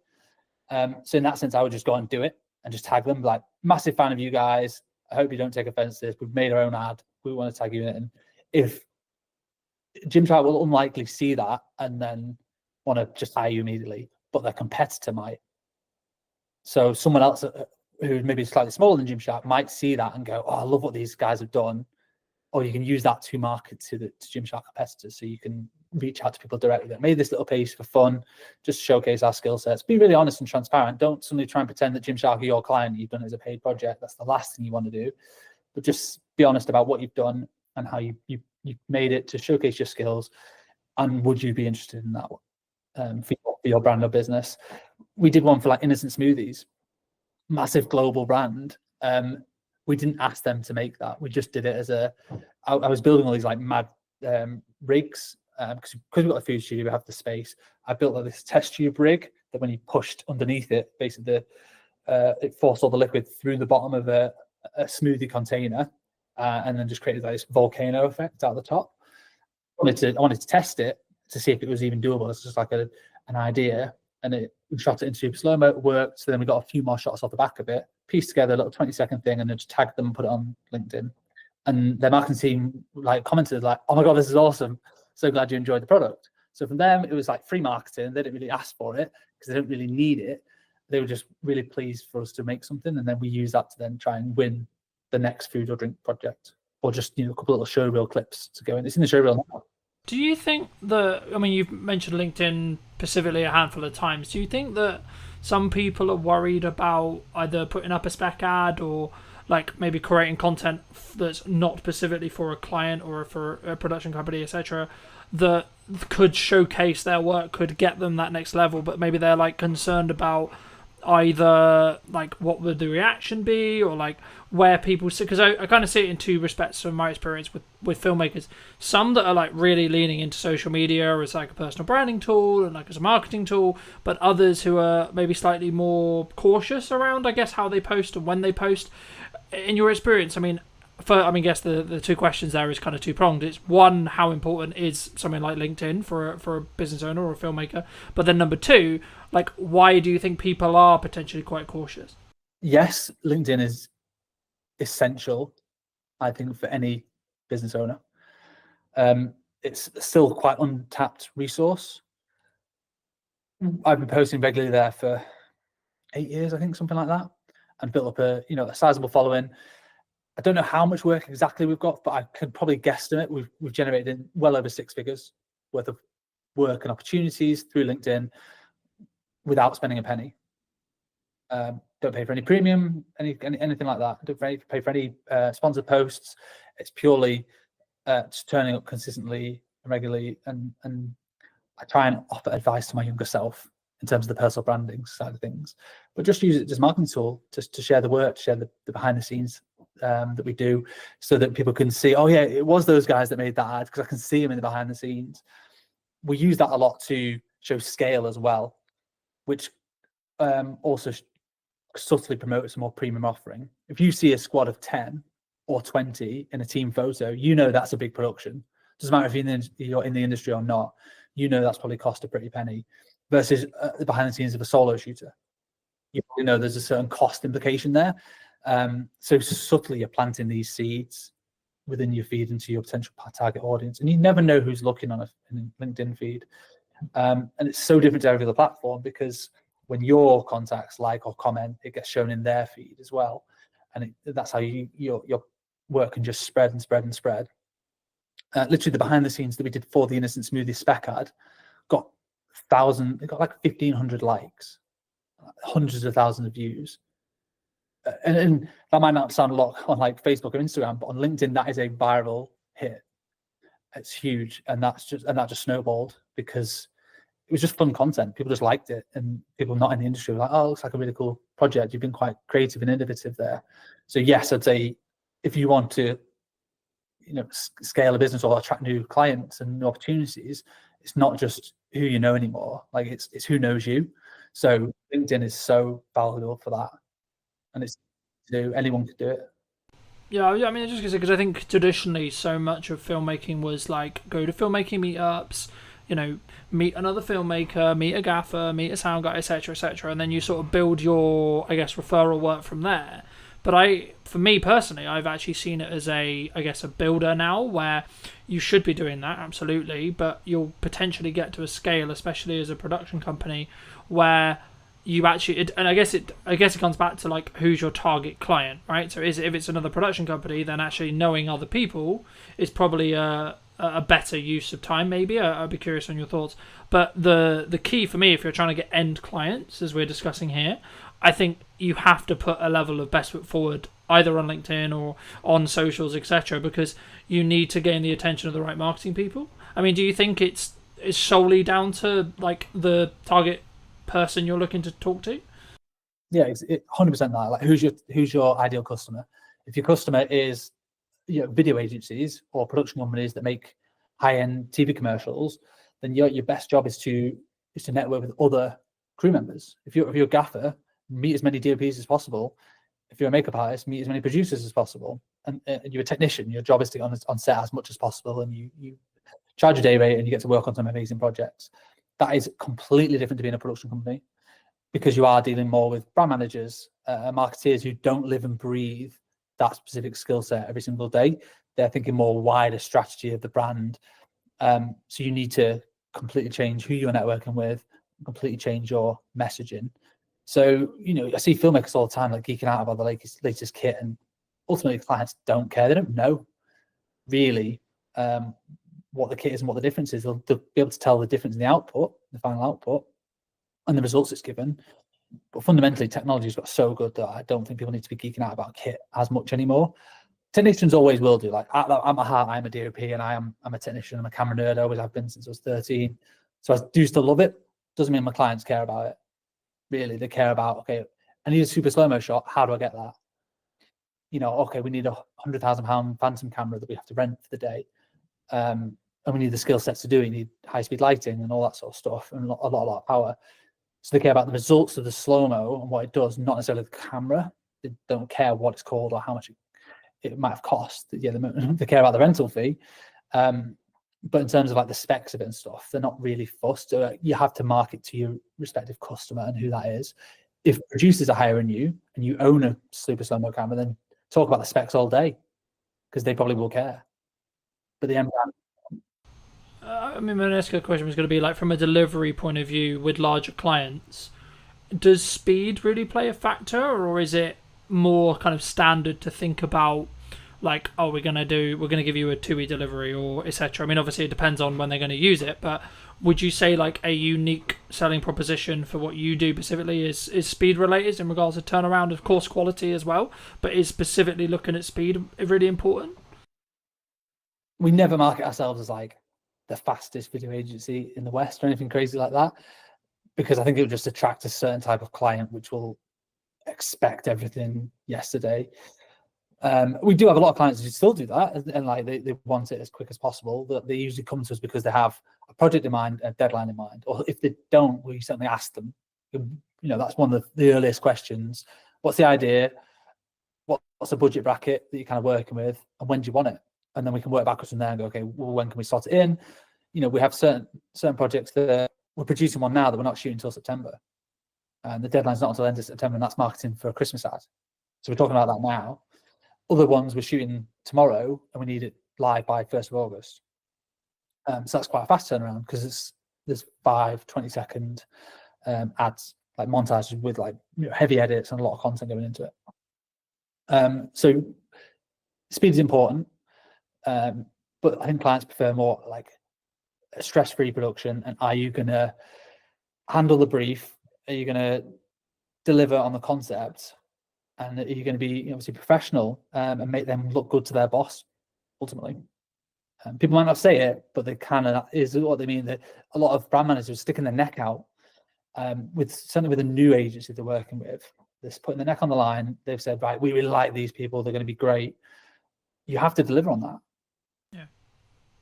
You have to. Yeah, I think the key is you have to follow through on the content or the promises that you have like said that you're going to do, but then over deliver on those. So I've always followed a motto for a long time, and it might be why I'm doing quote unquote okay in business, because I've always under promised and over delivered with every project that I do. But I think it does to an extent kind of bring me on to kind of the next question I want to ask you, which was about like, how do you justify to a client who's maybe on the fence about spending, you know, let's just say 10 grand or 15 grand or whatever it ends up being, right? How do you deal with those hurdles when it comes to being higher priced as a whole? Yeah, so we don't do quotes anymore. We do proposals. So for every single client, they get more than just a one pager. So we used to just do quotes. You know, people come with a brief, amateur video. So you go, okay, put it together in a spreadsheet, put it onto a 1 or 2 page PDF with a breakdown of your pre-production and post, and this is what it's going to cost with a number at the bottom. And people either go yes or no. We don't do that anymore. We're now doing proposals. So pretty much every client that comes to us will get a bit of an idea. They might already have an idea and they want to just flesh it out. With here's a few visual references of the style that I think we can execute on based on your budget. I tend not to do this like on a whim. Like if I know they've got 20 grand, okay, I can work backwards from there and go, well, this is the kind of production that I think they might need. You know, it's a couple of days, a couple of crew, there's production value there. I know what to spend, so I can know what the references are going to be. And we put that into like, you know, 5 or 10 pages for every single client with a cost and a breakdown of this is exactly what it's going to cost you. You know, the information that was in the original quote still goes in the proposal, but you've also got a lot of more visual references in there so that people can see you understand the vision. You know, they're just taken from previous work or from the web. It's all internal stuff, so it never goes live. It's just like we're just trying to share ideas, and then we're trying to follow through with the execution. Like this is what you're going to get, and we found bigger clients kind of expect that. A little bit more. They don't just want a one pager. Like what's going to separate you from, if they're getting 5 quotes, how are you going to stand out amongst those other 4 companies? And you don't want to just be on price. You want it to be that you understand the brief and the unique ideas that you can bring to the table to deliver on that brief. But it's free time. It's a massive gamble. We don't win all the ones we put proposals for. We lost one yesterday. You're like, oh crap, that took me a day or longer. You know, hours spread out here and there to pull that together, pull together references, come up with a bit of a script. I think we're going to nail this. I thought we'd nailed it, and then they still didn't go for it. And you're like, oh, well, not sure what we've done wrong there. That's the game we're in a little bit. Some people might disagree with that. You know, they might say, oh, you should charge for that time. And we charge for creative development time, but sometimes that initial spark, we often give it away for free. Do you think that's one of the, obviously that's one of the reasons why you do just stand apart, but is that the same, I guess the next question was going to be around like the confidence of maybe charging more or being value-based price rather than necessarily the time. Obviously there's always time that goes into it, of course, but it's more about, I guess in some ways, when you look to attract those higher paying clients, it's also about it's the entire, in my experience at least, it's about the entire process and journey and the perception that client goes on with you rather than necessarily just the production day, you know. And that's, I think, where it comes back to where you and I both agree, which is like they don't care that much what it's filmed on. They care about what it's going to do for their business and what the return on their investment is going to be. But for you, when you started out, was there a confidence kind of hurdle for you to say like double your day rate, for example? Probably, yeah. Not really thought about it. Often we just do it. I started off charging £250 a day. So it was like a corporate filmmaker, if you like. I charge a lot more than that now. So yeah, there did just become a time you can base it off APA rates as well. That's a good starting point. Producers Association, it's like a union. We're not part of it, but they do set rough crew rates, and they adjust them every year based on inflation. So you can roughly see what a crew rate should be charging for those. And it varies between like commercials or dramas or photography or whatever. Everything's slightly different, and communicating with other people in the industry as well. Asking other fellow filmmakers like what sort of rates do you normally charge is a good way to at least set a benchmark. And if you're winning loads of business and almost like too busy and don't really feel it in the wallet, it's because you're too cheap. And because you're just saying, yeah, well, here's a 500 quid video, that person will work on it for an entire week, and when you work it out, you're working for less than minimum wage. That's not a very good business model. So at that point, you need to pause and go, what do I need to change here? well, I clearly need to up my rates and probably reduce the workload, and I'll still be earning the same, if not more money in the long term, because I'll have more time to focus on delivering that project to the best of my ability, and then creating marketing collateral to then help generate the next one, or more account management time to work with the clients to be able to communicate the ideas better and fairly, so that when it goes from ideation all the way through to production to post, that client feels like they've been looked after throughout the whole journey, not just been sold a dream and, oh, you're going to get your edit in 6 weeks time and not heard from it. It's more communicating every other day. This is where we're up to. This is what the deadline is. This is how we're doing. And that always takes time. I can't do all that myself. And that's very hard to do as a solo operator. There's 5 of us here. There's 2 people full-time editing. And there's a producer and a studio manager. So they do a lot of the account management side of things in terms of liaising with clients and communicating and getting edits through the post-production workflow and then back to for amends and all that sort of stuff. So that does take a team to do it to the level that our clients demand. Yeah. When you were building your team, because you said at the beginning that you went from being solo into like developing the team, did you scale it from like 1 person, then 2 people, then 3 people slowly? And then if so, did you focus on systemizing how you did it yourself? So originally it was myself, and then I partnered up with somebody else. So we then became 50% business owners. And that was just the 2 of us for probably a year. And I was literally doing all the shoots and the edits, and he was doing business development and operations. And that was fine, around COVID time, just surviving. But eventually the edits got too much. So it's like looking at the business model and trying to work out where are we bogged down with in terms of time. And it was edits. So it made sense to hire an editor. Great, let's work out what the finances are going to be. It can be quite daunting when you look at your first hire, like, oh my God, how am I going to find 30 grand or whatever you're agreeing that first initial salary is. But you tend not to look at it on a yearly basis. You just have to look at it on a monthly basis. Oh, I actually need to find 2.5 grand or whatever it works out at. Because obviously including tax and all that sort of stuff. So that's much more manageable. And it's a bit easier to think of it like that. Or what do I need for this quarter to be able to hit that, rather than thinking about the larger scale side of things. And editors are amazing, hardworking people, and that is quite an easy way in terms of a business model to, as long as you keep them busy, they will pay for themselves very, very quickly. We did, and then we did just add on to the next one, different skill sets, and eventually the producing was bogging us down a little bit. So we're just like, oh my God, we're just having to, my email inbox is 100 every day. Like, how do we help manage this? Okay, we need a producer to start doing some more of the logistics, booking hotels, doing casting, all the logistics of like sorting crew and client liaison. Right, that can come. Basically, I hire somebody when I get too busy with one thing that I don't necessarily want to do all the time, and then just let them do that, and then I can focus on the stuff that I want to work on. Yeah. Did you, from like a management or money planning point of view, when you were looking to do that, like, did you have the money in the bank to pay for like 2-3 months, or did you have like the full salary, or did you like just have it in like contracted jobs in the respect to like, I know I've got consistent revenue for say 6 months and it's going to be that number, and that actually means that pays for me plus 2 people? How did you sort of plan that when you were scaling? Because I think so many people, when they maybe look to take from a video production point of view, they take it from maybe a solo, what I would describe myself as, which is like solo plus, where they only have budget for project by project basis to bring in people, expand those crews.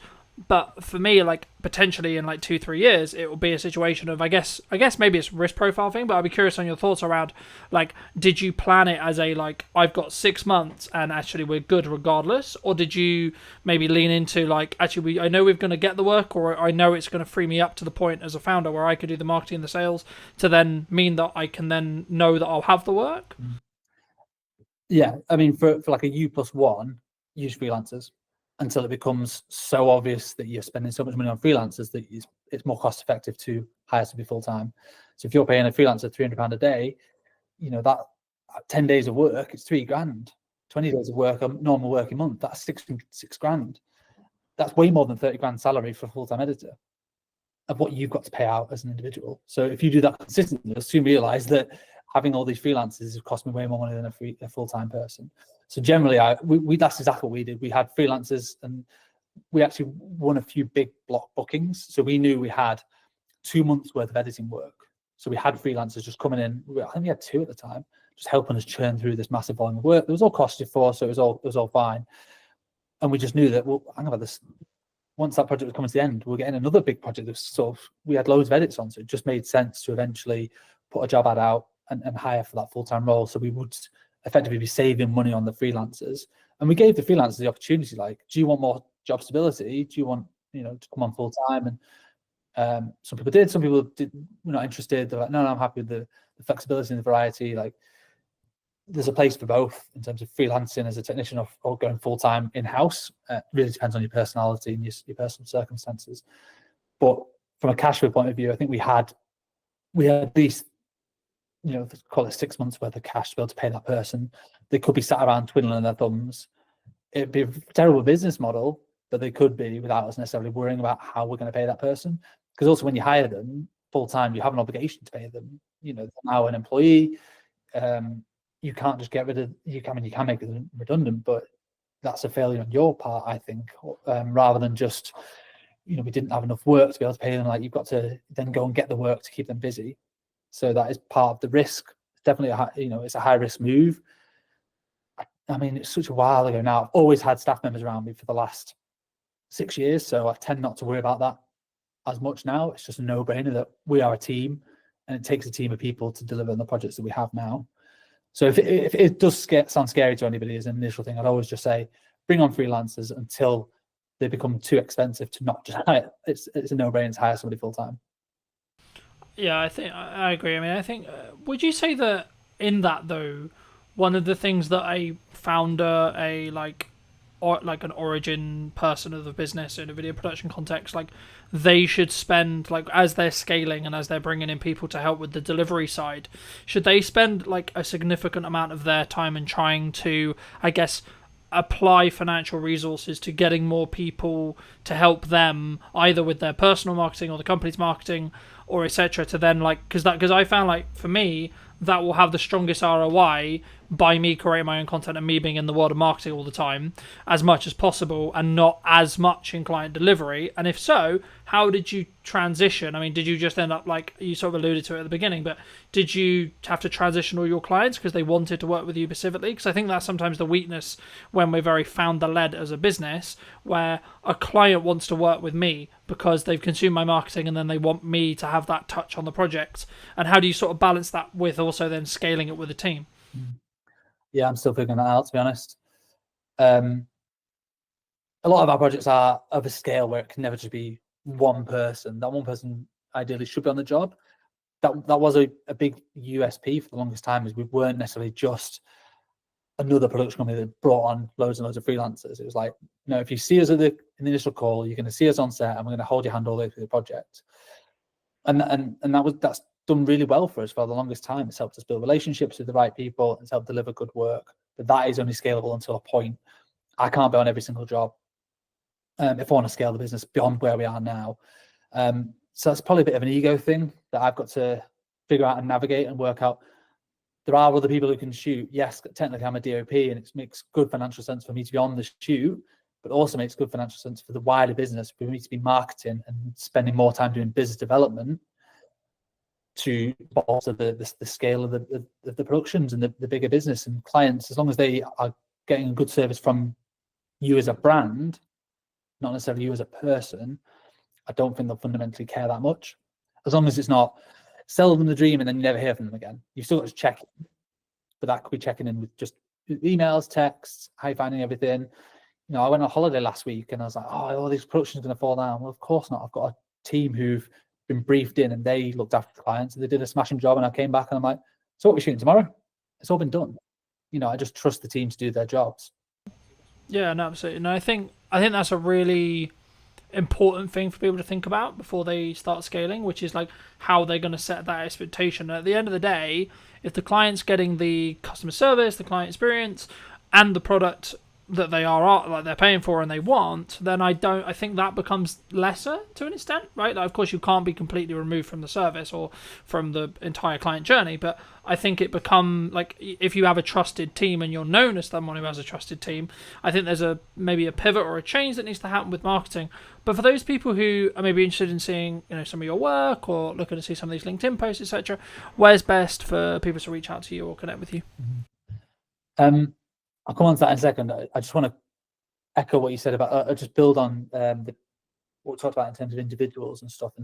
And I think it depends on your role. So if you're a photographer, quite often you are hired because you are, I don't know, Cal Thompson photographer, for instance. Not me, because I'm not like a world famous photographer, but an individual is often hired. From what I can see, people don't necessarily hire.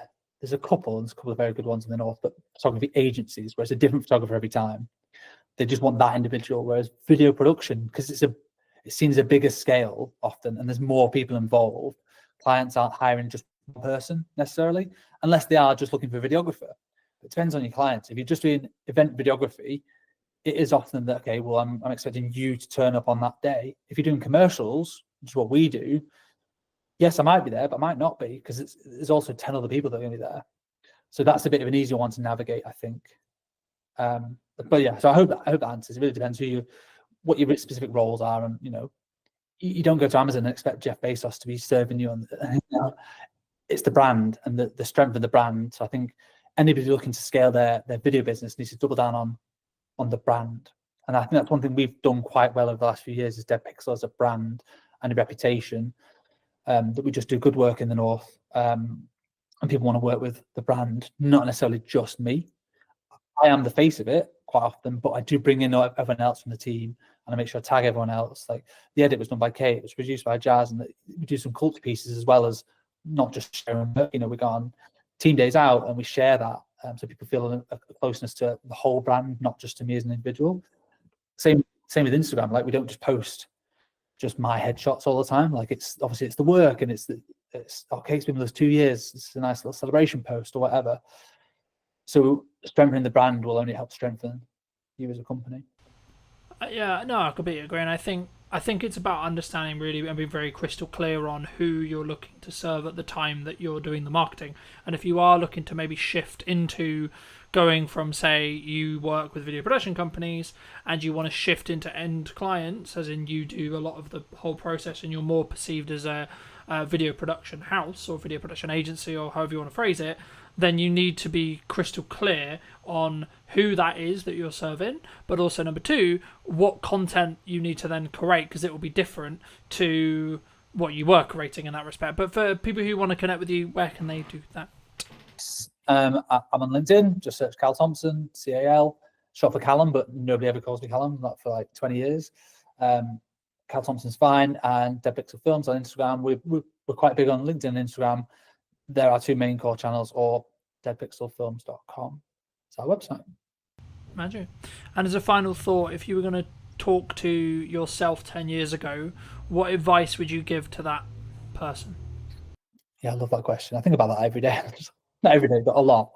Certainly the older I get, the more I'm like, okay, what would I say to the person 10 years before? My advice to anybody looking to get into the industry is network with everybody. Be a nice person and be patient, and don't expect that just getting a degree you're suddenly going to be Christopher Nolan doing feature films. Like, it's going to take time to develop skills, not just in filmmaking, but in like people skills and management and all those other softer skills that make you a better filmmaker, are essential to your growth. So that's what I would say to somebody sort of myself 10 years ago is, take your time, be patient, and be a nice person, and just do good work, have fun. Don't take yourself too seriously as well. We're not curing cancer, ultimately. We're just making videos. Appreciate the time. Thank you ever so much for coming back and joining, ladies and gents. I hope you took value from this video. Leave me your thoughts and comments down below. If you're new, want to be subscribed, and I'll see you very, very soon.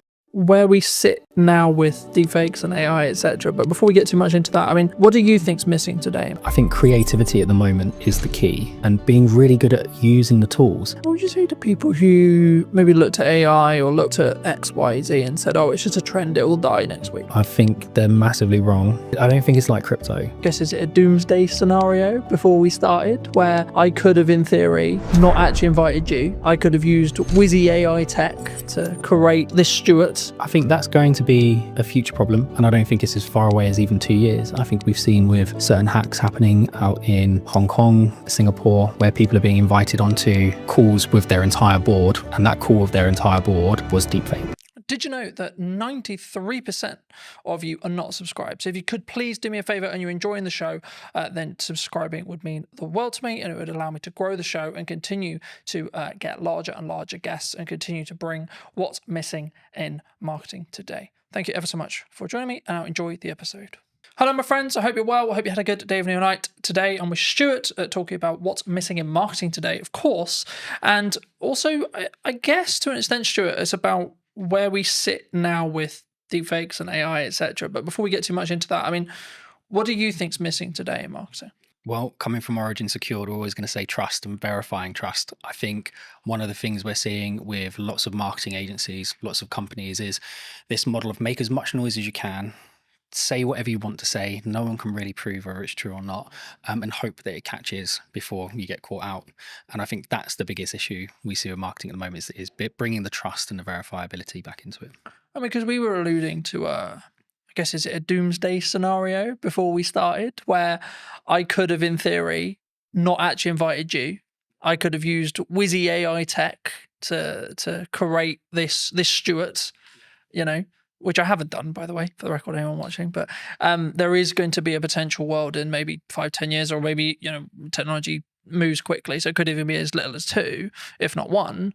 You know, is that kind of where it comes from? Do you think the lack of trust, like actually confirming that yes, I am talking to Stuart today, and yes, Stuart did actually come on the podcast? I think that's going to be a future problem, and I don't think it's as far away as even 2 years. I think we've seen with certain hacks happening out in Hong Kong, Singapore, where people are being invited onto calls with their entire board, and that call with their entire board was deepfaked, right? And I think they got away with like $20 million, whatever it was, in that particular one.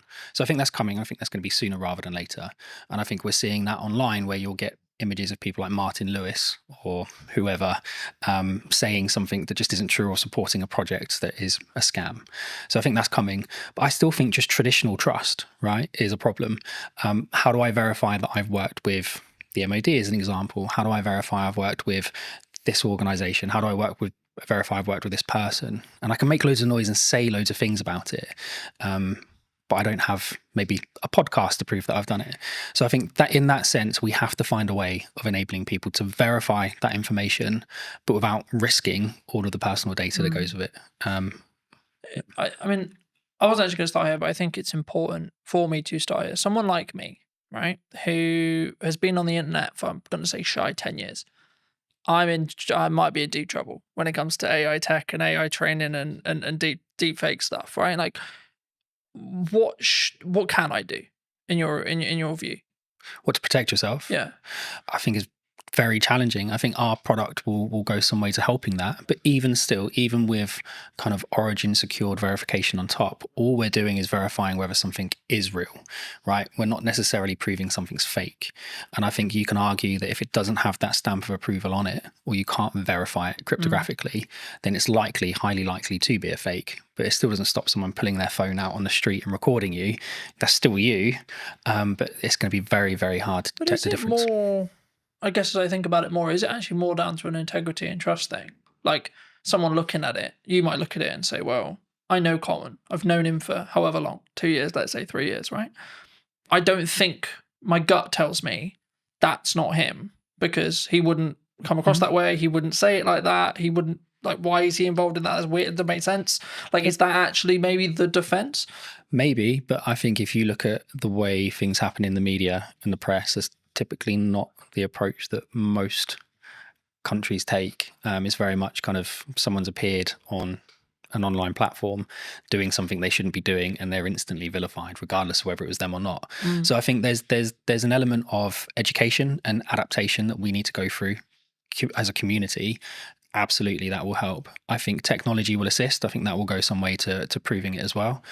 I think it's really going to be education. I think we need to teach people to be safer online, and to be able to identify when something might be a fake, which at the moment I just don't think we do enough. I think we rely heavily on third-party organizations who we think represent security, and in some ways they have been secure, but when you've got trillions of dollars flying around markets every day, if you carve off even 10%, even 1%, right, these are huge numbers. Fraudsters are going for them. So I think we need to adapt and find new ways. Do you think maybe as marketing, or as maybe as like just a medium to small size business, what can I do then? What can you do? I think, again, having things like this will help. I think having endorsements from organizations will help. And again, going back to what Origin Secured is about, it's about having endorsements, right? How do I verify that I've worked with this organization? How would you verify you worked with Origin Secured? Well, you can have my video with you online. But outside of that, it would be a case of you could put my quote up on your website. But again, how do I verify that was real? You might have to get one of your customers to come and talk to me.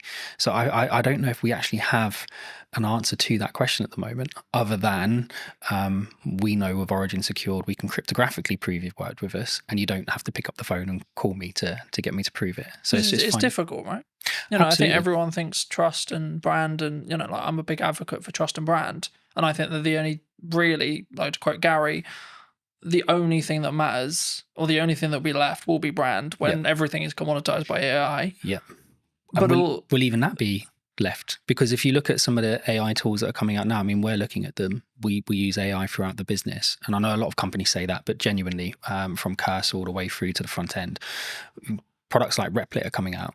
You can take an existing front end and you can copy that, and it might take you 2 weeks, maybe a month, with a couple of half decent devs. So you've spent millions investing in this product, in this brand, and then someone comes along and just copies it. It's a carbon copy. And if their marketing skills are better, if their social media skills are better, if they're better at hacking that kind of influencer side, well, where's the value then? Like, is it more valuable to have a really good kind of marketing team, or is it more valuable to have a really good brand? I think they don't always go hand in hand. You can have a really great brand, security, integrity, strength, and it can be destroyed in minutes. I think that's difficult, right? Isn't it? I think that's, I hate to use Bud's term, but like that's where personal branding comes in. Yeah, because like if I'm saying and I'm endorsing something, yes, it could be AI'd, but then as I say, maybe it is that. Like as I sit here and think about it, like maybe it is just that because of my track record. Because like then people, I guess the question there though is it then down to the person consuming it to make the decision? Well, that's kind of the approach we've taken, right? So the approach we've taken is it's down to the individual to choose who they trust and whether or not they believe that's true, right? So we can have, and we'll get into the tech more later, but we can have a series of endorsements for yourself, right? So we could endorse you cryptographically. You could be endorsed by the passport office, right? Or by an ID service provider, or by the DVLA, or by your bank or your solicitor. All of these endorsements build up trust over time, right? And the more of those you have in sequence, in the right time frame, the more people will trust you. And I think a big question on top of what you've asked is, if we're moving more to a solution where you need kind of integrity and trust built over time, how do people break in at the beginning? Because at the moment, the big reason that companies do that is they're trying to make a name for themselves. They have a great product, they've got a great idea. It's not always fraud. Often it's just a small company trying to make it. We need to be able to create environments where those companies have an opportunity to prove themselves. Because if we just say, well, you have to have brand integrity and you have to have a history, and you have to be around for 5 years, etc. Then it's going to stop that from happening. It's interesting because I'm rapidly approaching like 6 years full time and 10 years like doing the thing. And I'm like, oh, it must be really hard for people starting out. But like genuinely, like when I was starting out, AI wasn't a thing. Yeah. And that's the big conversation with AI at the moment. It's like completely obliterating those grunt jobs that people did as junior editors and junior tech people and etc. Is it down to us then as providers, like medium and larger, like to say we're going to choose, or is it purely just it's going to get commoditized because it's efficiency? I think there's going to be a huge amount of commoditization. I think there's going to be lots of consolidation, right? More importantly, there'll be lots of consolidation. I think standing out from the crowd is going to be challenging. I think it already is challenging, right? If you can have the best product in the world, but if you can't get the message across, or you can't convince people what it actually does or how it does it, it's not going anywhere anyway. I think we need to create more of a fair opportunity for smaller companies. And I know that the government have got lots of programs in place. We're working with the MOD at the moment. They've got loads of programs in place to try and fast track SMEs and give them opportunities to deliver. I think we need to do more of that. And I think we probably need to have better controls over, well, how are these contracts won? How are they tendered for? Because ultimately they're geared up for companies who have got hundreds of people to spend hours and hours and hours of time building this kind of knowledge up over time, and then you've got a small SME that's run by 3 people with no experience. But also, I guess you could flip it on the other side when you look at AI or things like ChatGPT, large language models, etc., where actually that could be the greatest equalizer that you've got, right? Because someone who's maybe solo or 2-3 people, then arguably, if they're leveraging AI and they're early, they could actually be keeping up with 100 staff in regards to workforce because they're working quite smart. Well, they can, and I think, look, we've certainly benefited from it, right? Lots of smaller companies are benefiting from using AI, but so are the larger companies. And I think if you, I'm going to get in trouble for talking about this, but one of my favourite TV shows is The Wire. And there's a scene in there where one of the characters is out of jail.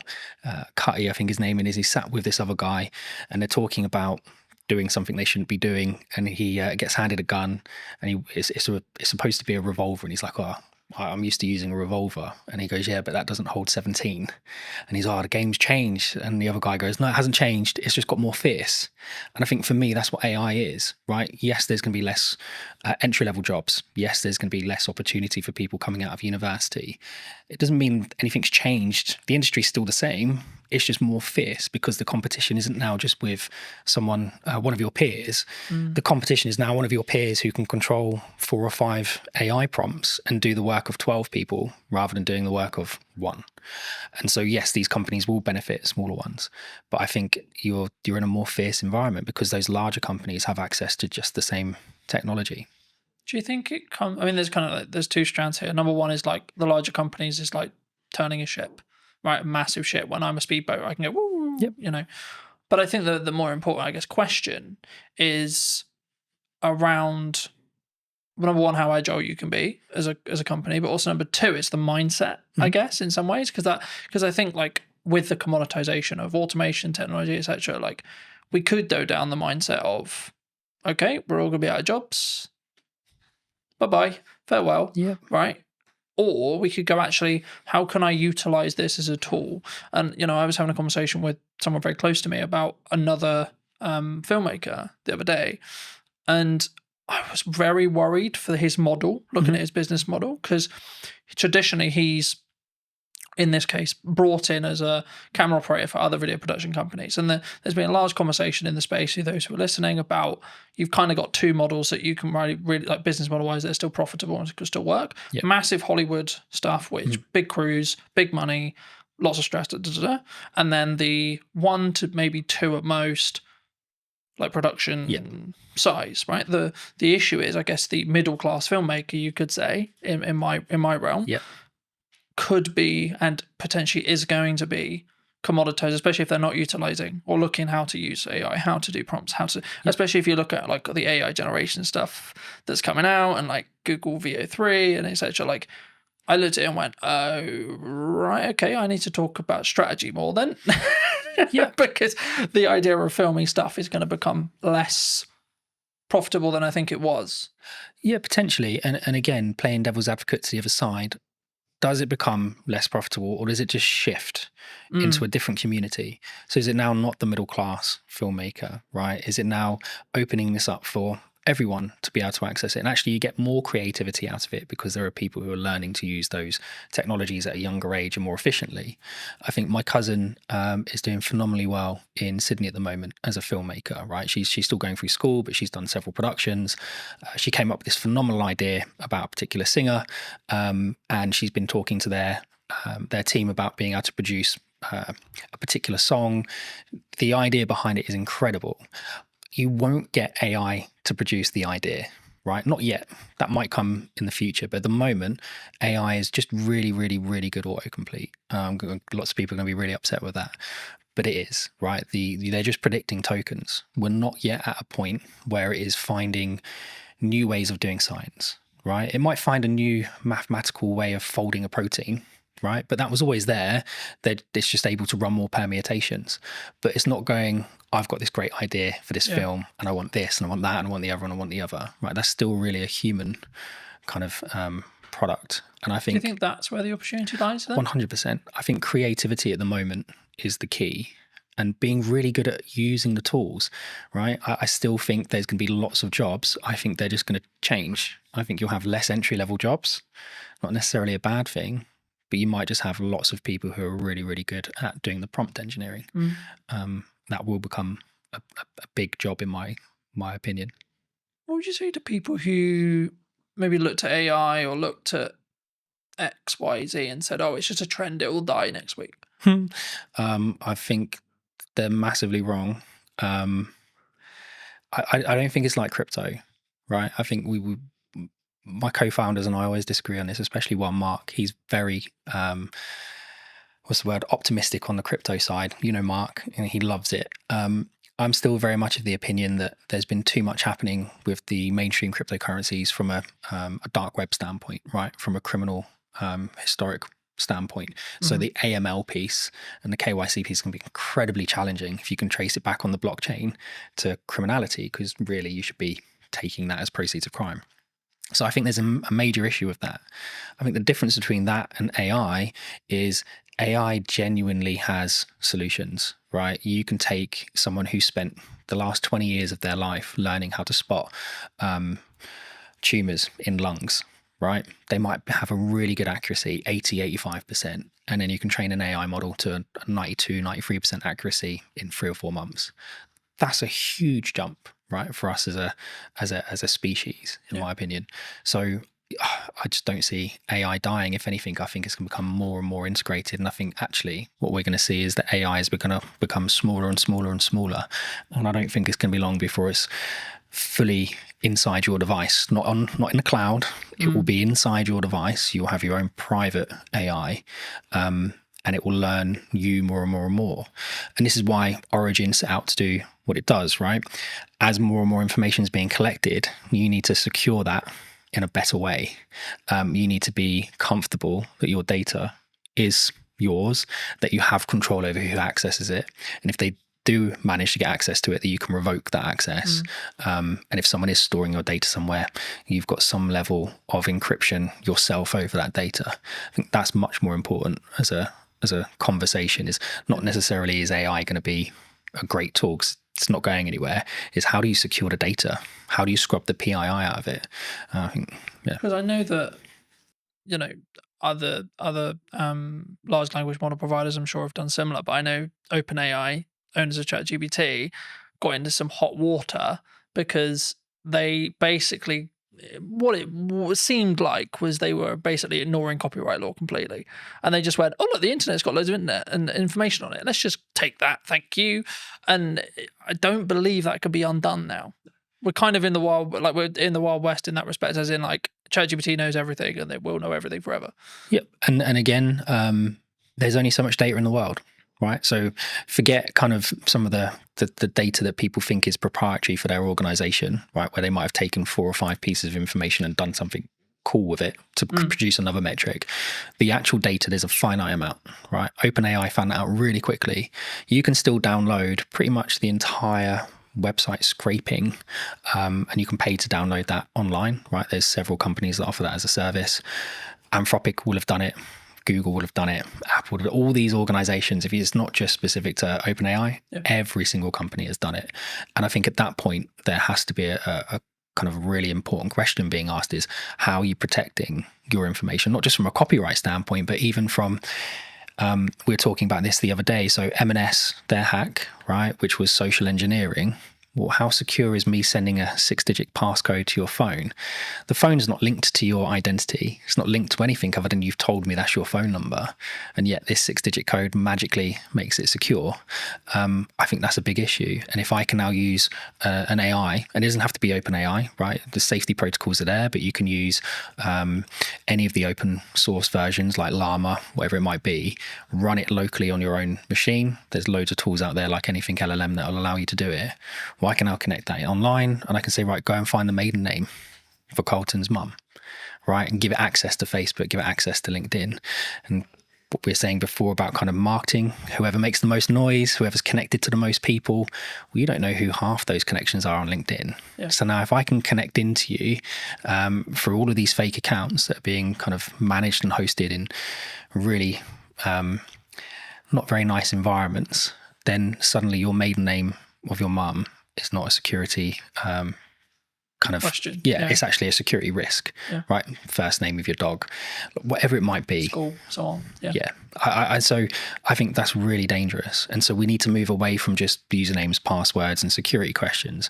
And we need to move more towards contextual permissions. And it's one of the things that we do at Origin, which is create context around access rather than just you've got a username and password and know that my favorite artist is whoever.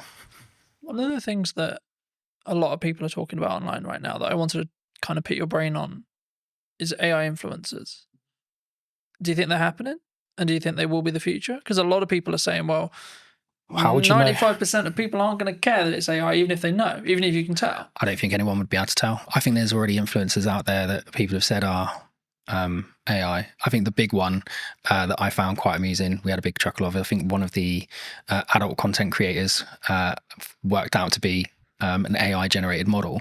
And I just think that's hilarious, right? That these people are paying for this personalized service and they've got no idea that it's not even a real person. And I guess the question, like you said, would they even care, right? The illusion is there that they're receiving that personalized service. And I think it's the same for all of us. If you had the choice between ringing up the bank and them saying, press 2 for this, describe your problem, and just go around in that never-ending loop, or would you like to talk to an online chat agent that's an AI model that you know is not real, is not a real person, but at least is conversing with you in real language in real time? Which would you choose?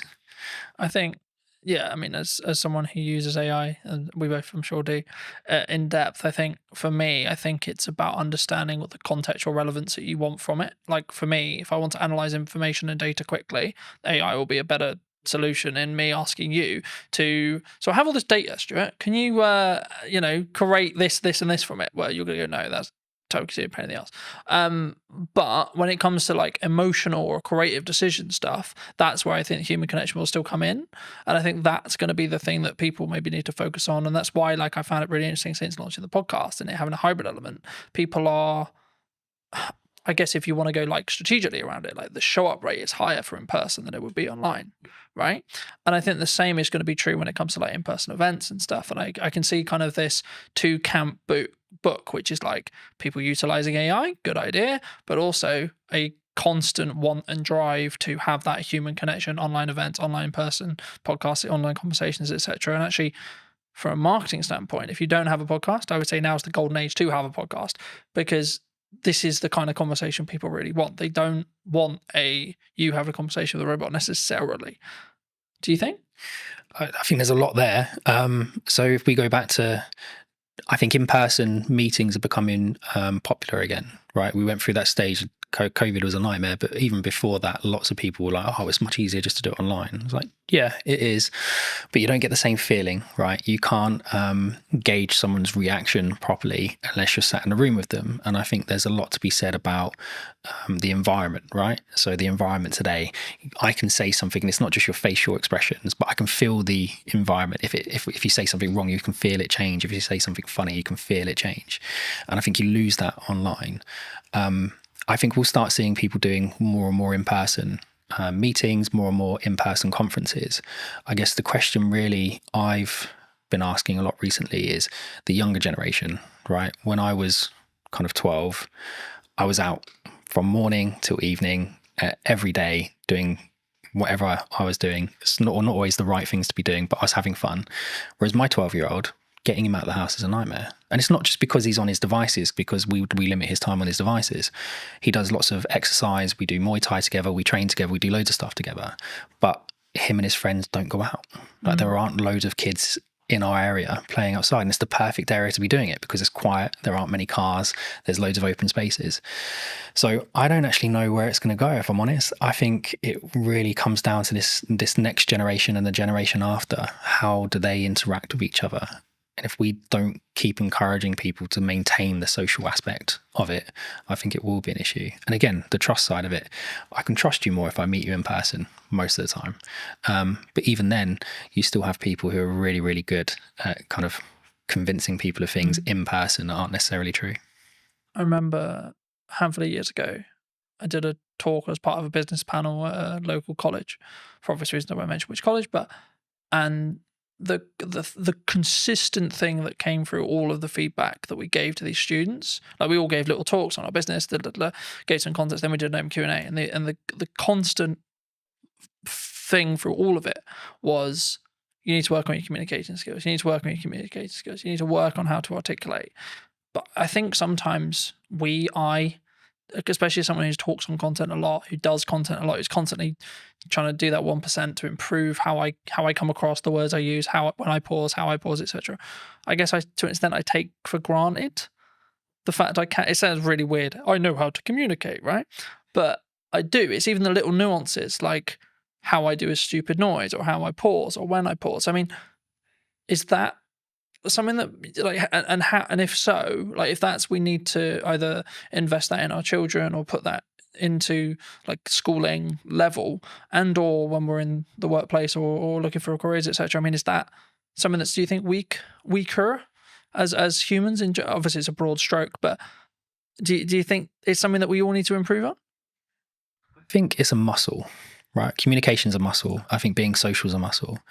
That's not to say people who suffer from any anxiety aren't right to feel the way they feel, or that there isn't an underlying issue there. But I think a lot of the time it is a muscle. And I think the only way you can exercise that muscle is to push yourself past the comfort zone and do it.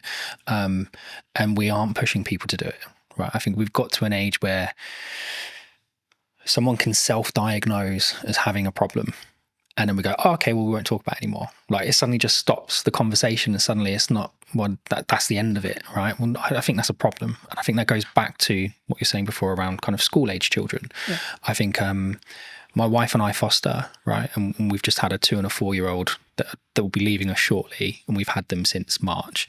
And when they came, like, the little girl was nonverbal, the little boy had some issues with kind of speech and understanding and some other bits. And in the last 6 months, my wife's done an incredible job getting them to a point where you wouldn't really know that they're that far behind. Like, they're not as far behind anymore, right? If you were to put them into a mainstream school when the little boy's starting soon, yes, he's going to need a little bit more help, but he's not that much further behind. But it's because we didn't just go, oh, okay, well, they've had a hard time, so that they get a pass, or we think they might have some anxiety issues. No, let's get them outside. Let's get them on the climber frames. Let's get them interacting with other children. Let's explain to them repeatedly. No, it's not just about saying, oh, kind hands if they do something they're not supposed to do. No, that's not right. Explain to them why, and spend that time educating them. And I think we don't do that with kids at the moment, right? There's so much, people talk about it all the time, but there's so much power with the kind of the child. And there needs to be some power with the child, absolutely. But you've also got children walking into schools stabbing people, right? That's a problem. I'm not saying we can solve that with Origin, not at all, right? But I think that's how far back we need to go. I think we need to start at schools. I think we do schooling wrong. Does that come from boundary settings? I mean, like the statistics from like a quite broken household is ridiculous, you know. Like, mine is true in that respect. You know, I didn't have my dad around for 20 years, and since about probably a month ago, 2 months ago, I spoke to him for the first time in 20 years. Mate, congrats. Right? How did that make you feel? Big deal.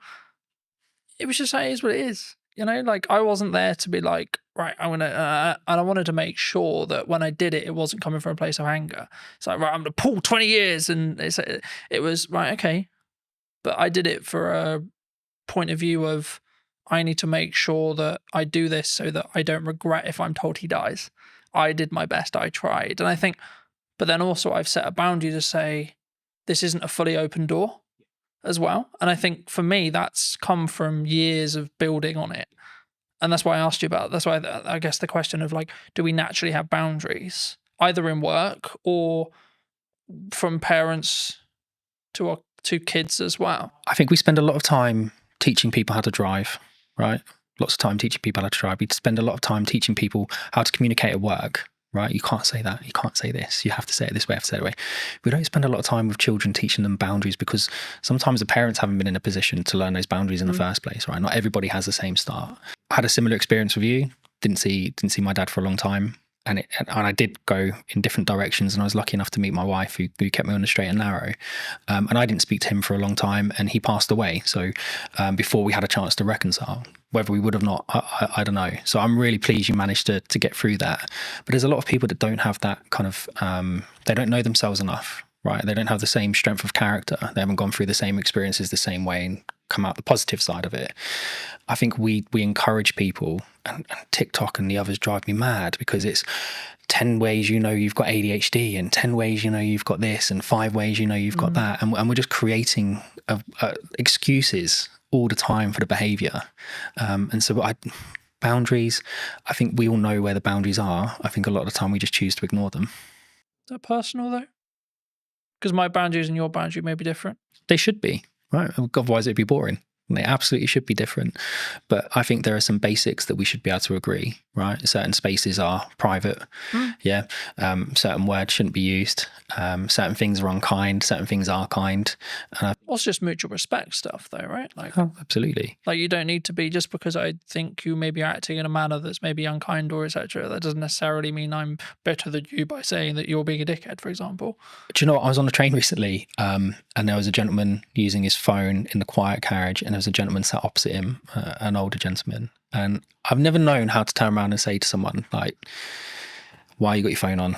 Why are you listening to it loud? Why are you not using headphones, etc., etc.? Because it always comes across as really aggressive, right? And the old guy just literally just leant over and went, excuse me, I just wondered if you'd seen that sign. And the guy looked up and saw his quiet carriage and he went, oh, sorry, mate, and left. And that was it. There was no big, like, hurrah. There was no shouting. And I thought, well, that's a mutually respectful way to approach that situation. Would he have approached it the same way if it had been a 13, 14-year-old teenager listening to his music loudly? Would the teenager have responded the same way the man did? You don't know. But I think we should approach things in a respectful way.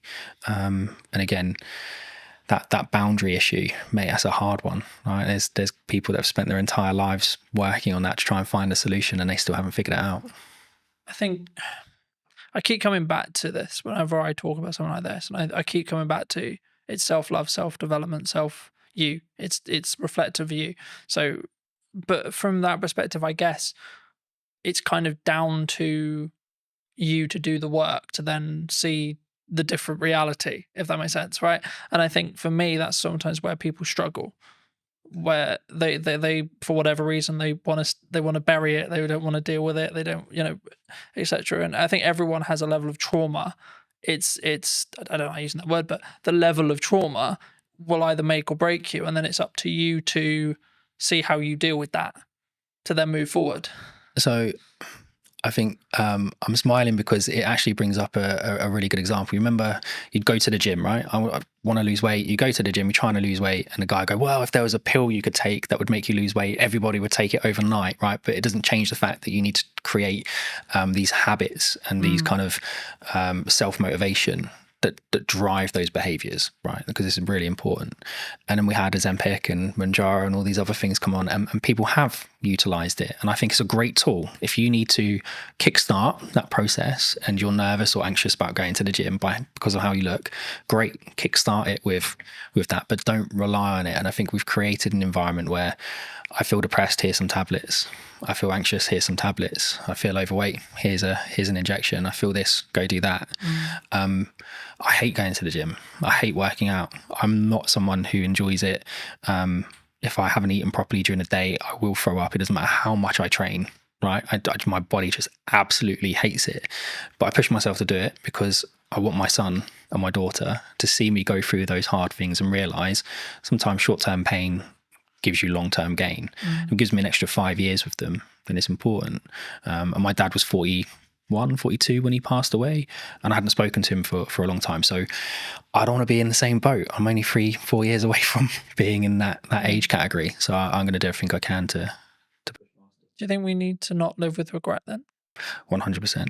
And if we can take actions that are maybe uncomfortable today to mean that we're not going to be regretful in 5-10 years? Yeah, I've lived a lot of short-term pain for long-term gain. And if you ask my wife, she'll tell you that it's been kind of lots of long-term pain for not very much gain, but actually we're starting to see the fruits of our labor. And I've got lots of friends who I've grown up with who haven't always taken the same approach. There's one or two of them that absolutely have, and they're smashing life and they're doing really well. But there are still an incredibly large number of people I know who are living month to month, and whether that be just kind of taking out finance on a new car because they want another car, or they're not taking those kind of short-term pains of, well, actually maybe I'll just hold this car for another 5 years. Nothing really wrong with it. The plate might be, I don't know, my plate's a 17 plate, right? I've got no interest in selling my car. I love my car. I've had it for a long time. But you don't get the, oh, that's a cool car. Oh, well done. You got a new car. Tick box from your social circle, though. No, you don't. But again, it's that confidence of being able to say, well, I don't need it. And again, you go back to what you're saying before about boundaries and how you're brought up. Lots of people don't have that. And again, from a trust standpoint, well, who's going to give it? Right? Because you do need a parent or someone you trust in your life to give you that validation. And if you're missing it, you're going to be looking at it from all the wrong people. Do you think we come from a place of like strong, I guess, I'm just thinking of the best way to describe it, but like for me, it's like we can only think about this way because we come from a sense of privilege. Yeah. Because I'm always aware, for example, like, and not to like dwell on what's happening in the world right now, but there's areas in the world where like children are starving. Mate, I look at what is happening in the Middle East, and it fills me with dread that we kind of won. And even then, we still have to struggle. We're in the fortunate position to have the available time, energy, and resources to sit here and have a conversation that we can put on the internet. It was a genetic lottery, right? Like we just happen to be born in the UK. We just happen to be born into the families we were born into, or the environments we were born into. It doesn't mean that we haven't had to struggle, haven't had to go through interesting times.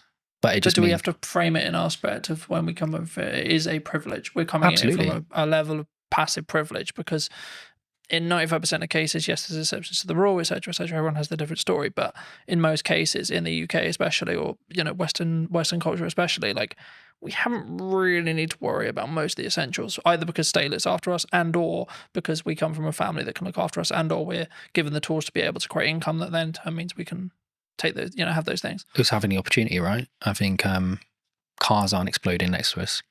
And I think when you can walk down the street and a bomb isn't going to go off, that creates a level of opportunity where you can focus on different things. You can focus on building wealth. You can focus on improving yourself and moving up the social ladder, so to speak.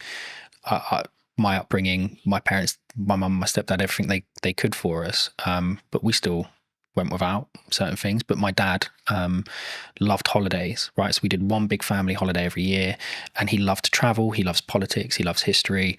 So we would go all over the place, and we would go and actually really explore the areas we went to. We'd meet locals. We'd understand the history of the place, and that gets you out of your comfort zone, right? Because now you've got the social aspect of it. You've got the verify point, because I'm actually in the country speaking to the people at that location. And I think that kind of shapes you as an individual. Whereas if you spend your entire life just seeing everything on TV, you can just turn it off. And it's not the same. So I think we absolutely are very privileged. Even if you're going through hard times, you're still not necessarily worrying about the same things other people are. But it doesn't mean your story is any less challenging. Though. And I thought that's why I've always, for as long as I can remember, I've always talked about the fact that I don't have to walk 3 miles to get 50-50 chance if I die from drinking the water that I got, like I have clean drinking water, etc. And it sounds slightly ridiculous, but like also just the odds of being alive is 1 in a trillion, right? Yeah. Like, and being alive now, and if you look in this age as well, with this level of opportunity, etc., which is maybe why I can sometimes come across quite brash, because I'm like, I don't have time for people who maybe victimize themselves. Cause I'm like, you don't understand how lucky you are.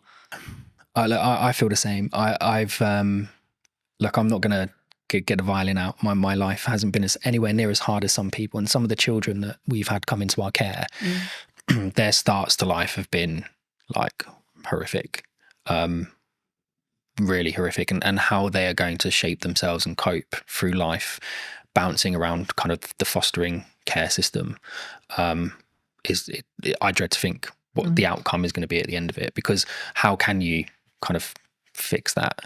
But then there are a lot of people who haven't gone through those experiences quite like that, who, like you say, kind of want every excuse under the sun not to be doing something, not to be doing this, not to be doing that. Why can't I just have a pill? Why can't I just have an injection? And I think that's one of the things that AI can't do, right? AI can't solve that. That's a social issue that we need to solve together. And I don't think we're going to solve it by all being in our homes tapping away on AI. We have to be out with people, meeting people and doing it ourselves. Moving back to what you do. That was a bit of a detour. Nice detour. But digital licensing, where does that sit? We've discussed this at length. So one of the key things we wanted to solve of Origin was, how do we verify information about something without revealing the underlying data? And I think a really good social example of that is when police do stop and searches, right? I experienced it quite a lot when I was younger because of the environment I was in. My friends did as well. We'd get stopped and searched by the police lots of times. And sometimes it was okay, and sometimes it was really not a nice experience. And I think it always started with, what's your name, what's your date of birth, what's your address? And even if I give you my name, date of birth, and address, how do you as a police officer verify it, right? Does he have any tattoos? Does he have any markings? Does he, I don't know, look a certain way? But you kind of become generic. Guessing, right? Lots of guesswork, right? And lots of gut feel on the police officer side.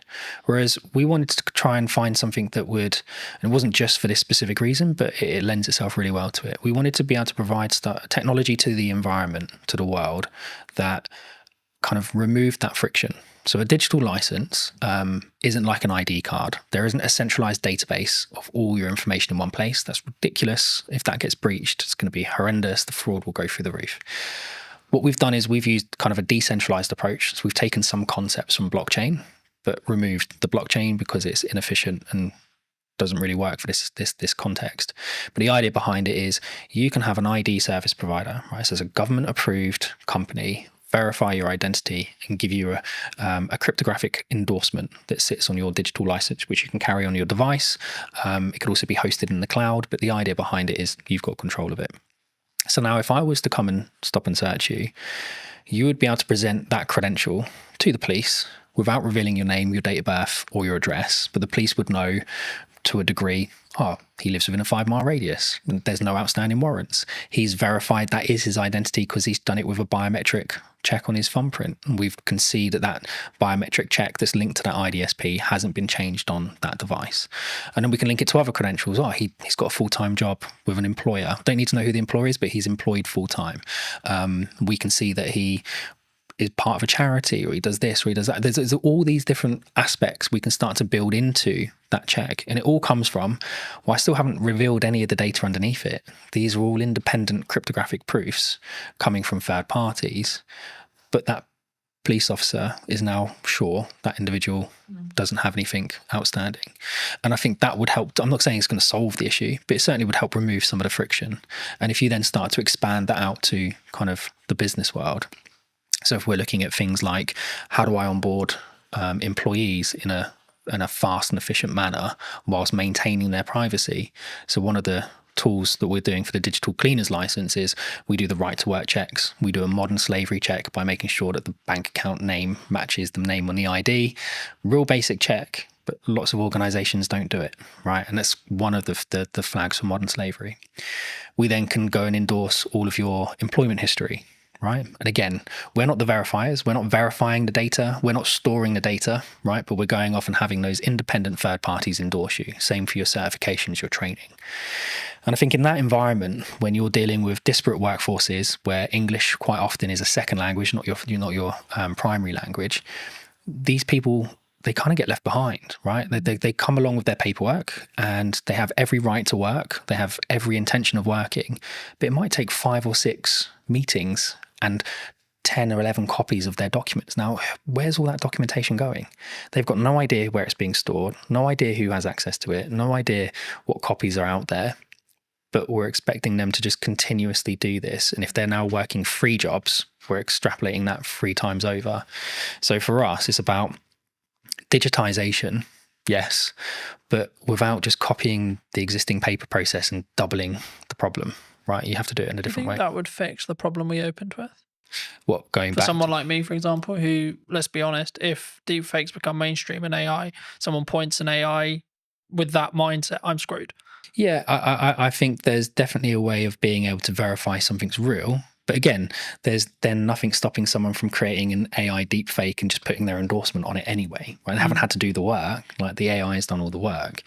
I think it will become more important for organizations and in fact probably more important for creators to be able to verify that's their work, right? I was the one that created that first. Here's my endorsement. In some ways, from a maybe not a legality point of view, but kind of a copyright plus model, I guess you could say. Yeah, absolutely. And I think one of the things we've seen with the endorsements is, and you'll get it all the time with correspondence from the BBC, right, or for Sky News or whatever, our person on the ground. Well, that's great, but I don't know who that person is. I don't know their credentials. I don't know where they're from. I don't really know if they're from that country. I don't know what their background is. Whereas if you were able to say, here's the credential that's been lent to this article, well, now I've got, well, yeah, he's got an IDSP verified in that country that he comes from that country. He's got a university credential that says he went to that university. He's got an employment credential that said he was employed there at these points in time. That's not to say people can't build those profiles up at a state level if they really wanted to go to that level, but it becomes much harder to do, right? The threshold for access to fraud becomes really, really high, because when we're actually taking these interactions and monitoring them, we create an encrypted hash of the interaction, and that gets stored on what we call event chains. So not blockchain databases, but the event chain is a point in time. And so you can't go back in time and put something on the event chain in the past. It has to be done in time. It's temporal. And so in order for someone to perform a high degree of fraud, it's going to take them 5, 6, 7, 8 years to build that profile up. And they will have to do it in multiple chains simultaneously.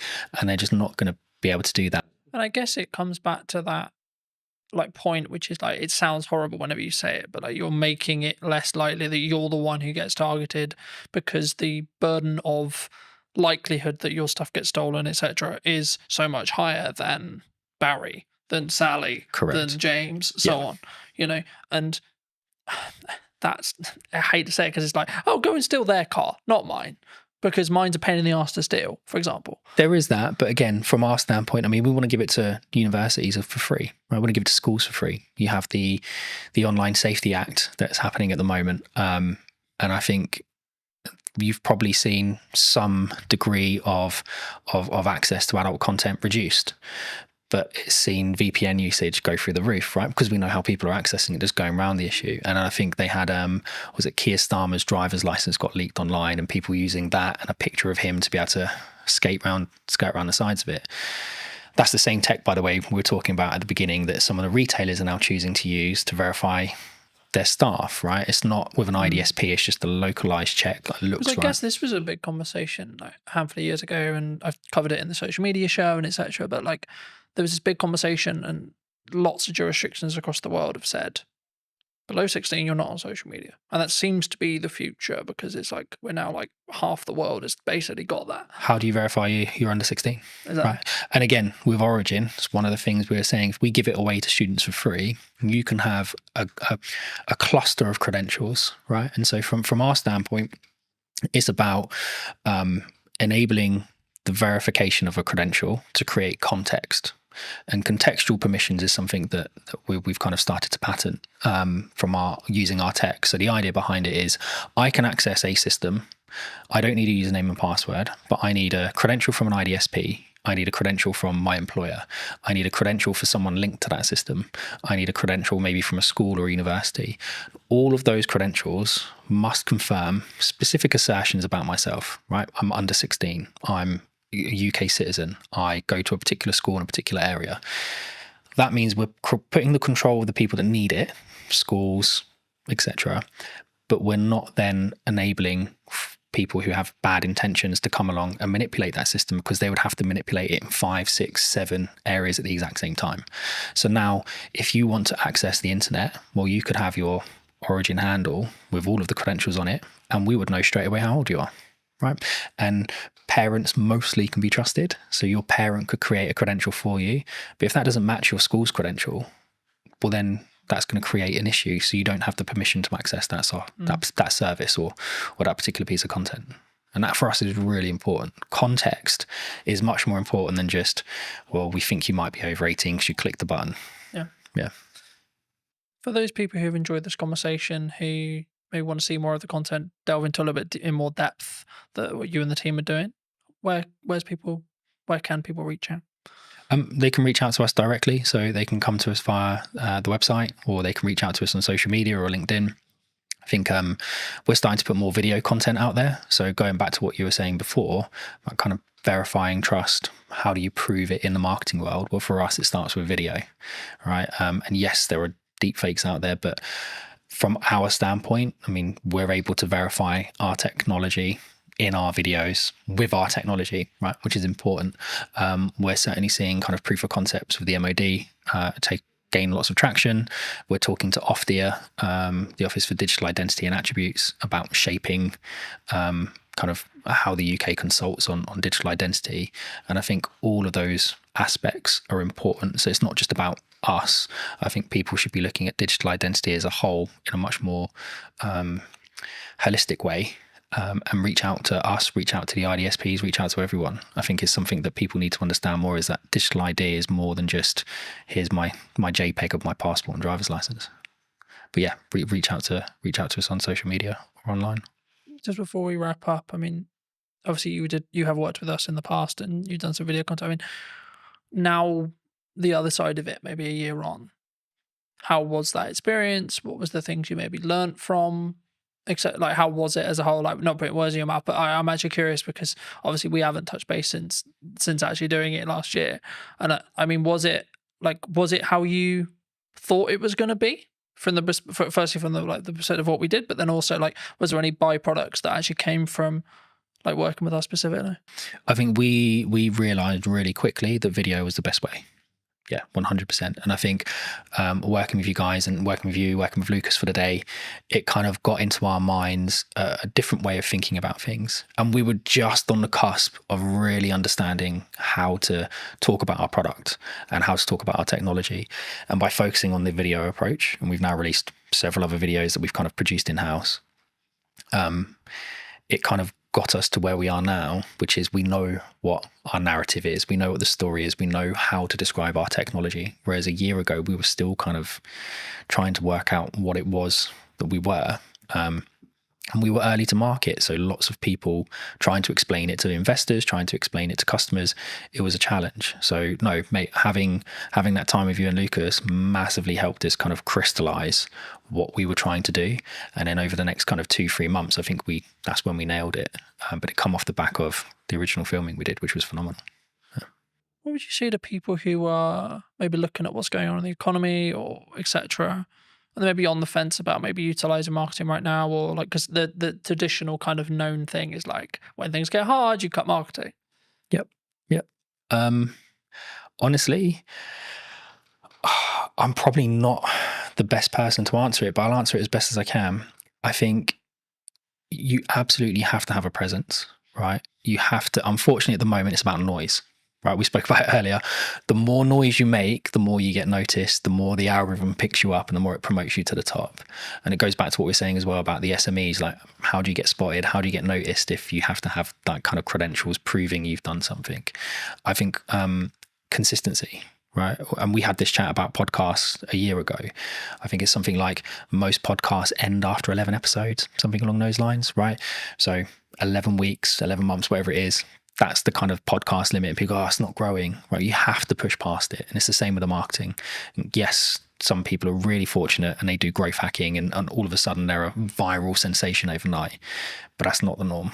And I think the only way you can build your message is consistency. You have to be in person at events. You have to be putting stuff online. You have to be writing articles. You have to be talking about it.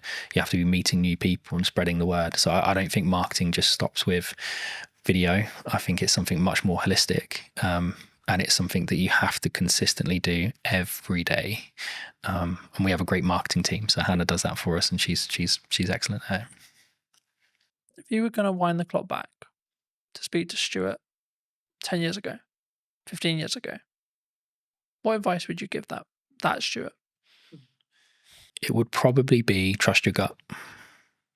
I think we've had hiccups along the way with everything that we've done, right? Whether that be businesses my wife and I started, with raising children, with kind of investors, whatever. There's always going to be a hiccup. Something's always going to come up that you weren't expecting, but you have to trust your gut. And even if that is completely in the opposite direction to what everyone is telling you, sometimes you just have to go with your gut, because at least at the end of it, you don't have the regrets, right? If you listen to everybody else and they turn out to be right, that's great. But if you listen to everyone else and it turns out to be wrong, you're going to spend the rest of the time going, oh, I wish I'd listened to my gut. I wish I'd trusted my gut. So I think take people's advice on board, listen to it, kind of take the best strategies, build them together, but ultimately trust your gut. Yeah. Thank you so much for the time, Stuart. You too. Cheers, Carl. And if you did enjoy this episode and would like to see more like it, then I would love to hear what you think in the comment section down below. Why not subscribe so you don't miss next week's episode, and I'll see you very, very soon. When you truly become comfortable in your own skin, that's when you become a more potent, authentic, and influential communicator. Why do you think storytelling is important? The storytelling is 100% something I focus on. It's just a part of a larger puzzle now, or a larger body of work. But stories are important for so many reasons, man. What is the excuse that we make for the reason why we don't do the thing? Have the podcast, write the book, run the business? So the 5 habits. Number 1 is transform your internal story. The second is ask conscious questions. The third is unearth your charisma. I think it's really interesting, right? Because a lot of the conversations I've been having the last couple of months has been around done is better than perfect. I'm a multifaceted human being. I'm not just one thing. And often labels can lead us, man, to shrinking, playing small and saying, I am this. But what if you're more than this? Did you know that 93% of you are not subscribed? So if you could please do me a favor and you're enjoying the show, then subscribing would mean the world to me, and it would allow me to grow the show and continue to get larger and larger guests and continue to bring what's missing in marketing today. Thank you ever so much for joining me, and I'll enjoy the episode. Hello, my friends. Welcome back to a brand new episode. Today, I'm going to be talking to Ravi, who talks all about communication and actually why is it important. So that's going to be what this conversation is going to be about. But welcome, Ravi. How are you?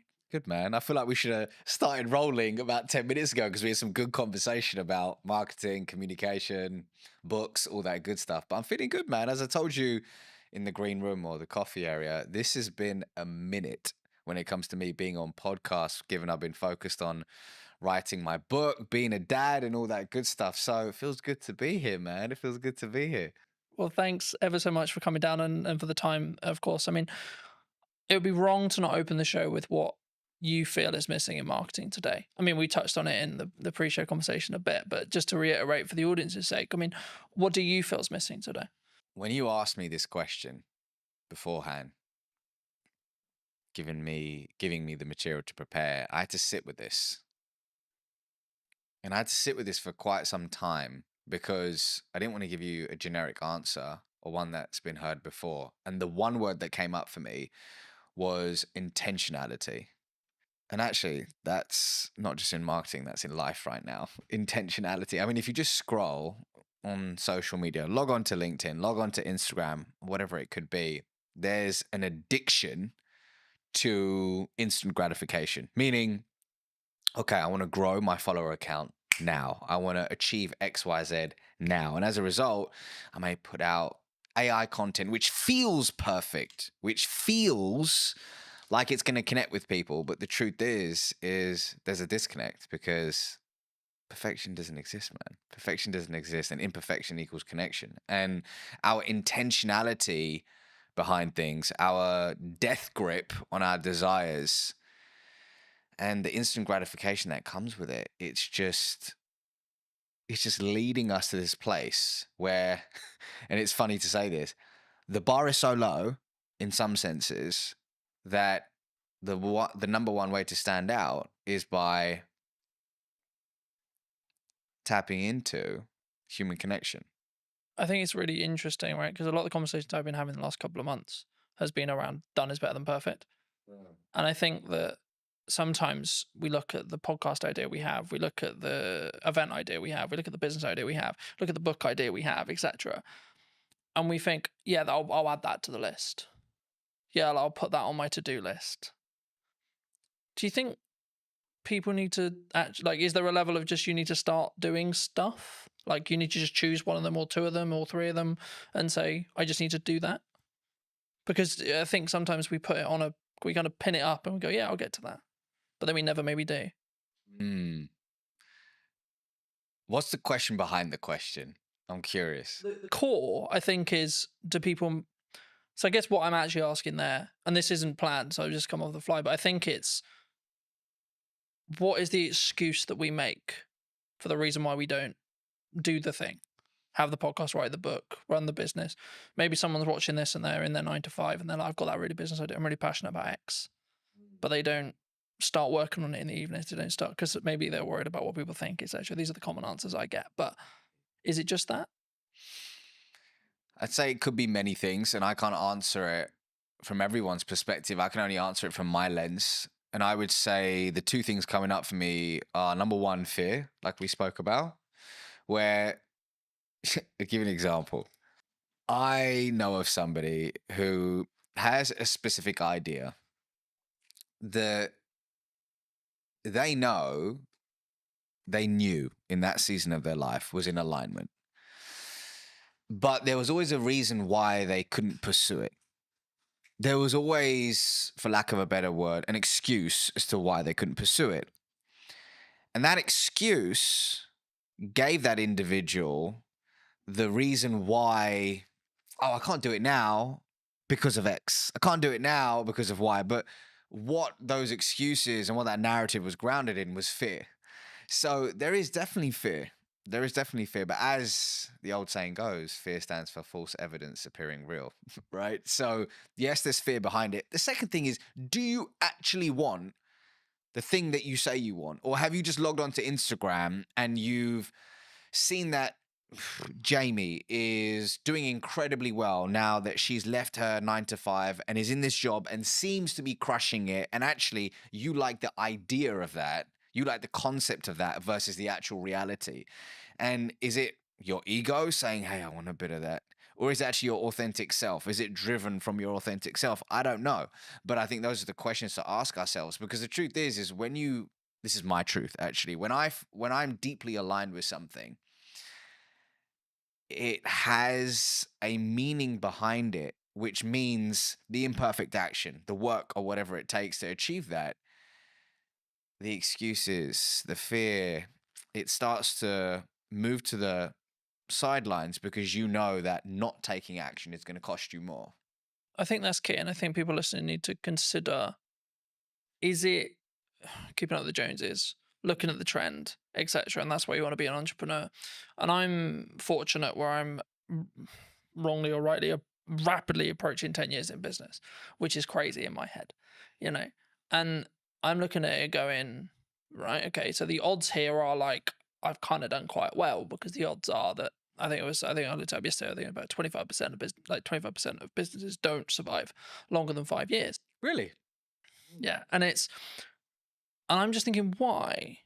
And like, from listening to how you just answered the last question, I think for me, the key is they weren't in line with, like, they weren't true, they weren't willing to die on that hill or put the flag in the sand or etc. I think entrepreneurship before COVID was cool, right?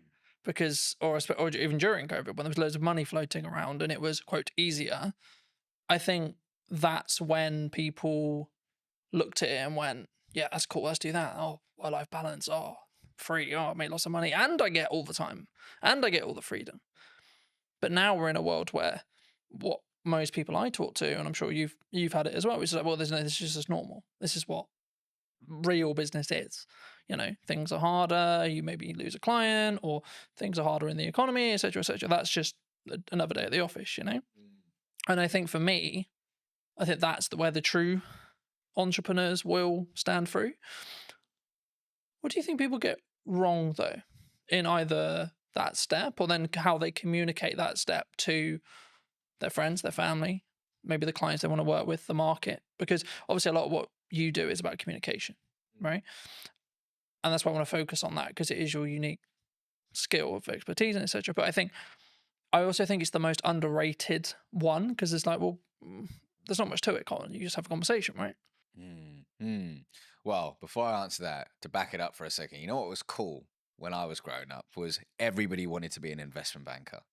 Everybody, there was like, everybody would watch the movie Wall Street, Gordon Gekko, Greed is Good, and they were like, okay. And the movie American Psycho, Patrick Bateman, they're like, okay, I want to be an investment banker. And it's so funny how entrepreneurship is now the thing. Like, I think about my daughter, she's nearly 3.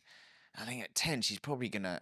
A YouTuber won't even be a thing then. I don't know what will be the thing, but it's crazy to think how these things move in seasons and how whatever is flavor of the month, people gravitate towards. The question is it in alignment with you and your goals in this season of your life? Ravi now with 2 kids under 3, married, is very different to Ravi in his 20s. Very different. But in answer to your question, so actually to back it up, is the question, what do people get wrong about communication in business, or have I missed or misunderstood that? What do you think people get wrong when they communicate what they're looking for, either in a personal relationship? Let's start there. And then maybe then going into a business relationship and how we show up and how we communicate. When you say what you're looking for, meaning how they communicate their desires to the external world, I think, actually scrap that. I believe that often we forget to look within before we communicate our desires to the external world. And I think it's important to, in today's noisy world, just find solitude, regulate your nervous system, and find neutrality so you can really figure out, hey, what is alignment for me? Is the thing that I say I want actually the thing that I truly want? Or is there a path that is more aligned to me in this season of my life? I think that internal communication is super important and really tapping into your unique genius. I believe everybody has a zone of genius. Everybody has a zone of genius. But so much of the time, when we look externally, we say, oh, Colin's doing this thing. Colin's pushing out content 24/7. That looks so dope. That looks so cool. Maybe I should do that. But actually, your zone of genius may not be being in front of the camera. Maybe your zone of genius is writing. And you should go all in on writing. Yet, what looks good is Carlton on video. So you disown your genius and you move towards a path of misalignment. But hey, sometimes we need to have the disconnect to allow for the reconnect, right? And that's a part of the journey. So I think, once again, actually scrap that. I believe that looking inward is a step that is often missed in today's world when it comes to thinking about our desires in business and personally. I think that's really important for people to consider, but also like it made me think of where I was at the early part of my 20s and now I'm in my later half of my 20s, right? Yeah. And I think the definition of the word success when I was 20 was very different to what it is now. And I find like I can say this now like in hindsight, but I find that really interesting and how it's developed and changed. And I think that's kind of to an extent what some people misunderstand, right? When they look at maybe I'm going to do this business and maybe it didn't work, or maybe they gave their all for 5 years and then actually they're like, you know what? Yeah, I could, but like I'm just going to go get something that is close, but not there. Right. And it's a job and it does what I need it to do, but then I can focus on everything else. And they're putting that first. Do you think that people sometimes struggle to, I don't want to say the word abandon what they used to call success or what their definition of that used to be, but do we need to, as we move forward in the seasons of our life, do we need to constantly readapt and constantly be okay with changing what success means, do you think? It's funny you say that, because if I think about the version of me in my 20s and what I defined as success. So different. So different. And it's wild.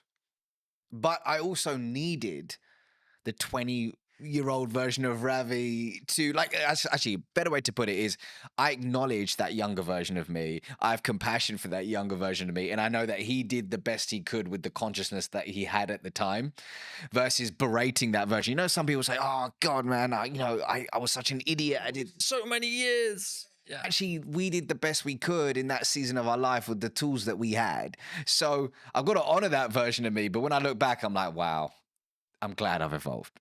I'm glad I've evolved. And I think we do need to be comfortable with not labeling ourselves. We need to be comfortable with labels. I will give you an example.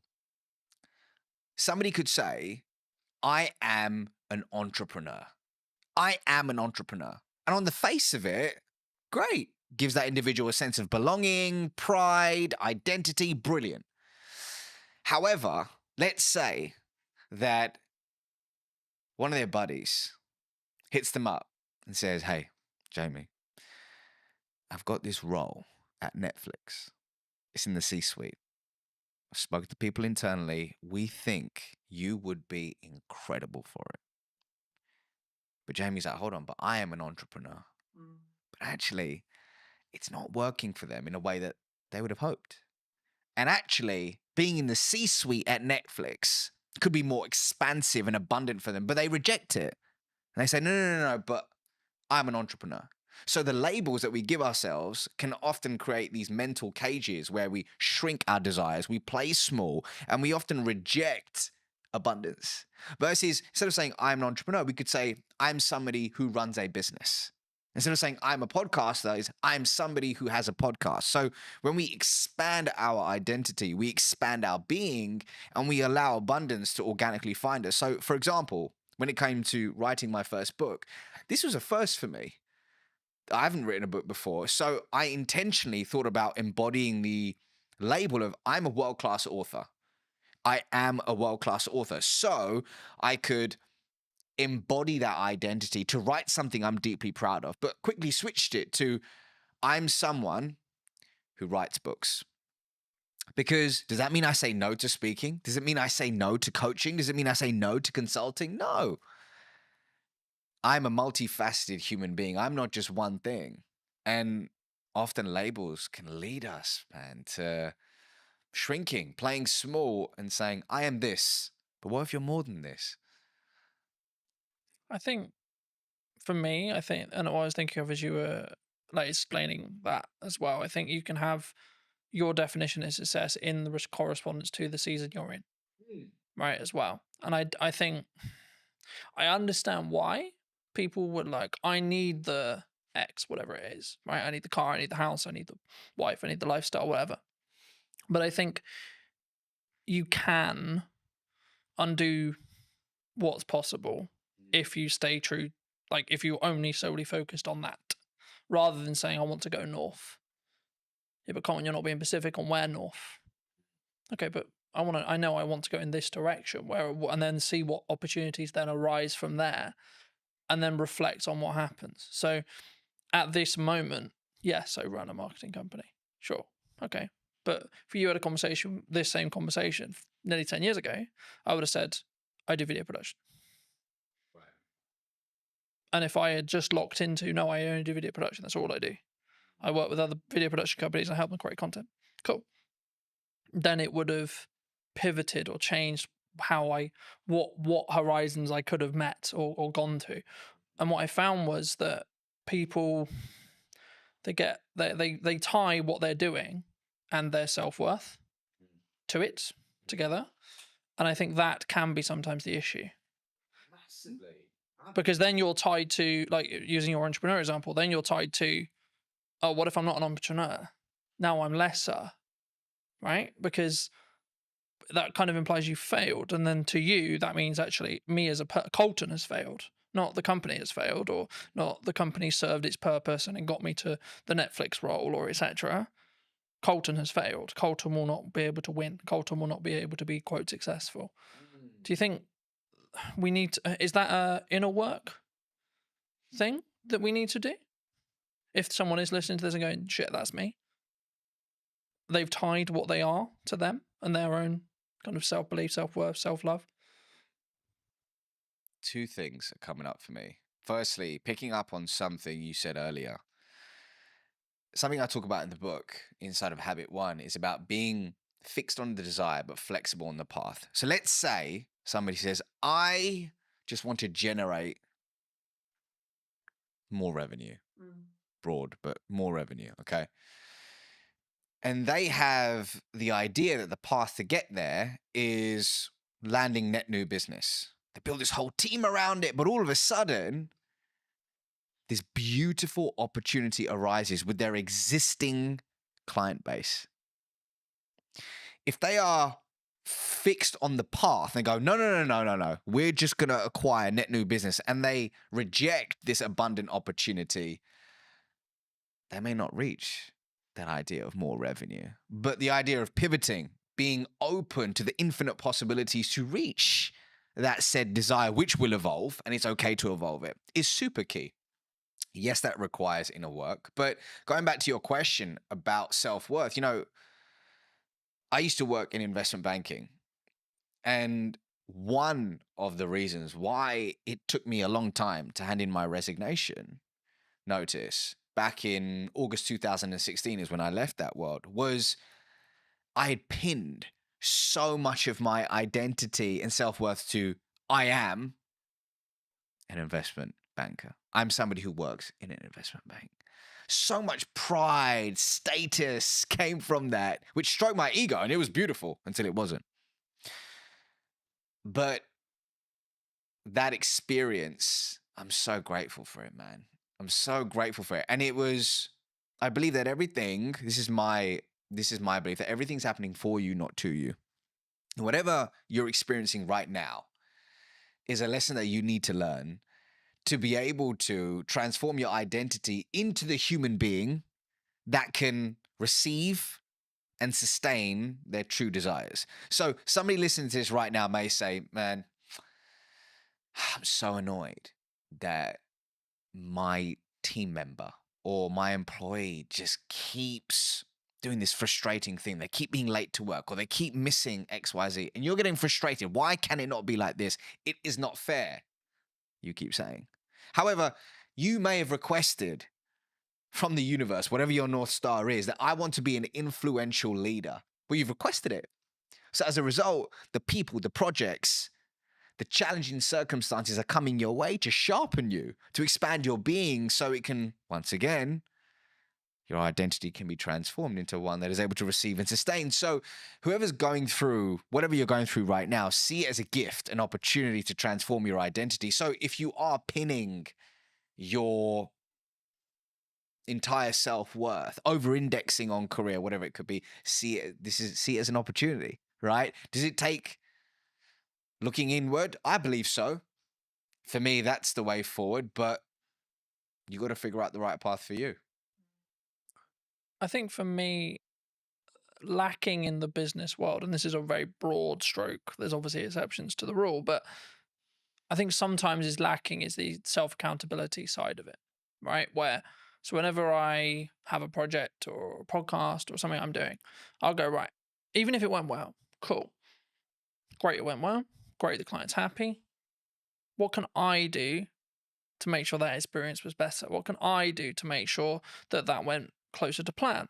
Where was the issues? And there may not be a lot, but even if I get one thing, that will allow me to then build on it and so on. And this really comes into effect when you have something maybe that didn't go well, or maybe you unfortunately passed away some clients or etc., which I think, from my perspective anyway, is part of if you're growing, right? If you're adapting and you're changing what you're doing, the clients that you and a client come together and you both want to go north at some point, okay? Then a period of time passes and they may want to then go east because you may have got them to that point. And at that point, of course, you're going to part ways. But I think we in business, we sometimes struggle to think about, oh no, I have to have this client because they were my first client, or we idolize that person that we're working with, or the organization we're working for, etc. Especially when you look at like my dream client list when you start out, etc. But the reason why I think it links here is because it's then how you show up. It's then how you communicate. It's then how you communicate, A, in marketing, but then B, when you're having the follow-on sales conversations or continued client care conversations. Actually, do you think we need to take more accountability for that? As in the client needs to, some themselves, but also us as a provider. Accountability for what exactly? You mean that what we've done? Because I think it's very easy to go, oh, it's your fault. When something goes wrong, it's your fault. So just so I understand the question, is it when you're in a client customer relationship, something goes wrong, how does one react to it? Yeah, or it could be just in general, like when you do, like, I'll give you another example. When you have an idea marketing wise, and you go, right, I'm going to give my all to this marketing idea, and it doesn't quite go as well as you planned, for example. Oh, this should be this. And the reason why I never use numbers here is because they're all subjective to you. But, oh, we can keep pushing, we can do this, we can do that, etc. And I think for me, you have to sometimes tie the result from what you're looking to achieve in respect to the amount of effort, because sometimes that result is lagged by 3-6 months. So everything I've understood in business is I do stuff now for the growth I want to see next year, or the growth I want to see in 3 months or 6 months. And just to frame it back into the question, when you look for the relationships that you want to, create and have, either in business or personally, I think they're very similar. Do you look personally, or would you recommend people look personally at looking for people who can take self-accountability when things go wrong? Is the crux. So just so I'm receiving that question, it's in business, when you're finding strategic relationships, is accountability an important is thing it an that you look important for? element, do you think, moving forward? I'll give you an example. Inside of my business, something happened in the past 4 or 5 days, and there was a mistake made. And I spoke to a team member about it, saying, can you help me understand what happened with XYZ? Now, they could have got defensive. They could have deflected, and they could have completely disowned the part that they had to play in that situation. But you know what this individual said? They said, I'm really sorry about this mistake. I truly own it. And here's what I'm going to do to ensure it doesn't happen again. And they provided a solution. Now, here's why I'm telling you this.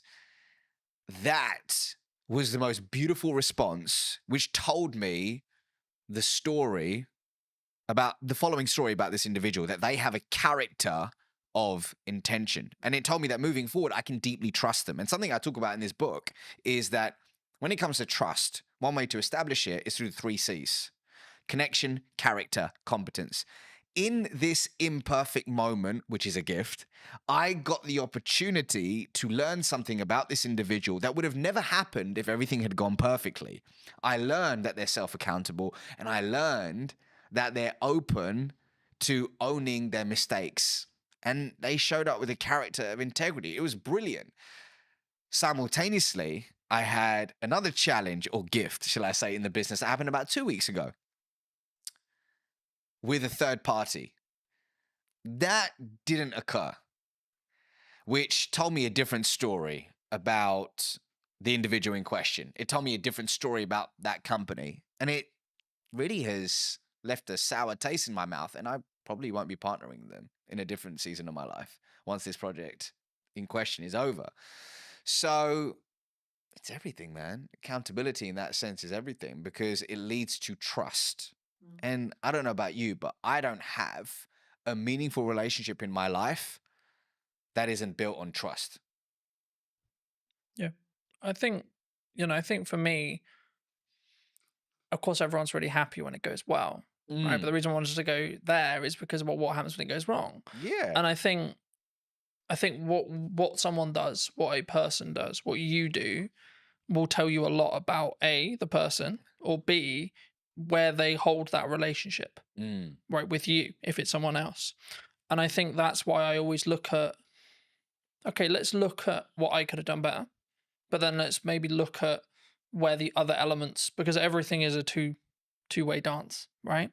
But I think in some ways, whenever we bridge that across in business as a whole or in personal, maybe we don't necessarily go into each relationship when it's a new business relationship or a new partnership, etc., without the, I don't want to use the word baggage, but the residue maybe from previous relationships. I mean, do you think that people don't give themselves the time to reset sometimes? Like when it comes to either like you had a long-term relationship with a client and maybe you've got some other clients, but in that sector that you don't step back and say, okay, well, kind of building off that accountability question, you think sometimes we need to take that time to step away? Can you give me an example? Yeah. So let's say, for example, I worked with a client for a year. Okay. And for whatever reason, our relationship has ended. And I could, and again, it's kind of a level of privilege, of course, that can come from it, because if you're in the position where you can step back, it means you've got enough financial resource to survive, at least for a period of time. So there's nuance to the rule, of course. But if you can do that, do you think you'll show up better for the new clients in your next season, or the new business, or the new opportunities, or the new content when you can kind of step back? Because I think I talk a lot about self-accountability, but it comes from a place of I can give myself that space to say, okay, this is where I went wrong. And maybe if it's because I'm trying to mend a relationship with a client, perhaps, or maybe it's actually a relationship has ended, or a new one is about to begin, and I want to look back and see how I don't.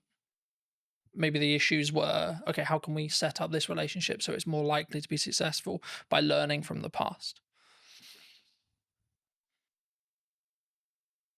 The definition of reactive behavior, in accordance to the spiritual wisdom of Kabbalah, is engaging in any behavior that is grounded, and I'm paraphrasing, in fear, lack, or scarcity.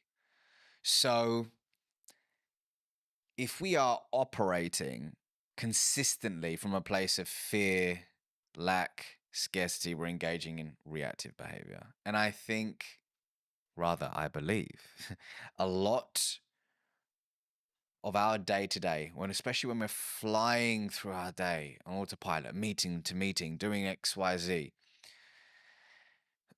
we can unknowingly slip into reactive behavior.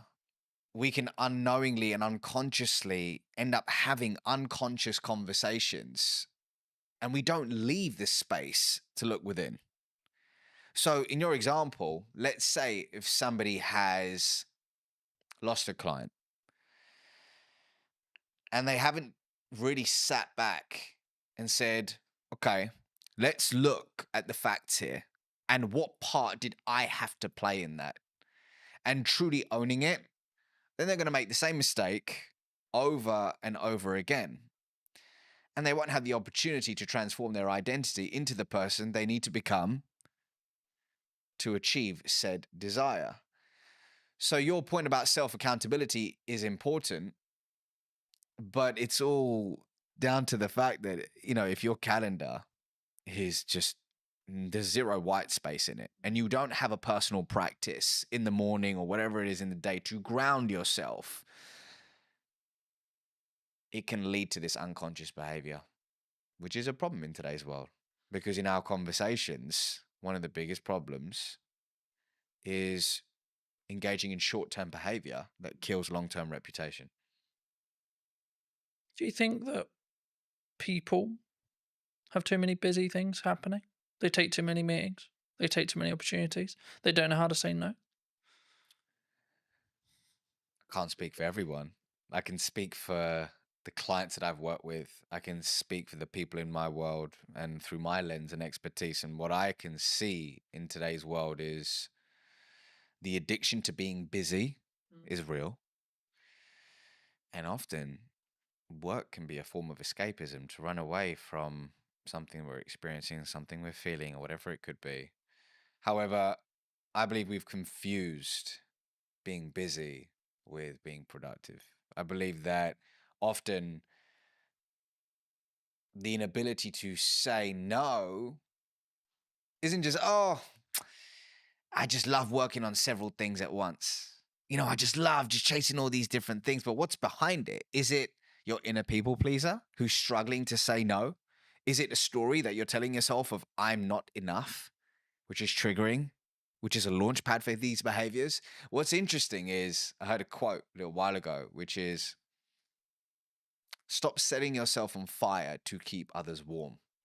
And in a different season of my life, that's what I did. I consistently set myself on fire to keep others warm.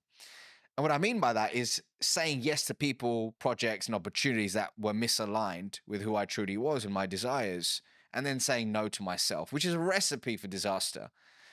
The question is, why does somebody struggle to say no? And when an opportunity does come up to say no, how can you do it with warmth? And I'm happy to give you an example of something that I had to do recently to actually say no with warmth. But actually, some people want to say no, but they feel guilty afterwards. What are they going to think of me? They don't want to be not liked. Am I missing out on this? But there is a way to say no with warmth. Do you think that psychologically? Do you think we're naturally more likely to say yes because of that? We want people to like me. I'm going to say yes to you because I want you to like me. If somebody is struggling to say no, on the face of it, people give advice that like, okay, well, what is it costing you by saying yes to this?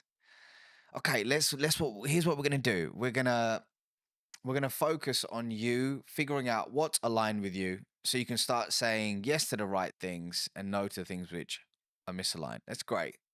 I mean, an exercise which Dr. Zoe Chance of Yale University does with a lot of her students, she's a senior lecturer over there, is she gets them to say no. She said this on my podcast many years ago. She goes, I get people to say no for 24 hours to everything, as long as it doesn't result in a divorce or anything crazy, right?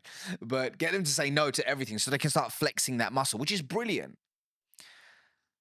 And that's great on the face of it, looking at all those things. And then there's going slightly deeper is, okay, but why do I struggle to say no? What is the story that I'm telling myself? Is it true? How long have I told myself this story? How do I reframe this story? How do I find positive evidence to start stacking evidence for the new story I want to tell myself? How do I reinforce that story? And is that work, that messy inner work that often people don't want to do? But for me, when you commit to a journey of introspection, that's when the beautiful things happen. And that's when organically becoming no doesn't necessarily make it easier, but it feels aligned. And you start wanting to do the inner work because you know the fruits that come with it. I think for me, it's a mindset, right? I see it as something that I've tried to do is like, I have a certain window of time, let's say 3 months, and I'm only allowed to say yes to one, maybe two things at maximum during that window. So is this really worth those two shots? Yes or no? You know, and I think it's not like something you can like if it's a job offer, etc. And like look and go, okay, is that going to help? Am I the right fit for the client? And sometimes I'll go, I don't actually know. That's when you explore more, you have more conversations, etc.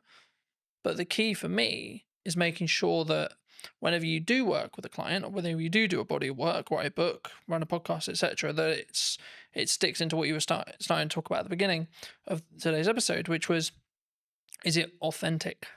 Is it connected? And it's kind of I hate using it because it's kind of become a buzzword now, right? Being authentic on social and being authentic in content, but only you know whether you are. And something I did want to talk to you about, and I know it's maybe something you're maybe trying to move away from, and I would love to hear if that is something you're moving away from, potentially why, but like, why do you think storytelling is important?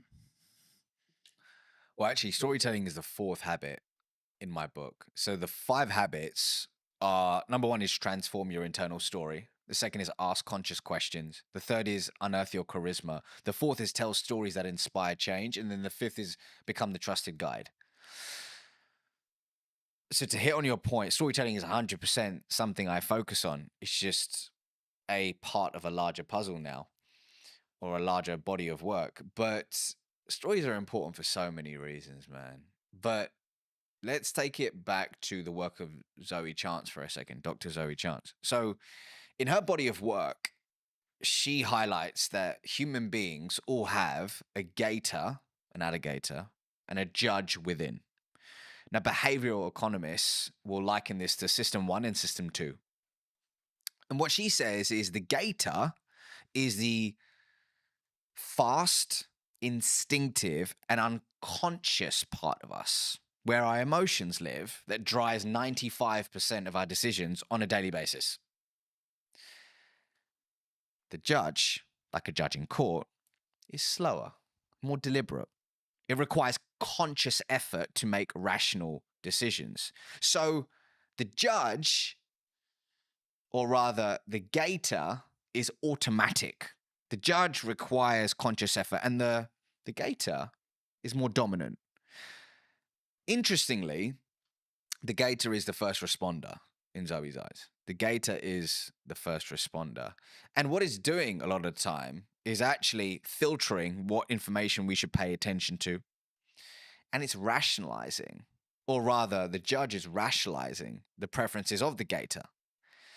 Here's why I'm telling you this, is that a lot of the time we lead with facts, we lead with figures, and we lead with data. And it's not about not using them, it's about understanding the context and when to lead with them. But for me, what we need to think about is how can we prioritize of the gator so that we can then appeal to the judge. And one of the most potent ways somebody can do that is through impactful storytelling. But the $1 million question is how do you tell a good story?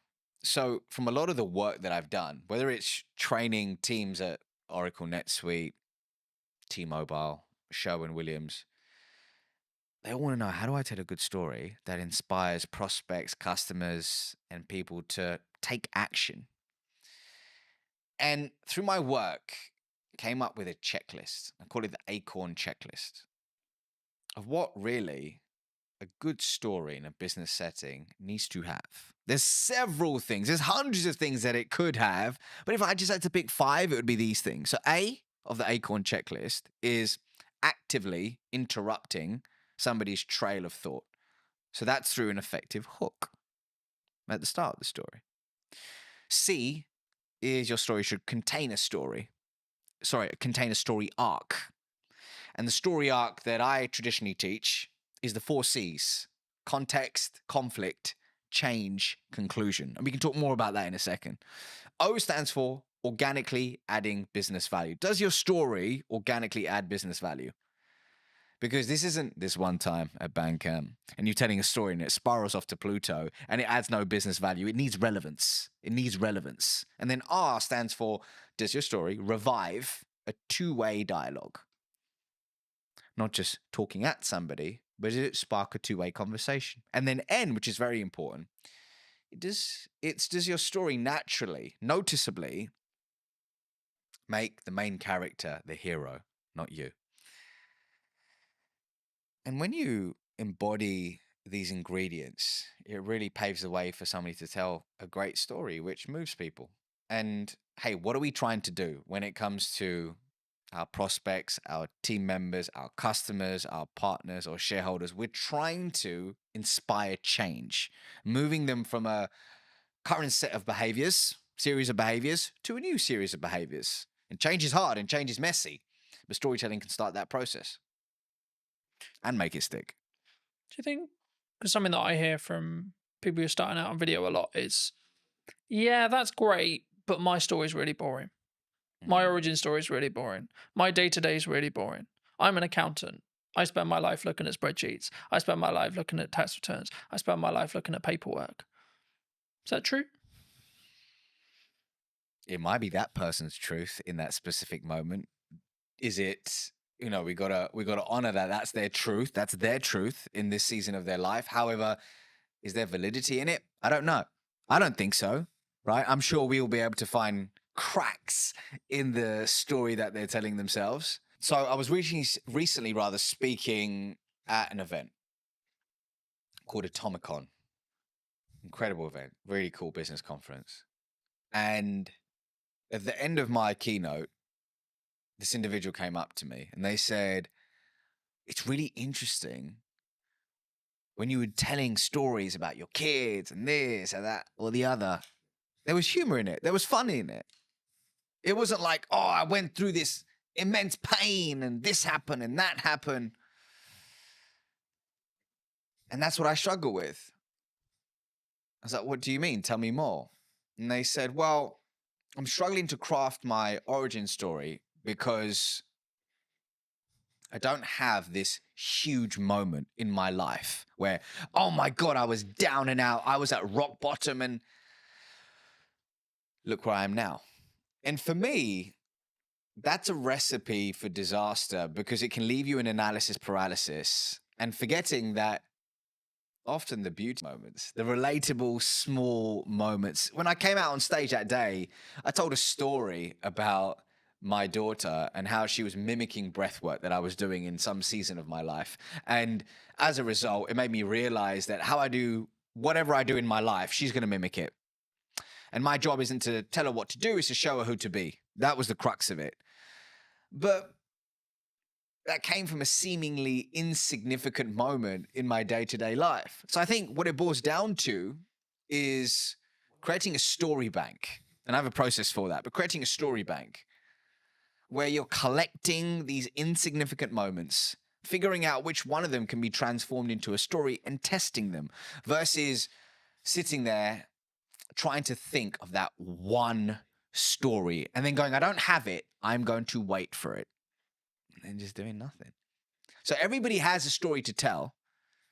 The question is do you have an intentional, going back to our question at the beginning, do you have an intentional approach to finding them, identifying them, and then delivering them in low stakes scenarios to test and tweak and iterate for high stakes scenarios? It's a real process. I think it's something that you'll adapt as well. Like as you move through the seasons, right? Like you might not talk about the current season or the season you just come out of, but you potentially will talk about maybe season 1, season 2, season 3, etc. And I think for me that allows you to tweak and adapt and show that you're a non-finished article as well. Building off that, like my level of success at 20 was very different to now and will be very different in 10 years. And I think that's the constant thing. And the thing that kind of goes through the core of that is, what's my improvement today? What's the 1% thing I can do? What's maybe the thing I heard from you today, or the thing I picked up whilst watching something, or the key takeaway from the book I just read, or etc. And I think sometimes we don't give ourselves that time. That's why I asked you about the kind of the busy schedule thing. And something that I've tried to do is book less, like put more barriers in the way of those meetings, put more barriers in the way of guests coming on the show or etc. And then have more of a filter of who comes on, why, who am I having a conversation with, why, how can I be present in content, what content am I doing? And the reason why I do that is because then I can be more present and more focused on, and doing less work means I'm more present in the work I'm doing. And it means actually I'll be more transformational, so to speak, to that client, to that customer, to that guest, etc. I hope, I believe, anyway, in that respect. But for those who've really enjoyed this conversation, where's best to reach out to you? Where can they get the book? That kind of thing.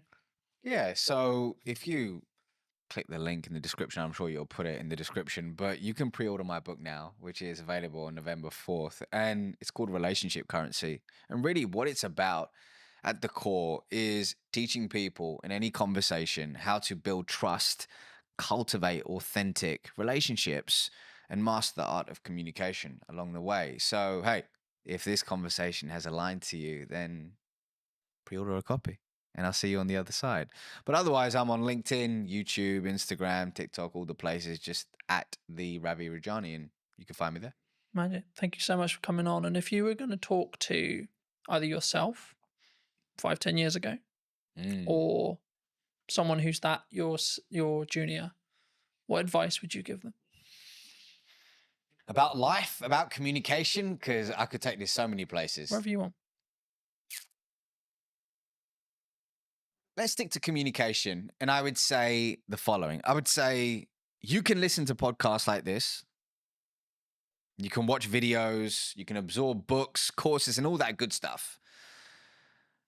But if you truly want to be able to communicate with influence and with intention, it doesn't begin with that.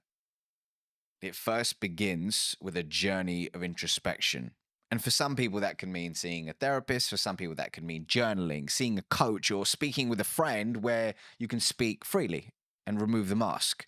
But here's my truth. When you truly become comfortable in your own skin, that's when you become a more potent, authentic, and influential communicator. So start within and then look at all the cool stuff, such as the podcast and the books. But hey, if you can't look within first, there's no hack, gimmick, or trick that will save you. Thank you ever so much for the time, ladies and gents. I hope you took value from this episode, and thank you for coming and spending the time with us today. And I will see you very, very soon. If you did enjoy this conversation and would like to hear what's missing in marketing, probably tomorrow or today, then be sure to be subscribed. I'd love to hear what you think in the conversation down below. And I'll see you very, very soon. Entering the retail market was a huge step for us. Like how you want to perceive yourself in the market. It was a very difficult time, I think, for the business. Do you think it's changed how you show up as a leader? And it was honestly the most fun thing I've ever done. And it was stressful. What do you think's missing in marketing right now? When somebody rebrands, the general question is, has the company been dissolved? Like you want to, in some ways, make him proud first. I think if you've built brand loyalty, and by that I don't mean you're selling millions of products, but if people trust in you, I think as a person, you'll automatically gain respect within the market. Let's restart everything. Let's replan the business model. Let's replan marketing. Let's replan everything. And then funnily enough, when I executed on those things, things changed. The results changed. Work on yourself. Just work on yourself. Seriously. Like every day. Just be better every day. Hello, my friends. Welcome to a brand new episode of the podcast. Today's going to be a really special one because technically I'm actually interviewing my first client. Now, that sounds a bit weird, nearly 10 years in business now, but it is. So, welcome to me. Welcome back. It's been, I think it's actually been, nearly 4.5 years since we've actually seen each other? The last time I remember, I think we were shooting something on top of a car park in Salisbury.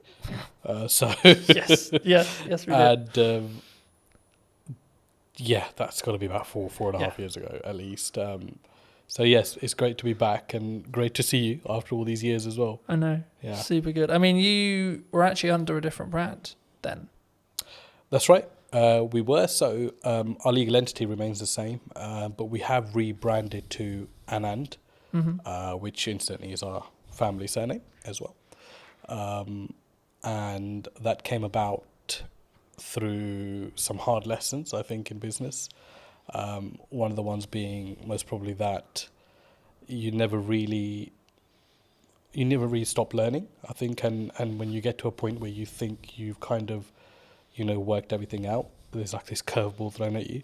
So that was sort of what happened with us as a company. There were some legal obligations that we had to meet, and the old brand no longer resonated or could technically be used moving forward. So I think it all came about because we entered retail as a business. Predominantly we are wholesale and hospitality, but entering the retail market was a huge step for us and sort of at a national airport as well. So when that came about, I mean, it was a huge shock to the system because we had just launched this huge sort of project. There was 2 or 3 in the pipeline, and then all been vetted and all sort of been mustered up with this brand, and then to all of a sudden launch something, and then I think it was about 3 weeks later we had something to say, there were some legal obligations that had to be fulfilled. It was a huge shock to the system. So it was a very difficult time, I think, for the business, because I think being a director, I always say you have huge responsibilities for your staff and your company. And I think I felt at that time that, this was, do or die kind of thing. It was either we really got this going and sort of made the necessary adjustments. And we did. And, Anand was formed off the back of that. So, and it was honestly the most fun thing I've ever done.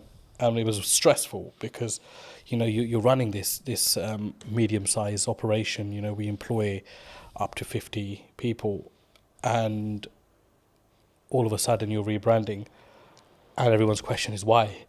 And there's a fine line where you can tell someone why openly and why you can't. And the majority of the reason was, it was just something that we had to do as a business. So the rebrand came as a shock, but honestly, it really taught us a lot of valuable lessons from in there. Because I think off the back of the name, we actually found a voice as a company. I felt for a few years that we didn't really know what we were. And I think that's really weird to say for a company that was fairly well established. I mean, you visited before as well. But I felt with Anand, all of a sudden we're back to this blank canvas, right? And we're creating everything in reverse, which is the worst way to do it, don't get me wrong. But because it had to be done, it kind of forced our hand to look at aspects of business that we never had before. All of a sudden we're engaging marketing companies, we're engaging branding companies, we're engaging companies that help you find your voice. I didn't know those things even existed. And all of that came off the back of my mentor saying to me, look, this is one of those times as a businessman where you either go big or you go home, right? And for me, it was like, we got to go big here. Like, I've invested too much time in this. Like, I've invested too many years, those sleepless nights, everything, to just, pack up and be like, yeah, we're done here. No, we're going to go big and we're going to spend big. And sometimes that's not the best solution, but we kept a control of that, because spending big wasn't just throwing money blindly at stuff. It was really taking our time, really looking at companies that met our ethos, but also companies that we felt genuinely wanted us to do well. So they didn't make us just feel like a number amongst their client base. And that was hard to narrow down, because we made some mistakes along the way there as well. And in hindsight, it's easy to say, these things happen. But at the time, when you're financially forking out money, it's a huge, huge deal. So, I mean, look, it was an amazing journey. And it's been a year since we've rebranded. And I think as a company, we couldn't be any happier than we are at the moment. Do you think that maybe some people are really worried about rebrand? I mean, you kind of forced into it, but I think maybe people who are listening who are maybe on the fence about what do you gain from a rebrand? Was it just that voice and that really what I would call depth work when it comes to really understanding what your brand values are and how you want to perceive yourself in the market? Would you say, or is it if that's a disconjointed? Because for some business, I think that can be really disconjointed for some people. I mean, I'd answer that in reverse. So one thing you won't lose is your reputation, which was a huge aspect for us. It was, when somebody rebrands, the general question is, has the company been dissolved, or has something happened? Has the company gone bankrupt? Has there been a huge gross misconduct from somebody? And the thing is, you've got to get past that, because naturally as an individual, we would think that. And you've got to put yourself in the public domain as well as a director personally yourself and think from both sides.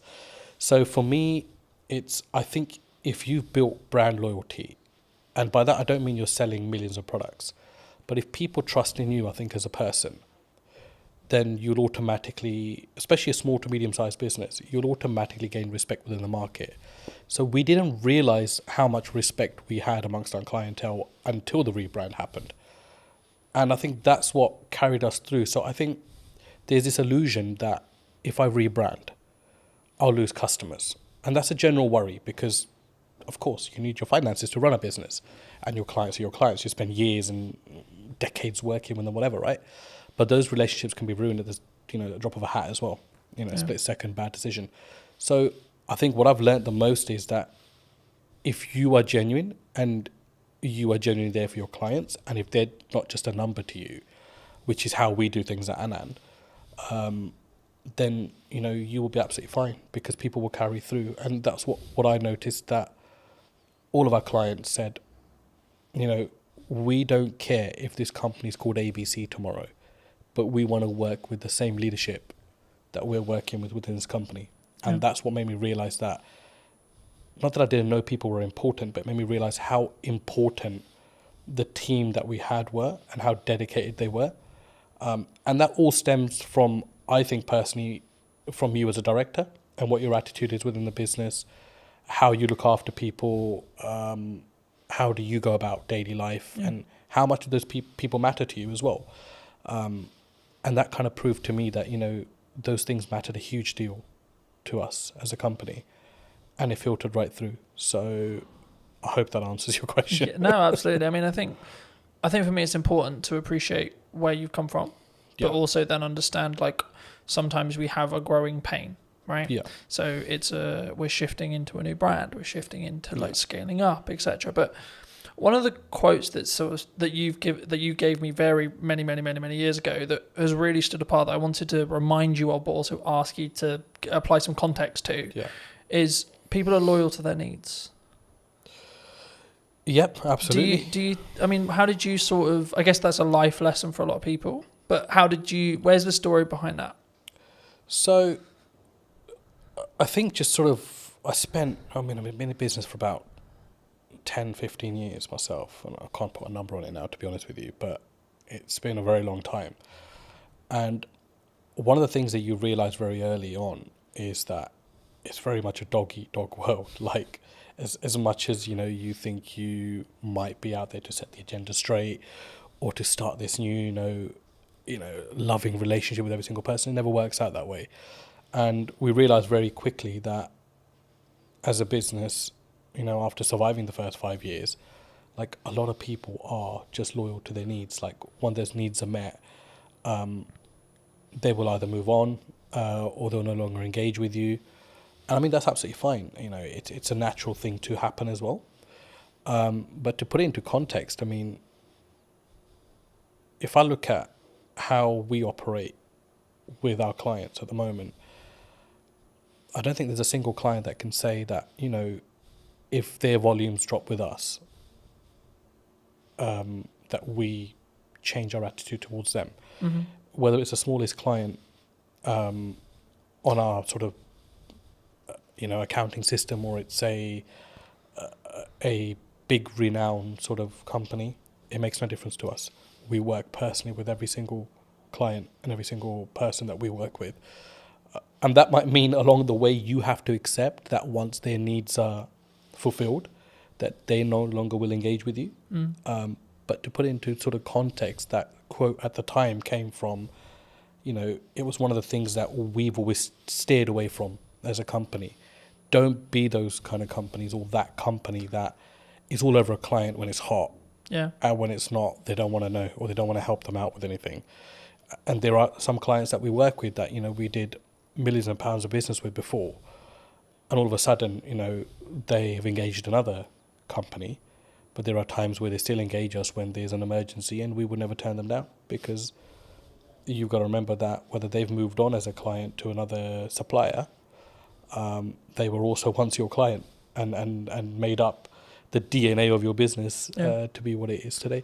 So yeah, I mean, it's something you have to get comfortable with, I think, in business, and how grow some thick skin around that, because people are loyal to their own needs, and it's just the way of the world.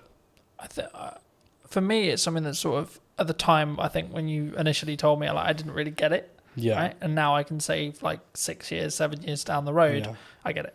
And I think for me, it's one of those things where it may not even be deliberate from that person, that client, customer. Yeah. I think it's more around, actually, sometimes you just, like, there's only so much value you can add to that customer, client, etc. Absolutely. And people have personal lives, and it's well, it's easy to say, don't involve your personal in your work life, but it's a very difficult thing to do as well.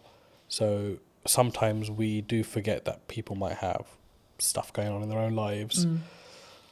People move on, and all of a sudden a new person comes into that role in the company and doesn't see your business to be as valuable as the previous person.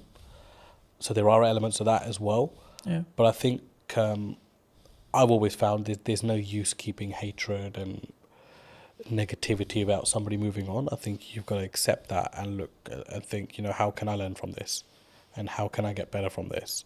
And there was times that, clients left us on a very bad note, completely unexpected. Some that didn't even pay, the thousands of pounds they racked up in accounts, not to mention any names. And, that didn't mean that we were not going to look at what we could have done better as a company. So I think it always starts with what's going on at home before you look anywhere else. Yeah. Do you think, because I've been fortunate enough to be in business and grow and scale and adapt and be in a position where I think there's always some people who are saying like there's something going on in the economy or COVID or et cetera, et cetera. I mean, is it a mindset thing as a entrepreneur, as an owner? Because I've always been of the mind of like, yes, there's stuff going on, but actually your output can then fix your like if it's a revenue problem, then there's a solution for it. If it's a marketing problem, you can fix it. You know, it's down to you to fix it, regardless of like the economy's in bad shape. You know, a lot of people have said to me like the creative space is challenging.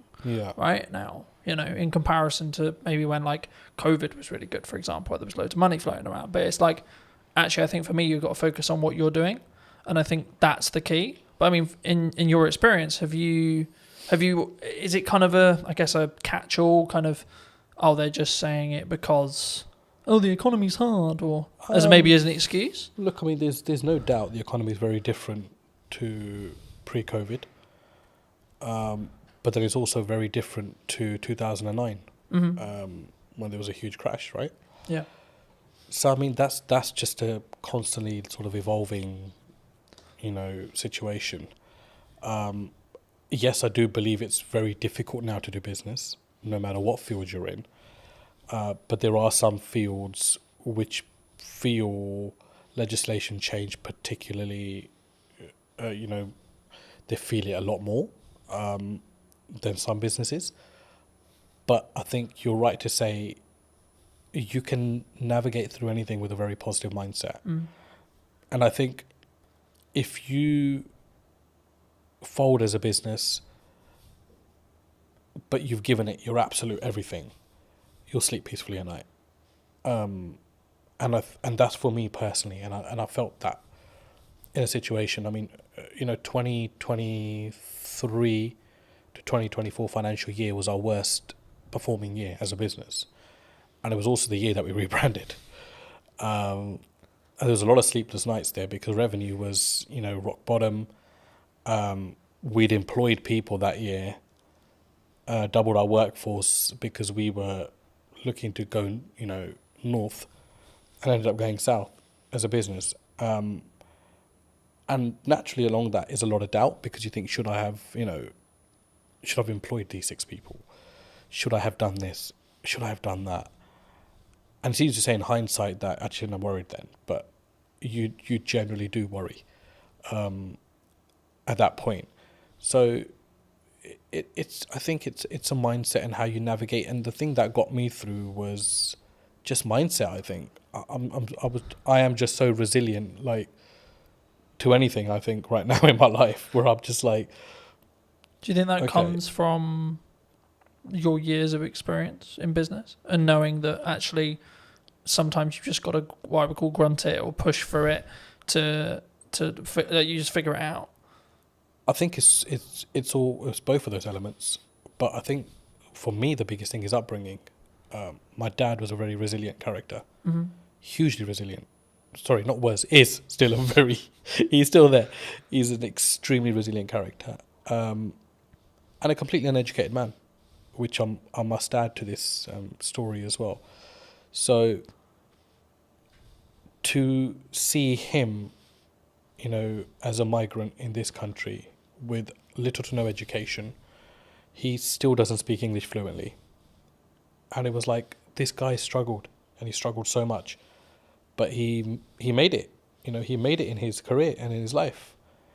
And it was like a lot of that played on my head at that point. And I don't think those things sit well with you, or you don't draw on those things sometimes in life. But when it really matters, those things will come in, and you'll know what your metal's like at that point as well, and how strong you are. Do you think that was like a key in respect to like how well you've now done, like that, having that upbringing and having that, I guess, those values or what could be described as the correct values being installed into you? Even if it was like an information sponge point, like you as a kid 100%. just taking that information, sort of saying, well, this is the upbringing I had. I mean, 100%. But the thing is, I think I didn't realise that till I was about 35. So there's no like one fit solution to this. You know, it's just when it's going to hit you, and it hit me a couple of years back. The big change came from COVID, to be honest. COVID was a blessing for us as a company. I mean, and that's not because we made money off unfortunate situations, but it gave me an opportunity to come out of the operation and be like, pause, because it's not something we could have done the way we were going at that time. You know, we were climbing as a business. There was no structure. There was nothing. And it was just like, this is going to be a massive train crash one day. And COVID came and just put the brakes on everything. And it allowed us to restructure. So when we came out of COVID, I'd say that's my real journey in business started then. Because all of a sudden, now I'm responsible for totally different things. Because now I'm actually acting like a director. I'm not now, stuck in the operation. And there were so many things that were falling off the side. So it was about coming in, containing that, and then restructuring the business through that. And then certainly, obviously, the rebrand came behind it. There is that. And obviously, the resilience side, for me, I learned that from my dad. And I have huge admiration for the man. And that's to say, I rub shoulders with a lot of businessmen. But I take my dad's advice very seriously in life. I always have. But I don't think you as a child or as an adolescent at the time, will particularly understand that. But if you're exposed to that environment, I think it does rub off on you at some point. And for me, I want to be like him. Yeah. I look at him and I think, just the way he stands and acts and stuff, right? So, huge influence on my life, yeah. Do you think it's changed how you show up as a leader, or even in your marketing maybe as well? That core, you want to in some ways make him proud first, is what I'm sort of hearing from you. Would you say? I think I don't really think in that way, to be honest. For me, it's not about making other people proud. I think as long as you're on the right journey, I think honesty is very important in business. And I sleep very well at night, no matter what the situation is on the day. Everybody knows me, knows that once this guy is out, he's out for the night. So, and I think a lot of that comes from your ethos, and there are many shortcuts you can take, or there is the difficult untraveled routes that you can follow as well, or create yourself along the way. And I think I'm more sort of on that journey of testing my limits and also just not stressing out, along the way. And there are times where you obviously get stressed within business, right? But I think as a director, you've always got to have that sort of facade where everything's okay. And sometimes it's not, but you need to have that because you need to always give your staff and your company the assurance that you've got it under control, because the buck does stop with you, the director. To install that confidence into the team? I'd like to think they're confident without that, but I think what's your problem as a businessman should not rub off onto your team, because it's for you to deal with and put those things right. And I'd like to think we've created enough leaders now within our organisation that those sort of mistakes won't be repeated again. But that, again, is no one's fault. That's your responsibility as an owner or a managing director of a company. As I said, do you think people struggle with taking accountability for themselves? When things go wrong in business or when things go wrong, they're more likely to go, oh, it's your fault, rather than it's my fault and it's what I could have done better. I think it's an easier route these days. And society kind of allows you to get away with that now. Do you know what I mean? But I think in your heart of hearts, you always know when you could have done something better. And I'm that kind of person where even if something has 0% my fault within it, I'd be thinking, what could I have done better? Or what could I have done to negate this issue? Is there anything? Do you think that what makes you stand out though? Because if you're going to say the culture of maybe the country, or the and on average it's externally. Surely the unique advantage could be, actually it's my fault. How can I do it better? What can I do? I think any great leader, let's go back. I don't consider myself great in any sort of way, I don't think I stand out in any sort of way there. But one thing I've noted is like great leaders, whether they're businessmen, politicians, war generals, whatever. There's a lot of accountability. There's a lot of responsibility they take, and I don't think you can really take responsibility unless you hold yourself accountable. I know that might not make sense, but in my head it does. So I think that's really true, and I think that you have to take yourself accountability to what goes wrong, right? Like I've spoken in content quite a lot about last year was really hard, economically, business-wise, etc. Now I could go down the approach of, well, it was a harder year, and it was financially this, and there was political uncertainty, and this and this and this, or I could say, well, what am I doing? Yeah, right. Exactly. Like, how am I showing up? How am I leading with value?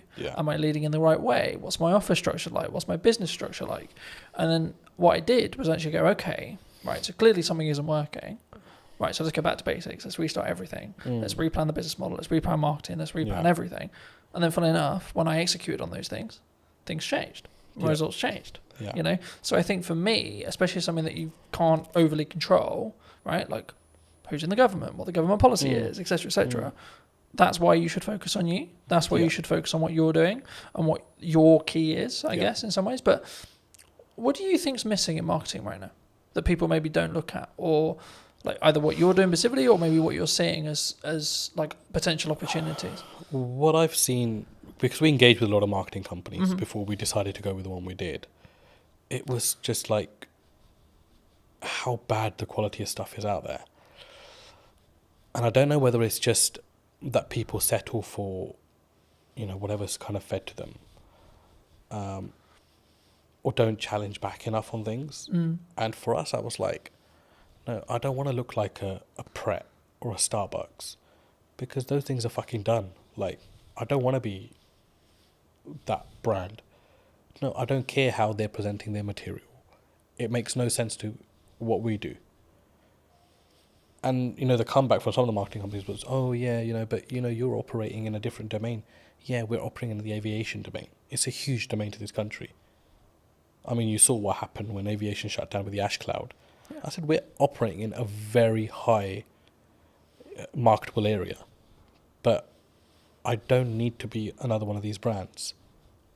So there's this whole, I think in marketing, they've kind of got these slots in their head. Where, oh, okay, you're in hospitality, so let's just follow the footprint of this company.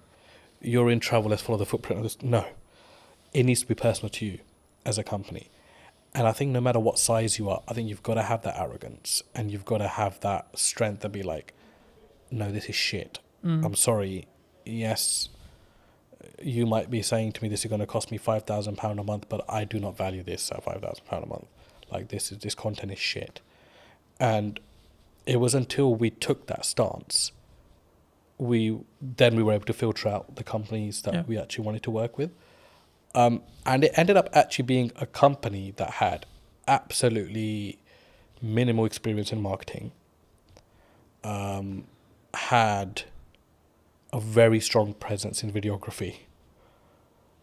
They did some of our content. We sat down and said, we'd love the opportunity to market for you. And I was sold on the directors of that company. And I think that's a huge valuable lesson, that don't just go out into the market and think, I'll go to the marketing agency that does marketing for X, Y, and Z. No, that will not be the necessary fit for your company. You need to find the necessary fit for your company. So overall, I think it's a huge gap in the market there. If somebody's willing to come in a company and work personally with smaller businesses, I think it's a huge market, because everybody wants to catch the big fish. And big fish will potentially have the budgets just to pay and be like, yeah, the campaign didn't really work out. But as a small business, you can't really afford to do that. Every campaign has to work out. And whether you're small, whether you're a medium-sized business like we are, it has to work, because you're paying a lot of money for that to work. So, huge gap in the market. I think there aren't many companies that I would look at and think there's a good reputation there, even though they work with big brands, because they will just consider you a small fish and think that they can pull the wool over your eyes. And I think it's very important, no matter what size you are, that you're the captain of your ship. Yeah. No matter how small it is, how big it is, you've got to lead by example there. And if you have to have the loudest voice, then you've got to have that as well. I'm glad you mentioned video, because I think sometimes people, they're overwhelmed by it, they're concerned by it. Yeah. They're like, well, I mean, why do you use it? Right, was the key, the question there. But like, I think there's so much that there's like, from my experience, there's psychology around like, oh my God, I sound like a dick on camera, or like, I don't like the sound of my voice, or this is how I look. But there's also then like the tactics or like the tech side, right? Now, obviously, if you're bringing in a videographer, you don't need to worry too much about the tech side. But I still think you should, at some principle, you should understand it. I mean, why did you, because you mentioned that you leaned into it. I mean, why did you lean into it? I was obviously introduced to yourself into videography. I didn't have any, I mean, yeah, we know videos get made, but it wasn't something you ever gave, second thought to. For me, it was just kind of like, okay, I need to stop worrying about how I look or sound on camera. Like, just be genuine to who you are, like what you're talking about. If it produces great content, it does. If it doesn't, whatever. it's not the end of the world.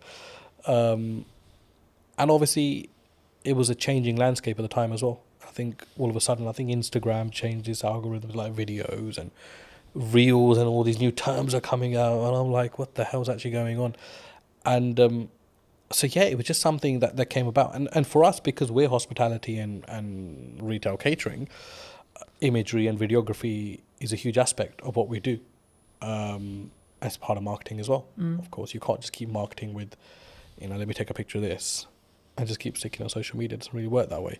So for us, it was like, okay, we need to open our horizons here and actually look at things that work, and just keep yourself open-minded in the process.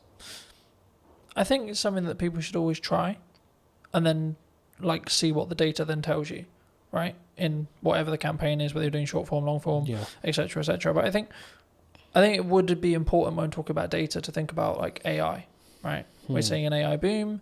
Do you see it as like we're all maybe in trouble, or like some people, like you're very obviously service based in respect to what you do, so it might not be as relevant, but is there elements of AI in your business? Do you utilize it, or have you gone the other way and said, actually no, we're going to lean into the fact that we are doing it ourselves and we're not maybe using it as a utilizational tool? Because I see it as a tool that can be sharpened rather than it replacing you.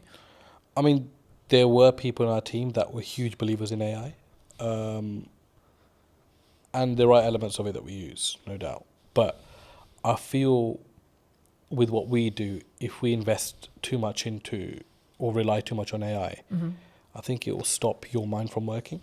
And I think it's very important that you're engaged consistently.